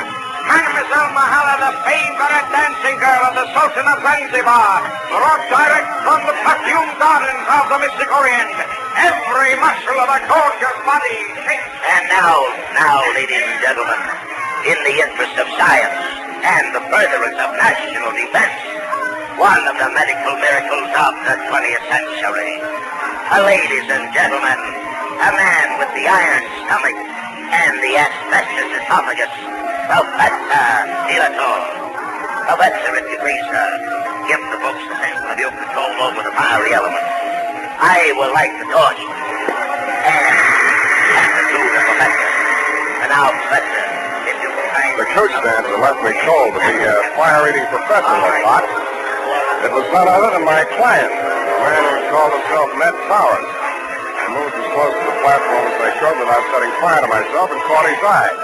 When he caught mine, it singed my eyelashes. Hey, scramble, I got my act to do. I can't talk to nobody. Where's the colonel? There ain't any colonel, just for the banner jacket. Where's your sister? I ain't got no sister. And who is Sylvia? Hey, do me a favor, Shamus. Keep the 50 and forget the whole pitch. Now beat it, huh? Oh, I want to see the show. Okay, you paid for your ducking. Tear your eyes out if you want to. Okay, but just start squawking. They're drifting away. And, ladies and gentlemen, that was only a sample. Only a sample. Why, he eats the stone and throws the beach away. And he uses powdered poison on his soft-boiled eggs. Now tell me, if you will, is there a doctor in the town? I drifted on down the midway. There was Puna Puna, Nature Boy, Gilda and Hilda, the Siamese twins. There was Shorty, the fat man, and Fatty, the short man, a bearded lady, and several natural freaks of nature. At the very end, there was a big canvas enclosure. The act was called the Three Death-Defying Darlings. From the noise inside, I judged that to be an understatement.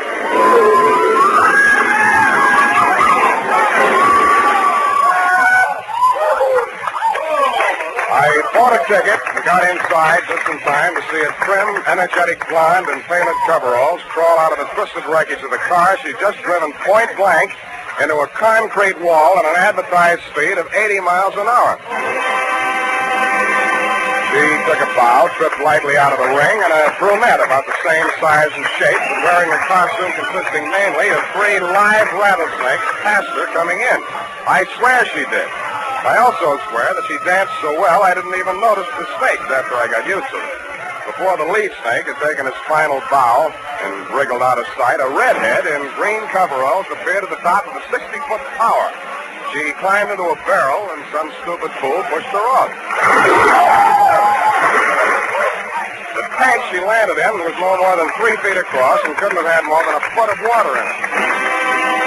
But she emerged from the splinters with her face wet and some of the greasy carnival-type makeup washed off. The red-headed branch of the death-defying darlings was, you guessed it, that miraculous escape artist, the one and only Sylvia. I was anxious to meet the rest of the act, so I vaulted over the canvas for their trail of dressing. There was a sinister buzzing sound at my ankles as I entered. I jumped out of the way just in time to miss getting bitten by one of the brunette's dancing partners, the Diamondback. Sylvia looked at me pityingly, grabbed it expertly just behind the head, and shoved it down into its basket. Thanks. You should have known better than to come in here unannounced. Strangers make Salome terribly nervous. Then we're even. How did you know I was here? I didn't. I was looking for my client. Then you are working for Ned. Who else? Well, when I heard you bargaining with Jeff, I didn't know what to think. Before that, I'd been so sure. Look, sweetheart, I haven't been sure of anything in this caper from the start, least of all you. No matter how sure I get, I still won't believe it. Look at me, Sam. Touch me. I'm only flesh and blood. Yeah, well, anyhow, how did you meet yourself coming on with the snakes when you went out in the coveralls? Oh, zippers. I was wearing the snakes underneath all the time. Snakes? Doesn't the autocrash make them nervous? Oh, no, they're used to it. Mother trained them. That was after Father... Never mind your family. Let's talk about you. All 3 of you. Well, after Mother and Father...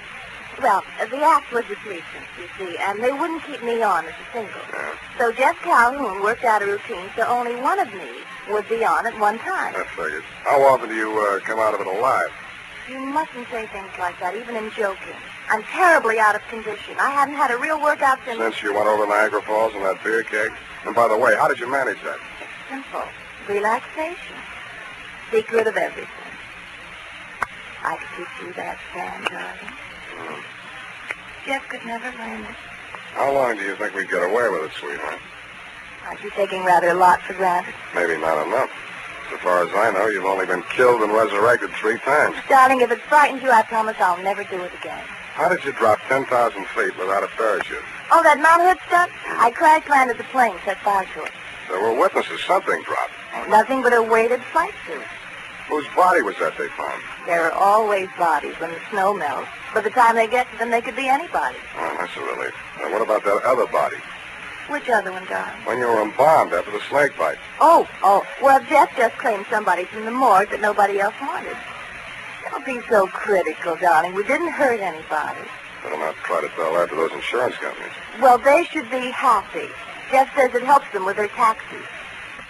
Does it make you happy? Dying and being dug up every year or so? Well, it's better than doing it every night. But I couldn't go back to Jeff. He lost his nerve after Ned found out. You see, Ned's the only one left who knew me in the old days. If I were dead, he couldn't prove anything. Jeff really meant to kill me this time. What was Ned after? Blackmail? Oh, no, he wanted me back with the show. He hired you to frighten Jeff into letting me go. After all, I am the best threesome in the business. Well, anyway, in the stunt field.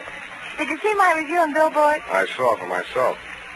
You know something? I was thinking. With all you know about crime... Don't say it. Darling, it's so easy, and we could have a honeymoon every time I came back and we got married again. Thanks for the offer, but if I get married, I want my wife to stay alive every night. But I wouldn't really be dead. Only legally, for the insurance. Only legally, Sam. Come here. Sam, darling. Look, sweetheart, let's not relax. You're not safe. Not as long as that insurance policy's floating around with Jeff's name on it as beneficiary. He'd never think of looking for me here. Well, the same. You better take that policy into town in the morning and make some changes. Where is it? Oh, it's in my safe. You got a safe here in this trailer? Well, it's just a secret place. I only call it a safe. But it is safe. Yeah, I thought I'd find you here. But I hardly expected to see Mr. Spade. You don't surprise me a bit, Bluebeard. Hello, Jeff. Sit down, stop waving that revolver. What do you want? That policy. I heard every word you two have been saying. Not that that piece of paper means anything. You won't even be around when the bank's open. But having the original policy in my hand will save a lot of delay and red tape. Of course, Jeff. Where is it? Oh, what's the use? It's in the basket, right by the side of your chair. Wait a minute. Don't move, Spade. If you do, I'll blast you. Listen to me. Don't raise that lid. Safe. Still a child, aren't you, Sylvia? Don't do it, Calhoun. Don't do it.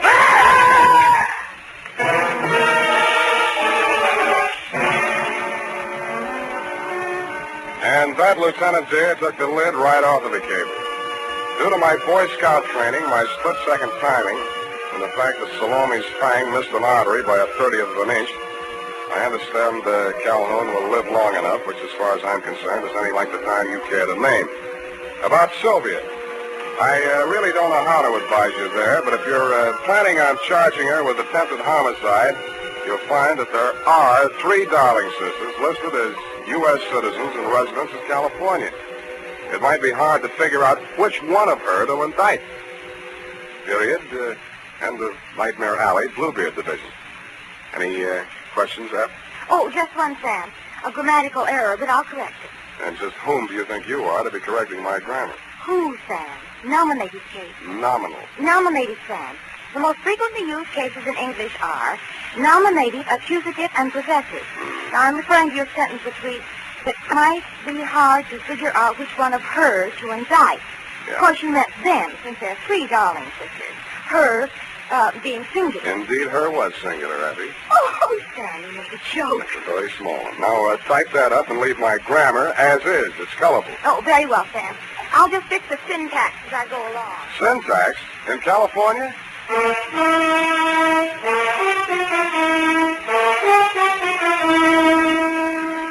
Say, Are you looking for a hair tonic that will groom your hair neatly and naturally? Then you're looking for Wild Root Cream Oil. Want a hair tonic that relieves annoying dryness? Get Wild Root Cream Oil. Like a hair tonic that removes loose, ugly dandruff?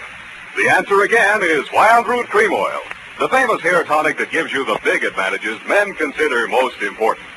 Step up to your drug or toilet goods counter first chance you get and ask for Wild Root Cream Oil in the big economy bottle and the handy new tube that's easy to pack when you travel.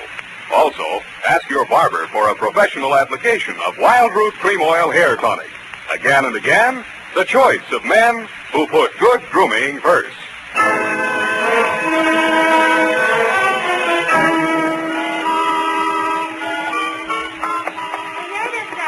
You were quite right. She was only one girl, so I left it to her and made the correction back farther. Back where, The sentence says prior. Twinkle toes. You know, where you said 3 darling sisters, I changed it to 1. That's impossible. It takes 2 to make a sister. That is not funny, Sam. Who's laughing? It's no laughing matter, Sam. After all, that Sylvia, or the darling sister, whatever she...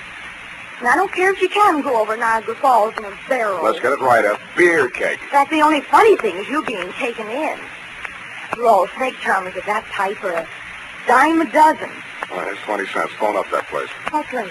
Where you get the red-headed snake charmers, 12 to 10 cents. Dime a dozen, Sam. It's a figment of speech. You can say that again, sweetheart. Penny to be 3 people, all with different hair, and wearing snakes under a coverall. Oh, No normal girl would do that, Sam. I don't know. Women do all kinds of work. Oh, Sam. Why can't I be an adventuress like some girls are? I wouldn't trade you for 30 cents worth of snake charmers. Oh, that's the nicest thing you ever said. Well, next to the nicest. Good night. Good night, Salome.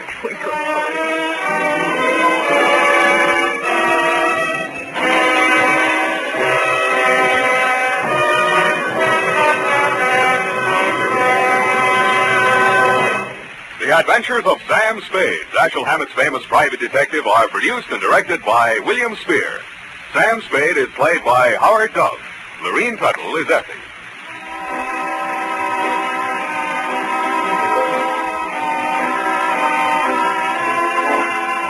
The Adventures of Sam Spade are written for radio by Bob Tolman and Gil Dowd, with musical direction by Lud Gluskin. Join us again next Sunday when author Dashiell Hammett and producer William Spear join forces for another adventure with Sam Spade. Brought to you by Wild Root Cream Oil. Again and again, the choice of men who put good grooming first. This is Dick Joy reminding you to get Wild Root Cream Oil, Charlie. It keeps your hair in trim. You see, it's non-alcoholic, Charlie. It's made with soothing lanolin. You better get Wild Root Cream Oil, Charlie. Start using it today. You'll find that you will have a tough time, Charlie. Keeping all the gals away. Hiya, Baldy. Get Wild Root right away.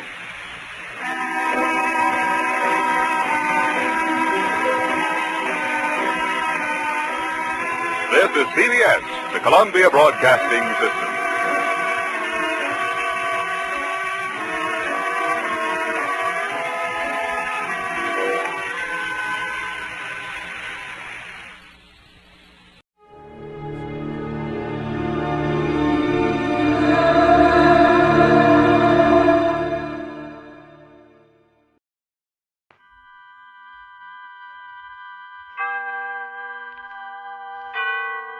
Autolite and its 96,000 dealers present Suspense.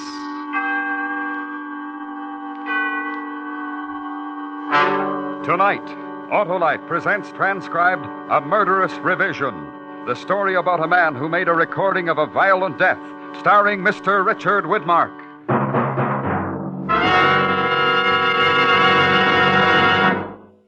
Hi, Hap. Meet the team. Where? Why, right under your car's hood, Hap.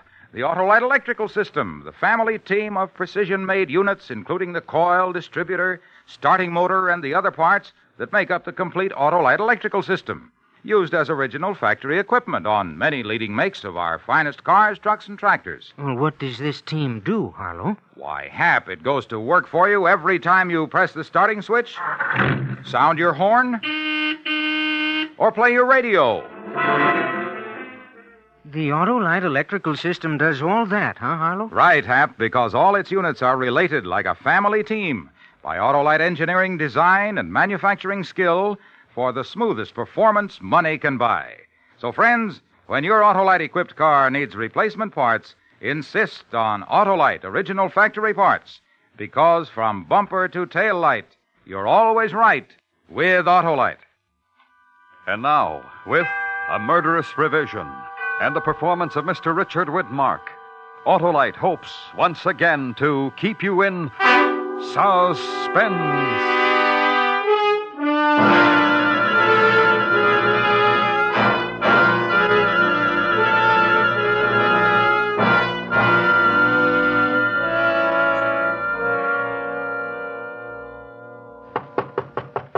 Yeah?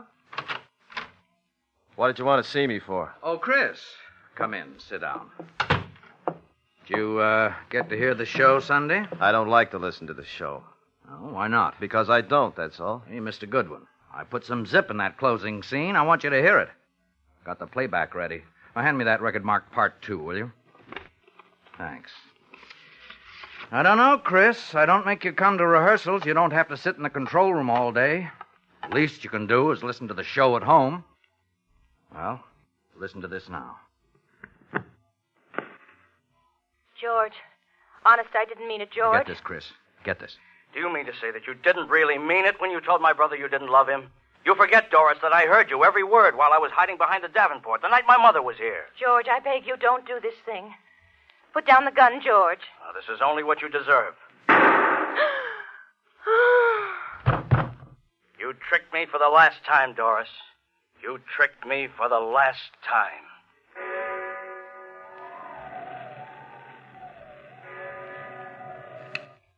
What did you change it for? What was wrong with the ending the way it was? Why did you change it? Now, just take it easy, Chris. I'll tell you why I changed it. Because it was wordy and repetitious. It didn't tell the story. The boys upstairs... The boys upstairs. Yeah, that's just what I thought. The boys upstairs. They do everything but breathe for you.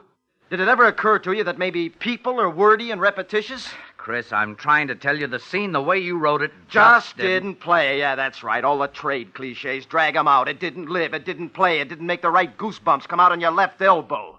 How did you ever get into this business? Who ever let you into a radio studio? I'll tell you what's wrong with you. What you need's a good psychiatrist. Don't you tell me I need a psychiatrist. Let go of me. I said let go. Why, you're nuts. Now, you listen to me, you. For 2 years now, I've turned out a murder a week for you, week in and week out. A murder a week. I eat murder, I talk murder, I dream murder, and for what?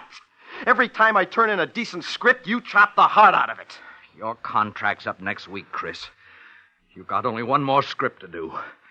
Well, write it and get out. You'll get better than a script. You'll get everything you deserve. I'm going to show you what a real murder sounds like. I'm going to show you if I have to kill you to do it.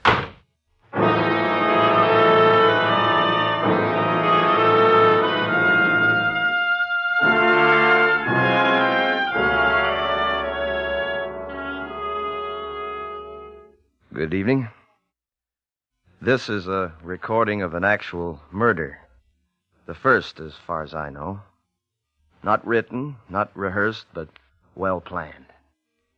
It is respectfully dedicated to Mr. Ken Avery, editor and producer of the radio program Murder, Please. This is my last show, Mr. Avery. I'm delivering it to you in its entirety. Cast, music, everything. The events and persons are absolutely real. It's going to be a great show, Mr. Avery. You'll hear everything but the climax.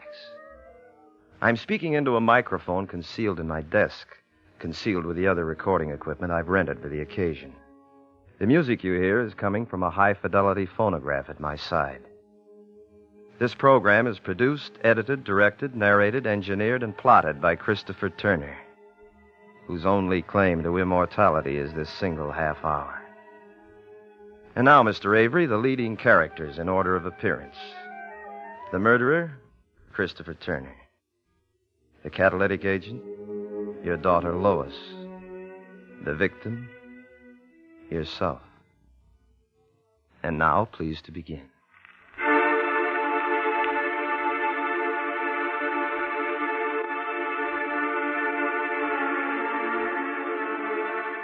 Murder, please.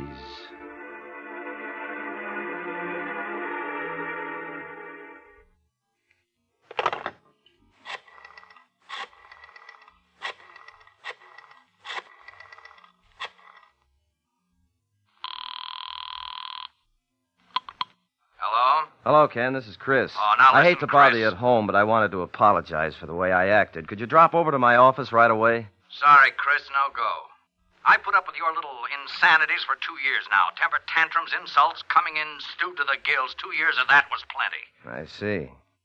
You won't change your mind? Not a chance. Maybe you can find somebody more patient than I am. Good luck. Thanks, Ken. Thanks a lot. Lovely opening scene, Mr. Avery. Thank you. You did exactly what I wanted you to do. You just threw away your last chance to save your life. Good work, an excellent performance. Well, if you won't come up to my office by invitation, which I suspected you wouldn't, there's still another way. The telephone book. Listen, Mr. Avery. The sound of the flipping pages. Your daughter's phone number. Here we are.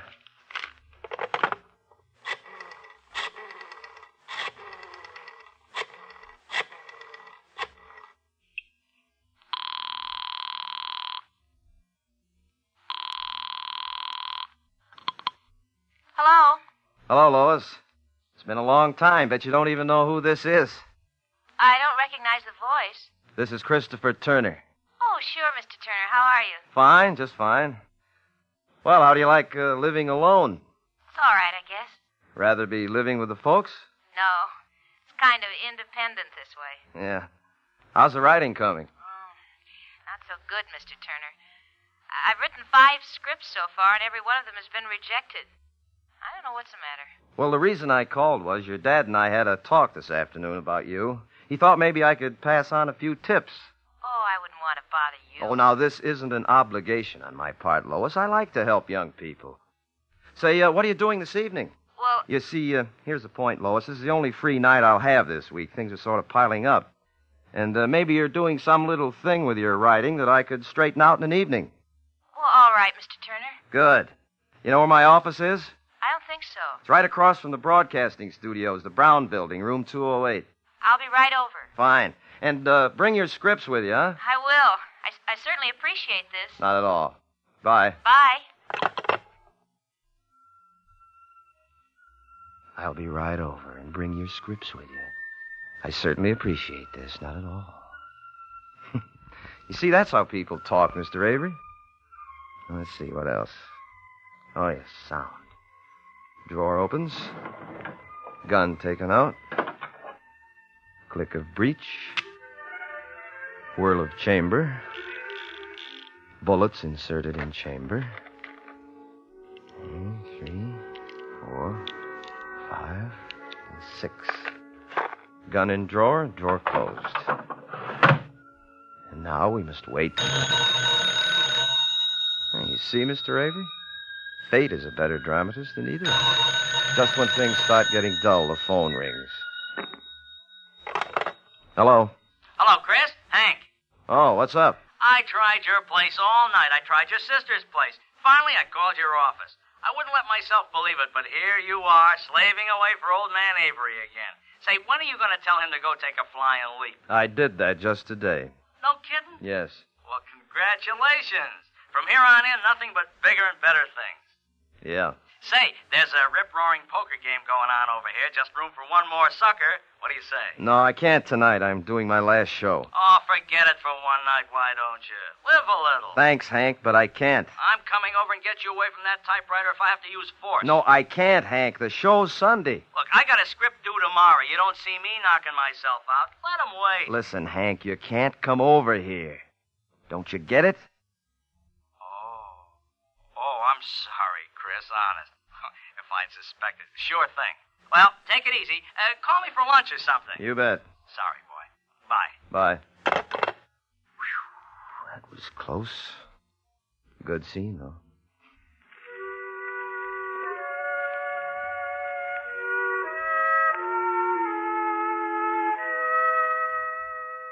Lois Avery has just driven up in front of the building. She's getting out of the car, carrying her scripts. She wears a cardigan sweater, tweed skirt, flat shoes. She's young, she's very pretty. A girl with everything to live for. Now she's disappeared into the building. In a moment, she'll knock on my door. And then you'll see for yourself how youth resists the threat of death. And this, Mr. Avery, would be the proper dramatic moment to end Act One.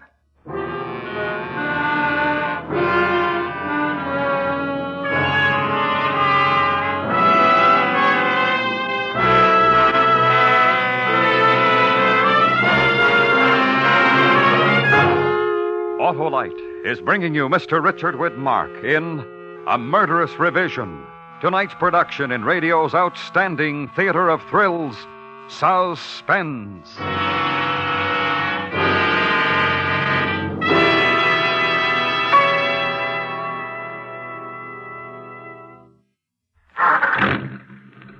Hey, Hap, better turn on your lights. Pressed on, they're on. Thank you. And thank Autolite.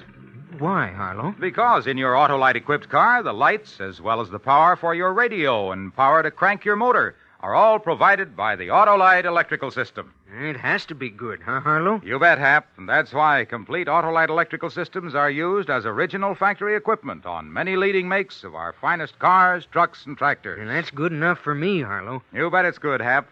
And that's why it pays to treat your car's electrical system to a periodic checkup at your authorized Autolite service station or the dealer who services your make of car. You can quickly locate your nearest authorized Autolite service station in the classified section of your telephone directory, or by calling Western Union by number and asking for Operator 25. And remember, from bumper to tail light, you're always right with Autolite. And now, Autolite brings back to our Hollywood soundstage Mr. Richard Widmark in Elliot Lewis's production of A Murderous Revision, a tale well calculated to keep you in suspense.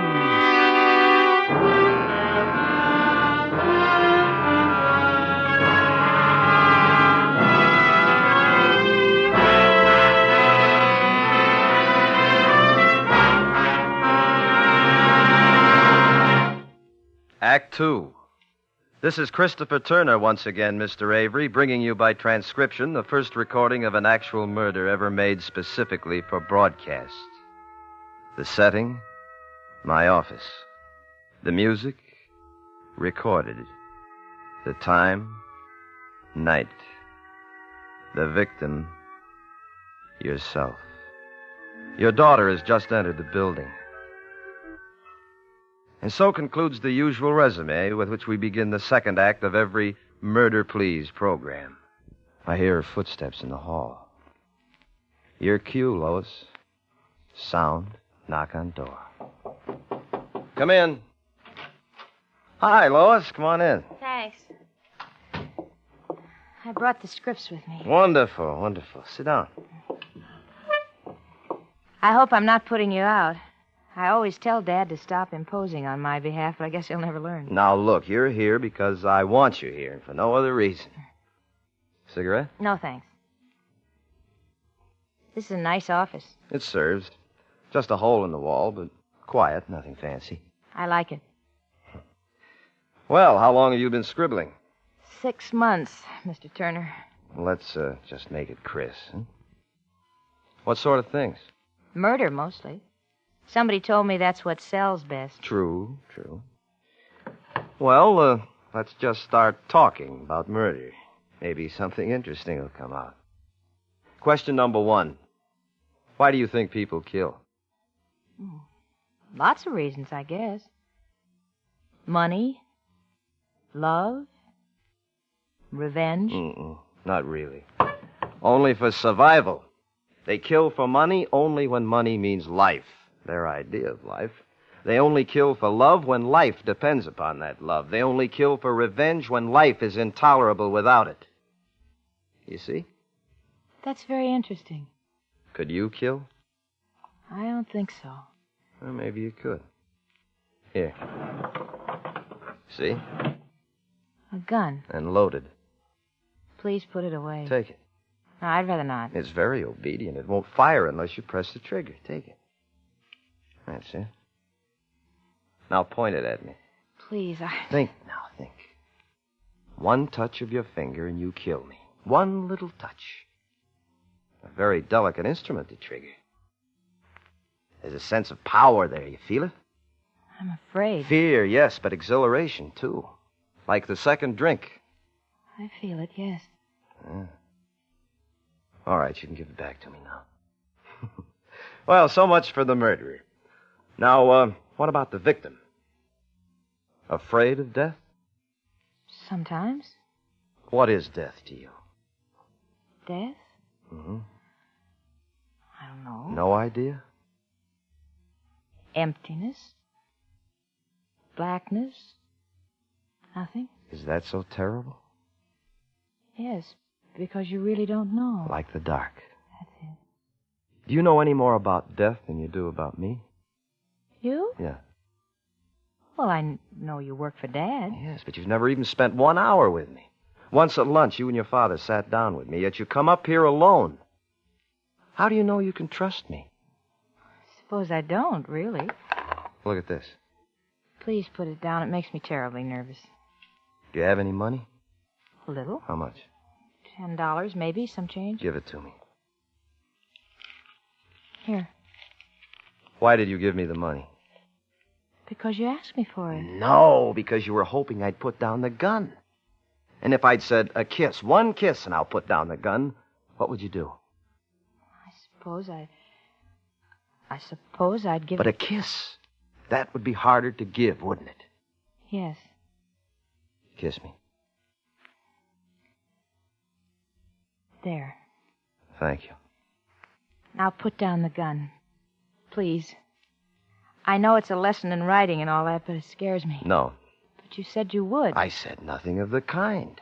And if I had said it, you'd have been foolish to believe me. You can't trust a man with a gun. You feel helpless, don't you? Yes. While you could give me money, there was hope. While you could give me love, there was hope. But if all I wanted was revenge, there'd be nothing you could do to save yourself. Nothing. And if I told you that right now, right this moment, I'm going to pull this trigger and blow you to bits, tell me, what would you say? I'd try to talk you out of it. What would you say? I wouldn't know what to say. Then I'd shoot. I'd tell you about the electric chair. Very little threat to a man about to kill. Later, maybe, when he's running away, then he'd think about consequences. But not now. Now it's only kill. Now, what else? What else would you say? I'd beg him. He wouldn't listen. I'd plead with him. I'd say, please don't kill me. And if he still wouldn't listen? Then I'd die.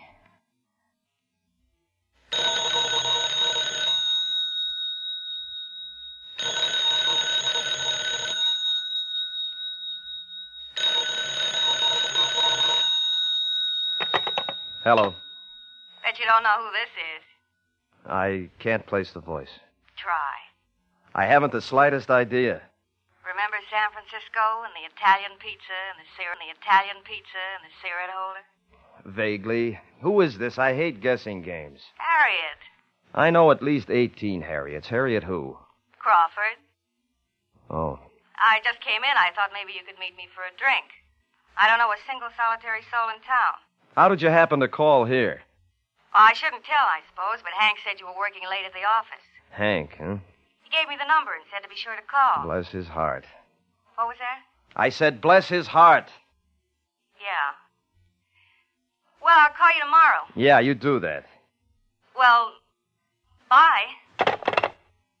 Guess I'd better get going. Why? We're not even started yet. Well, if you don't put down that gun, I'm going. I don't like it. Sit down. I want to tell you a story. Now listen. Please. Please sit down. Now, this is just a sample plot. You can have it if you want it. It's about a writer who had great novels in him, great plays. But he was broke. So, for the sake of a place to stay and a meal to eat, he started turning out radio mysteries. He turned them out until every drop of originality was squeezed out of him. And all the greatness he might have been ate into him because he'd leave nothing to the world, nothing but scripts to be swept up by studio janitors after the broadcast. Well, the writer made his decision one day. He'd do a last radio play, a radio play with an actual murder, the only chance he had for permanent survival. And he selected as his victim the man who had ground him into the dust. He selected his editor and producer, Ken Avery. Please. I like you. I like you very much. I wish this could be happening to almost anyone but you. Get to the phone. What? The telephone. What for? You're going to call your father. No. No, I won't do it. You'll call your father and you'll tell him to come up to my office. Now pick up the receiver. No, wait. I'll do it.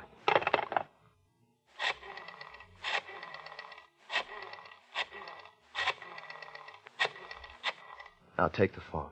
Tell him. It's ringing. Take it. Hello? Hello? Dad? Lois? Lois, what are you calling this time of night for? Something the matter? No, nothing. You want him to take you home and you don't feel well. Lois, something's the matter. Where are you? You home?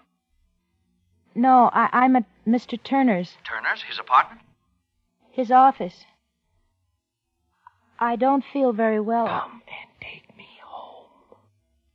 Come and take me home. I don't feel well. Here, give me the phone. Hello, Ken. Yes? Chris? Yeah, Lois came up tonight to discuss some script she wrote, but she doesn't feel very well. You'd better come and get her. I'll be right over. Sit down. We haven't got very long to wait.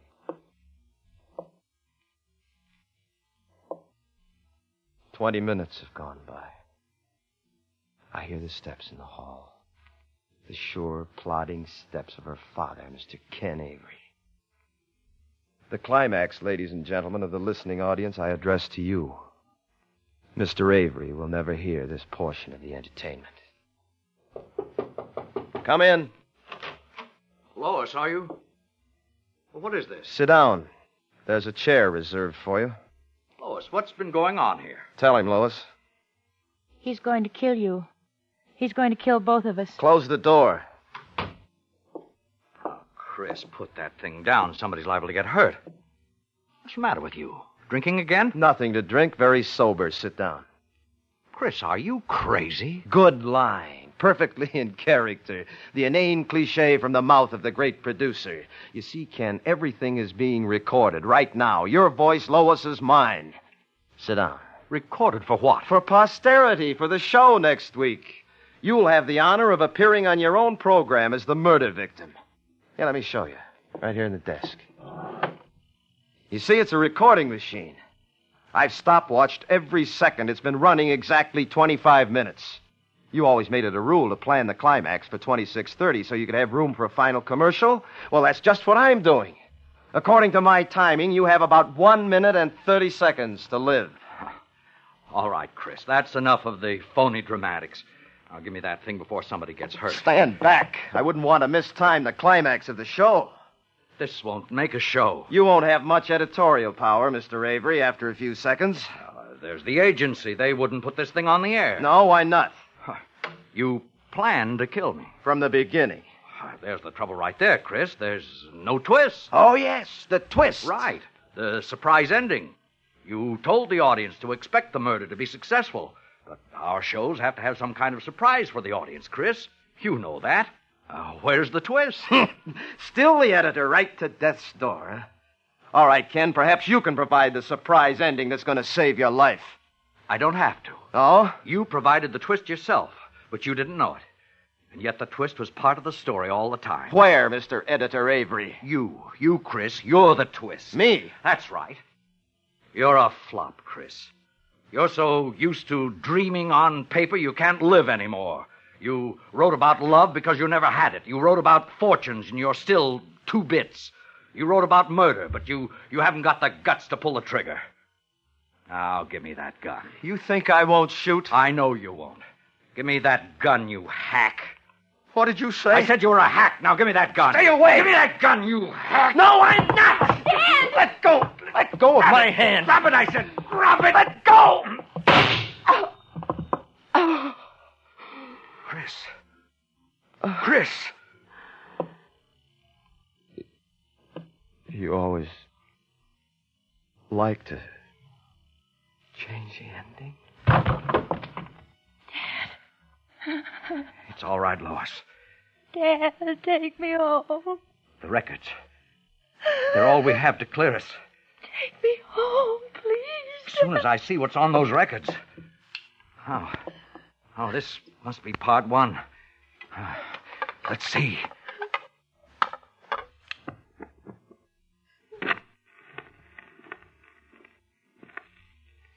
Good evening. This is a recording of an actual murder.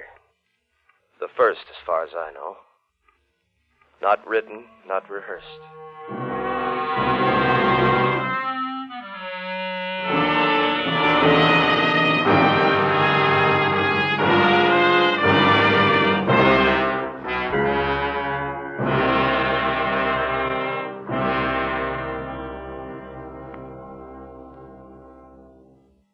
Suspense. Presented by Autolite. Tonight's star, Mr. Richard Widmark.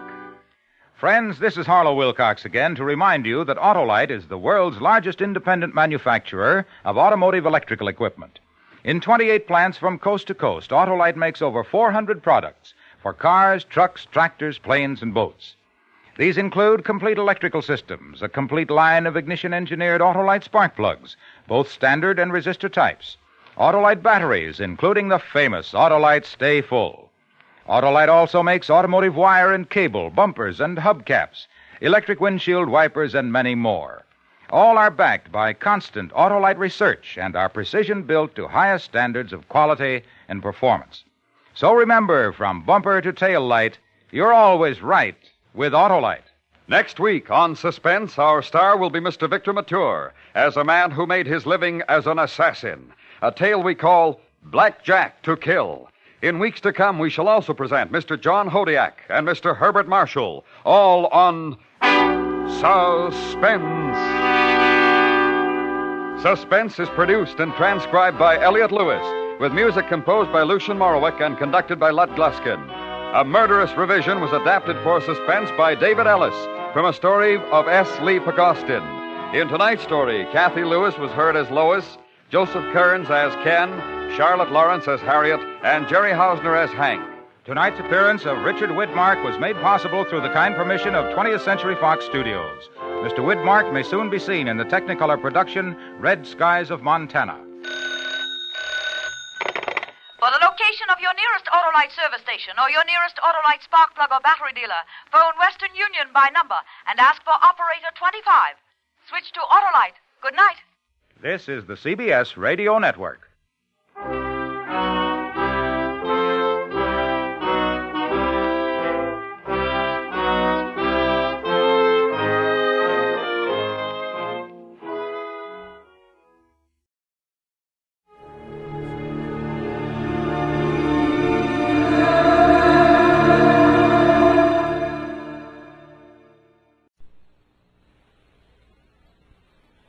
The Adventures of Sam Spade, Detective. Brought to you by Wild Root Cream Oil Hair Tonic, the non-alcoholic hair tonic that contains lanolin. Wild Root Cream Oil. Again and again, the choice of men who put good grooming first. Sam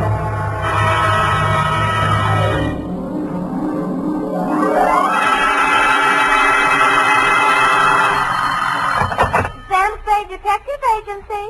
It's me, sweetheart. Risen from not one, but 2 deathbeds. Oh, Sam, I bet not. You wouldn't take that lying down. Oh, Effie, you made a joke. Well, you did first, Sam. I did not. Oh, you mean you actually Now, don't were? pin me down. Anyway, I was present at 2 dying declarations. Would you believe, Effie, that a man could say something that wasn't true at a time like that? Oh, no.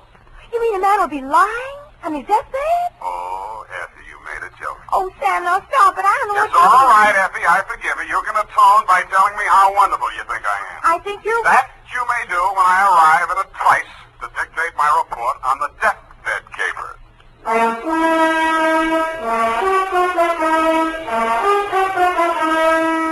Dashiell Hammett, America's leading detective fiction writer and creator of Sam Spade, the hard-boiled private eye, and William Spear, radio's outstanding producer-director of mystery and crime drama, join their talents to make your hair stand on end with the adventures of Sam Spade. Presented by the makers of Wild Root Cream Oil for the hair. Tell me, mister, how many times a day do you have to comb your hair?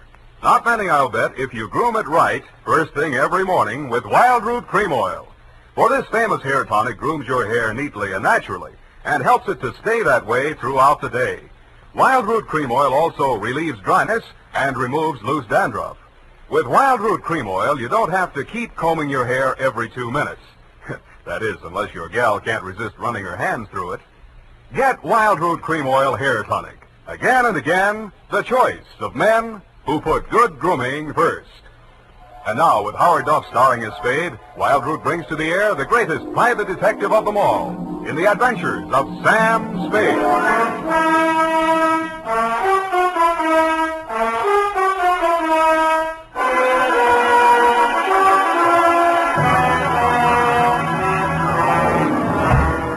Many brave hearts are asleep in the deep. Sam, you're a sailor. Captain Sam, there's the brig for you. You got your logbook handy, gal? Oh, yes, Captain. So beware.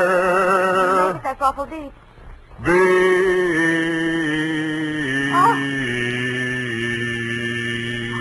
Date June 20th, 1948. Where? I have no shame. To Marin County Sheriff's Office, San Rafael, California. Attention, Deputy Woodington from Samuel Spade, license number 137-596. Subject, the deathbed caper. Dear Bill, the dawn came up like thunder out of Chinatown across the bay. In San Francisco, all we could see was fog. But on your side, it must have lifted briefly because somebody named Dan Starbuck managed to find his way to a phone booth, call me, and ask me to meet him at the 3rd Street Pier in Sausalito.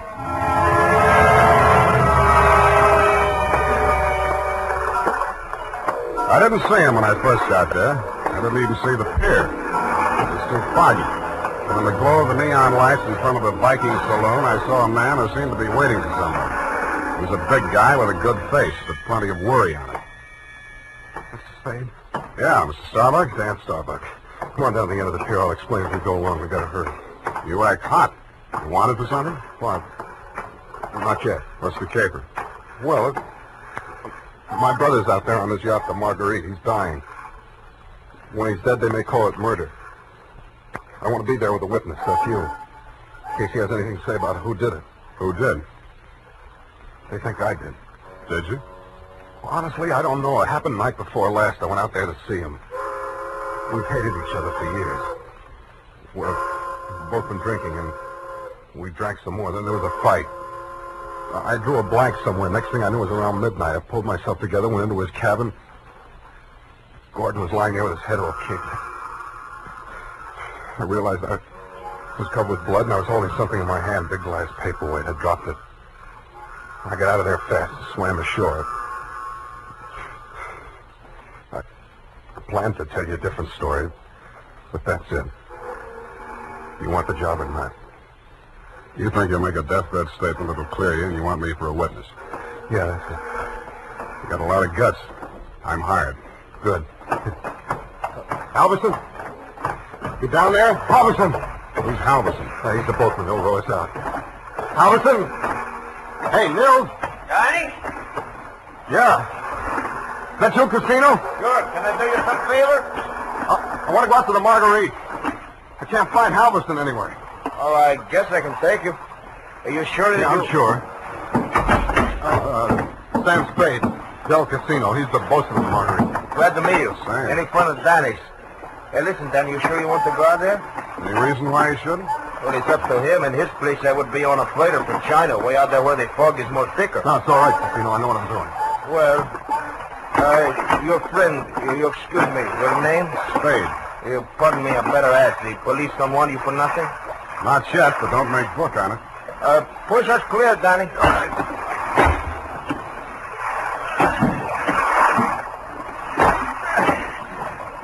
fog is closing in. But I can still see the light from the Marguerite. I wish we don't find her.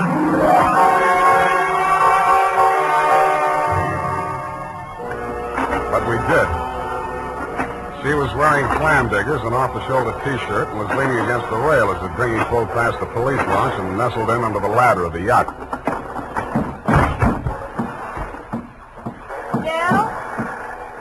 Del, is that you? Yes, Miss Starbuck. Who is that with you? Keep quiet.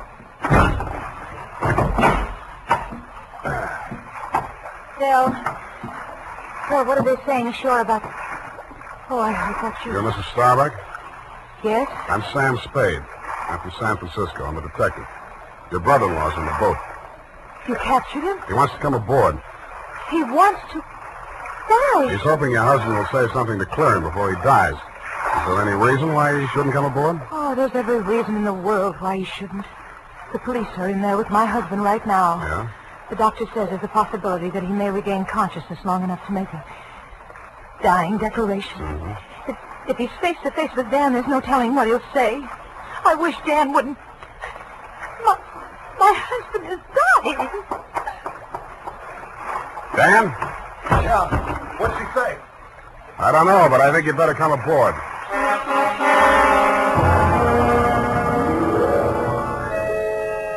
He seemed almost delighted as he swung his weight up out of the dinghy and climbed the ladder. Del Casino, the bosun, followed, wearing a puzzled expression that turned to fear as we entered the cabin. The yellow glare from the lamps swinging overhead was almost blinding to walk into out of the foggy night. The first thing I focused on was the bunk that held the dying man. His head was heavily bandaged, his skin was chalk white, and his lips were beginning to turn blue. The room was tense with waiting. Ranged around him in a semicircle were the supporting players. 2 doctors, 1 family type with a nurse, 1 police medic without, 1 sheriff with cigar, 1 police stenographer, female with pencil and notebook poised, 9/10 of a widow, and us. At 18 minutes past 7, somebody moved. The dying man. The 2 doctors rushed forward, took his pulse and blood pressure. Miss Garden, adrenaline 3cc, chlorine 1, so... All right, Sheriff, he's conscious now, but you'd better hurry. Margaret. Mr. Starbuck, you can hear me all right? Take that down. Can you hear me? Affirmative answer. Now, Mr. Starbuck, we have to ask these questions. 1, what is your name? Please try to answer. What is your name? Gordon M. Starr. You got that? What is your name? Gordon M. Starr. That's close enough. Fill it in later. Now, Mr. Starbuck, where do you live? Where do you live? I'm dead. You got that? 1277 Marymount, Pasadena. Hey. Now, Mr. Starbuck, let's try a little harder. This is a long one. Have you been injured, and what was the cause of your injury? Yes. Hurts my... You got that? Affirmative. Now, the second part. What was the cause of your injury? Head. Hit on head. Do you believe that you're about to die as a result of your injuries, or have you no hope of recovery? I know. No hope. Now let's get to the point. Who inflicted said injuries? Hey, Mr. Starbuck, please, you haven't much time, you know. Go away. Doc, is there anything you can do? I'm afraid not. This is ghastly. Can't you leave him alone? Can't you let him die in peace? What are you afraid of, Maggie? What are you afraid he'll say? All right. All right, tell them, Gordon. It was Dan that struck you, wasn't it? He was jealous. He always hated you for marrying me. It was Dan. Now, Mrs. Starbuck, I know how you feel, but we can't allow this sort of thing. Please step aside so we can finish up here. Mr. Starbuck. Doctor? Very low pulse. I'm not sure whether... Is Dan here? Here I am, Gordon. Tell him the truth. Do you identify this man, Mr. Starbuck? Yes. It's my brother. You got that, brother Dan? He's lying. He's lying. Gordon, you know who did it. Why don't you tell the truth? What do you got to lose now? Nothing. finished. You finished me. Gordon! Gordon, not yet. I'll come back. Dr. Cancer. He's dead. Well, okay, Doc. Dennis Starbuck, it is my duty as sheriff of this county to take you into custody on suspicion of murder. I must tell you that anything you say may be held against you. You better come along too, Spade. Routine questioning, you know. Okay, Sheriff. And I don't think we'll need the handcuffs, will we, son? No, I'll go with you.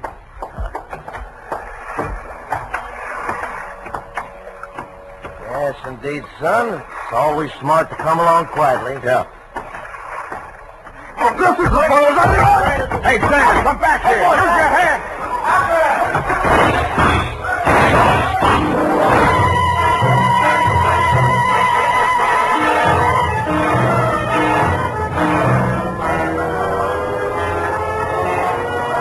He only had one friend. He was the best friend in the world for a man on the land, the fog.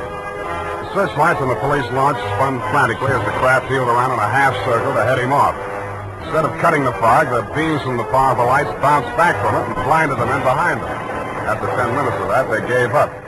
The sheriff had a theory. Don't worry. Between the fog and the currents, I doubt if we'll make it. We'll probably recover the body in the morning. And they did. But it wasn't Dan Starbuck's body. It was the bosun, Del Casino. And he was found in Richardson Bay, adrift in the dinghy from the Marguerite. Somebody had creased the skull with the same type blunt instrument that had been used on Gordon Starbuck. But Del hadn't lived long enough to make a dying declaration.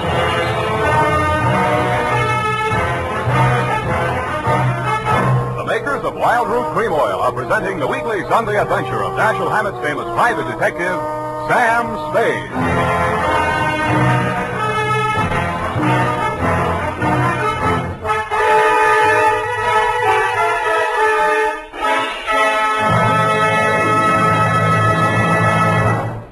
Now, here's important news on good grooming.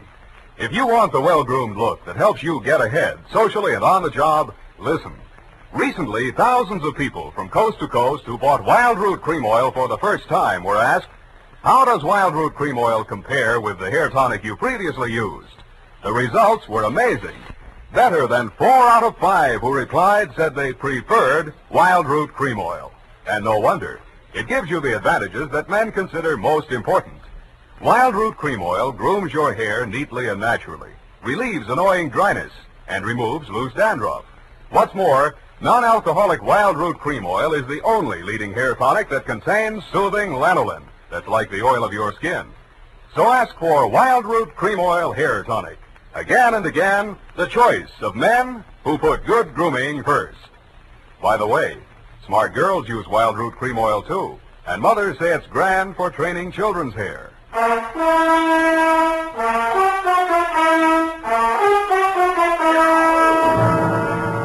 And now back to Caper with 2 Deathbeds. Tonight's adventure with Sam Spade.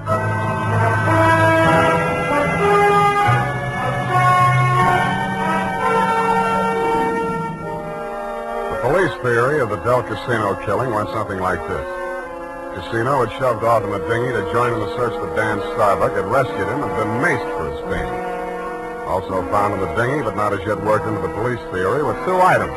1, a waterproof wallet containing the seaman's papers of one Nils Halverson. 2, a tattoo mark on the right bicep of the deceased. A small heart with a name in it, Maggie. The brand new widow of the same name was waiting in my office when I got there the following afternoon. Hello. Hello to you, Mrs. Starbuck.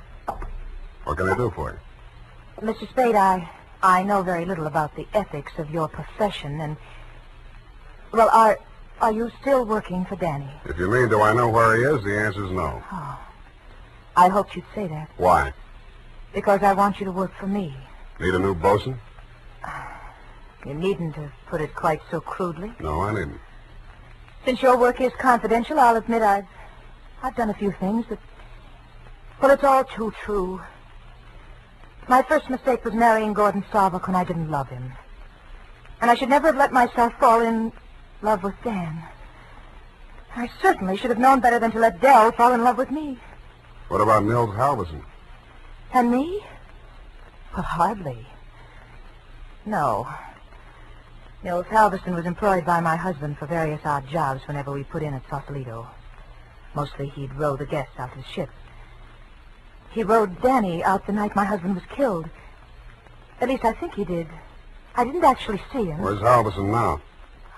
I don't know. He goes off on drunks for days at a time, but I have a feeling that someone has paid him to disappear. He might have overheard something. Hold on a minute. You're going too fast. Are you, working up to a confession? Oh, no. It's just that I'm afraid a great injustice may have been done to Danny.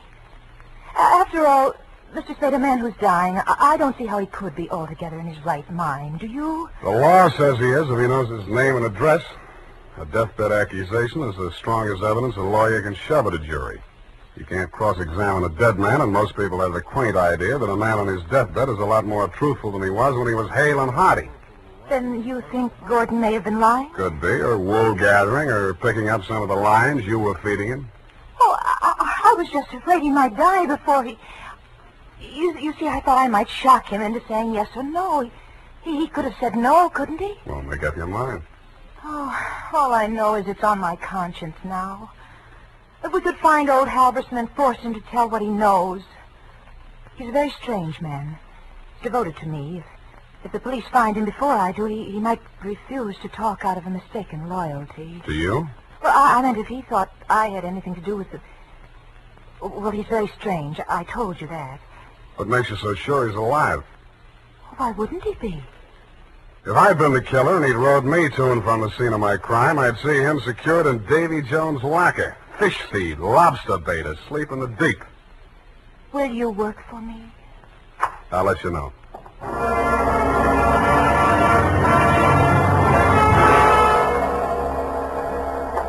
I didn't have time to get tattooed, but the rest of me was marinated enough. On my head, I was wearing a dirtied-up yachting cap. And the rest of me, I was wearing a pea jacket, dungarees, and sea boots. I was also wearing clamshell number 5 as I rolled up to the Viking saloon. Well, what did it be, mate? Akavit and Wachter. Have you seen my cousin? Your cousin? Who's your cousin, Prince Valiant? No, my cousin Niels Halverson. Niels Halverson. Oh, no. You're Neil's cousin, are you? Yeah. Well, coming from the old country? Yeah, Minnesota. By you, Minnie. Well, no, he'll be right glad to see you then. Where is he? I don't want to say this too loud. Yeah. Bend over there. Yeah? He's in trouble, you know. Oh, yes. I got him holed up down below. Oh, yeah, come on. Well, by golly, I sure been glad to be going to see my cousin Niels. Niels Halverson. Drop the axe and get Jones. Hey! Okay, Joe, I'll take over from here. Easy. Okay, Danny, my boy. I got his gun. But watch him now, watch him. He's full of smorgasbord. Well, Spade, you're the one person I didn't expect to see. But I'm very glad to. Yeah, I wish I hadn't found you. I wanted to find somebody else first. Halverson? Yeah, he's here. Want to see him? That's what I came for. And under here. Watch your head, low bridge. Yeah. Here we are. Where? The boathouse under the pier. Halverson used to hole in here to sleep off his schnapps. Where's he now? Over here. Uh-huh. Yeah, he's going to be a long time sleeping this one off. He's been missing since that night. Nobody knew he was here till last night. I headed for the saloon when I swam ashore. Joe hid me out here.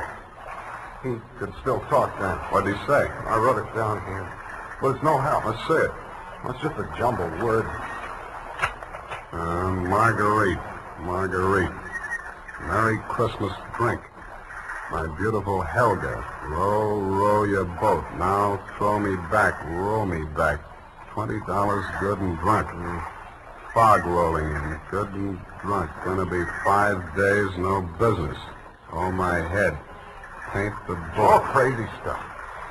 $20. You give him $20 to row you out? I didn't even see him. I swam out. My loving brother wouldn't have let me on board if he'd heard me arriving like a gentleman. $20. Did you frisk him? No. I'll have a look. Oh, I don't... Hey, wait. Huh. Real soggy, but a 20. Now, look here, I'm sticking to my story. I swam out there. I didn't give him that 20. Maybe you didn't. Maybe you didn't. You gotta believe me. I didn't even have 20 bucks. That's why I got... Shut up. What's the matter with you? What are you gonna do? Come over here, Dan. What? I don't believe a word of your story, and even if I did, it wouldn't make any difference. Well, what are you... Shut up. You're gonna stop talking and listen for a while. I stuffed a gag into his mouth and muscled him over to a piling and handcuffed him to it. He didn't even look surprised. He just stood there staring at me as if he'd lost his last friend in the world. But I wasn't looking at him as much as I was listening to those footsteps on the boards overhead. I waited for them to come back. They did. I walked across the soggy planks to where Nils Halverson lay in the shadows. Nils, I want you to answer these questions again. Now, this time I'm going to take them down. You get lots of $20 and lots of drink. Now then, I know you don't feel so good. You don't have to talk if you don't feel like it. Just nod your head for yes and shake it for no. Okay, Nils? That counts in a court of law as long as there's a witness. Okay. Now, your name is Nils Halverson. Your address is 213 Bayview, Sausalito. That's correct, is it? Nod your head. Good. Good. That proves you're in your right mind. You know you were injured. Yeah. You know the cause of your injury. Hit on the head and thrown over the side of your boat. What? Huh? Not from... Oh, dinghy. Well, it's the same thing. All right. Now, you know you're dying. You have no hope of recovery. That's obvious, but nod your head. That's the boy. Now, Nils, on the night of the 18th, around 10 o'clock, after your usual working hours, you rode somebody out to the yacht Marguerite in return for which this person gave you a $20 bill. This person is also the person who killed, who inflicted your fatal injuries. It is. Now, the name of that person, if you can possibly speak even in a whisper, so there can be no mistake. Can you hear me? Just say it close to my ears. Yeah? Yes. Yes, I got it. That's all. Now, I know you don't write, Nils, but make your mark here. Come on, I'll guide your hand. There. Now we're going to take... Nils. Nils. Well, anyway. All right, Maggie. Come on in and join the party. Don't try anything. The light's on you. I'm a better shot than you, and if there's a ruckus, the whole saloon will be down on us. They're all friends of Danny's, too. Stop there. Toss the gun. Okay. What's the matter, Angel? You look kind of scared. No. Just disappointed, that's all. Don't give up so easy, sweetheart. I always wanted to take a trip around the world. We might go on the Marguerite. Together. Yeah, sailing into the sunset, sleeping with our deathbed statements under each other's pillows. Yeah, I see what you mean. I guess it wouldn't work. How much for yours, and what do we do about him? Dan? I'll take care of that. Throw it in with a deal. Okay. But I want it in writing. A little statement to the effect that I can keep under my pillow. Fair enough. Now, all I want from you is a little statement from you to this effect. That you, Marguerite Starbuck, employed Nils Halverson to row you out to the yacht on the night of the 18th, that you there overheard a quarrel between your husband and brother-in-law, and that taking advantage of said brother-in-law's inebriated condition, you sneaked up behind your husband, hit him with a paperweight, and decamped, leaving the murder weapon in Dan's hand. You then started back to shore in the dinghy, and realizing that the only witness who could testify you were aboard that night... All right, I'll sign it. Okay. We'll have plenty of time to put in all the legal decorations later. I'm afraid we won't, baby. You're going to be spending all your available time at the Tehachapi and points west. What are you talking about? You just made a full confession in front of a witness. You heard it, didn't you, Dan? Every word. Oh, if I... Honest. An honest man. Well, I did tell a fib. Now, this is really going to hurt, I'm afraid, Maggie. You see, we didn't actually have any deathbed statement to match yours. No? No. Nils Halverson was a good deal too dead to have made a deathbed statement just now. He's been stiff for 12 hours.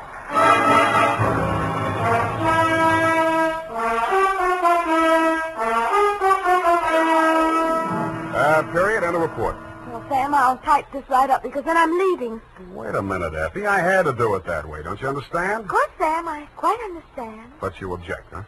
A cruel, ruthless, murdering, though beautiful woman, foiled by a clever ruse, a great acting performance by the greatest private detective of them all. Is that all? You're still leaving? Yes, Sam, my bags are packed. Well, pardon me for having feet.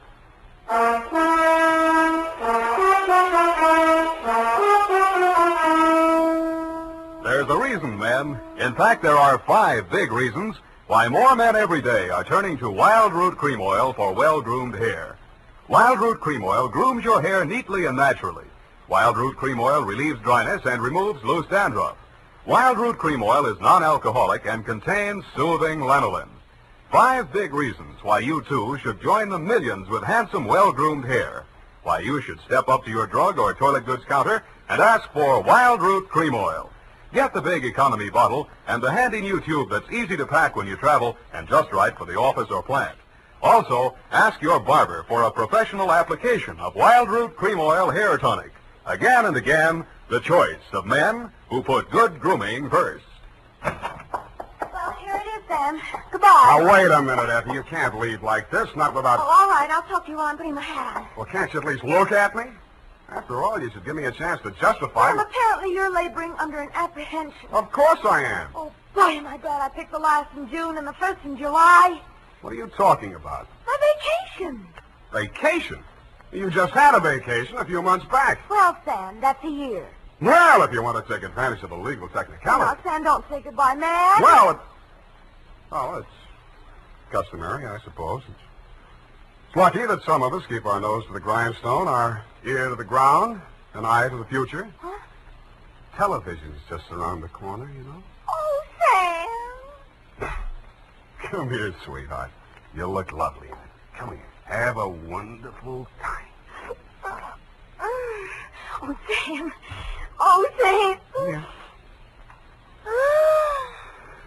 Now, go on. You miss your train. Where are you going? To Los Sierras. Well, just so you don't go to Kanab, Utah. All right, Sam. You know best.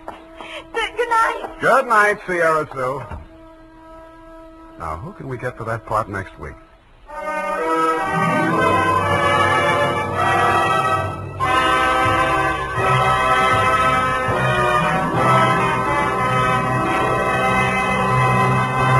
The Adventures of Sam Spade, Dashiell Hammett's famous private detective, are produced and directed by William Spear.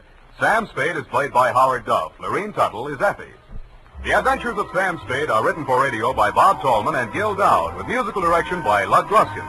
Join us again next Sunday when author Dashiell Hammett and producer William Spear join forces for another adventure with Sam Spade, brought to you by Wild Root Cream Oil. Again and again, the choice of men who put good grooming first.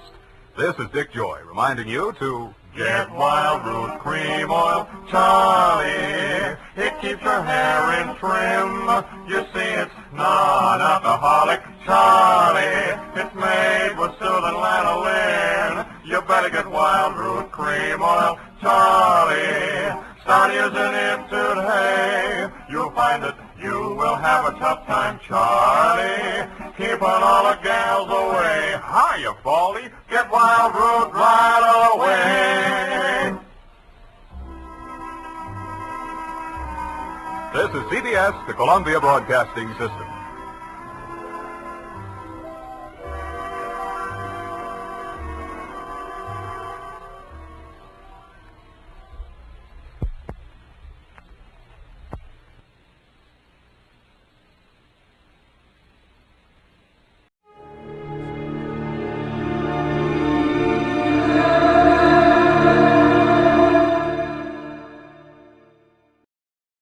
Well, anyway, I learned the answer to the question, what does a doctor do when a doctor needs a doctor?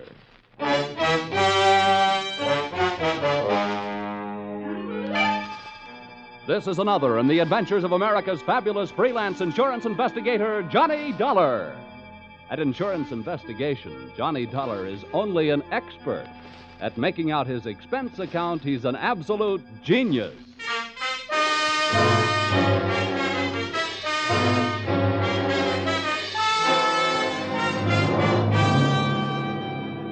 Expense accounts submitted by Special Investigator Johnny Dollar to American Volunteer Liability Insurance Company, Hartford, Connecticut.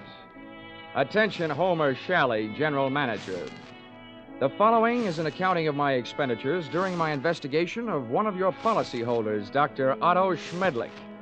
Or, an apple a day sent the doctor away. Or, it couldn't have happened to a bigger worm. Expense account, item 1. 80 cents cab fare to your office in answer to your call. Tip to driver, $1. Oh, morning, Mr. Dollar. Hiya. Go right in. Mr. Shalley's expecting. Thanks, sir. Good morning, Dollar. Good morning. Sit down. Thank you. I'm sorry we had that unfortunate altercation over the last expense account you submitted to this office. Oh, that's all Of right. course, it was ridiculous. You're going around tipping cab drivers $1 after a 50-cent trip. Well, you know me, Homer. Just a silly, headstrong, impetuous boy. It was somebody else's money, yes. We've been through all that. What I want to talk to you now is, policy. Oh, here it is. Dr. Otto Schmedlich, Los Angeles, California. California? Doesn't anything ever happen in Hartford? I've been using an airplane seatbelt so much lately, I'm about ready to throw away my suspenders. Dr. Otto Schmedlich. I suppose you're familiar with the existence of that type of insurance policy which protects doctors against charges of malpractice. Yeah, I've heard of them. Well, we had the rare misfortune of issuing such a policy to this quack Schmedlich. Well, what do you want me to do? Go out and take his temperature? Dollar, when I want to laugh, I tune in Jack Benny. Now, this is serious. The policy we issued to Dr. Schmedlich only covers him up to the extent of what is construed as accidental malpractice. If we can prove criminal malpractice, we can cancel the scoundrel's policy. Do you have a good reason to think it's criminal, or are you just toying with a happy thought? Look, our company has already paid off on 2 claims. Recently, we've heard rumors about this man. It seems the Medical Association is watching him very closely. But so far, no one can prove anything. Now, Dollar, do you want the assignment? No, but I'll take it.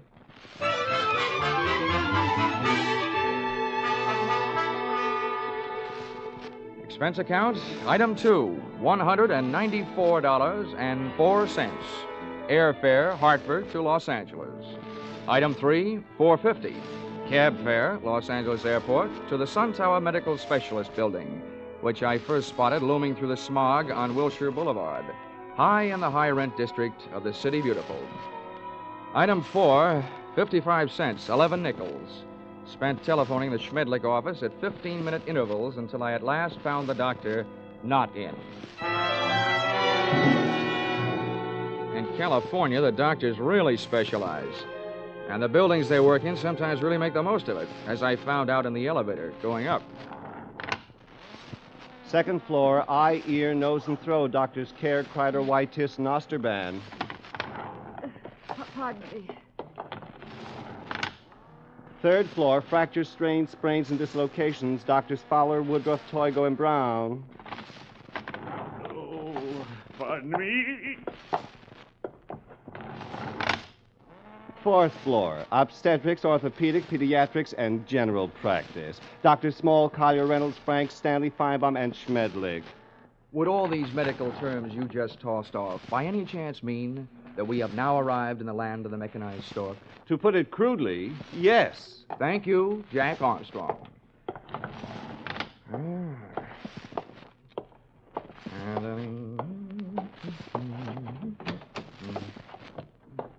Good afternoon. Hello. Dr. Schmedlich in? Well, no, I'm sorry, he isn't. Oh, good. I mean, that's too bad. Just what do you mean? Well, I meant to say that, since the doctor isn't in, I'd rather talk to you anyway. You're prettier. I should be. I'm a girl. Now, is there something I can help you with? Yes, as a matter of fact, you can. I have a sort of empty feeling around my heart. What would you prescribe? Bicarbonate of soda. Is that all? Touché. Now I have an empty feeling around my head. Please, will you state your business? Oh, now, honey, you should know that anybody who walks into a doctor's office wants to live.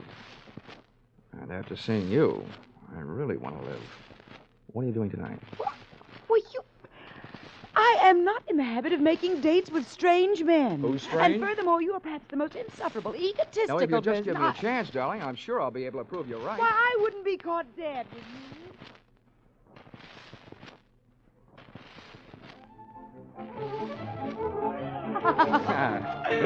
Oh, Johnny, you ain't. You like that, huh? This is the first time I've ever tasted champagne. Good old champagne. The rich people 7-Up. Well, here's to us. To us. Doreen, I feel like talking. Well, thanks for putting me on guard. Listening to you can do strange things to a girl. I want you to know more about me. I'm an insurance man. I didn't go up to your office hoping to see the doctor. I wanted to see his nurse. You. Why, Johnny Dollar, if you try to sell me... Oh, hey, now, wait a minute. Hear me out. You can probably guess it's getting pretty tough trying to sell insurance these days. More than anything else, a guy needs a new angle, and I've got one. People who go to doctors are worried about their health. Now, people who are worried about their health are worried about the security of their families. So they become good prospects for insurance policies. No, but at the same time, aren't they also bad risks? A lot of them are, yeah. But they can't pass the insurance physical. But there are plenty of others. You should know the figures prove that as many healthy people go to doctors as do unhealthy. Perhaps the most popular disease in America is hypochondria, and the national headquarters seems to be located right here in Los Angeles. I see. And from me, you want a list of Dr. Schmedlich's patients? Smart girl. Smart boy.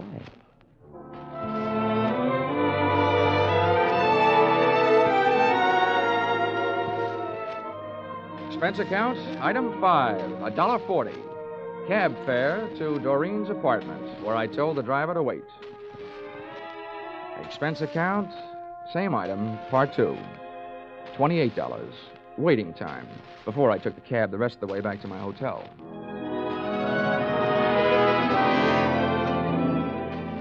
Expense account, item 6. Breakfast the next morning, 2 hard-earned dollars for 2 soft-boiled eggs. The hen that laid them must do barnyard bits in the movies. At least at those prices, she could have autographed them. At 9:30, I was right on time for my morning appointment with Doreen to pick up the list of Dr. Schmedlich's patients, a half hour before the doctor was due to arrive. Well, Johnny, for a man who stayed up so late, you're very punctual. Oh, that's me. The early worm who so often gets the bird. You got a copy of the list? Yeah, got here at 8 to type it for you. Oh, fine. Here it is. So this is wonderful. You're a doll. Yeah. A. Aarons. You'd make the top of any alphabetical list. Look, this is a selfish way of saying thanks because I'll enjoy it more than you will, but dinner at Romanoff's tonight? I love it. Good. Good morning, Miss Smith. Oh, good morning, Dr. Schmedlich. Oh, these patients already? Oh, yes, Doctor. This is Mr. Dollar. He's from out of town. Good morning. Well, all right. What's the matter with you? Oh, it's really nothing. Well, let me be the judge of that. I will make the diagnosis. I will see you in a moment. Johnny, I don't know what happened. He's never come in this early before. I don't mind that, but I wish you hadn't made a patient out of Well, it. I just had to say something. He wants to know about everybody who comes in here. Johnny, you'll just have to go through with it. We can't let him know about the list. Okay. But what's this going to cost me? What does the old squarehead get for a checkup? $50 a consultation. Oh. Honey, instead of Romanoff's for dinner tonight, we better make it a drive-in. Sorry, Johnny, I am. You can come in now, Mr. Lawler. Oh, well, with a D, Doctor. The name is Dollar. Oh, yes, I forget. I have so many cases on my mind. Now, if you will be so good to slip off your jacket and your shirt while I talk. All right. Now, what is the nature of your complaint? Well, my back. See, I was in a small automobile crack-up driving out here. No, that's a dangerous, complicated area, the back. Now, if you'll be so good to get up on the table and lie down. Oh, all right. No, on your stomach. Oh. The feet down here, please. That's good. Now, I tap your back. When I reach the painful area, please, to tell me. Yes, Doctor. Mm-hmm. Oh, very well muscled, Mr. Dollar. No bruises, strange. Oh, there it is. Aha. Well, not dangerously near the spine, but very interesting. Here, I think this will help. Oh! At First, it felt like a big bee sting about a quarter of the way up my back. Then came the buzzing inside my head. Whatever kind of liquid lullaby the good doctor sunk into my spine, it really rocked me to sleep. I had time to move my head and watch Schmedlich put down the hypodermic, walk across the room to my coat, and take from it the list of his patients, plus my wallet containing my identification. But I didn't give it a second thought. I didn't have time to.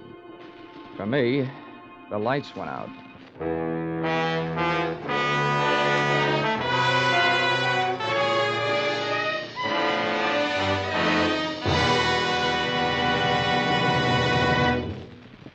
In just a moment, we will return to the second act of Johnny Dollar.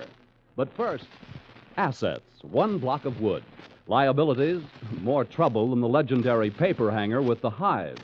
It sounds as though Edgar Bergen had a pretty bad bank balance, doesn't it? But luckily for you, he comes back week after week to the CBS studios with his block of wood named Charlie and lets himself in for more trouble. As for you, you're really in the chips when you take in the Edgar Bergen Charlie McCarthy show, heard over most of these stations every Sunday. Don't miss their brightest, gayest show tomorrow night on CBS, where this fall you hear them all. Tune in this fall for the show that you love best of all. Listen carefully, here's the address. It's CBS. Now, with our star, Charles Russell, we return to the second act of yours truly, Johnny Dollar.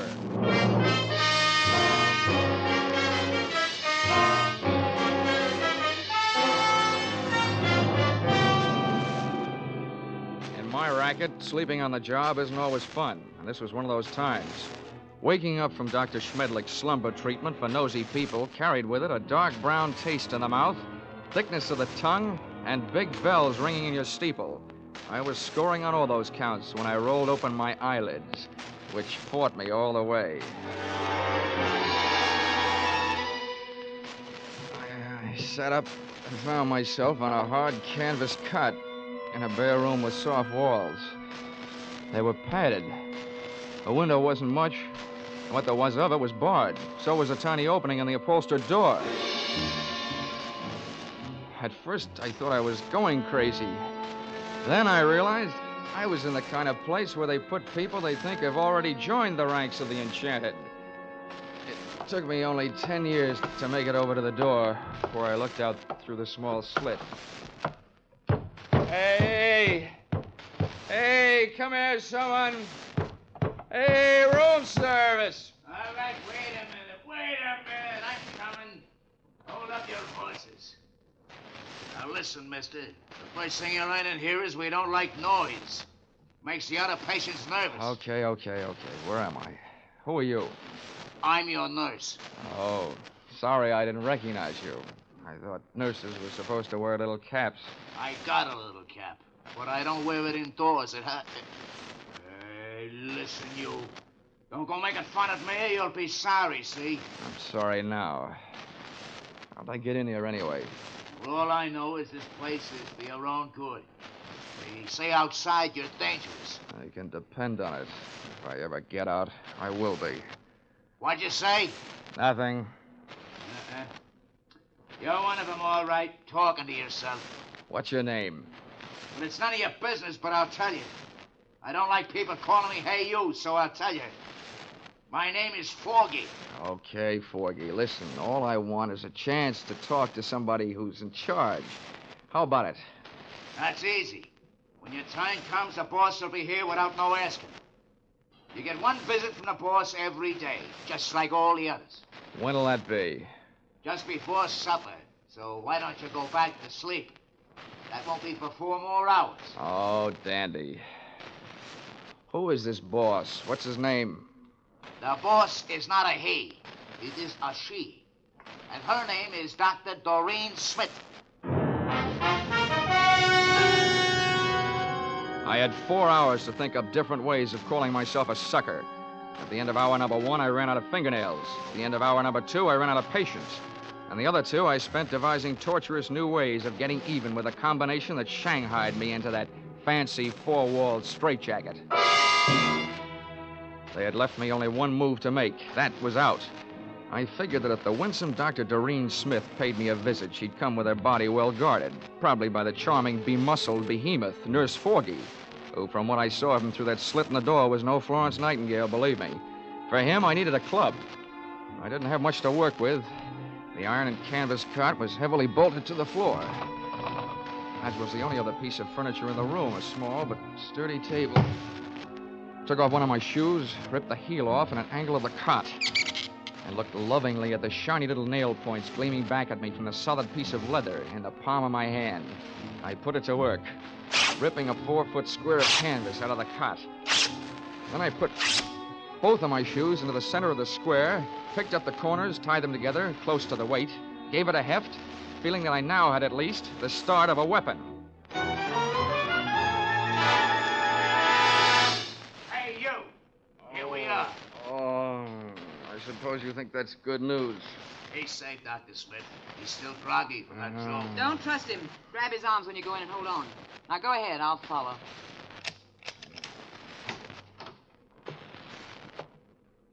Don't try any tricks and we won't hurt you, see? Thanks, Nursey. I wouldn't think of it. Come here, you. Back in here, sweetheart. Oh, dropped your hypodermic. Planning on rocking me to sleep again, huh? You let go of me. Sure, but let me tell you something. This is one squirrel that's going to get out of this cage. Don't rub my fur the wrong way. My head aches. I'm seeing double. My nerve ends are whipping me to death. And for 2 cents, I'd punch you square in the nose. Because one thing for sure, you ain't no lady. Now, sit down. Stay there while I put on what's left of my shoes. You better go back to Hartford, little boy. This is too big for you. Being around you will make anybody grow old in a hurry. What do you think you're gonna do? Right now, I'm going to take your keys, lock you in here with Sleeping Beauty there, and then I'm going after a breath of fresh air. Have fun, the two of you. You make a peach of a pair.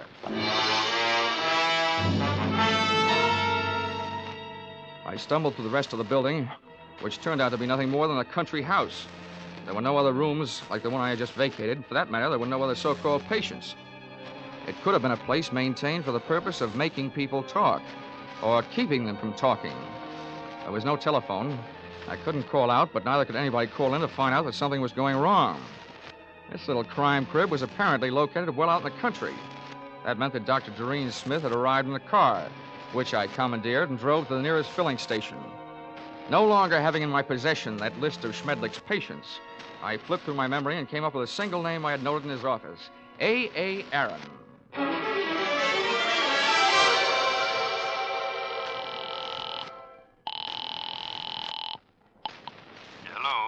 Hello, is Mr. A.A. Aaron in, please? It is Aaron speaking. Oh, good. Mr. Aaron, I'm representing a group of West Coast druggists. I'm making a survey. Where do you have your prescriptions filled? It is at the Enjoy Pharmacy on Beverly Boulevard. Oh, I see. One more question, Mr. Aaron. I know that in many cases people go to the pharmacist recommended by their doctor. Is this the case with you? Yes, that is right. Well, thank you, Mr. A.A. Aaron.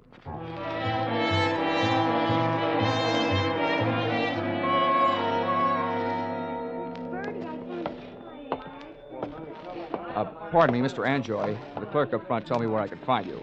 My name is Dolar. I'd like to have a word with you if you have the time. On the basis of ethics, the state of California should have picked up the gentleman's pharmaceutical license and issued him a barber's permit. Mr. Anjoy loved to talk. From the few thousand words he threw at me during the ensuing half hour, I managed to sift the following information. Dr. Schmedlich's prescriptions were usually refillable, dangerous, and habit-forming. I also managed to memorize the names of a few of his patients from the narcotics book. With these tucked into a lonely corner of my cerebral cortex, I limped out into the newborn night.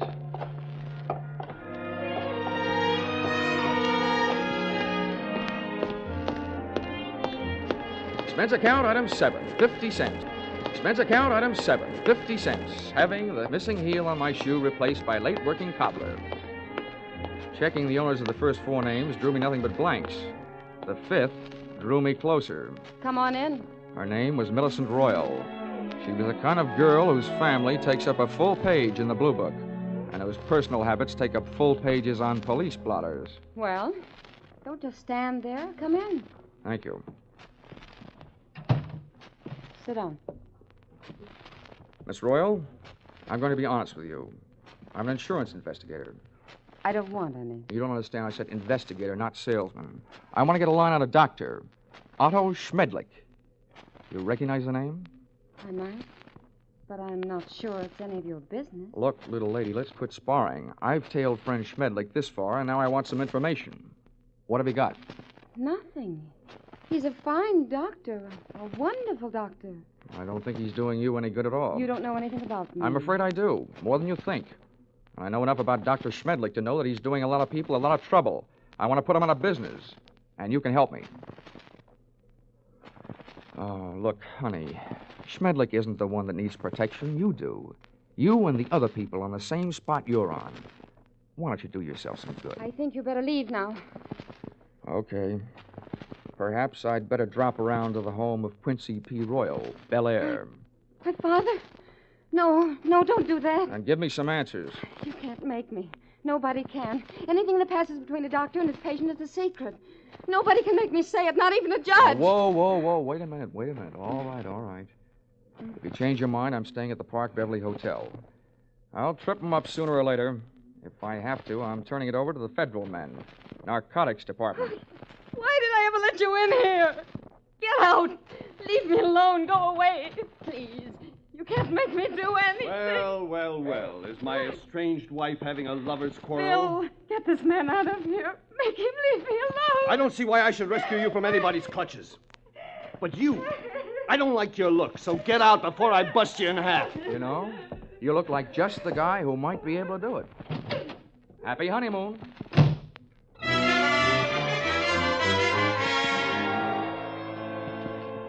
My hangover from Dr. Schmedlich's health cure hit me again as I hit the street. What I needed was a hot shower and a cold drink. After the water hit me in the face, and a trifle of the same hit the scotch in my glass, I sat down in the big easy chair in my room, posing for a picture. Johnny Dollar, lonesomest man in town. I was mixed up in something mighty big and mighty wrong, but something I couldn't as yet put a finger on. Up until then, I had to go on with ability, experience, instinct, all unacceptable to the police as evidence.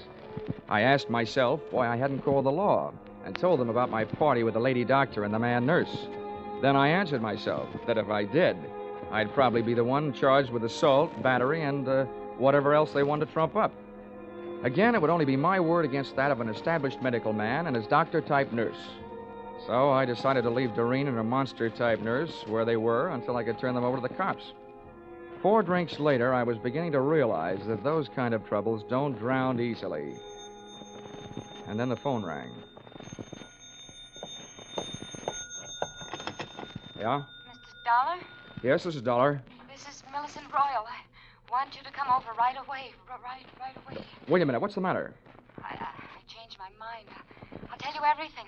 Anything you want to know. Oh, listen, Millicent, take the advice of an old hand at this sort of thing. If you want to help, tell me now, over the phone. No.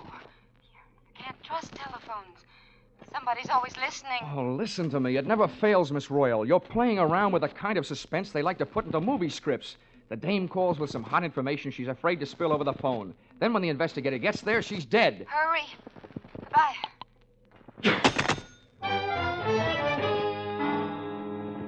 I went there. I was right. She was dead.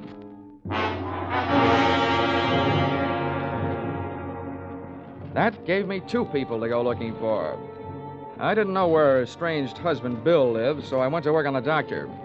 His all-night telephone exchange gave me the information that he had called in just before leaving the hospital on his way to the office and could be reached there in 20 minutes. I was apparently closer than he was, so I walked over to the building and up to the 4th floor. There were lights on in the Schmedlich office, so I walked in. What do you want? I came here to see the doctor, Bill, but I was going to get around to you eventually. I just came from your wife's apartment. So did I. That's what I mean. You've got some talking to do. I know who you are, but don't go getting any ideas. I didn't kill her. I loved her. It didn't sound like love when I met you in the apartment. We made up right after you left. I went out to get her something from the drugstore. When I came back, she was dead. That's what I'm doing here. I'm waiting here to kill the man who did it. How do you know it was Schmedlich? Because after you left her apartment, she called the doctor and told him if he didn't stop shaking her down, she was going to tell you the whole story. And he threatened her, and she called me. What was the grounds for blackmail? Narcotics? That's right. He got her started on it during a long illness she had. After she was well but still needed the drug, he told her he'd see that her family heard about it. She didn't pay him off. Nice guy. He wrecked us, wrecked our marriage, made a victim of her. And she wasn't the only one. There were others. He made drug addicts out of them and then threatened to blackmail them if they didn't pay off. Can you prove all this? I can't prove it. Nobody can. The cops, the medical association, they've tried. But Schmedlich is clever. Too clever. When I blast that monster out of the world, I'll be curing it of a big sickness. Now, hey, take it easy. Look, I know how you feel, but you haven't got the right answer. Why don't you let me take over? Stay out of it, Dollar. I never belonged to any Boy Scout troops. I'm not joining now. You know what they say, an apple a day? Well, I've got one here for the doctor. You see this? It's left over from Guadalcanal. I sure do see it. A pineapple. Army type. Hand grenade. Well, I'm gonna feed it to him. Oh, Bill, now look, I know you're upset, but don't forget, those things were designed to take care of more than one man. Have you thought of that? I've thought about it a lot, and it still all adds up. I haven't got a thing left to live for. Hey. That's him. Bill, you're off your rocker. Don't do it. Give me that thing. Shut up. Stand away. What is this? What are you two doing here? Come and get it, Schmedlich! A bomb! Before the grenade could explode, I did. With one foot, I kicked Bill mightily in the shin bone. With the pin pulled, I only had about 5 seconds. I took 2 steps, and with the other foot, I kicked the grenade out to the corridor, then I hit the floor.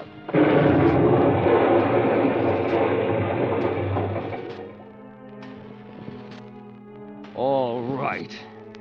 I'll still take you to pieces, Schmedlich. I let Bill go to work on the doctor until he had socked him into a state of unconsciousness. And to save Bill from a murder rap, I did the same for him with a loose portable typewriter. Sorry, but it's time to typewrite the tagline, William. P.S. Then I called the police.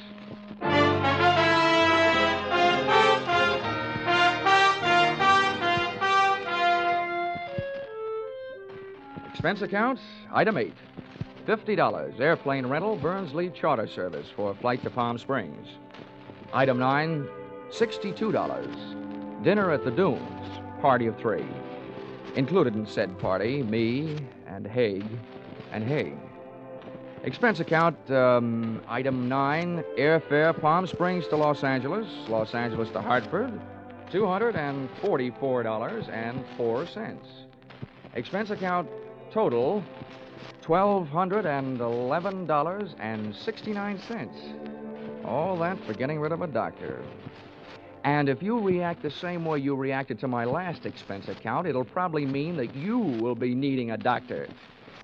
Signed, yours, truly, Johnny Dollar.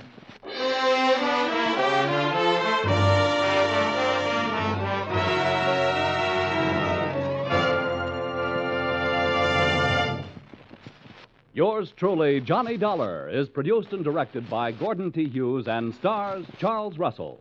Script by Paul Dudley and Gil Dowd.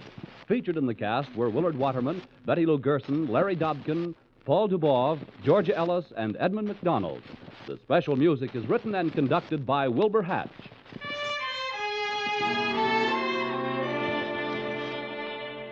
Be sure to be with us next week when another unusual expense account is handed in by yours truly, Johnny Dollar.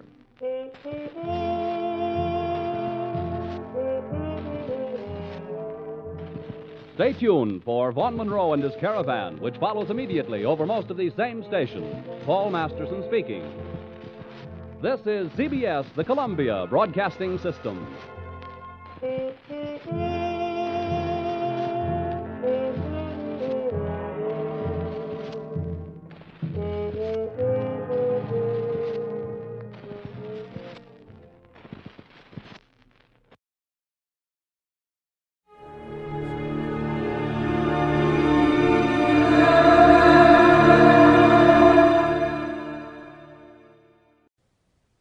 For your listening enjoyment, John Lund as Johnny Dollar. This is Ed Murphy, Johnny. Keystone Mutual. Oh, hi, Ed. That's so good, Johnny. Could you come over to the office right away? Well, sure, Ed, but what's I don't want to go into it on the phone, Johnny. It's going to be quite a shock to you. It's about Ben Bryson. Ben Bryson? Yeah, a good friend of yours, isn't he? Yeah, he was. Too bad he had to die that way. You're wrong, Johnny. It's too bad he didn't die a year sooner. Come on over to the office.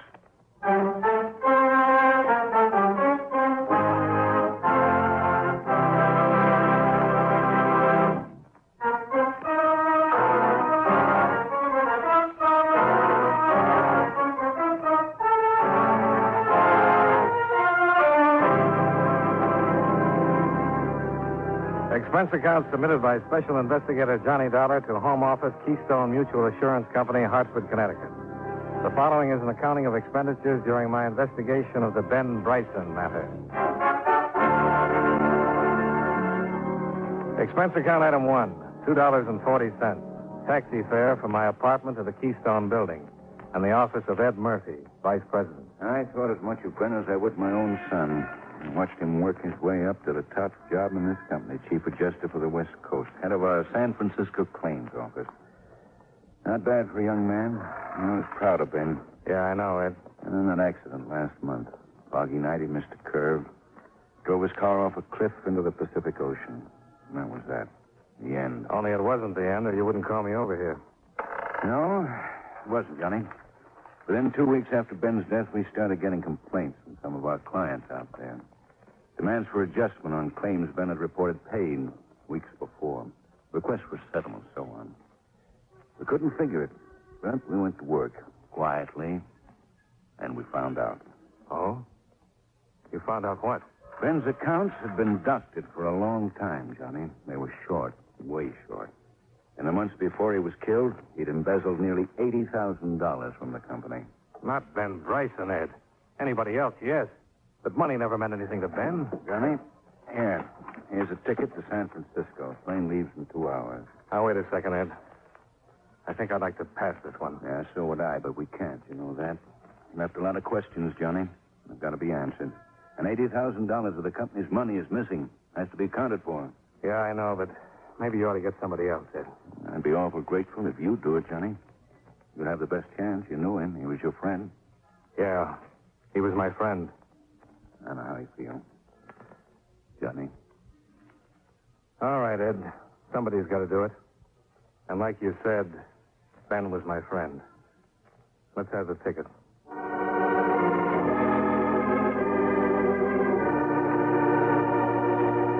Expense account item 2, $8.90. Tips, incidentals, and taxi from the San Francisco airport to the Fairmont Hotel, where I reg-taxied to Ben's last address, the Franciscan Arms apartment. Ben had always been the two-room bachelor walk-up type, but the Franciscan Arms was equal parts of glitter, glass, swank, and price, with a uniformed doorman, bar off the lobby, and a manager with a gardenia in his lapel. A real gardenia. I'm most desirous of assisting you in every way possible, Mr. Dollar, but I'm terribly afraid there's simply very little I can tell you about the late Mr. Bryson. Discretion, you mean? Policy of the house? No, of course we do try to protect privacy of our residents. Even to the extent of turning down $20? Well, under the circumstances. Thank you. Gratuities of this nature are always welcome. Pardon me. Yes? Oh, yes, Madame Rendrick. Yes, I'll send one of the boys up to Little Coco. Yes, right away, Madame Rendrick. Nasty little poodle. She had to walk it herself, take some weight off her. Now, about Mr. Bryson. He'd been our guest for about 6 months at the time of his tragic accident. A true gentleman, bon vivant, and, well, on the crassly materialistic side, a free spender. I'm sorry, 20 is all I'll go for. Mr. Dollar. What about visitors? Friends here in the building? None that I can recall. Oh, except Mrs. Kern, of course. Mrs. Kern? One of the loveliest and most charming guests we've ever had the pleasure. Pardon? Yes? Yes, Madame Rendrick. The boy is on his way. Oh, yes. Well, please tell Coco I'm so sorry. Coco, what a ridiculous name for a dog. Yeah, now about Mrs. Kern. Well, she and Mr. Bryson were inseparable. And Mr. Kern? Deceased. Early this year, I believe. Wonder if I could talk to Mrs. Kern. I'm afraid not, Mr. Dollar. She's been gone for 10 days. Gone? Where? I'm the faintest idea. She'll be back eventually, though, of course. She still has her apartment here. Oh, that poor dear. Such a tragic coincidence. What do you mean, tragic coincidence? Well, as I understand it, Mrs. Kern's husband also died in some sort of accident.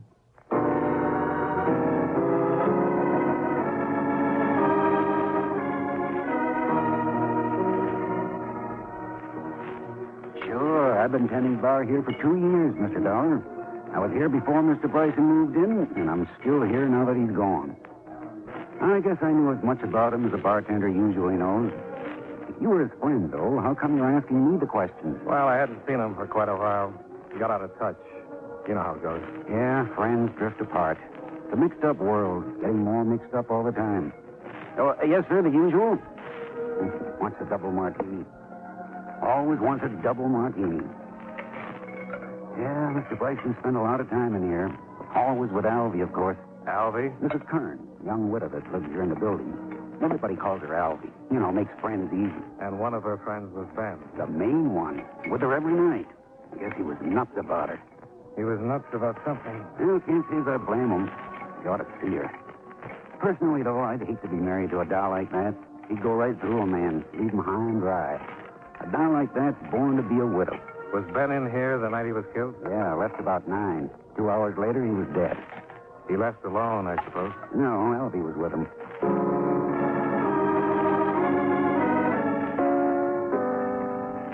Expense account item 3. $20 tip to the apartment house manager. And $1.25 taxi to my hotel. I couldn't figure the next step. Alvy Kern was the key, and without her, I was stopped cold. None of Ben's old friends had seen him since he started going around with her. His office girl knew how to type, and not much else. It was a cold trail. $80,000 had disappeared, and Ben had driven off a cliff and died. There weren't many answers left behind. Then, 2 days later, I got a phone call. Johnny Dollar. Oh, this is Maurice, Mr. Dollar. At the Franciscan Arms. Oh, yeah. I have some very interesting information. Well? Well, all right, $20. What's the information? Well, I've just received a letter from Mrs. Kern.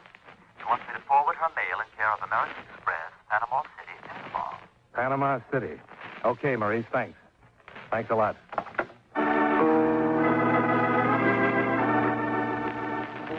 Expense account item 4, $92.47.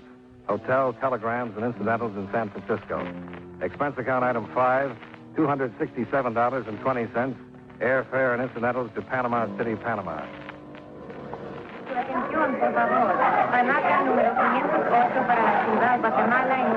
Un momentito, señor. You are Senor Dollar, no? Why, yes. El Capitán de Vano of the Panama Federal Police, a sus órdenes. We have received your radiogram, senor, and I have been instructed to cooperate with you intentionally. Oh, good. What about Mrs. Kern? Had any luck finding her? But of course. She's registered at the Hotel Primero. Most unusual. It is small, located on the waterfront. One would think to find her in surroundings more cheap. Is she alone? So I am informed. So, what are your plans, Senor Dollar? Well, I want to talk to her first. After that, we'll see. I'll check with you later, Captain.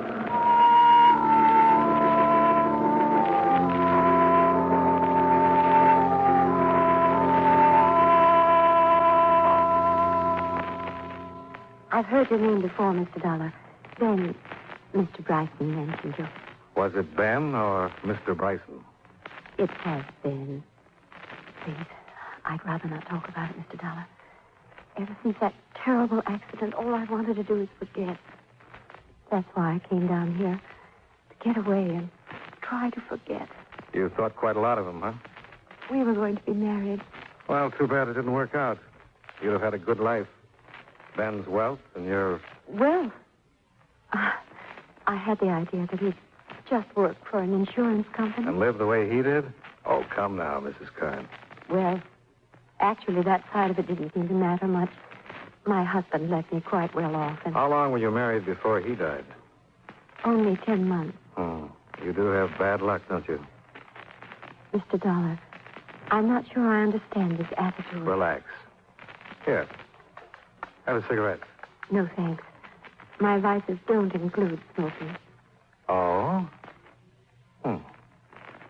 Mind if I do? Of course not. Thanks. Do you have a suite here, Mrs. Kern? Or just this room? Just this room? Why? Well, then I imagine this door leads to the bath. What are you doing? It does. But it's empty. Of course it's empty. Then the only other possibility is that closet. Stay away from there. There was cigarette smoke in the air when I came in, stubs in the ashtray. If you don't smoke, where did they come from? There's no one here. Stay back or I'll...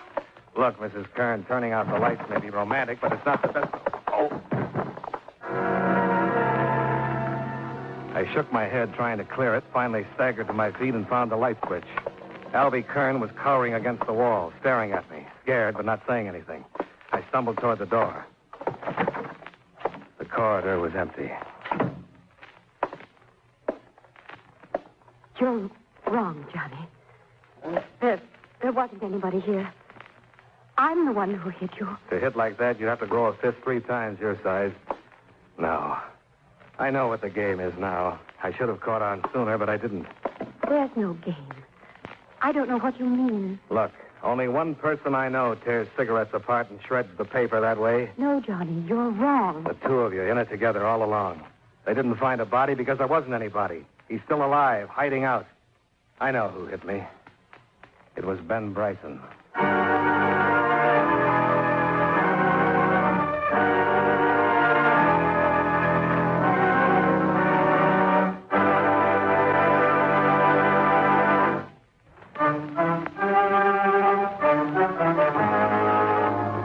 And now, with our star, John Lund, we bring you the second act of Yours Truly, Johnny Dollar.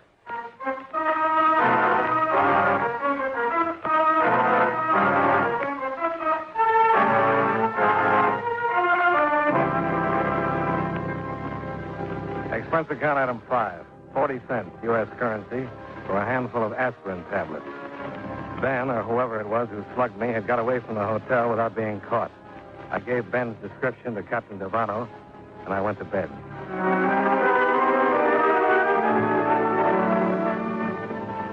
At breakfast in the morning, I still hadn't heard from Devano, but I did get a repeat performance from my other little playmate.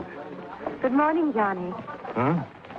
Oh, good morning, Mrs. Kern. Mind if I sit down? Not if you don't double up your fist again. I can explain that, Johnny. With all night to think it over? I'll bet you can. I mean, really. I wasn't the one who hit you, of course. It was silly to claim such a thing, but it wasn't Ben either, Johnny.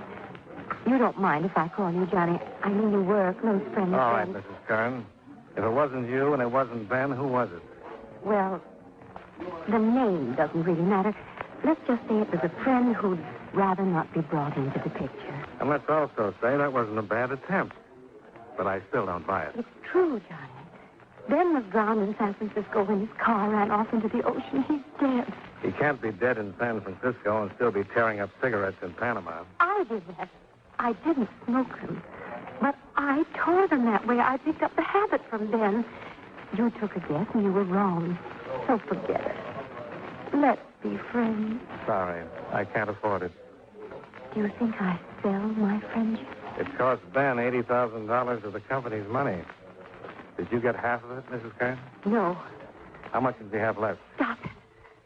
Can't you understand anything? Ben is dead. No, he's not. But I wish he were. What do you mean? Just that. But he was your friend. That's right. I thought a lot of him. It hit pretty hard when I learned he'd been stealing from his company. Johnny. So I took the job of digging into the mess and trying to straighten it out. And now I find out he's still alive. No. So now I've got to catch him and take him back. That's going to be even tougher. Oh, you wouldn't have to, Johnny. That is, if he were alive. No, I wouldn't have to, but I'm going to. Johnny. Permiso, Senor Dolar. Oh, morning, Captain. It is possible to speak a word with you, Senor. Sure. Excuse me, Mrs. Kern. Certainly. I did not wish to mention the matter before the Senora. Turned up something? Senor, my men have located Senor Bryson.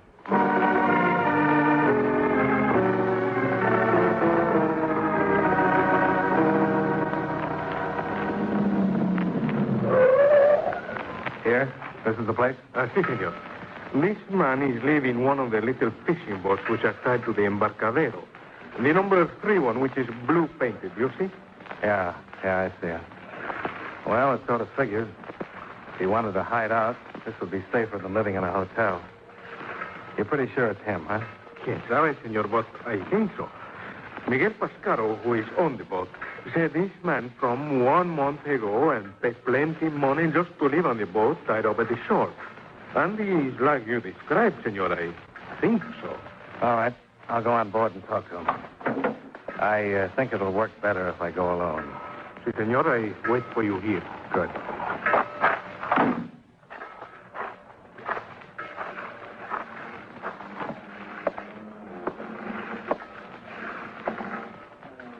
Well? Ben? Ben? Where are you? Cabin's unlocked. Come on in.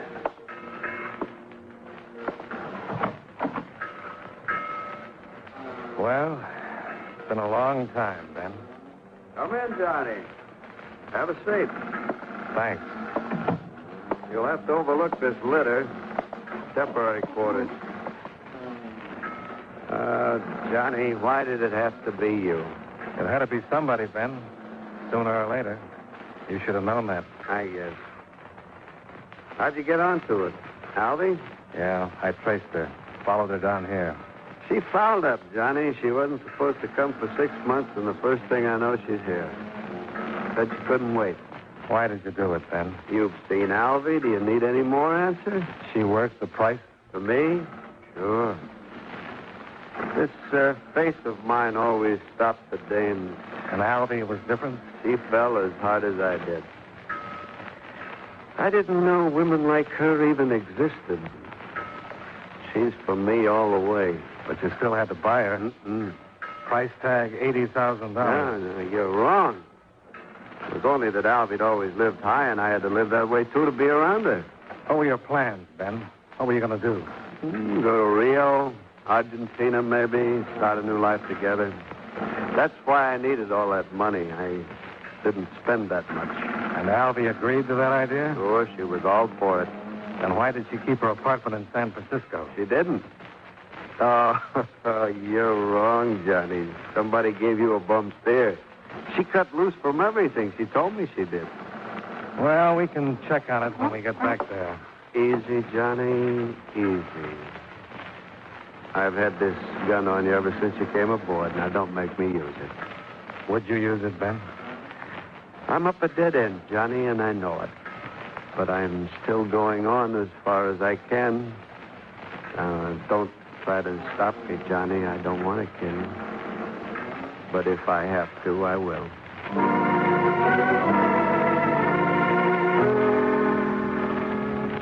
I let him go. He backed out the cabin door, closed it behind him, and barred it on the outside. I heard his steps cross the deck and run along the wharf. And I waited for Captain Devano to call out, challenge him. But the only sound was a car motor starting up and speeding away. Then I heard somebody come running down the wharf. Senor Dollar, are you there? Yeah. Get the door open. Where is he? What happened? He's gone, senor. He takes the car. It is me to blame, senor. I'm not alert before I know... Oh, never mind. Where's the nearest telephone?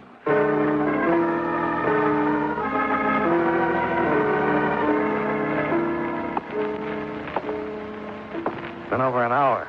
I should have found him by now. Oh, they will, senor. In Panama, we do not have so many roads, and they're all, how you say, blockaded. Well, he might have slipped through before we got to a phone. Oh, there was no time at the hotel. They say he...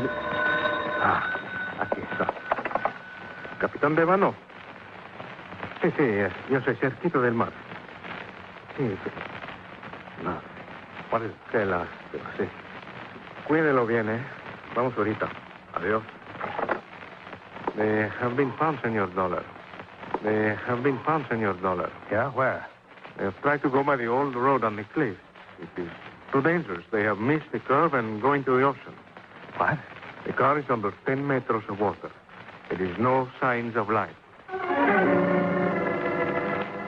Expense account item 6, $92. to charter a power launch and hire the services of a diver. The sea was calm, but the water wasn't clear enough to see more than just the outline of the car lying on the bottom. We waited for the diver to come up, and I looked up at the cliff towering over us. There's been another cliff like that in San Francisco. Yes, senor. He's coming up. Oh, good. ¿Qué pasó, Piamo? Espérate. El cuerpo de la señora sí está abajo. Pero es el único. No hay otro. ¿Estás seguro? Sí, señor.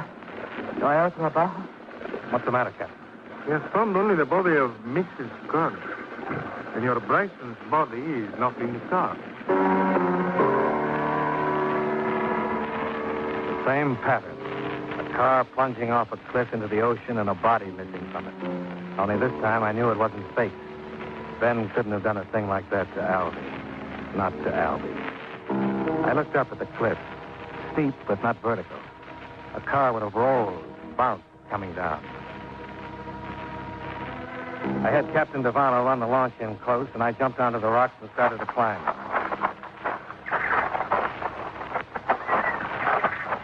I'd made it halfway to the top before I found him, lying jammed in a crevasse, broken and dying. This you, Johnny? Yeah. We didn't make it, Johnny. You didn't have a chance, Ben. I know. It's kind of funny. This, I mean, just like we did it in San Francisco.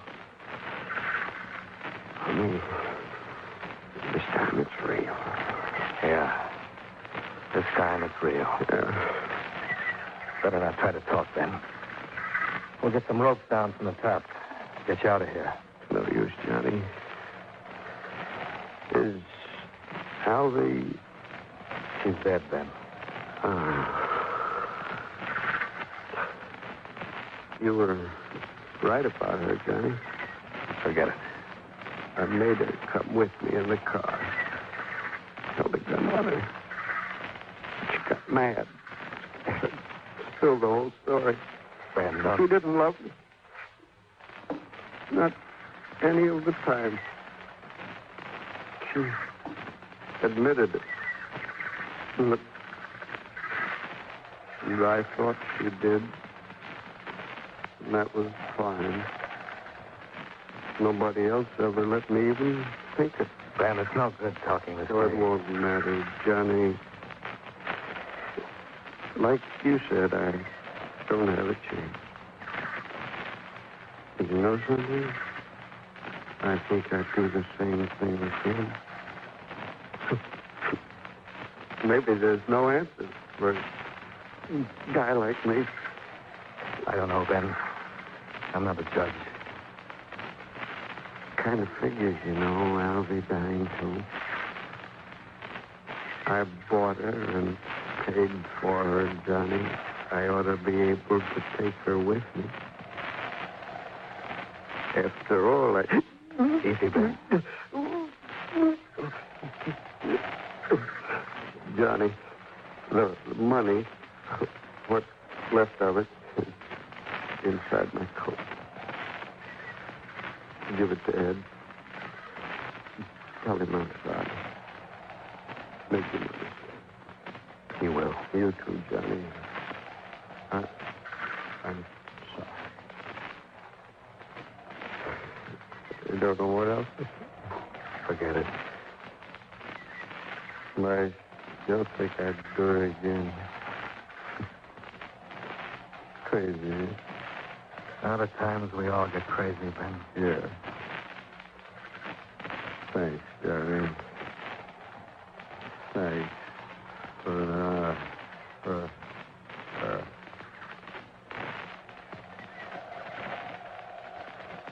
So long, Ben.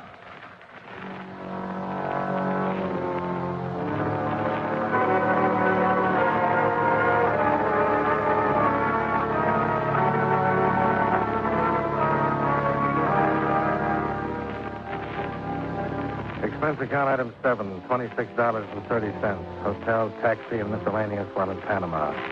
Expense Expense account item 8, $312.90 airfare and incidentals back to Hartford.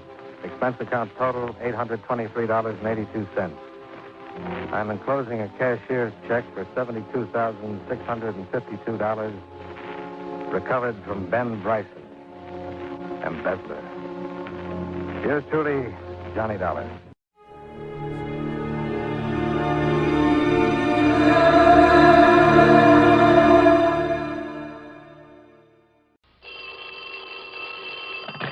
Johnny Dollar. Mr. Dollar, this is Barton H.B. Hollister at Greater Southwest Insurance Company. Oh, not Hollister in Phoenix, Arizona. That's right. Oh, here we go again. What was that, sir? Nothing at all. Just go right ahead. Yes. Now, Mr. Dollar, I want you to arrange airplane transportation for yourself out here immediately. Oh, you do, huh? What's your problem? You are to protect the life of one of our clients. Now, Mr. Hollister. His name is Henry Kirkham, and I shall expect you out here in Arizona without delay. Now, wait just a minute. Let me be perfectly honest about this. Please do. I have never liked, do not now like, and never will like these bodyguard assignments. As far as I'm concerned, they're for the birds. I beg your pardon. What's more, you have a whale of a good police department out there in Phoenix, and if somebody needs protection, why not call on them? Mr. Dollar. Yes? Did I say that Mr. Kirkham lives here in Phoenix? No, I guess you didn't. And did I, in any way, imply that you wouldn't be paid most handsomely for this service? Oh? Like maybe how much? A sizable extra consideration if you can turn whoever is threatening our client's life over to the proper authorities. Is that so? Yes. Well, Mr. Hollister, you have just struck a very responsive chord. Yes, I thought I would. So I'll expect you here immediately. Well, it's pretty late in the day, but if I can get a night flight, maybe I'll see you first thing in the morning. Not before? I'll look into the plane schedules. Yes, I suggest that you do. But first, why don't we discuss just how much this extra fee Goodbye, is going... Mr. Dollar. What? I said goodbye, Now, sir. wait a minute, I'll Mr. be expecting you. But unless we can agree... Hello? Hello? Okay, friend. Just wait till you see my expense account.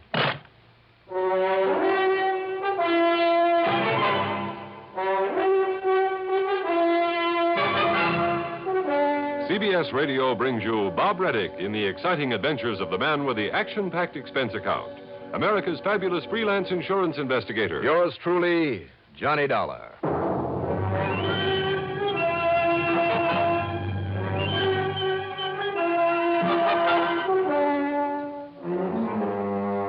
Expense account submitted by Special Investigator Johnny Dollar to the Greater Southwest Insurance Company in Phoenix, Arizona. Following is an account of expenses incurred during my investigation of the Captain's Table matter.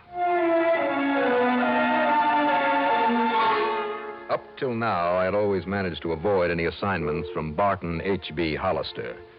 He was an egotistical, finicky, penny-pinching stuffed shirt who always demanded rather than asked, had no patience for anybody else's opinion.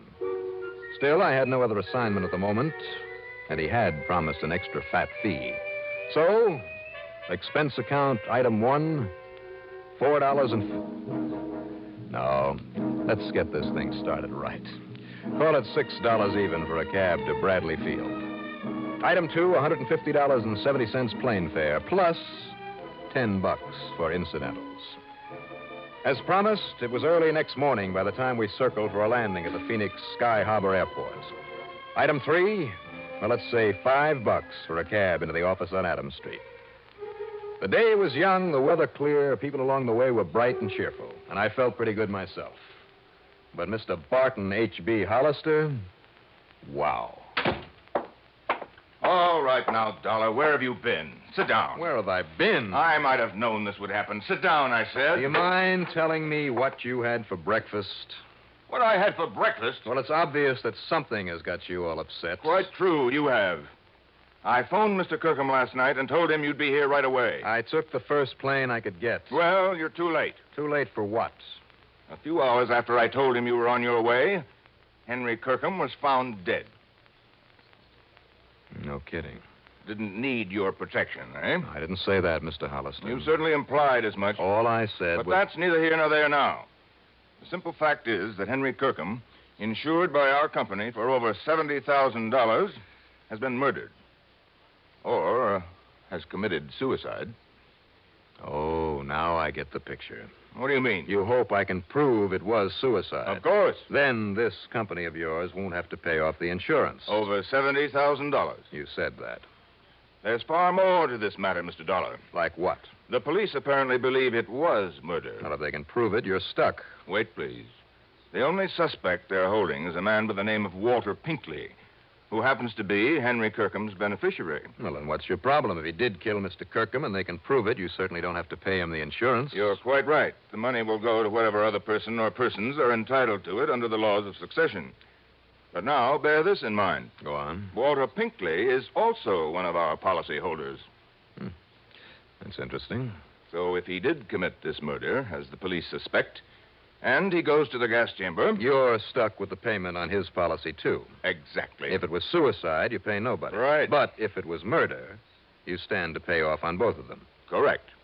Well, the police must have some reason for thinking it was murder. Oh, yes, they have. Well, then, if you don't mind, I'll pack up and head on back to Hartford. No, Mr. Dollar, you won't. Well, give me one good reason why I should get into a hassle with the police. I have assigned you to this investigation, and I have agreed to pay your expenses out here. Plus a nice fat bonus, remember? I remember. But that doesn't mean I have to accept the job. You'd rather absorb the cost of your trip out here yourself and the return fare? Oh, now, just a minute. Very well. Now, rent yourself a car at our company's expense and get over to Tuttle immediately. Okay. All right. You win. Who is Tuttle? Tuttle is not a who, it's a where. It's a small town, 30 or 35 miles north and east of here, where this murder, or this suicide, occurred. I suggest you contact the police first. His name is Alfred Appleby. His name? Then see the people at the Yucca Flower Rest Home. That's where both Kirkham and Pinkley lived. Rest home? Yes, it's a small, exclusive place on the outskirts of that little town, mostly for people with lung trouble. Okay. Good. Now, Mr. Hollister. Yes, my boy. Now that you've roped me into this thing... Well, hardly roped. That extra fee that we were talking about. If you can show that Kirkham was a suicide, thus saving us from having to pay out all that insurance, and I understand you're very good at this sort of thing. When it's justified. Well, of course. And I'm sure we understand each other. How much, Mr. Hollister? Prove it was suicide. $1,000. Only $2,000 for saving you all that money. All right. $1,500. And what if I find that Pinkley did it? And we have to pay on both policies? Well, there'll be no extra fee then, of course not. But as I say, if it was suicide, and you can convince the police of it... $2,000. Now, Dollar. Or shall I hitchhike my way on back to Hartford? Very well, $2,000. In either case. Yes, in either case. Now get to work. You know, Hollister, a little urging, and you're not such a tight-fisted old coot at that. I beg your pardon. Granted. Item 4, $50 deposit on a rental car. I drove north through Glendale and Cave Creek, and then east and a bit south of the town of Tuttle. There were a couple of general stores, one of them closed, a gas station, and a rickety old one-story building marked City Hall. That's where I stopped. And believe it or not, it's only occupant in a small corner room with bars on the door. That's right, young man. My name is Walter Pinkley. The police chief, who's also the mayor, has gone out to the rest home again. Well, I'm Johnny Dollar, Mr. Pinkley. I represent the company that insured the life of Mr. Henry Kirkham. Oh, poor Henry. Oh, it's a terrible thing. Terrible thing. Pretty terrible for you, sir, if you killed him. Now, isn't that the most absurd idea, Mr. Dollar, putting me in jail this way? Is it? But I suppose that policeman, that Chief Appleby, feels he has to point to someone as a suspect. Why did he pick on you, sir? Well, after all, Mr. Dollar, I was the only one to have visited with him there at his cottage at the rest home last night. And I'd told everybody I was going to spend the evening with him. I mean, everybody at the captain's table. Why did you call on Mr. Kirkham? Because he was my friend. Henry was the only one who appreciated my ability as a composer. A composer of what, Mr. Pinkley? Why, here. Let me show you. Here now. Do you see? This is the new concerto I'm working on. This will be my finest musical composition. Concerto. You understand music, Mr. Dollar? Well, not enough to appreciate this, I'm afraid. Oh, that's too bad. So few people do, and now that Henry is gone. By the way, did you know that he left all of his insurance to me? So I understand. That was wonderfully sweet of him. And now I'll be able to buy a piano for my little cottage and compose and compose and compose. I wonder. Oh, there's no need to wonder about it at all, Mr. Dollar. I shall. Just how much do you know about the circumstances of Mr. Kirkham's death? Well, not very much, I'm afraid. You see, I went round to his cottage after supper last night. Why, sir? Well, Henry'd been worried about something of late. I don't know exactly what. He never told me, in spite of our friendship. Had he any other good friends there at the rest home? With all the petty jealousies and the people just sitting round getting annoyed at each other over nothing at all? No, Henry and I were the only real friends. I see. All the rest of them, well, I don't want to use the word hate, but, well, if it weren't for the almost magical curative properties of the air and the climate. Touch of lung trouble, you know. Now, Mr. Pinkley... As long as I stay here, I feel just fine. And so do the others. Yeah, well, now... It's added at least 10 years to my life. I'm sure it has. But, as I started to say, it was about 8 o'clock when I dropped in to visit Henry, and we looked over some of my music and talked and had a gay old time. Sounds like a ball. Now, tell me, at what time did you... But even so, he was, well, depressed and worried. Mr. Pinkley. Yes. What time did you leave Mr. Kirkham? Well, I guess about 10 o'clock. He said he had to write a very important letter in case. In case of what, Mr. Pinkley? Well, I'm not quite sure, but during supper he had mentioned that someone was coming to see him. He'd had a phone call that someone was coming to see him to help him, I think. And in case that someone didn't arrive in time. Well, I'm not quite sure just what he meant. I think I have a pretty good idea. Then this morning, when they found him lying there in his cottage with that horrible pistol beside him, Mr. Dollar, I never dreamed that Henry would commit suicide. Suicide? Surely you don't think that anyone would have killed him? Not even you? Good heavens, no. When he was always so nice to me and changing his insurance to me and all. Well, apparently somebody thinks you did it. Oh, they'll find out. They'll find out, don't you worry. And meantime, it's so nice and peaceful here in this jail, and I can work all undisturbed on my concerto. I've been working 4 years on it, Mr. Dollar.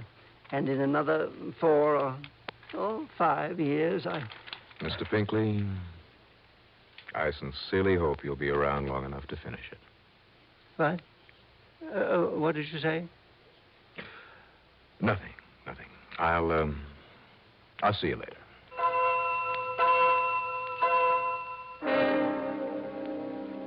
I learned a long, long time ago that the most unlikely person may often be a killer. But this sweet old Walter Pinkley, never. At least not in my book. I got back into my car and I drove on out to the Yucca Flower Rest Home. In addition to a small office building, there were 8 or 10 neat little cottages on the side of a tree-covered hill. The car in front of the office had the word police badly printed across the side in nearly foot-high letters. And as I pulled up to a stop, a heavy-set man of about 50, wearing boots, jeans, a blue cotton shirt with a string tie, and a beat-up officer's cap with a badge on the front of it, came out to meet me. You must be Johnny Dollar, right? That's right. Chief Appleby? Howdy. But you got here too late, Dollar. How do you mean too late, Chief? Well, I mean, I got it all sewed up. Have you?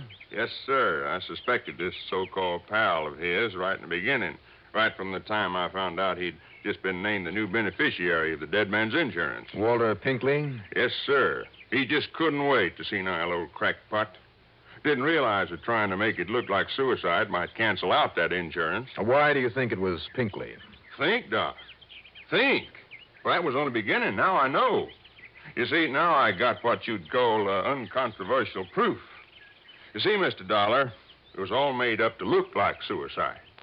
I mean, in there all by himself, just laying there in the middle of the floor, shot right through the right temple, real close up, like as if he'd done it himself. Well, now, Chief. Yeah, and the old-fashioned 32 H&R there beside him, like as if it fell out of his hand.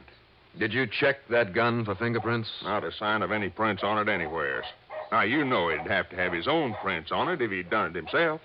Yeah, I guess it would. Only one note to have been in to see him last night was that old Walter Pinkley, right?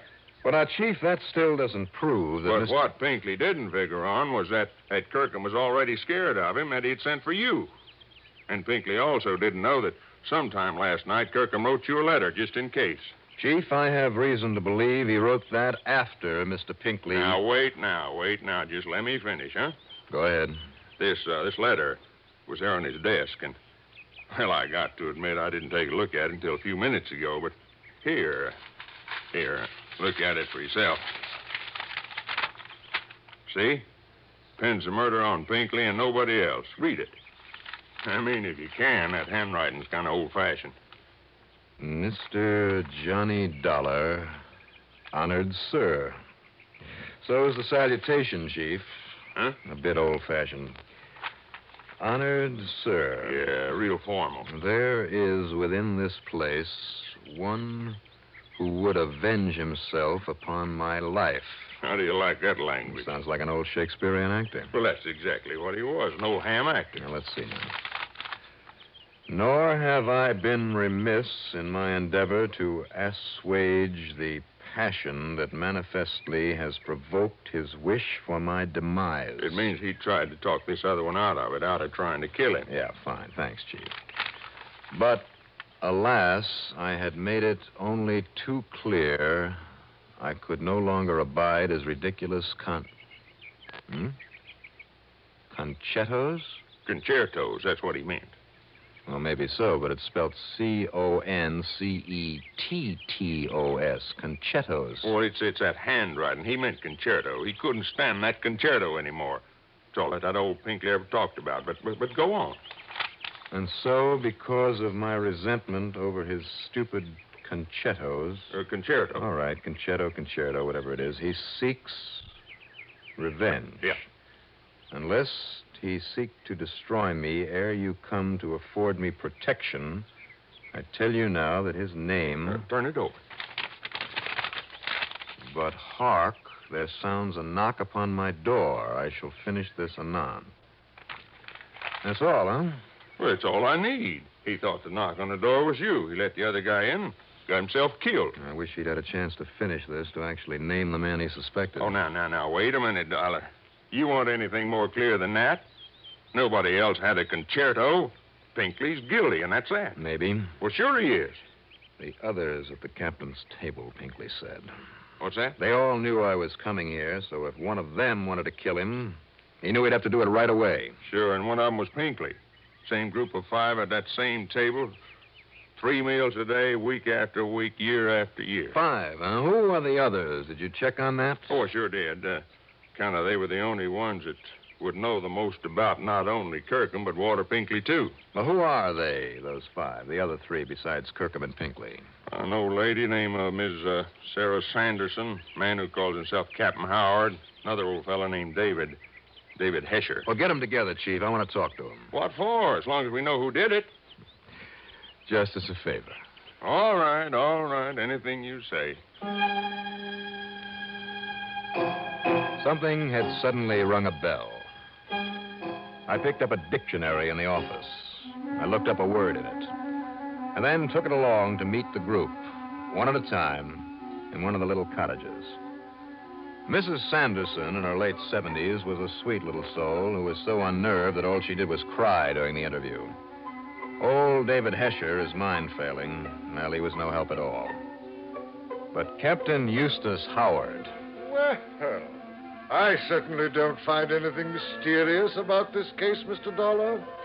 If you want my opinion... Which I didn't. After all, I speak from years of using this excellent mind of mine to solve far more complex problems than this. What a blowhard. But, of course, my extreme modesty forbids me to laud my own accomplishments. Unconscionable bore. Nevertheless, I am convinced. Like that insurance man, Hollister. I, out of my vast experience and confidence, I can assure you that Chief Appleby is entirely right in holding Walter Pinkley. Captain Howard.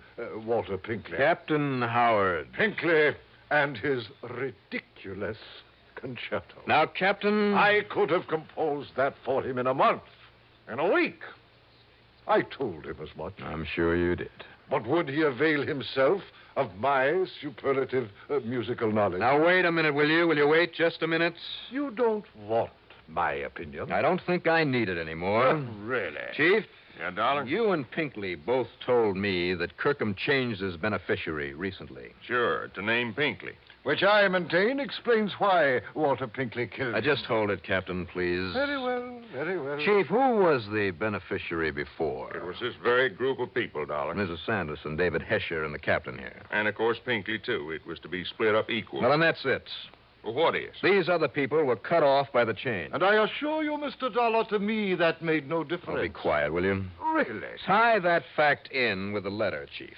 So that letter pins it on Pinkley, and that's that. Didn't you wonder why the killer left the letter on Kirkham's desk? He must have seen it. I am convinced that Pinkley overlooked it in his excitement over what he'd done. Well, I am convinced that the killer misread that letter the same as we did, that he left it there because he felt sure it would convict old Pinkley. And you, Captain, and this dictionary prove it. Well, I don't get you, Dollar. I am certain that I don't. That word, concetto. Only what he meant was concerto. No, that's just the point. Because do you know what concetto means? It's an old-fashioned Italian word that means conceit. Huh? Unusual term, but so are a lot of others in that letter. Well, sure. Concetto means conceit. So add them up. When the beneficiary was changed, this silly, conceited old Captain Howard here was cut off. I beg your pardon. Along with a couple of others. But I doubt if they cared. Only the captain did. Now, see here. He didn't like the snub that it implied. Any more than he liked being turned down by Pinkley over that music, so he had to get even. Mr. Dollar. If he could make it look like suicide, he not only would get even, but nobody would get that insurance. So he knocked off Kirkham and set it up that way, and I'll bet he made sure that Kirkham's prints were on the gun. Keep talking, Dollar. But then he found the letter, that unfinished letter, and he thought that it put the finger on Pinkley.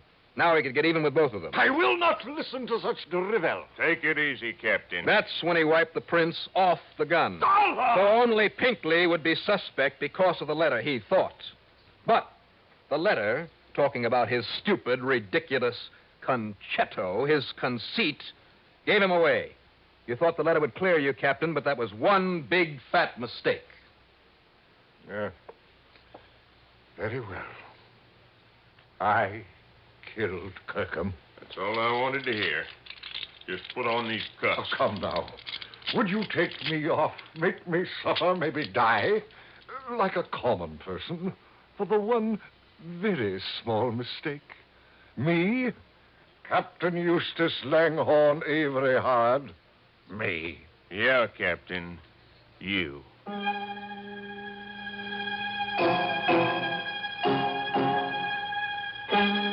Mr. Barton H.B. Hollister, you'd better shed a bit of your conceit and pay me not only that fee you promised, but an expense account total, including the trip back to Hartford, and believe me, all the incidentals I could possibly cook up, a total of $438 even.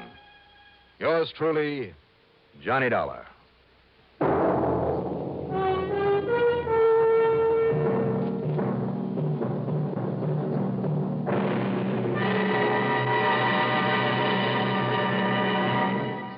Now, here is our star to tell you about next week's story. Next week, the fog, closing in over a dark, abandoned pier in San Diego.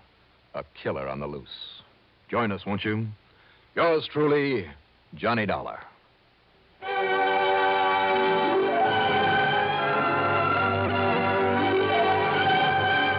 Yours truly, Johnny Dollar, starring Bob Reddick, is written by Jack Johnstone, produced and directed by Bruno Zerato, Jr., musical supervision by Ethel Huber. Heard in our cast were Edgar Staley as Walter Pinkley, Richard Kendrick as Barton Hollister, John Briggs as Captain Eustace Howard, and Jim Bowles as Chief Appleby. Be sure to join us next week, same time, same station, for another exciting story of yours truly, Johnny Dollar. This is Art Hanna speaking.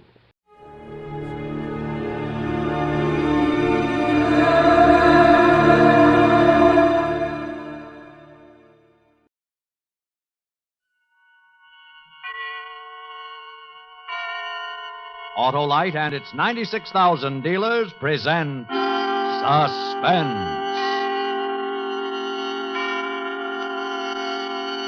Tonight, Autolite brings you a story of a mind reader who discovers his nightclub act is not a fake. A story we call A Vision of Death, starring Mr. Ronald Colman. Before our play begins, here is a word about Autolite from a good friend of ours. Greetings, Sahib Wilcox. Why, it's that amazing, magnificent mystic and great glass globe gazer, Sabu the Swami. What's on my mind? You think of your best friend. Everybody's best friend. The Autolite Stay Full, the battery that needs water only 3 times a year in normal car use. Now the glass shows a glass even more powerful than mine. Well, that's the fiberglass retaining mat protecting every positive plate in the Autolite Stay Full battery. They prevent shedding and flaking and give the Stay Full longer life, as proved by tests conducted according to accepted life cycle standards. Now I see many smiling faces. On the thousands of drivers who visit their masterful, merry, and marvelous neighborhood Autolite battery dealers for an Autolite Stay Full, the battery that needs water only 3 times a year in normal car use. Now the crystal ball shows words of wisdom. I know. You're always right with Autolite. And now, with A Vision of Death and the performance of Mr. Ronald Colman, Autolite hopes once again to keep you in suspense.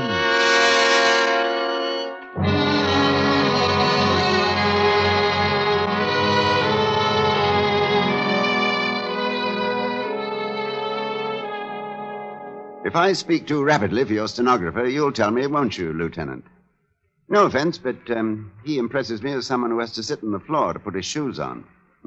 And don't hesitate to stop me if I seem to wander away from the point. I mean to say this is my first, and I hope, final appearance in a police precinct, and I should hate to give a sloppy performance. We were always known, Aurora and I, for the smoothness and gem-like precision of our act. And as for this murder rap, I suppose it's called, is concerned, an acquaintance with our act is the essential rabbit. Awfully good act. Smart, informal, occasionally humorous, and always mystifying. Well, the act always began with music, never with the cliché fanfare of trumpets or roll of drums. I would saunter out to the center of the floor and say something like, "Good evening. You are about to witness an exhibition of mental telepathy. Ladies and gentlemen, may I introduce Aurora, my wife." They never failed to give her a hand. What would they applaud? Why, the vision she presented as she came toward me. There has never been anyone as lovely as Aurora, the most beautiful flash in the profession. Aurora, would you care to tell the audience, or shall I? You tell them, Judd, while I tie the blindfold across my eyes. Ladies and gentlemen, all mind readers employ a gimmick. A gimmick is a trick, a device. For example, when the mind reader, threading his way through the audience, says to the mind reader sitting blindfolded on the stage, "A lady has given me a small object which I now hold in my hand. What is it?" And the mind reader sitting blindfolded replies, "A silver coin." The answer has not come through mind reading. No, it has come through the gimmick. A cue or signal communicated through the very question itself. But we don't do that. We do not. You will notice, ladies and gentlemen, that I never speak to Aurora at all. Are you ready, Rory? Ready, Judd? Here we go, then. You, sir. You have something? Good. Concentrate upon it, like a good chap. The gentleman holds a And coin you, madam? in his hand. It is a Mexican peso bearing the date 1892. That's very clever of you, madam. I'll be surprised if she gets this one. The lady holds in how her about hand you, young man? her other hand.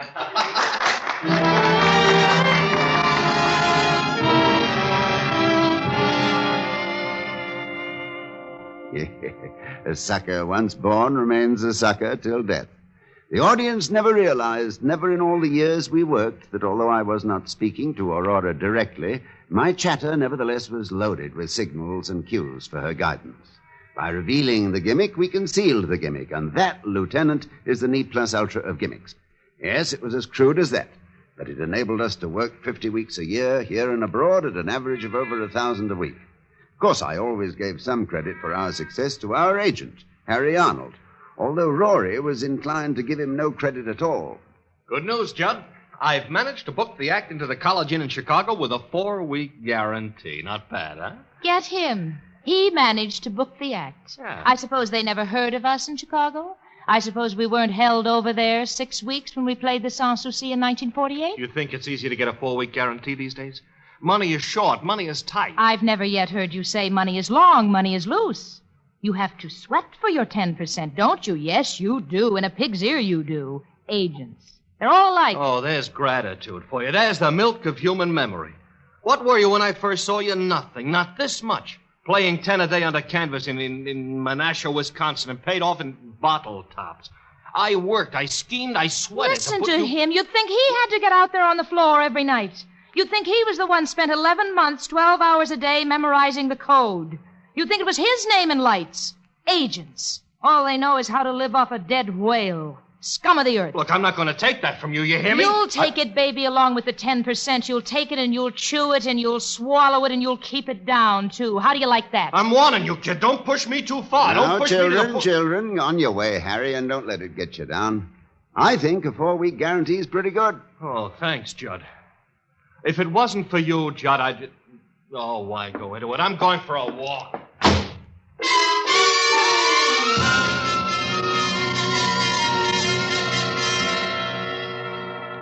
But aside from these altercations between Rory and Harry, it was smooth sailing.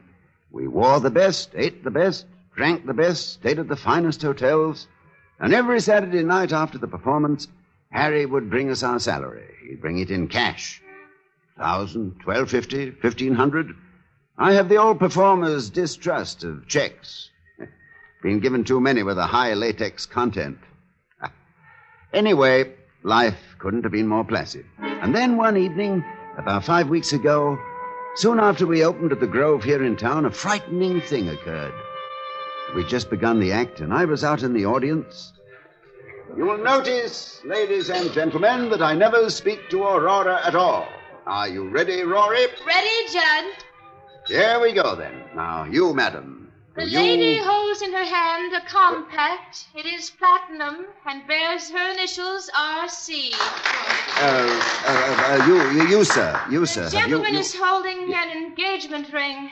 In it are 3 small diamonds. Miss. The Miss, young lady is holding...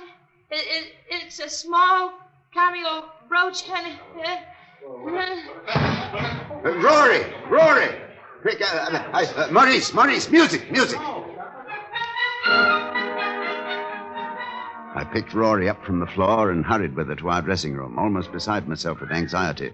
I placed her on the couch, dampened a towel, and put it on her forehead and began to chafe her wrists. Rory, honey, Rory. Judd, what happened? I was in the bar. Do you want me to get a doctor? No, I don't know. Get out. Leave us alone. Get out, Harry, get out. Judd?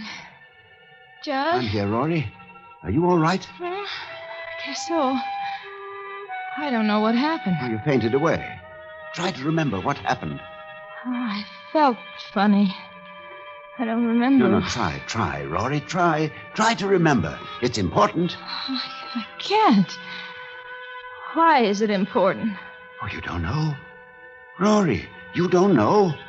You were calling out the answers before I even had a chance to give you the cues.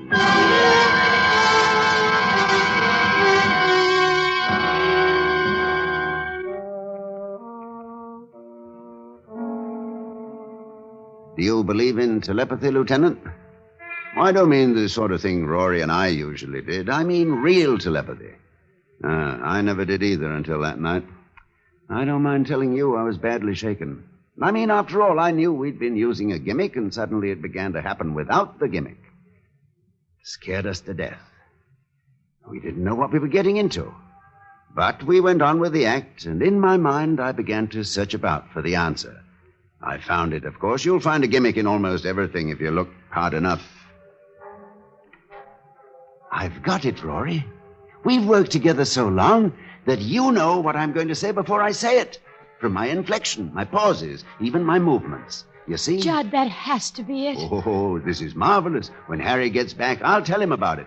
And if I last until tomorrow, he can ask the management for more dough. Yeah, as soon as he gets back. Next Thursday. Tonight. How much more should we ask for? Well, Tonight? What made you say tonight? I don't know, Judd.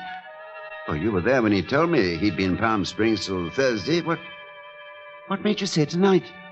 I don't know. What difference does it make? Stop picking on me. So I made a mistake. So what? Well, I don't see how you could make such a mistake, that's all. Judd, leave me alone. I've been worried half crazy about really being able to read your mind. I've been under a strain. So Harry's coming back Thursday and not tonight. All right. You satisfied? He'll be here Thursday and not tonight. You Judson Stone, mister? This dressing room, eh? What is it? A telegram. Sign here? Oh, sign for it, will you, Rory? There you are, kid. I'm sorry I blew up in your face, Judd. Judd. What's the matter? It's from Harry. He's coming in tonight.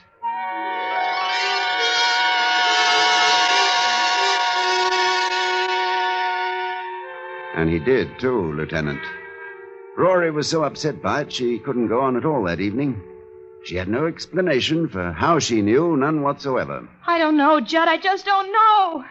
My mind seems to go blank, and I seem to hear a voice whisper in my ear, and Harry Arnold will be with you tonight, that's all.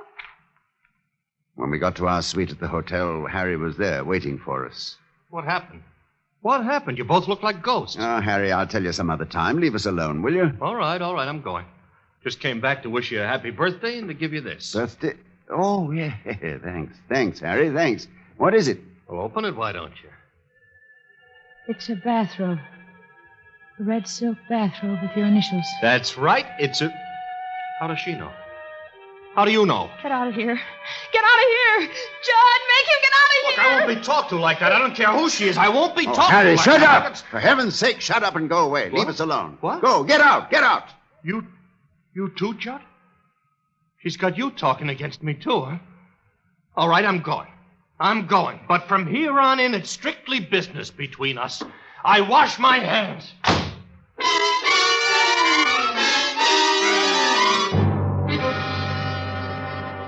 He kept his word, Lieutenant. From that time on, he kept himself to himself.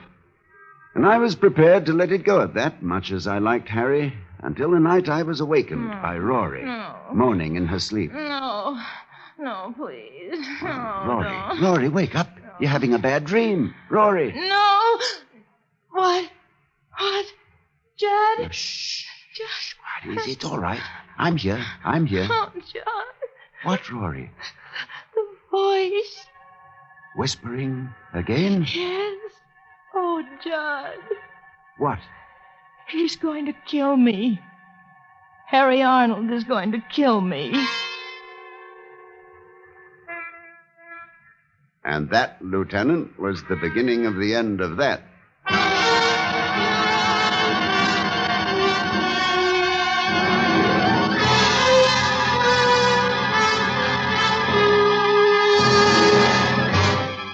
Autolite is bringing you Mr. Ronald Coleman with Kathy Lewis in A Vision of Death. Tonight's production in radio's outstanding theater of thrills, Suspense.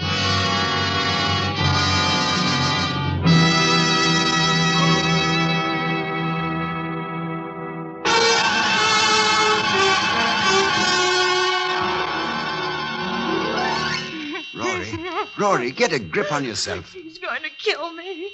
Harry is going to kill me. Don't be ridiculous. Stop it now. It was just a bad dream. Harry is going to kill me. Will you stop that? Will you stop saying Just that? hold me. I'm frightened. Harry is going to kill me. Now, you've had a bad dream, I tell you. He hates me. He hates me, John. John, Harry is going to kill me.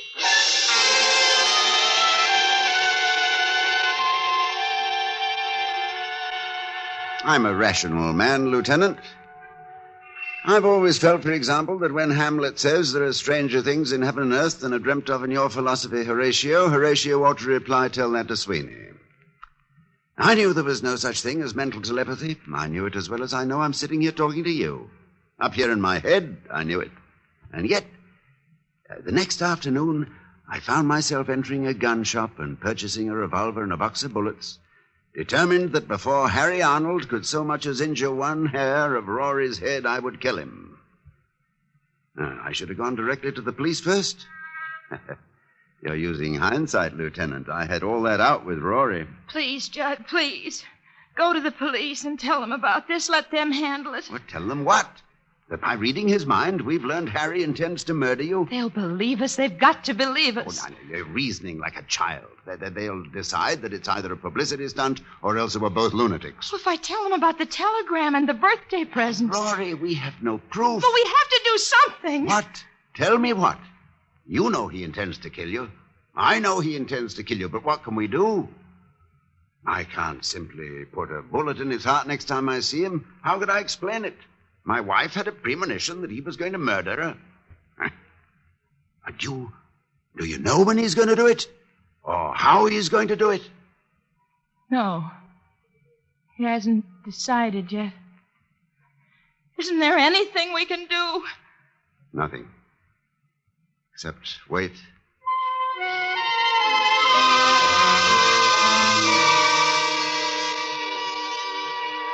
I reacted to the waiting as you might expect, Lieutenant. Sleeplessness, loss of appetite, growing irritability. I flared up at everyone. Waiters, chambermaids, elevator boys, the manager of the club. The manager of the club, yes. He finally said to me... Stone, what the devil's gotten into you? I'd really like to know. None of your business. Well, I'm only trying to be nice. Oh, shut up and let me alone. Yeah, sure, I'll let you alone. I'd let you alone right now if your contract didn't have another week to run. But after that, I'll let you strictly alone. You'll never work this club again. Maniac. I began to drink quite heavily, quite noticeably. I was going crazy just from the waiting. And then the waiting came to an end. It was around 3 a.m. I was sitting up in bed, in the dark, smoking, when Rory opened her eyes and said... Judd? Yes? The voice. Yes? He's going to kill me. Here. Right here, in this room. Rory. Saturday. This Saturday at midnight. Judd. Oh, Rory, sweetheart. He's going to shoot me. He has a gun. And he's going to shoot me. He's going to get you downstairs in the manager's office at the club. And while you're there, he's going to come up here. Rory, listen to me. I want you to listen to me. You're mistaken, do you understand? You've been having another bad dream, and that's all there is to it. No, Judd, I swear it. He just thought of it. Just this minute. He's standing at a bar, standing there all by himself, drinking. And he just this minute decided. You're making it up. Judd, no. It's the bar over at the Tuscany Hotel. I see it so clear. Oh, you're wrong. I'll prove you're wrong. Dad? Give me the bar at the Tuscany, will you? Over on Sunset. One moment, please. You'll see, Rory, he's not there at all. You'll see, it's just a dream. Just a bad dream. Tuscany Cocktail Lounge. Hello, is Harry Arnold there at the bar? Harry Arnold? No, I'm sorry, he's not. He's not, huh? You sure of that? Oh, sure, I'm sure. He was here all evening. Left about a minute ago. I said goodnight to him myself. You want me to call? It wasn't a dream. Judd. No, Rory, don't worry. Trust me. When Harry comes tomorrow night, you won't be here at all. But I will.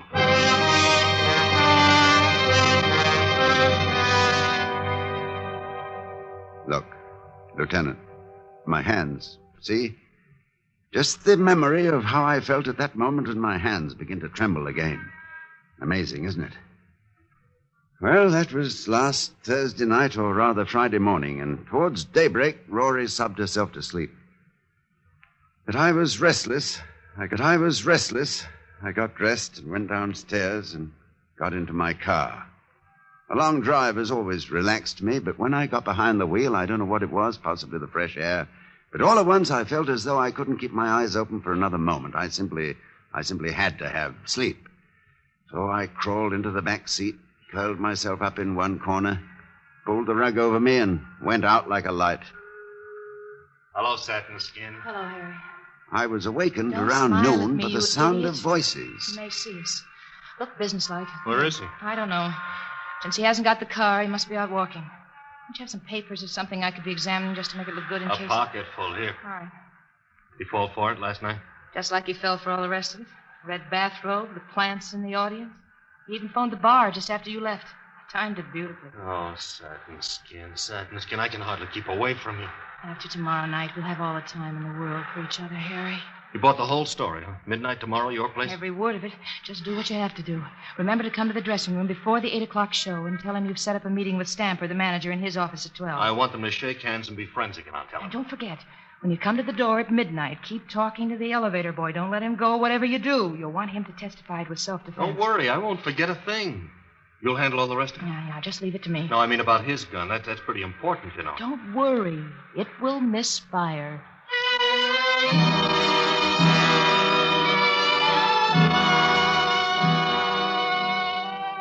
It'd be difficult for me to tell you what I felt as they walked away, Lieutenant. One part of me felt the way a man ought to feel, I suppose, when he learns that the woman he loves is not only unfaithful, but plotting his death as well.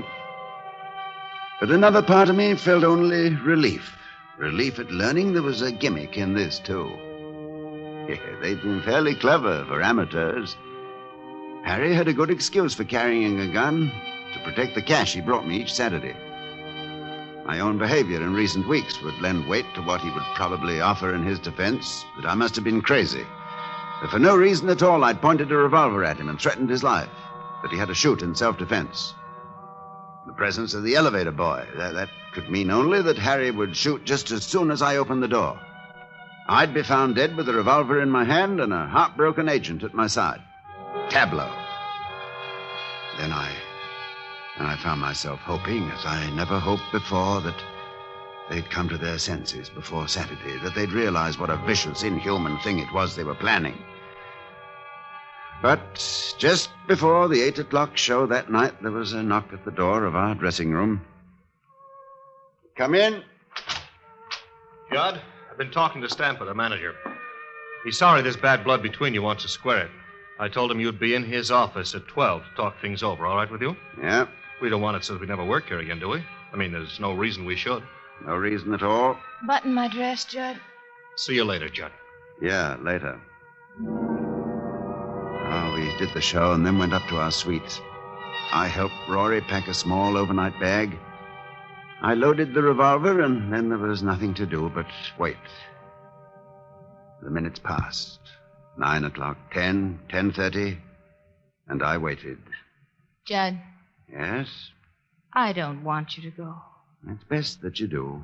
Doesn't seem right to leave you here alone. Things might not go as I planned. I might not be able to stop him. And if I fail to stop him... No, it's best that you go. Just wait at the motel until you hear from me. What time is it? Almost 11. 2 minutes of 11. I'm out of cigarettes. Desk. This is Mr. Stone in 1101. Please send up a carton of players, will you? Right away, Mr. Stone. I want you to go now, Rory. Judd, let me call the police, please. It will be useless. We've gone into it, and it'll be useless. Then come with me. He won't find anybody here. Well, then he'd choose another place, another time. Here's your valise. You have your gun? In my pocket.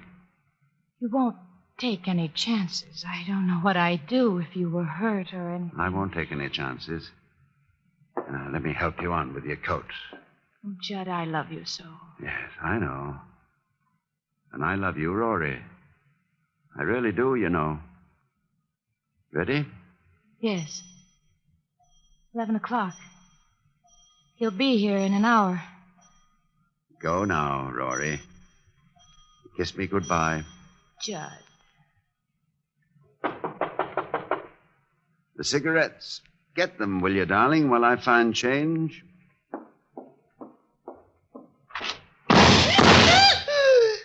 Harry. Rory. Rory. Rory!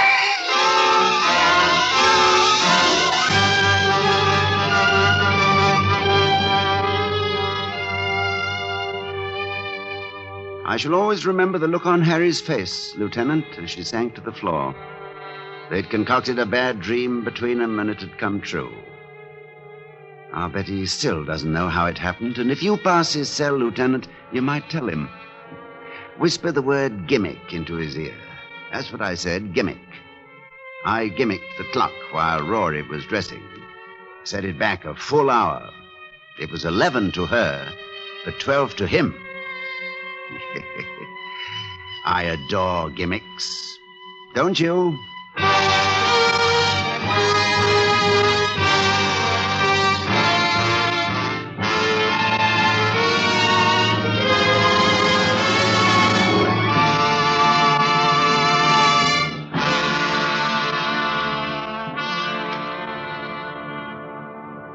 Suspense. Presented by Autolite. Tonight's star, Mr. Ronald Coleman. My occult powers do reveal that every driver's automobile has a life both long and bright when it has parts by Autolite. Well, that's fortune-telling there's no doubt about, Swami. You know, Autolite makes over 400 fine products for cars, trucks, planes, and boats in 28 plants from coast to coast. These include complete ignition systems used as original factory equipment on many leading makes of our finest cars. Generators, coils, distributors, electric windshield wipers, voltage regulators, wire and cable, starting motors, and many more. They're all engineered to fit together perfectly, work together perfectly, because they're all part of the Autolite team. So, friends, don't accept electrical parts supposed to be as good. Ask for and insist on Autolite original factory parts at your neighborhood service station, car dealer, garage, or repair shop. Remember, you're always right with Autolite. Next week on Suspense, our star will be Mr. Van Johnson in Strange for a Killer. And in weeks to come, you will hear such famous stars as Miss Joan Crawford, Mr. Jack Carson, and Mr. Jack Benny, all on Suspense.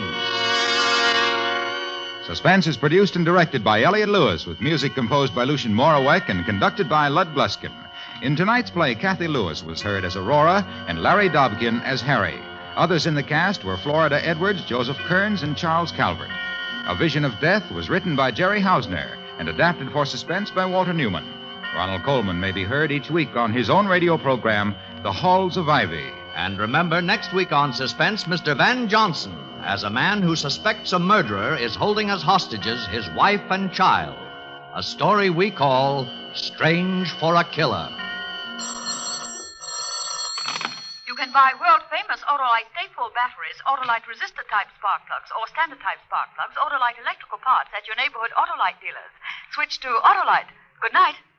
This is CBS, the Columbia Broadcasting System.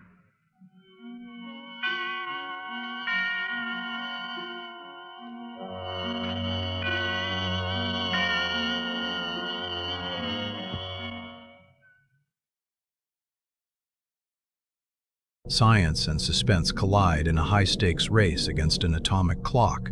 Johnny Dollar is pulled into a world of espionage and radioactive secrets when a brilliant physicist vanishes along with a sample of the experimental boron-112-12. Is it a case of a scientist selling out to the highest bidder, or is he a pawn in a much more explosive game? From sterile laboratories to the shadowy docks, Johnny has to track down the isotope before a shadow agency turns a scientific breakthrough into a global catastrophe. Before we start this episode, let's satisfy our curiosity by knowing what happened the day it aired.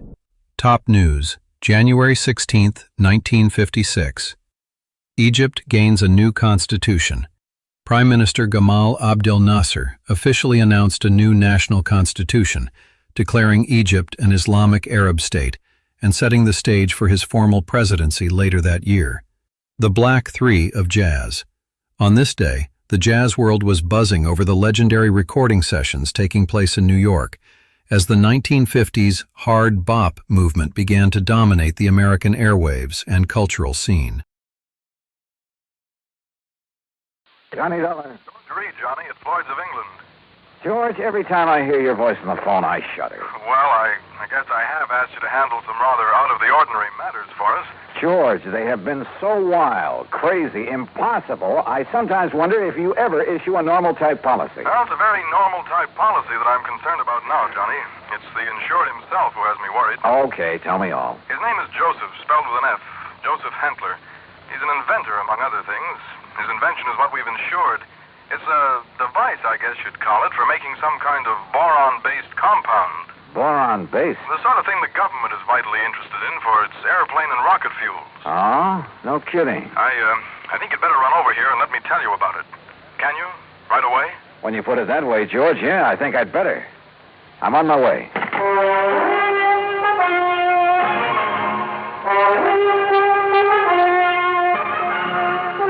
Bob Bailey, in the exciting adventures of the man with the action-packed expense account, America's fabulous freelance insurance investigator. Yours truly, Johnny Dollar. And now, Act One of yours truly, Johnny Dollar.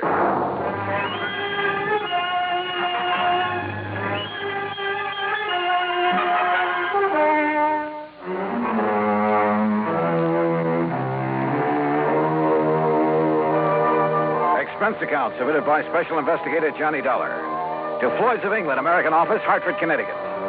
Following is an account of expenses incurred during my investigation of the Boron 112 matter.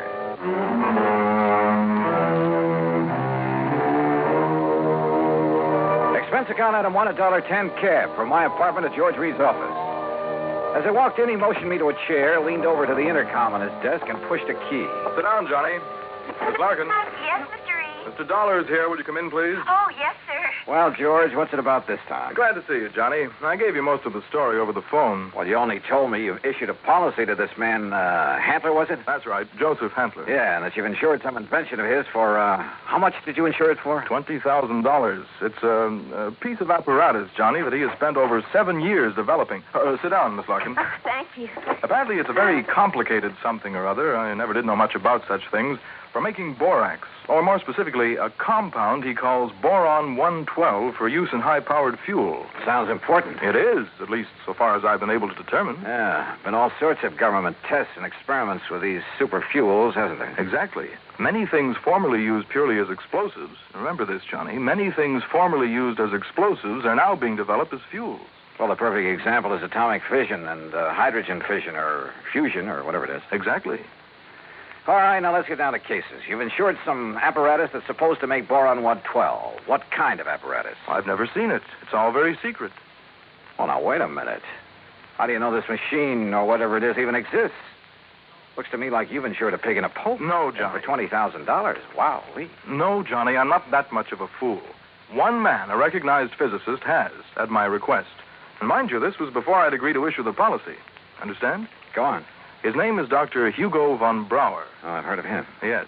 Well, Hantler permitted him to see enough to convince von Brauer that he has something mighty important there, that he's on the right track to, well, whatever it is he's out to accomplish. Okay. I'll take your word that you were right in issuing him the policy on it. But now what's happened? The thing blow up in his face or something? No, as I told you over the phone, it's the man himself I'm worried about, because of something I've just learned. Like what? Miss Larkin, this is Mr. Johnny Dollar. Now, will you please... Yeah, I know.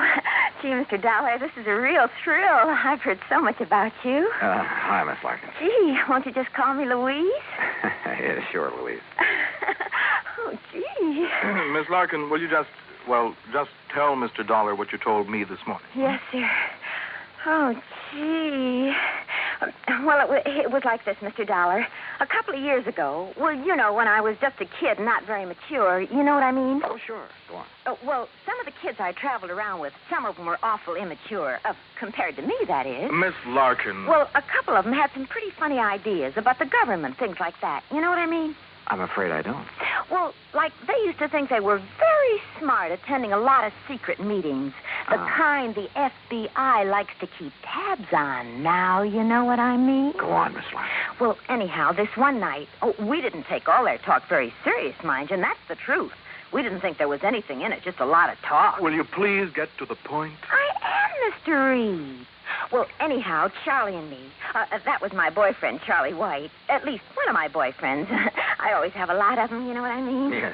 Well, go on, please. Well, Charlie and me, we said, sure, we'll attend one of your meetings, just for laughs, you know what I mean? And what kind of a meeting was it? Oh, it was terrible. It was awful, Mr. Dollar. A bunch of people I never saw before making speeches. Yeah. Down with the government, start the revolution, that sort of thing. Oh, we got out of there in a hurry, believe you me. I'm sure. And we were pretty lucky, too, because the police or the FBI or somebody came in after and busted the whole thing up. Hey, maybe you read about it. That's all very interesting, Louise, but just what... Yes, Miss Larkin, get to the point. All right. Well, just this morning, when I was filing the office copy of this insurance policy and I saw the name on it, oh, gee, Mr. Dollar, it hit me like a... Well, do you know what? What? That name, Joseph Hantler. Oh. It was the same as one of the fellas, an older guy that me and Charlie had seen at that meeting. Now, what do you think of that?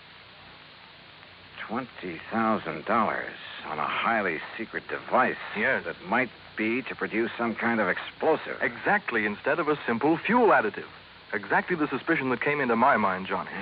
Of interest to the government, he had told me. But what government? We're jumping to an awfully big conclusion, George.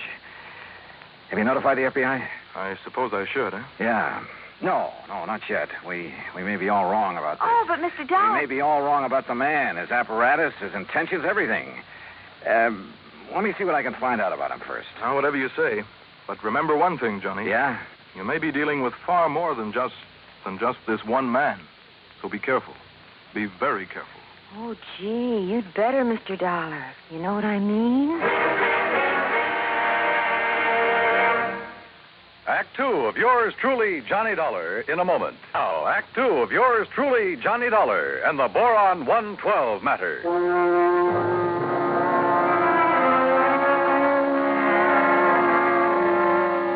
Louise Larkin, secretary to George Reed at Floyd's of England, was certain she would recognize Joseph Hantler, the inventor who had ensured a secret process for making Boron 112. If, that is, he were the same Joseph Hantler she'd met at one time at a meeting of a subversive group. Expense account item $250, deposit on a rental car. In it, Louise and I crossed the Connecticut River to East Hartford, went south to Hockenham on Route 2, then south and east on a seldom used gravel road that took us a few miles to the edge of a stream called the Salmon Branch. There in a little grove of trees, we found a windowless concrete block building, the so-called laboratory of Joseph Hantler. Gee, those directions Mr. Reed gave us were pretty good, weren't they? Yeah. Hantler certainly picked himself an isolated spot. Come on. Boy, this is exciting, isn't it? Now, just remember what I told you. If this is the man you met at that party line meeting, don't appear to recognize him. Just give me a slight nod to say yes or no. Yeah, but what if he recognizes me? Yeah, we'll cross that bridge when we get... Stop! Stop right where you are. Do you not see the signs on the fence? Keep out, keep out. Yeah, Johnny, it's him. You're sure? Yeah, gee. Where did you hear me? I'd like to talk with you, Mr. Hantler. It is Dr. Hantler. Who are you? My name is Dollar, insurance investigator. And who is this woman? Just a friend of mine. So, what do you want with me? Well, I want to see the machine, the apparatus that Floyd's of England has insured for you. No, you may not. I'm engaged in highly secret work here. Work that is worthy only of my own great talents as a physicist, chemist, and inventor. Work for the government. Yeah? What government? What are you talking about? The United States government, of course. Suppose you let me see whatever contract you may have with them. I let you see nothing. I have no contract. Oh? And I do not have any patent on my converter. And why? Because either one would reveal the secret of this amazing device before I can turn it over to the government of this fine and glorious country. Yeah, sure. So that is also why I will not permit either you or anyone else to see inside of my laboratory. So leave. Immediately. Go, get out of here. Dr. Hantler, if you'll just let us... No. Do you understand me now? Mr. Dollar. Oh, hey, now, wait a minute. What's that thing for? You are trespassing on my private property. If I shoot you, I am within my rights. Now leave. Now! Do you hear me? Come on, Louise. Gee, yeah. And do not come back here. Do you hear me? Never! Same man, huh? Oh, he sure is. And gee, that gun he pulled on you, I was scared, you know what I mean? Yeah, I know what you mean. Well, what are you going to do, Mr. Dollar? You know something, Louise? I'm not sure. But I was sure by the time we got back to Hartford. I took Louise back to George Reed's office. George was out to lunch, but I stopped long enough to telephone an old friend of mine, Lee Houck, at the local office of the FBI. Asked him to meet me for a bite to eat. Sure, Johnny. How about the Hearthstone? Anywhere you say. 1 o'clock? I'll be there. Well, Yeah, I know what I'd do, Johnny. what, Louise? I'd tell the FBI. That's exact. Yeah, well, we'll see. I know what Charlie would do, too. Charlie? My boyfriend, I told you, Charlie White. Oh, yeah. Well, I'd better be on my way. He'd go out there and he'd kill that crazy old man. Well, Johnny, he just hates those people who are conspired to overthrow the government. Hey, look, tell George when he gets back to the Ever office. since we got drugged into that awful meeting of those awful people, why, he hasn't even seen those guys that persuaded he and I to go there that night. Louise. He says if he ever does see any of them, boy, what he'll do to them. Yeah, I'm sure. Now, look, I got to keep a luncheon date. Tell George Reed when he comes back that I'll see him later, huh? Then I'll see you again, Johnny, huh? Hadn't you better answer that phone? Huh?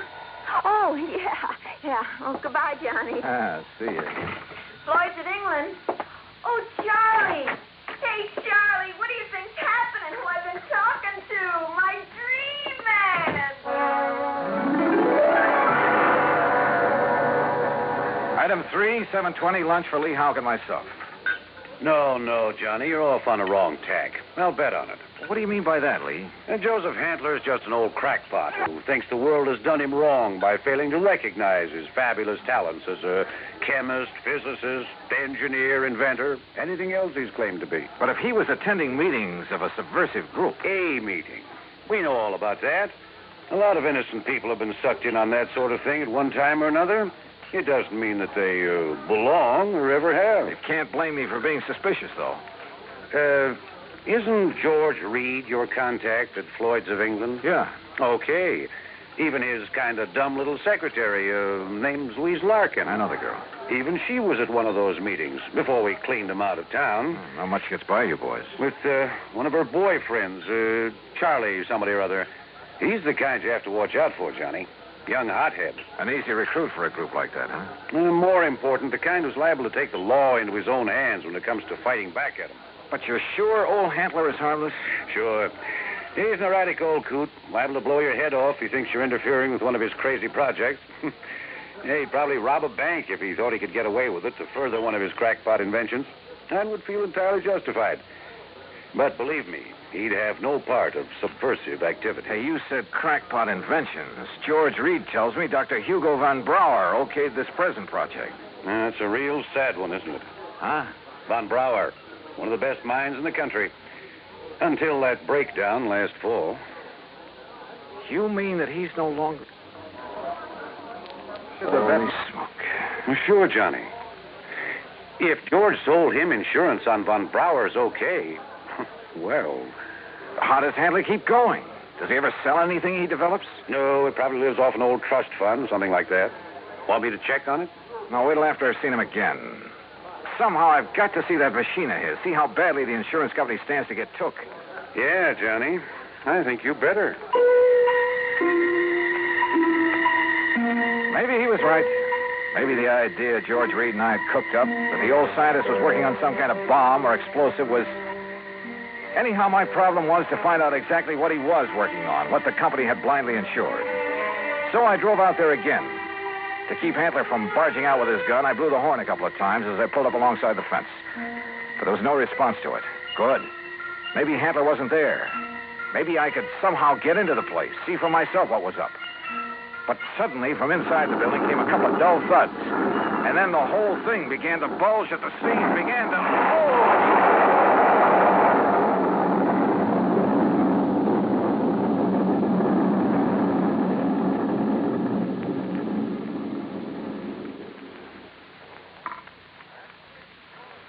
Act 3 of yours truly, Johnny Dollar, in a moment. 3 of yours truly, Johnny Dollar, and the Boron 112 matter.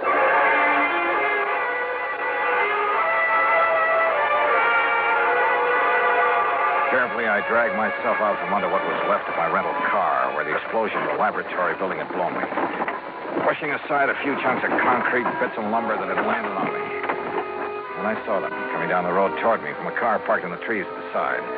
Louise Larkin, a big, husky football player type who looked as though he could stand a good bath and a shave. Well, served him right. That's all I got to say, Louise. Any guy plotting against the United States, murder's too good for him. Oh, gee, Charlie, it sure looks like he's done for now. He must have went up with the building. Yeah, and it served him right. Oh, gee, there's not a thing left of this lap. Oh, Hello, Louise. Mr. Dollar. Yeah, that's right. And I take it you're Charlie. Yeah. Hiya, Dollar. What do you think of that? You did a pretty good job, didn't you? What? Yes, sirree. Huh? What are you talking about? Was he still inside? Did you murder Dr. Handler, too? Johnny. Now, wait a minute. You think I done that? Oh, no, Johnny. We just got here. Oh, sure. Honest. Charlie was going to have a showdown with him. He was going to drag him out of that place and hand him over to the FBI. Sure. What'd you think? Gee, I was worried about the old man's gun, remember? I remember. But if you think a lousy gun was going to stop me from handing a subversion guy like him over to the... Now, look, you don't mean you think I done this. What would you think? No, I did it. Oh, was it not wonderful? Dr. Handler. Yes, Mr. Dollar, and I want you to meet... So you're still alive, huh? You're okay. I beg your pardon? Well, you won't be for long because I'm going to take you in. I'm going to... Quiet. Mr. Dollar, my good friend, Mr. Dollar. Huh? I want you to meet this gentleman from the commission in Washington. Commission? D.C., Washington. Dr. Bernard Steiner. The Dr. Steiner? Yeah, but of course. I've heard of you, and now it's nice to meet you, Mr. Dollar. This final test, it was proof. It was final, all right. Yes, it was all the proof I need. We observed the buildup of the explosion from the top of yonder hill. The proof of what? That Dr. Handler has finally come up with a controlled power source in his boron compound of inestimable value to the country's rocket program. So, I am a great man at last. Though why he calls it boron 112, I'll never know. Well, because it was experiment number 112 with my wonderful converter process.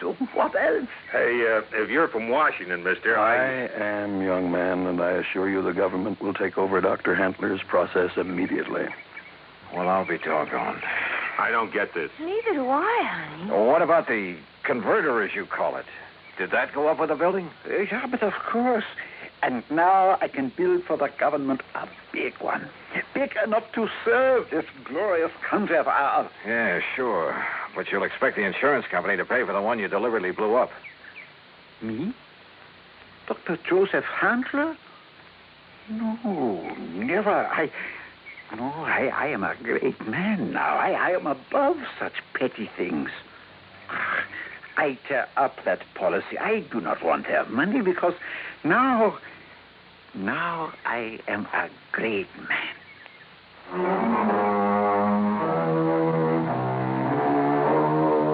There you are, George. Full report. Payment on the policy is up to you. And if you do pay, at least it's in a good cause. Also, well, I guess you and I have both learned a lesson about jumping to conclusions. Expense account total, including incidentals, replacement of the rental car, and transportation back to Hartford, $2,431. Yours truly, Johnny Dollar.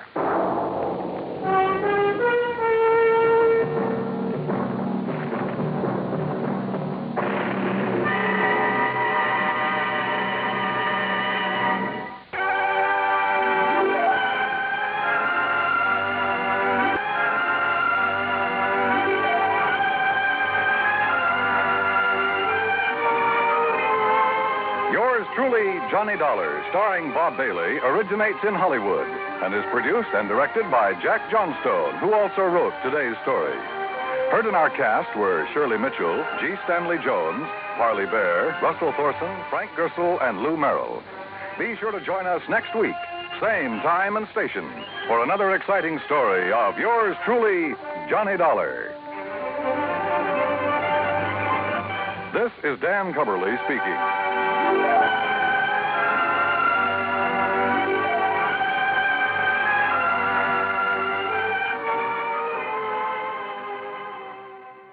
Under the relentless Caribbean sun, shadows gather at the Port-au-Prince National Museum, where ancient relics and modern ambitions collide.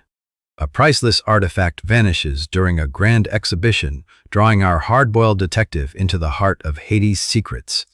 Whispers of betrayal echo through marble halls as a mysterious woman in red stirs more questions than answers. In a world where every mask hides a motive, the truth waits in the cool, dark corridors. Let's go back to the day this episode aired and find out what the most important news of the day was. It was March 20, 1952, and that day, the world watched as the United States Senate ratified the Treaty of Peace with Japan, officially ending World War II hostilities, while in Paris, fashion icon Christian Dior unveiled his revolutionary spring collection, captivating Europe's post-war spirit. The encyclopedia says that the island of Haiti can be called San Domingo, Santo Domingo, or Hispaniola. Well, after my visit there, I could suggest a few more things they can call it, but they probably wouldn't get past the censors.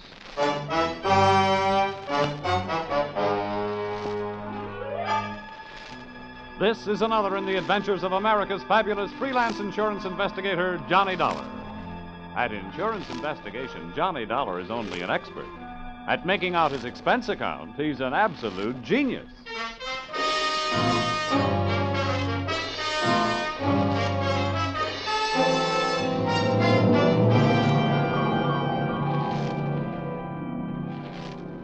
Expense account submitted by Special Investigator Johnny Dollar. To Home Office, American Federated Life Insurance Company, Hartford, Connecticut. Attention, Harvard Huntington, General Manager. The following is an accounting of my expenditures during my assignment in Port-au-Prince, Haiti. Or, the nights may be black down there, but the magic is blacker. Expense account, item 1, $15 for a pair of tickets to see the show Detective Story at the Hudson Theater, New York, which I never got a chance to use since I was sitting in the living room of your Hartford home promptly at curtain time. I want to thank you for coming out here. Why, that's all right, sir. Sorry to break into your evening like this, but since I have, I'll get right to the point. Fine. Perhaps you've heard of the Gordon family here in Hartford. Well, what I see of the society page is while I'm flipping back to the sports section. But I've noticed the name. Diamond-studded, aren't they? Yeah, immensely wealthy. Pillars of society, and surprisingly, quite a proper family. Oh. It is all but one of the sons, Ralph. The heavy drinker, complete wastrel, ne'er-do-well. A blot on the old escutcheon, eh? Yes. Continually getting into one scrape or another. Now he's done it again. I take it that you're not worried about Ralph the man, but about Ralph the policyholder. Well, to put it bluntly, yes. I don't think it's unethical for a company to protect its interests. In this case, the policy is in the amount of $150,000. Payable to his death to charity or to his wife if he's married. Oh, it's quite a piece of paper. Yes, to be quite candid, I rue the day it was issued. But the point is this. Ralph Gordon, at last report, is dying aboard his yacht at Port-au-Prince, Haiti. Oh, you don't need me, Mr. Huntington. You need the Mayo Clinic. Dollar? Yeah? I hesitate to even mention this in the presence of a sane man, but from everything we can learn, young Gordon is not dying from any known malady.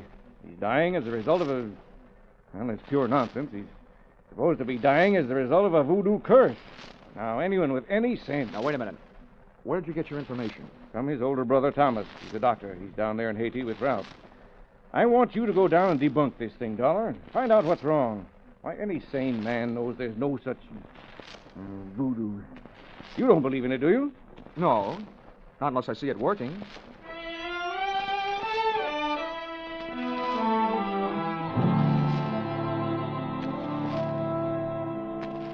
Expense account, item 2, $148.70, Hartford to Port-au-Prince, via airplane.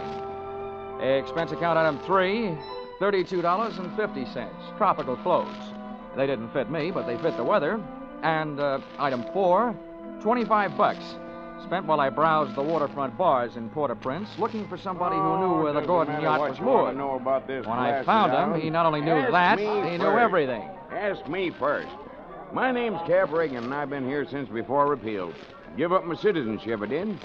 With the help of a couple of prohibition agents. Oh, you don't say. Uh-huh. And I figure on sailing out my final days right here. What do you want with the Gordon craft? I want to see the owner, Ralph Gordon. How do I get to it? Oh, I reckon you pay me to row you out to her. My dinghy's down at the foot of the pier, just a short hail from where we're at. Oh, well, good. Come on, let's shove off then. Just wait till it down my ration here. Huh. That'll put me shipshape. What'd you say you wanted with that schooner? You figuring on buying her? Thanks for the compliment, pal. Listen, if I bought a boat today, it would have to be a surplus life raft. Now, I told you I want to talk to Gordon. Friendly visit or other kind? I'm beginning to see how you know so much about this island. Well, never question, never learn. Remember that, Sonny? Yeah. Yeah, this way. Veer off to starboard.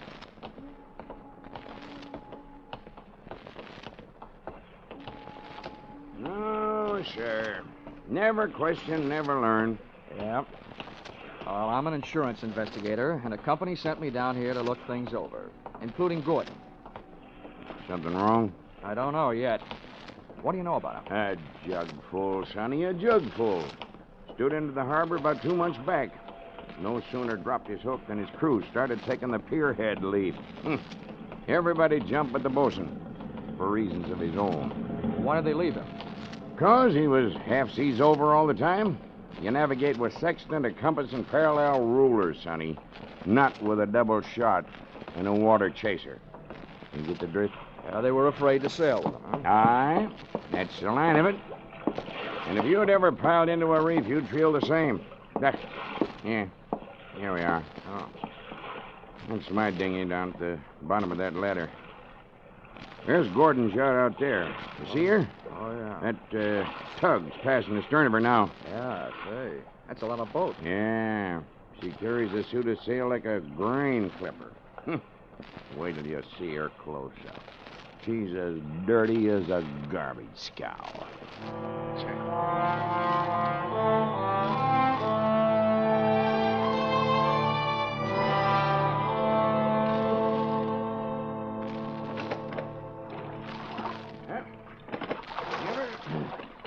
Give her a hail now, Sonny.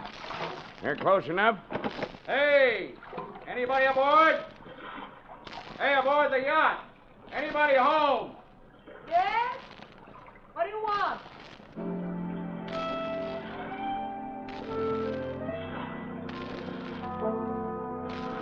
If the ship was dirty, I didn't notice. It may have had good lines, too, but it couldn't have touched what stood at the rail wearing clam diggers, an off-the-shoulder T-shirt, and a Caribbean tan. Oh. There's a rim hull for you. Yeah. That'll be his wife. His wife? Oh. Can I come aboard? Who are you? What do you want? I'm Johnny Dollar from Hartford. I want to talk to Ralph. Oh. Why, yes, then I guess you'll have to come aboard. Here. I'll swing the stern into the ladder. Okay. There you be. Oh. Steady now. Steady. Okay, Cap. You wait for me, huh? Yeah.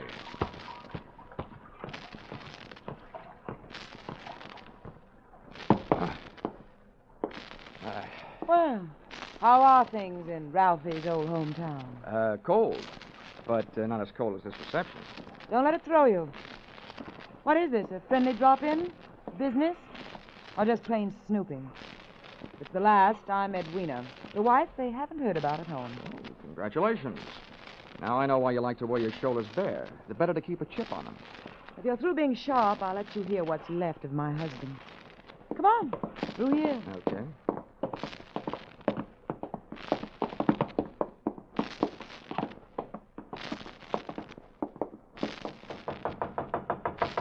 Hey, Ralph. Ralph, you've got a visitor from Hartford. Get away from this cabin, you dirty little gold digger, and take your visitor with you. Wine's all gone. Why don't they send another case of wine? There you are, chum. He's got the door locked. He'll stay that way till he runs out of wine. You heard enough? Yeah. Enough to know how you acquired your charming attitude. Forget it. I walked into it with my eyes wide open. Let's get back out on deck. The light's better for throwing bobs at each other. Yeah, sure. Sounds like fun.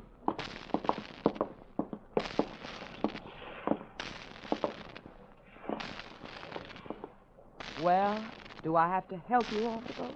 Not until you help me by answering some questions. I'm an insurance investigator, and I was sent down here by the company that holds a policy on your husband's life. What should I do, Finch? The story they got was that Ralph was dying from some kind of a voodoo curse. They don't believe it, and neither do I. Why not? It might be true. Huh? Some old dame. They call her Maria Lascelles. She came out to the boat. She yelled some things at him, and when Ralphie threw a bottle at her, she swore she'd put a curse on him. How'd they hear about that back in Hartford? Ralph's brother, Dr. Thomas Gordon, told them. Do you know him? Yeah, we hate each other. I wonder why he told them. Maybe because he thought somebody, who'd be better off with Ralph dead, was using Maria Lascelles' curse as a cover-up. How would you stand as his widow? Get off this boat. Get off. Never mind the act. You're his beneficiary. Or didn't you know? I said get off. What's the trouble, Eddie? Oh, him. Yo, come here, will you? All right. Who's the boarding party? Just get him off him. I'll see you in my cabin. Sure, honey. Anybody get you this upset, it'll be a pleasure. Well, mate, do you walk or dive? Save your strength for the last scene, Goliath. I was just leaving.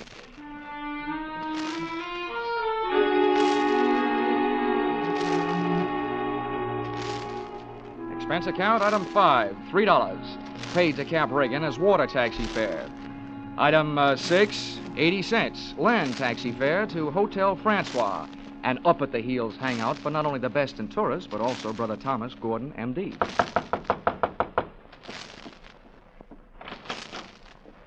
Yes? I'm Johnny Dollar, Dr. Gordon, from Hartford. Oh, yes, Dollar. I've been expecting you. They wired me you were coming down. Come in. Thank you. Well, please make yourself comfortable. Could I offer you something? Nothing but some brotherly advice. Why, certainly. You know, I feel like a stupid fool for not being able to handle this thing myself. So now that you're here, you call on me for anything. Have you seen Ralph? I tried to, but he locked himself in his cabin. Tell me, as a medical man, how do you digest this voodoo curse story? Why, it's ridiculous. Good heavens, this is the 20th century.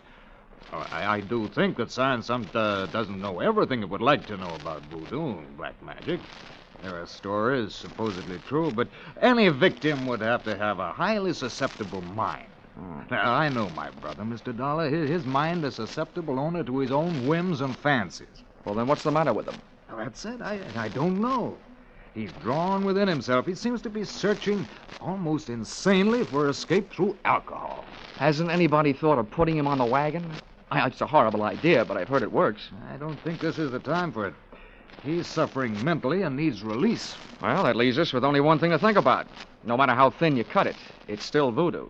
Well, I'm a man of science, Mr. Dollar. I'd make hypocrisy out of all my knowledge and training if I attacked the problem from that direction. But please, you let me know what you learn.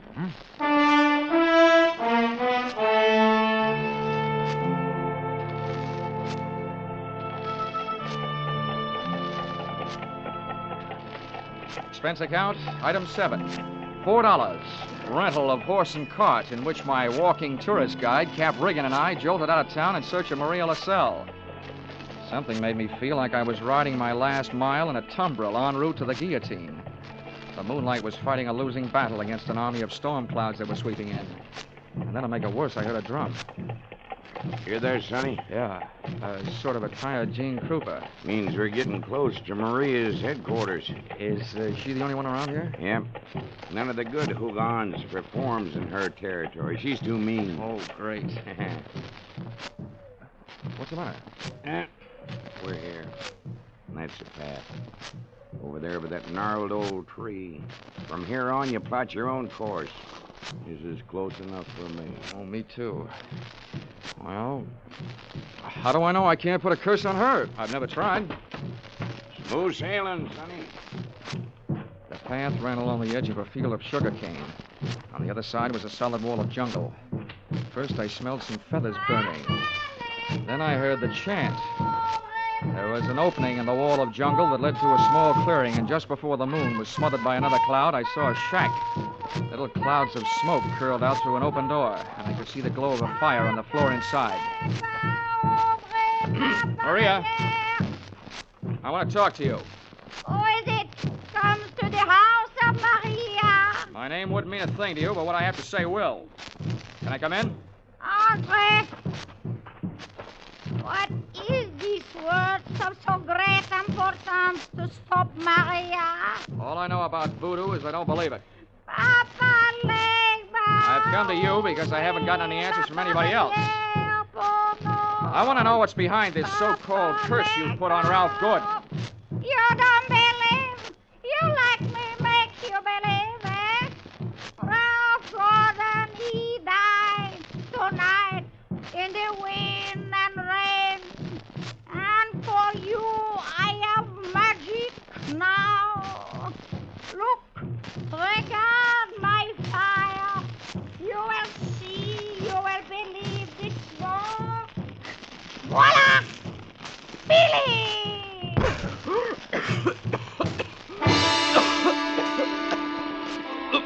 I couldn't see what she'd thrown into the fire. She'd reached behind her for it. But when the smoke from it whirled around me, it seemed to grab my throat and squeeze. I stumbled back to the door. I hadn't believed in voodoo when I'd come in, but going out, I wasn't so sure.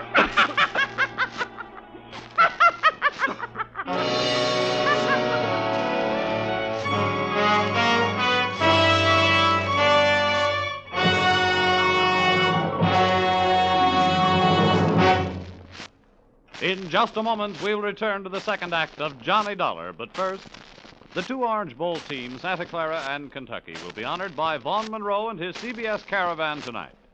Vaughn and his great band will play favorite songs of the two Orange Bowl teams. Be sure to hear Vaughn Monroe's Caravan, followed by the Gene Autry Show on most of these same CBS stations tonight and every Saturday night. Now, with our star, Charles Russell, we return to the second act of Yours Truly, Johnny Dollar.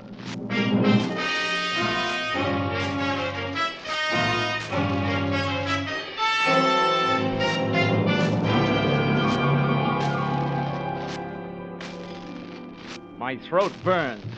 My eyes were looking at each other. My lungs felt like a pair of deflated footballs. And the blood in my head was pounding a better and louder rhythm than that drum. I staggered around the heavy jungle air, and when I could breathe again, I gulped in enough to lift the Graf Zeppelin.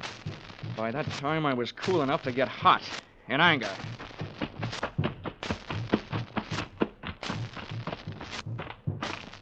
I got back to the shack. Maria had either disappeared into space or flown the coop. The atmosphere was not quite deadly. I crossed over to where she had been squatting.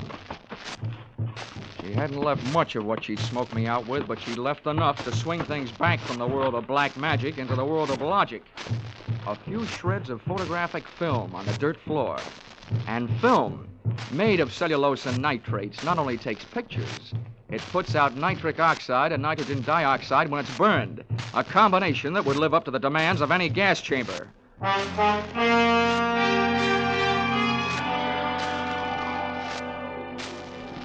captain rowed me out to the Gordon yacht. This time I boarded without a hail. Ralph was still in a bad mood as I started to pass his cabin. Why don't they send the wine? Empty! Empty! His antics inside the cabin sounded interesting, but not half as interesting as the conversation coming from Edwina's cabin. Dear Edwina, the little wife they didn't know about at home. I'm telling you, we can't go on with this. Well, this tops it. You having a change of heart. Well, that's what happened. Not so sure that makes any difference. Maybe you're in too deep to back out. How would you like it if I spilled the whole thing? Well, what difference does it make? It's better than landing in a Haitian prison with your motives showing. Think it over, Angel. I'll be in my sack when you make up your mind. How wrong can you be? See you later, hon.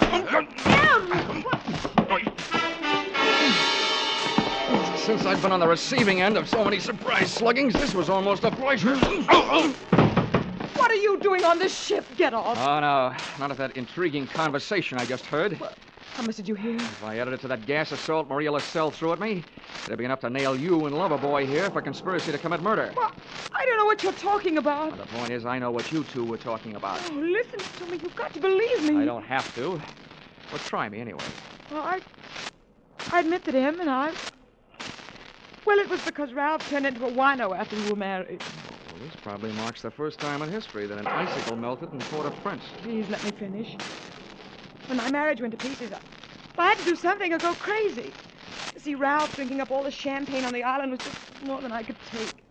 I was going to divorce him and leave with him, but we weren't going to murder him. Chapter 1 has so many holes in it, it would have been printed by a punch press. You don't worry about landing in prison with your motive showing when all you're planning is divorce. Oh, yes, you do when people are waiting for your husband to die under mysterious circumstances. That's why I was trying to make them go away. If Ralph died, who'd look any farther than the erring wife? Can you lock this cabin from the outside? Yeah. What are you going to do? You're not going to lock me in? No, just your playmate. You're coming with me. Where? To Maria Lascelles. I want to catch your reaction when she sees you.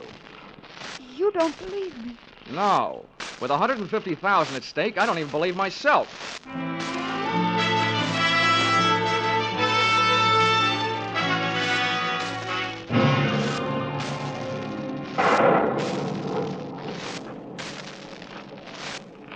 There's her shack. Go ahead. Go on in. Oasis, come to the door of Maria. Who are you, woman? Well, Mr. Dollar, are you satisfied? Not quite. And you who don't believe, why are you here? You wish again to see the power of my smoke? Let's drop the act, Maria. I know what you threw into the fire. It was my Booker smoke. Yeah, well, a good man from the police laboratory can sift enough out of those ashes to know it was film.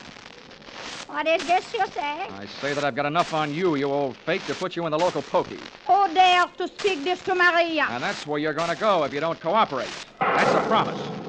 What is it you want? Did somebody put you up to this cursed business that Ralph Gordon is supposed to be under? Well, a man of your race. Who was it? I do not know. Now go. That is all. It's not enough. What was his name? I don't know the name. What did he look like then? My eyes are closed. Nuts. Come on. No, Taking you into town if I could drag you by the hair. No, don't touch me. I will tell you how it is. It is true. I do not know the name or the face. He come to me. He asked me when comes the next rain and wind. I tell him last night. But it is tonight. The storm comes with the heat. He tell me he needs storm to close portholes in the ship. Huh? He say, if I bring this curse, I will be the best Hugan on Haiti because it kill white man. That is difficult. That is all. Now you go. How about the film for the fire? Did he give it to you? It is true. Not long before you come. Well, get rid of it, Granny, before you lose your license to operate. Now, you go. Maria will be alone. Papa, Lega. Okay, Mrs. Gordon. Let's not stay for the music. Did you make head or tail out of what she said? Hey, look. What goes into your husband's cabin?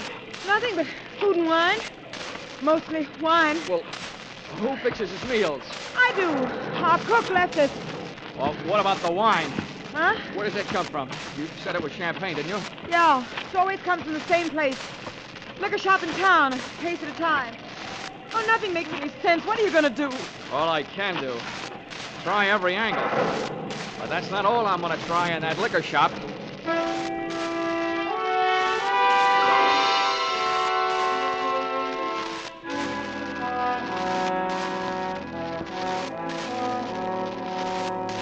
Expense account, item 8, $4.50. 2 quarts of rum, the purchase of which helped loosen the tongue of the proprietor who had been supplying Ralph Gordon's champagne. Which wine? A case at a time, packed in dry ice. There is And no the doubt. words that poured out weren't exactly intoxicating, but they sent me staggering to the nearest phone.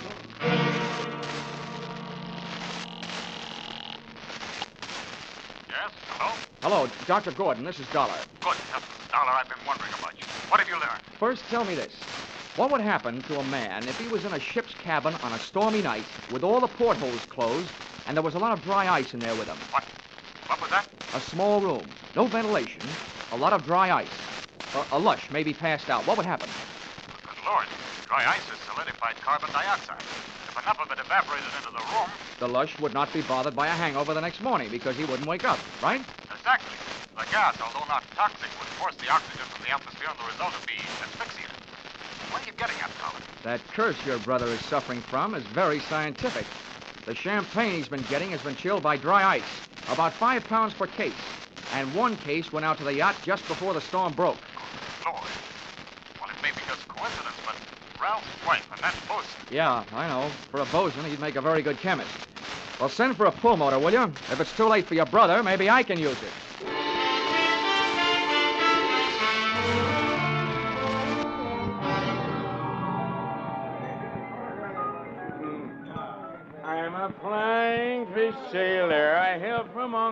Hey, Cap. Blow, Cap. blow. Come on, Cap. Ahoy, Sonny. Send him around, George, from a shipmate and me. This is rum Never weather, mind the round, Sonny. Cap. You gotta row me out to that yacht again. Huh? What do you take me for, a blasted galley slave? Come on, My Cap. back is I'm about in a broke hurry. now from all the rowing in this. $20. In this way. What'd you say?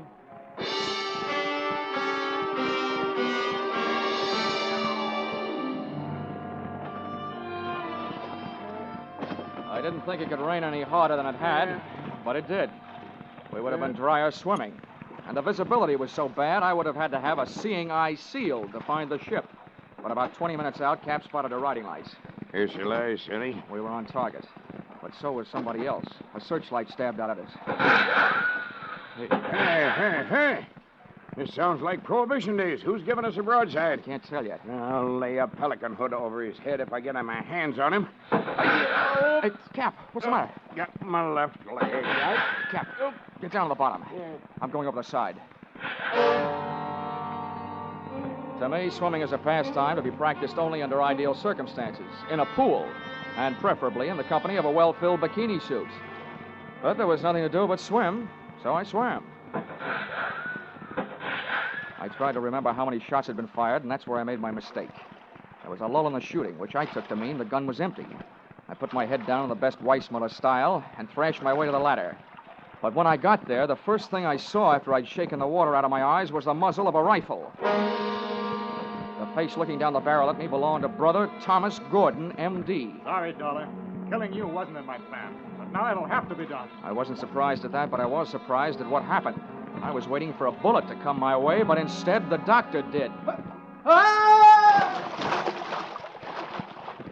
Are you all right, Dollar? Yeah, I am. Nothing wrong that a Turkish towel won't cure. I'll thank you later for spoiling his aim.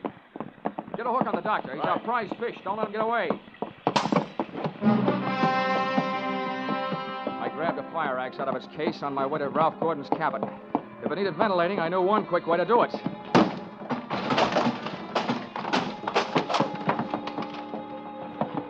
I didn't check for oxygen. I took a deep breath, held it, and went in. The cabin was littered with wine bottles, and in one corner, in an open case, was the dry ice that was in the process of cooling Gordon off for good. He was stretched out in his bunk. I hefted him to my shoulder, used the last of my breath getting him out of there.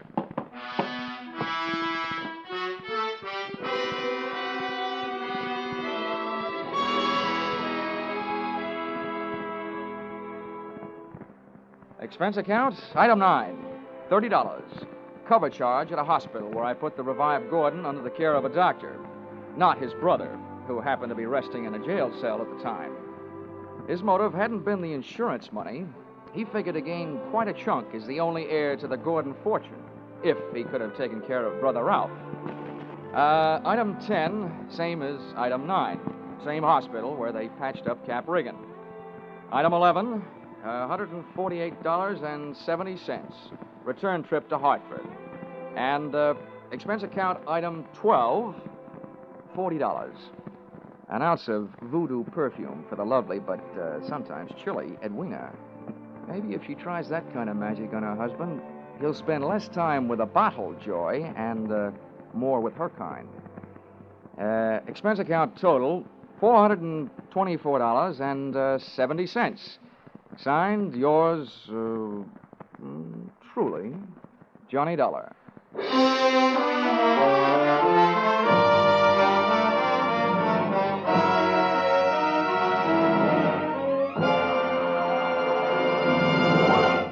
Yours truly, Johnny Dollar, stars Charles Russell. Tonight's script by Paul Dudley and Gil Dowd was produced and directed by Ralph Rose.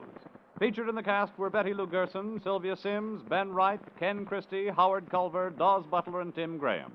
The special music is written and conducted by Leith Stevens.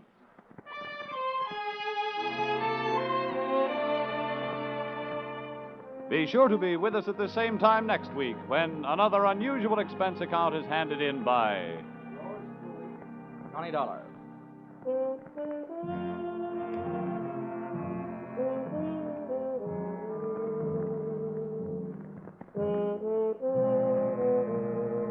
Were you right? Were you wrong? Did you know it was Buster Keaton playing Sing It Again's Phantom Voice these last few weeks? Well, now there's a new phantom riding the airways on Sing It Again. And for identifying him tonight, some CBS listener can win $50,000 in cash and prizes, radio's largest jackpot. Phone calls go out from coast to coast, so be ready for the new phantom when Sing It Again comes your way over most of these same CBS stations later tonight. Now stay tuned for Vaughn Monroe's Caravan, which follows over most of these same CBS stations. This is CBS, where yours truly, Johnny Dollar, meets adventure every Saturday night, the Columbia Broadcasting System.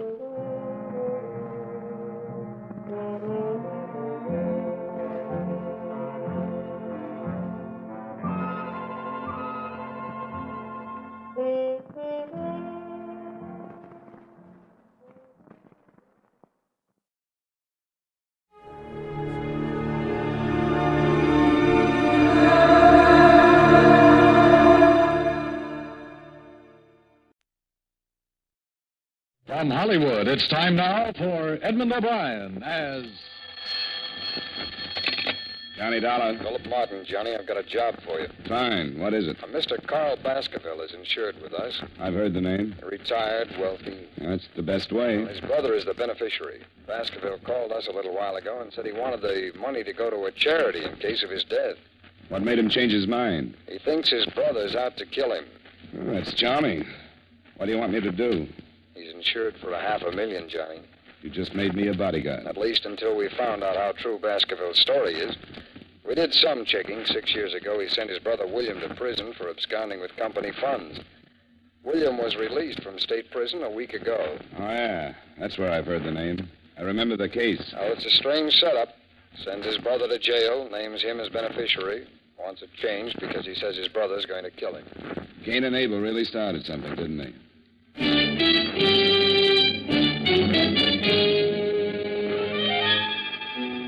Edmund O'Brien in a transcribed adventure of the man with the action-packed expense account. America's fabulous freelance insurance investigator. Yours truly, Johnny Dollar.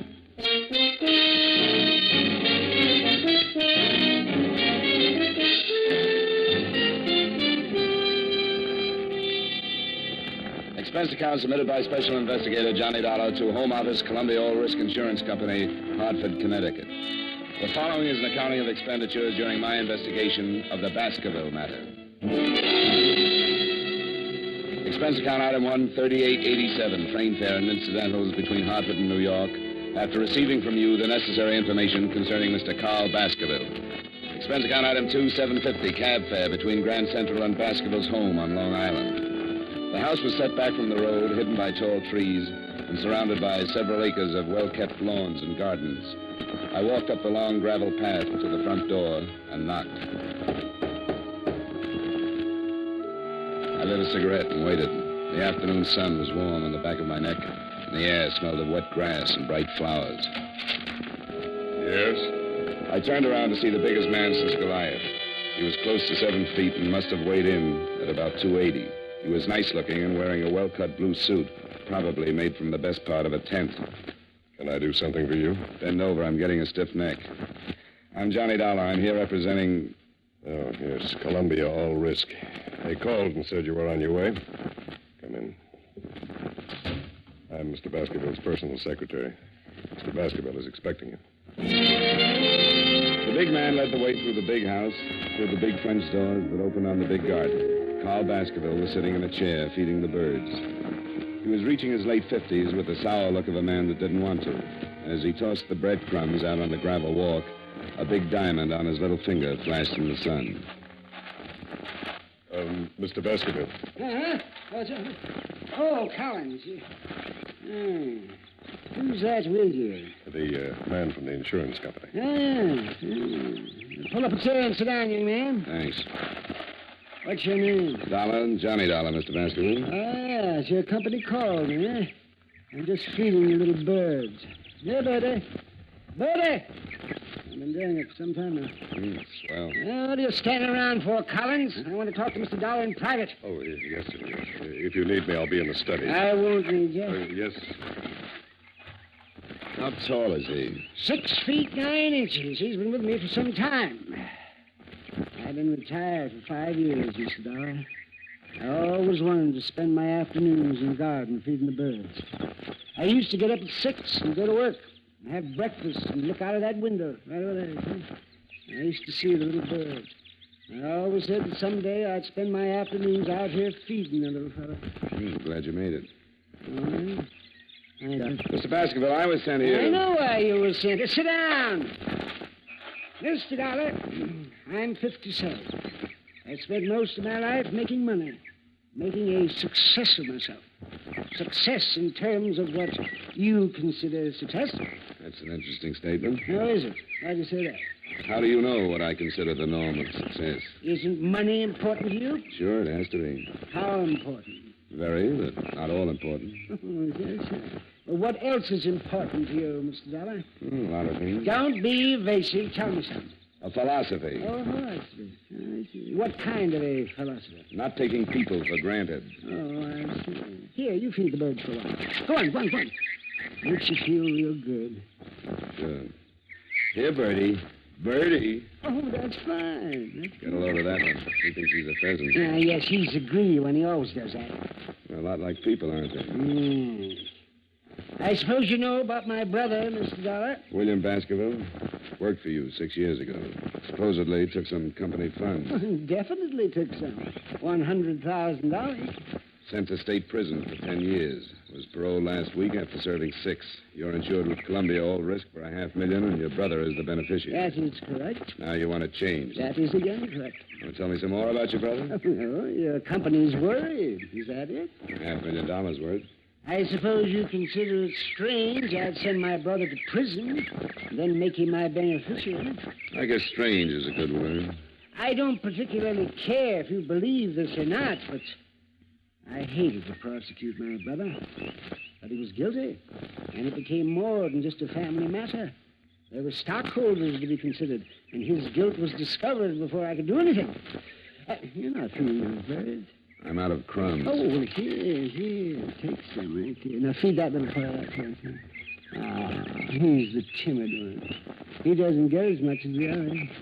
You know, you're right about them being like people. The timid ones never get enough and generally fall by the wayside.